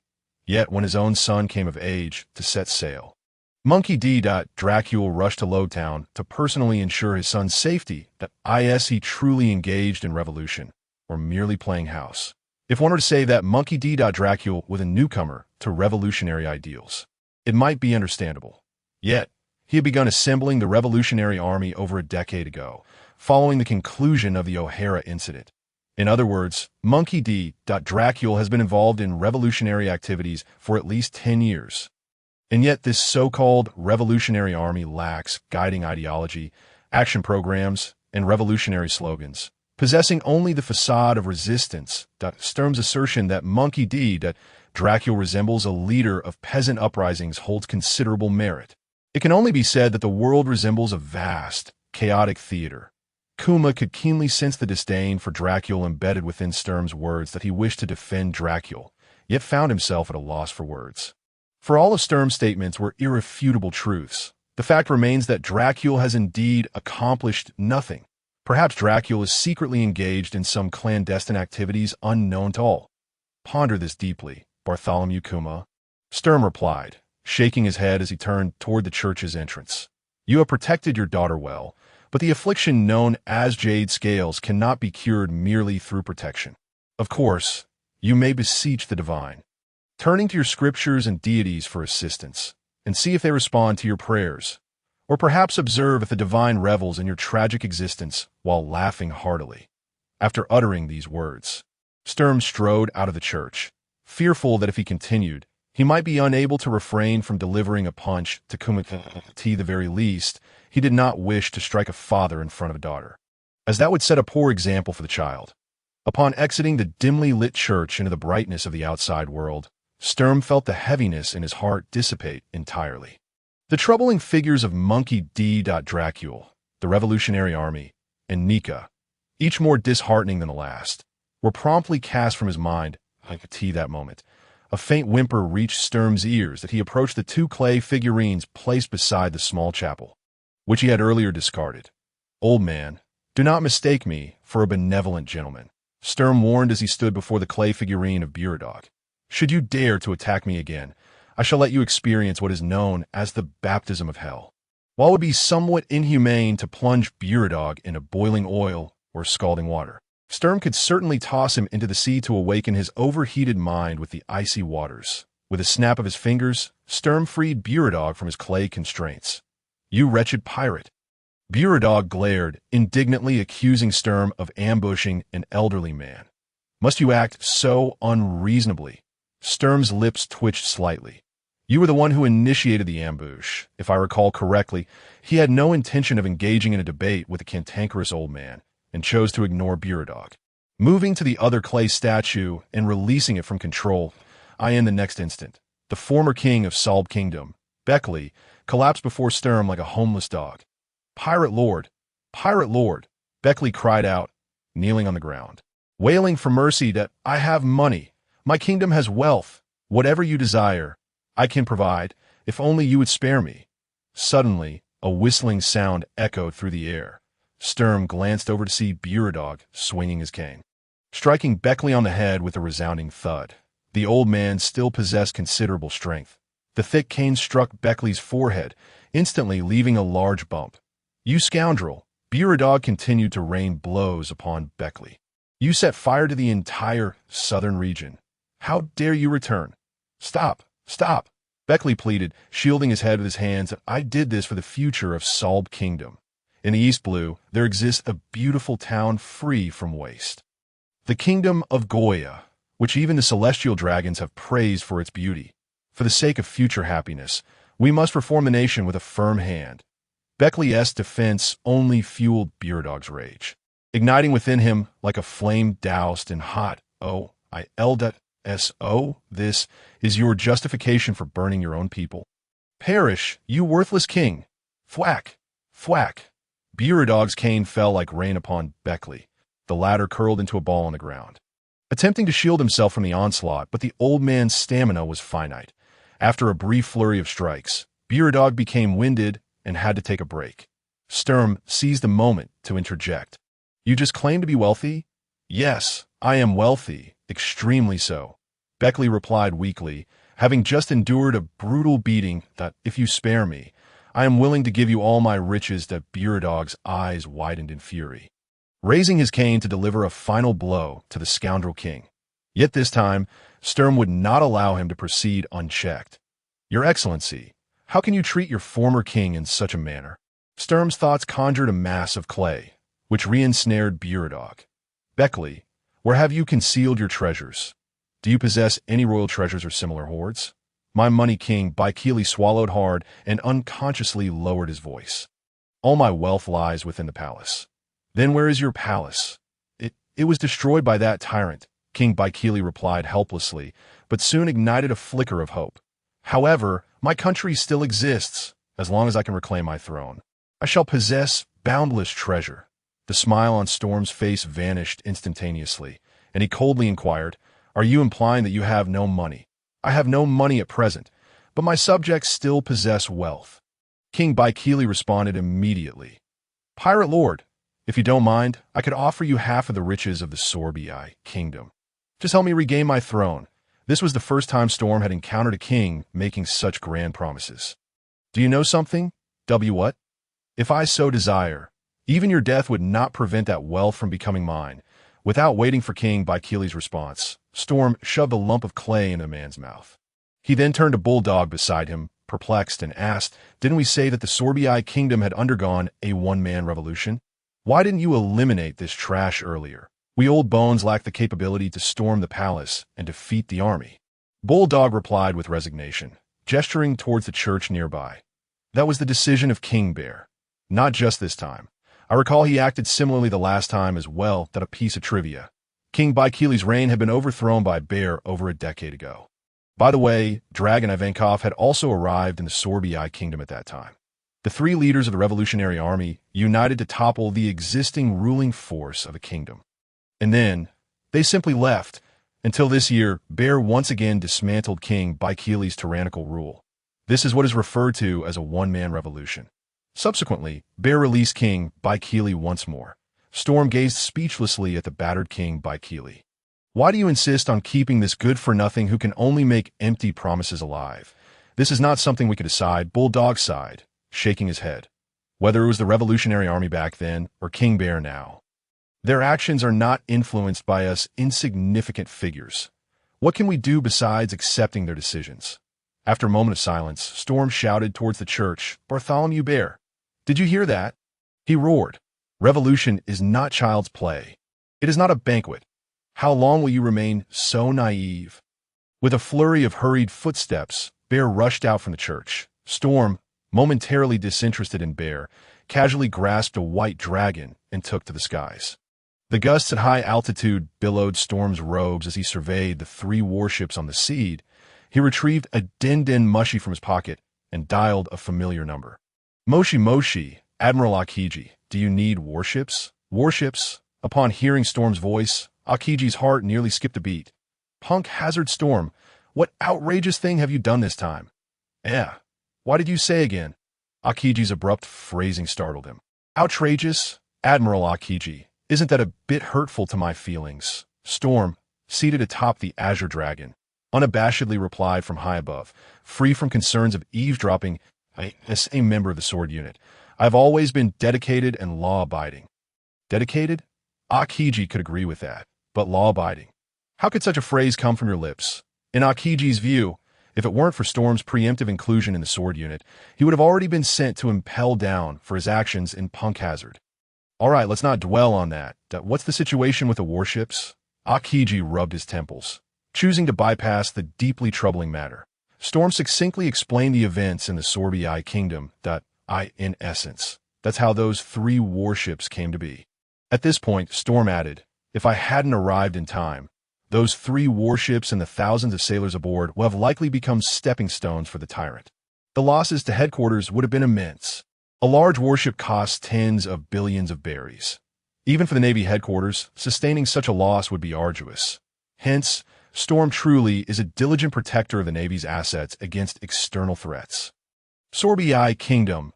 Aokiji furrowed his brows, recalling for a moment that I believe I've heard that name, but it said there was a recent revolutionary event, and even the king was replaced. The tyrant you mentioned must be the new king of the Sorbet Kingdom. Correct? Storm confirmed. That is indeed the case. I see. Aokiji sighed again, rubbing his temples. Storm, do you know that unless in rare circumstances, our Navy generally refrains from intervening in the internal affairs of other nations? The Navy's duty is to uphold the ruling order of the world government.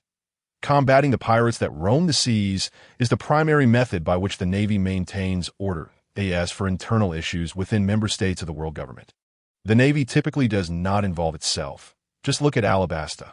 Under the covert manipulation of Crocodile, Alabasta experienced a super civil war involving millions. 300,000 royal troops clashed against 700,000 rebels.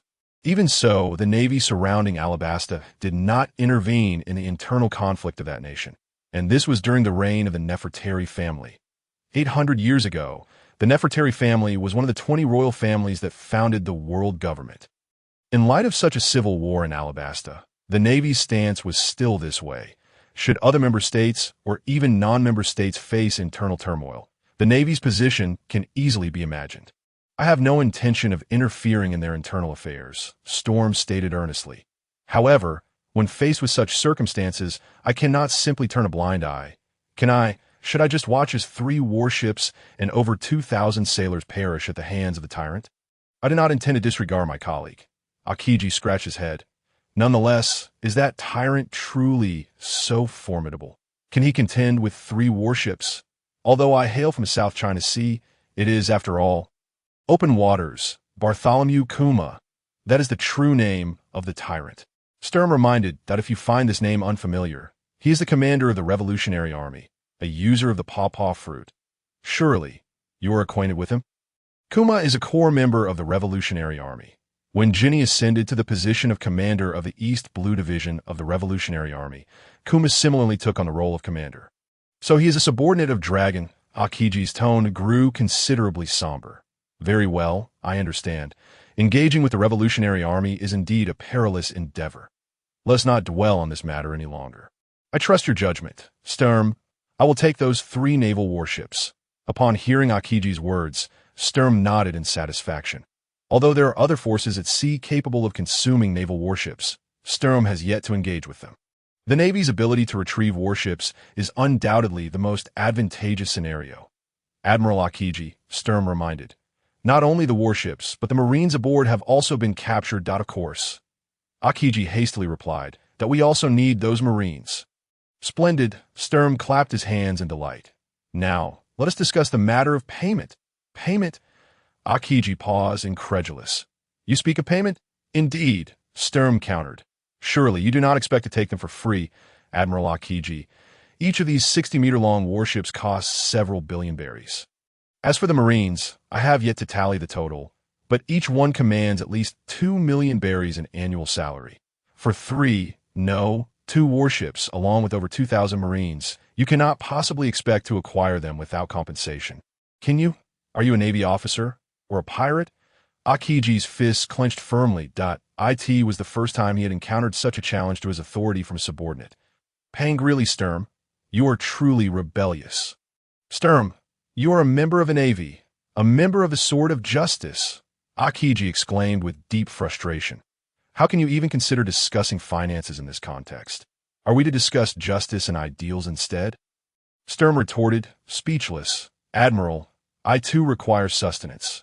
Out of respect for our camaraderie, I can offer you an exceptionally discounted price for the 2 warships and over 2,000 Marines, based on a market value of warships and human slaves. The total would be no less than 100 billion berries. However, Sturm does not harbor such grand ambitions. He could offer the headquarters a super discount price of 10 billion berries. That should not pose a problem, right? Aokiji fell silent. The ideal of justice was being torn apart by the weight of reality. I need to report this matter to Admiral Sengoku, and oh problem, Sturm readily agreed. By the way, Admiral Aokiji, I will only sell 2 of the warships. I need to retain 1 for myself. Aokiji questioned, puzzled. Why? To keep for personal use, Sturm replied, as if it were obvious. Additionally, the Navy can leverage this incident to issue a bounty on me, something along the lines of stealing warships and defecting overseas. Or the Navy's greatest disgrace. In short, it would solidify my identity as a pirate. Aokiji once again remained silent for a lengthy period. He finally spoke. Sturm, you must have harbored such thoughts for quite some time. Have you not? In truth, I was quite curious when we first met. You seem remarkably well-versed in matters of defection, as if you had meticulously planned it. If you wish to become a pirate, do remember to keep a low profile, you little rascal. Aokiji abruptly hung up the phone. Sturm was left bewildered by the sudden reprimand from his superior, gazing at the now silent transponder snail. He felt utterly perplexed. What has this Aokiji been riled up about? After all, a deal had been struck with him. Sturm set aside some lingering thoughts. He controlled the Blue Eyes white dragon and flew back to the island. As Sturm landed, he noticed a massive paw print on the ground beneath the feet of Kuma and Bartolomeo. That IT was a special mark that could only be created by the Pawpaw Fruit's pressure cannon. In the center of the imprint, remnants of human tissue still lingered. This mass of tissue must have once belonged to Beckley the King. That IT appears that this tyrannical king, who had long terrorized the Sorbet Kingdom, has been personally executed by the tyrant. At that moment, Kid and Killer, leading a group of clay men, were transporting supplies from the 3 naval warships to the island. These supplies primarily consisted of food and fresh water. As Sturm had previously mentioned, Boss, we've moved everything. The reserves of food are astonishingly abundant, but these items cannot be preserved for long, and no matter. Sturm glanced at the food being carried by the clay men. Let us host a grand feast right here. Invite the folks from nearby to come and partake. In a secluded spot, Sturm utilized the diamond trophy he had just acquired to enhance his endurance attribute. A uniquely splendid feast commenced in the open space near the small chapel. Sturm, Kid, and Killer occupied the central area of the banquet, while the remaining residents of the Sorbet Kingdom sat around the periphery. Everyone joyously indulged in the food and drink transported from the naval warships, creating a lively atmosphere. Sturm swiftly devoured the copious amounts of food laid before him. Once he alleviated his initial hunger, his pace of consumption slowed, yet remained remarkably swift compared to the average person. Amidst his eating, Sturm cast a glance at the 2 red-haired and blonde-haired individuals beside him, who were earnestly enjoying their meals. After the banquet concludes, I will devise some training regimens for both of you. Sturm stuffed a large piece of unknown beast meat into his mouth, yet his voice remained clear as it reached Kid and Killer's ears. Your physical constitutions are simply inadequate. Once you strengthen your physiques, we can discuss other matters. Kid and Killer exchanged glances, their eyes sparkling with excitement. Understood, boss. X2, by the way, there's one more thing. Sturm focused his attention on Kid. Kid, in addition to physical training, you must also receive a certain level of education, particularly regarding knowledge related to magnetism. You have consumed the magnet fruit and possess the potential to harness its powers. Yet you have barely scratched the surface. In Sturm's view, even if that Eustace kid who would one day storm Wano and join forces with two other members of the worst generation to topple two of the Yonko, were to develop the magnet fruit, his level of mastery would still leave much to be desired. Just look at the Nika fruit. That's not even a consideration that AS for the Op fruit. Law's development of its abilities is comprehensive and formidable.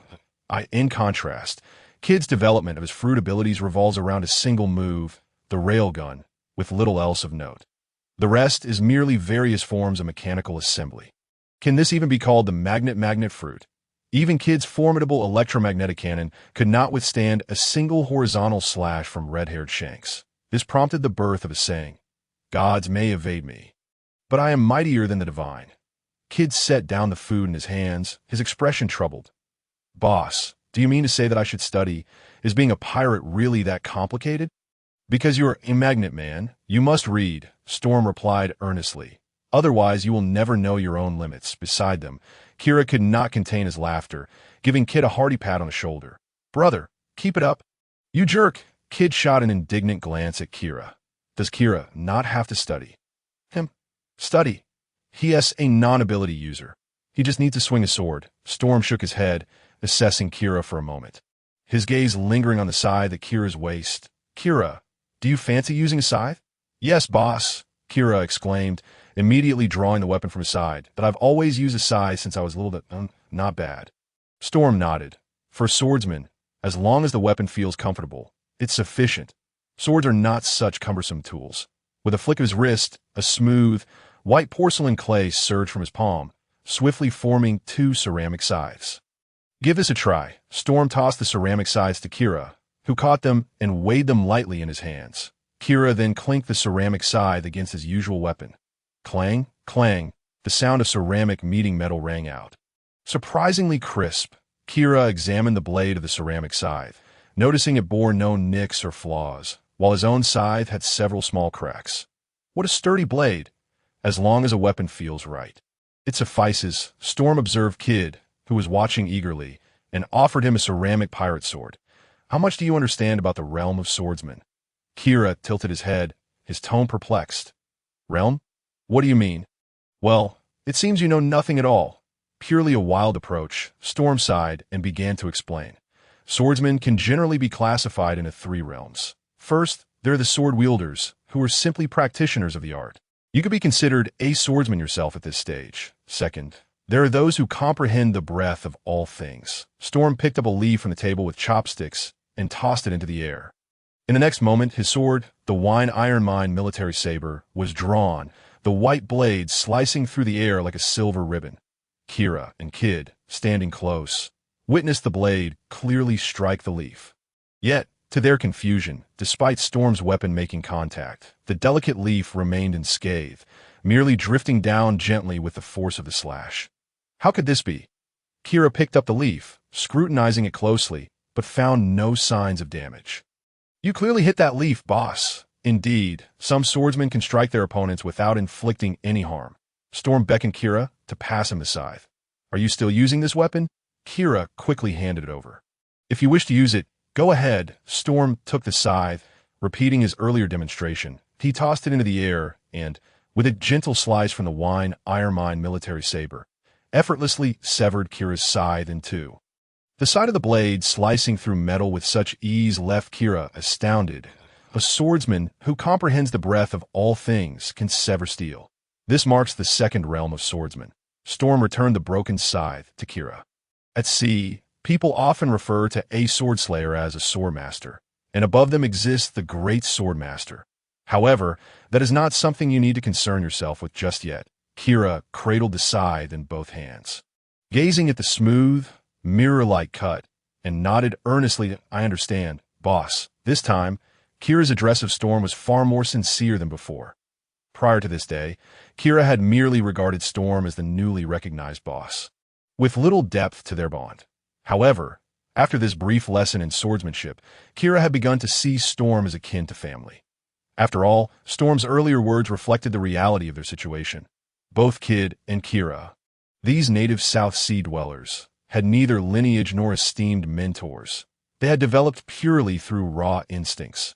The knowledge and strength that Storm had exhibited were immensely beneficial to both of them. Not only Kira, but Kid felt similarly inspired and eagerly inquired, "Boss, do devil fruits have realms too?" "Of course," Storm replied, casually tapping the ground beneath him, which immediately transformed into soft, pliable clay. "If you have a profound understanding of your own abilities, you can extend your powers to the external environment. This realm is known as awakening." "All right, you don't need to attempt it now. You haven't even grasped the basics of magnetism yet, so don't think about awakening just yet. In any case, whether it's swordsmanship or devil fruits, both are abilities grounded in the body. Strengthen your body, and everything else will follow." Considering the day's lesson had already been sufficiently extensive, Storm decided to refrain from delving into the knowledge of hockey for now. Given their current physicality, even if they understood hockey, they would be unable to utilize it. Kid and Kira nodded excitedly. "Got it, boss." The festivities continued. Just then, the previously absent Bartholomew Kuma suddenly appeared beside Storm. Mr. Pendley, have you made a decision?" Storm glanced at Kuma, then stood up. "Let's discuss it inside the small chapel. It's quieter there." Inside the chapel, Bonnie was happily enjoying the freshly delivered food and fresh water. Kuma gazed at his daughter with a loving expression before speaking softly. "I just contacted Dracula." "Go on," Storm prompted. "He said that Vegapunk is currently on Punk Hazard Island, which is heavily guarded, making it nearly impossible for ordinary people to approach." Kuma clenched his fist slightly, a look of regret crossing his face. "As for the surgical fruit user, the Revolutionary Army has not gathered any information. All we know is that the world government offered a bounty for this fruit several years ago.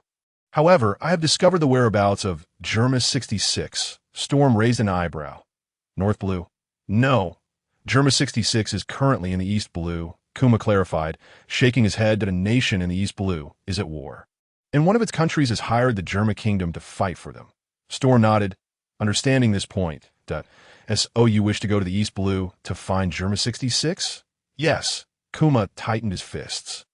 "I want to ascertain whether Germa 66 knows about the existence of the green jade scales disease.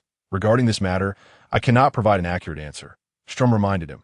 "However, I would advise that if you wish to ensure the treatment process for Bonnie is flawless, it would be best to consult Vegapunk directly. At the very least, you should obtain a treatment plan for Vegapunk." But Bear hesitated. "Are you a fanatic of Drago?" Strum could not help but interrupt. "Do you believe everything he says?" Bear fixed his gaze on Strum. "What method do you propose?" "As I mentioned, I can offer alternative assistance," Strum reminded him. "However, that comes at a different price." Bear glanced at Bonnie, who was still joyfully eating nearby. His gaze lingered for a moment on the gem adorning her face. "As long as it can cure Bonnie's ailment," Bear declared resolutely, "I am willing to accept any cost." With those words, Strum turned to Bear, displaying a benevolent smile. "After all, I am not a demon. Before Joely Bonnie is cured of her jade scales and grows healthily into adulthood, you, Bartholomew Bear, will need to become my most loyal subordinate. I assent that simple." This condition was indeed far simpler than Bear had anticipated. The requirement even included a stipulation for Bonnie's healthy survival until adulthood. Without hesitation, Bear agreed to Strom's terms. From that moment onward, Bear had sold himself to Strom. "Excellent. Then let us discuss the 3 plans I mentioned earlier." Strom's thoughts stirred, and a mass of clay materialized from thin air, sculpting itself into a uniquely shaped blue planet point. 2 prominent lines traversed the planet, dividing it into 4 segments. These 2 lines symbolize the Red Earth continent and the Grand Line. The 3 plans I mentioned, Strom pointed to the North Sea area of the blue planet. The first is the surgical fruit, currently possessed by an individual named Trafalgar Law, a North Sea native whose specific whereabouts remain unknown for now. However, I know a method to summon him. The second involved Germa 66, or rather, the Vinsmoke family led by Vinsmoke Judge. Judge was once a member of the MADS organization, particularly skilled in genetic engineering and artificial human technology.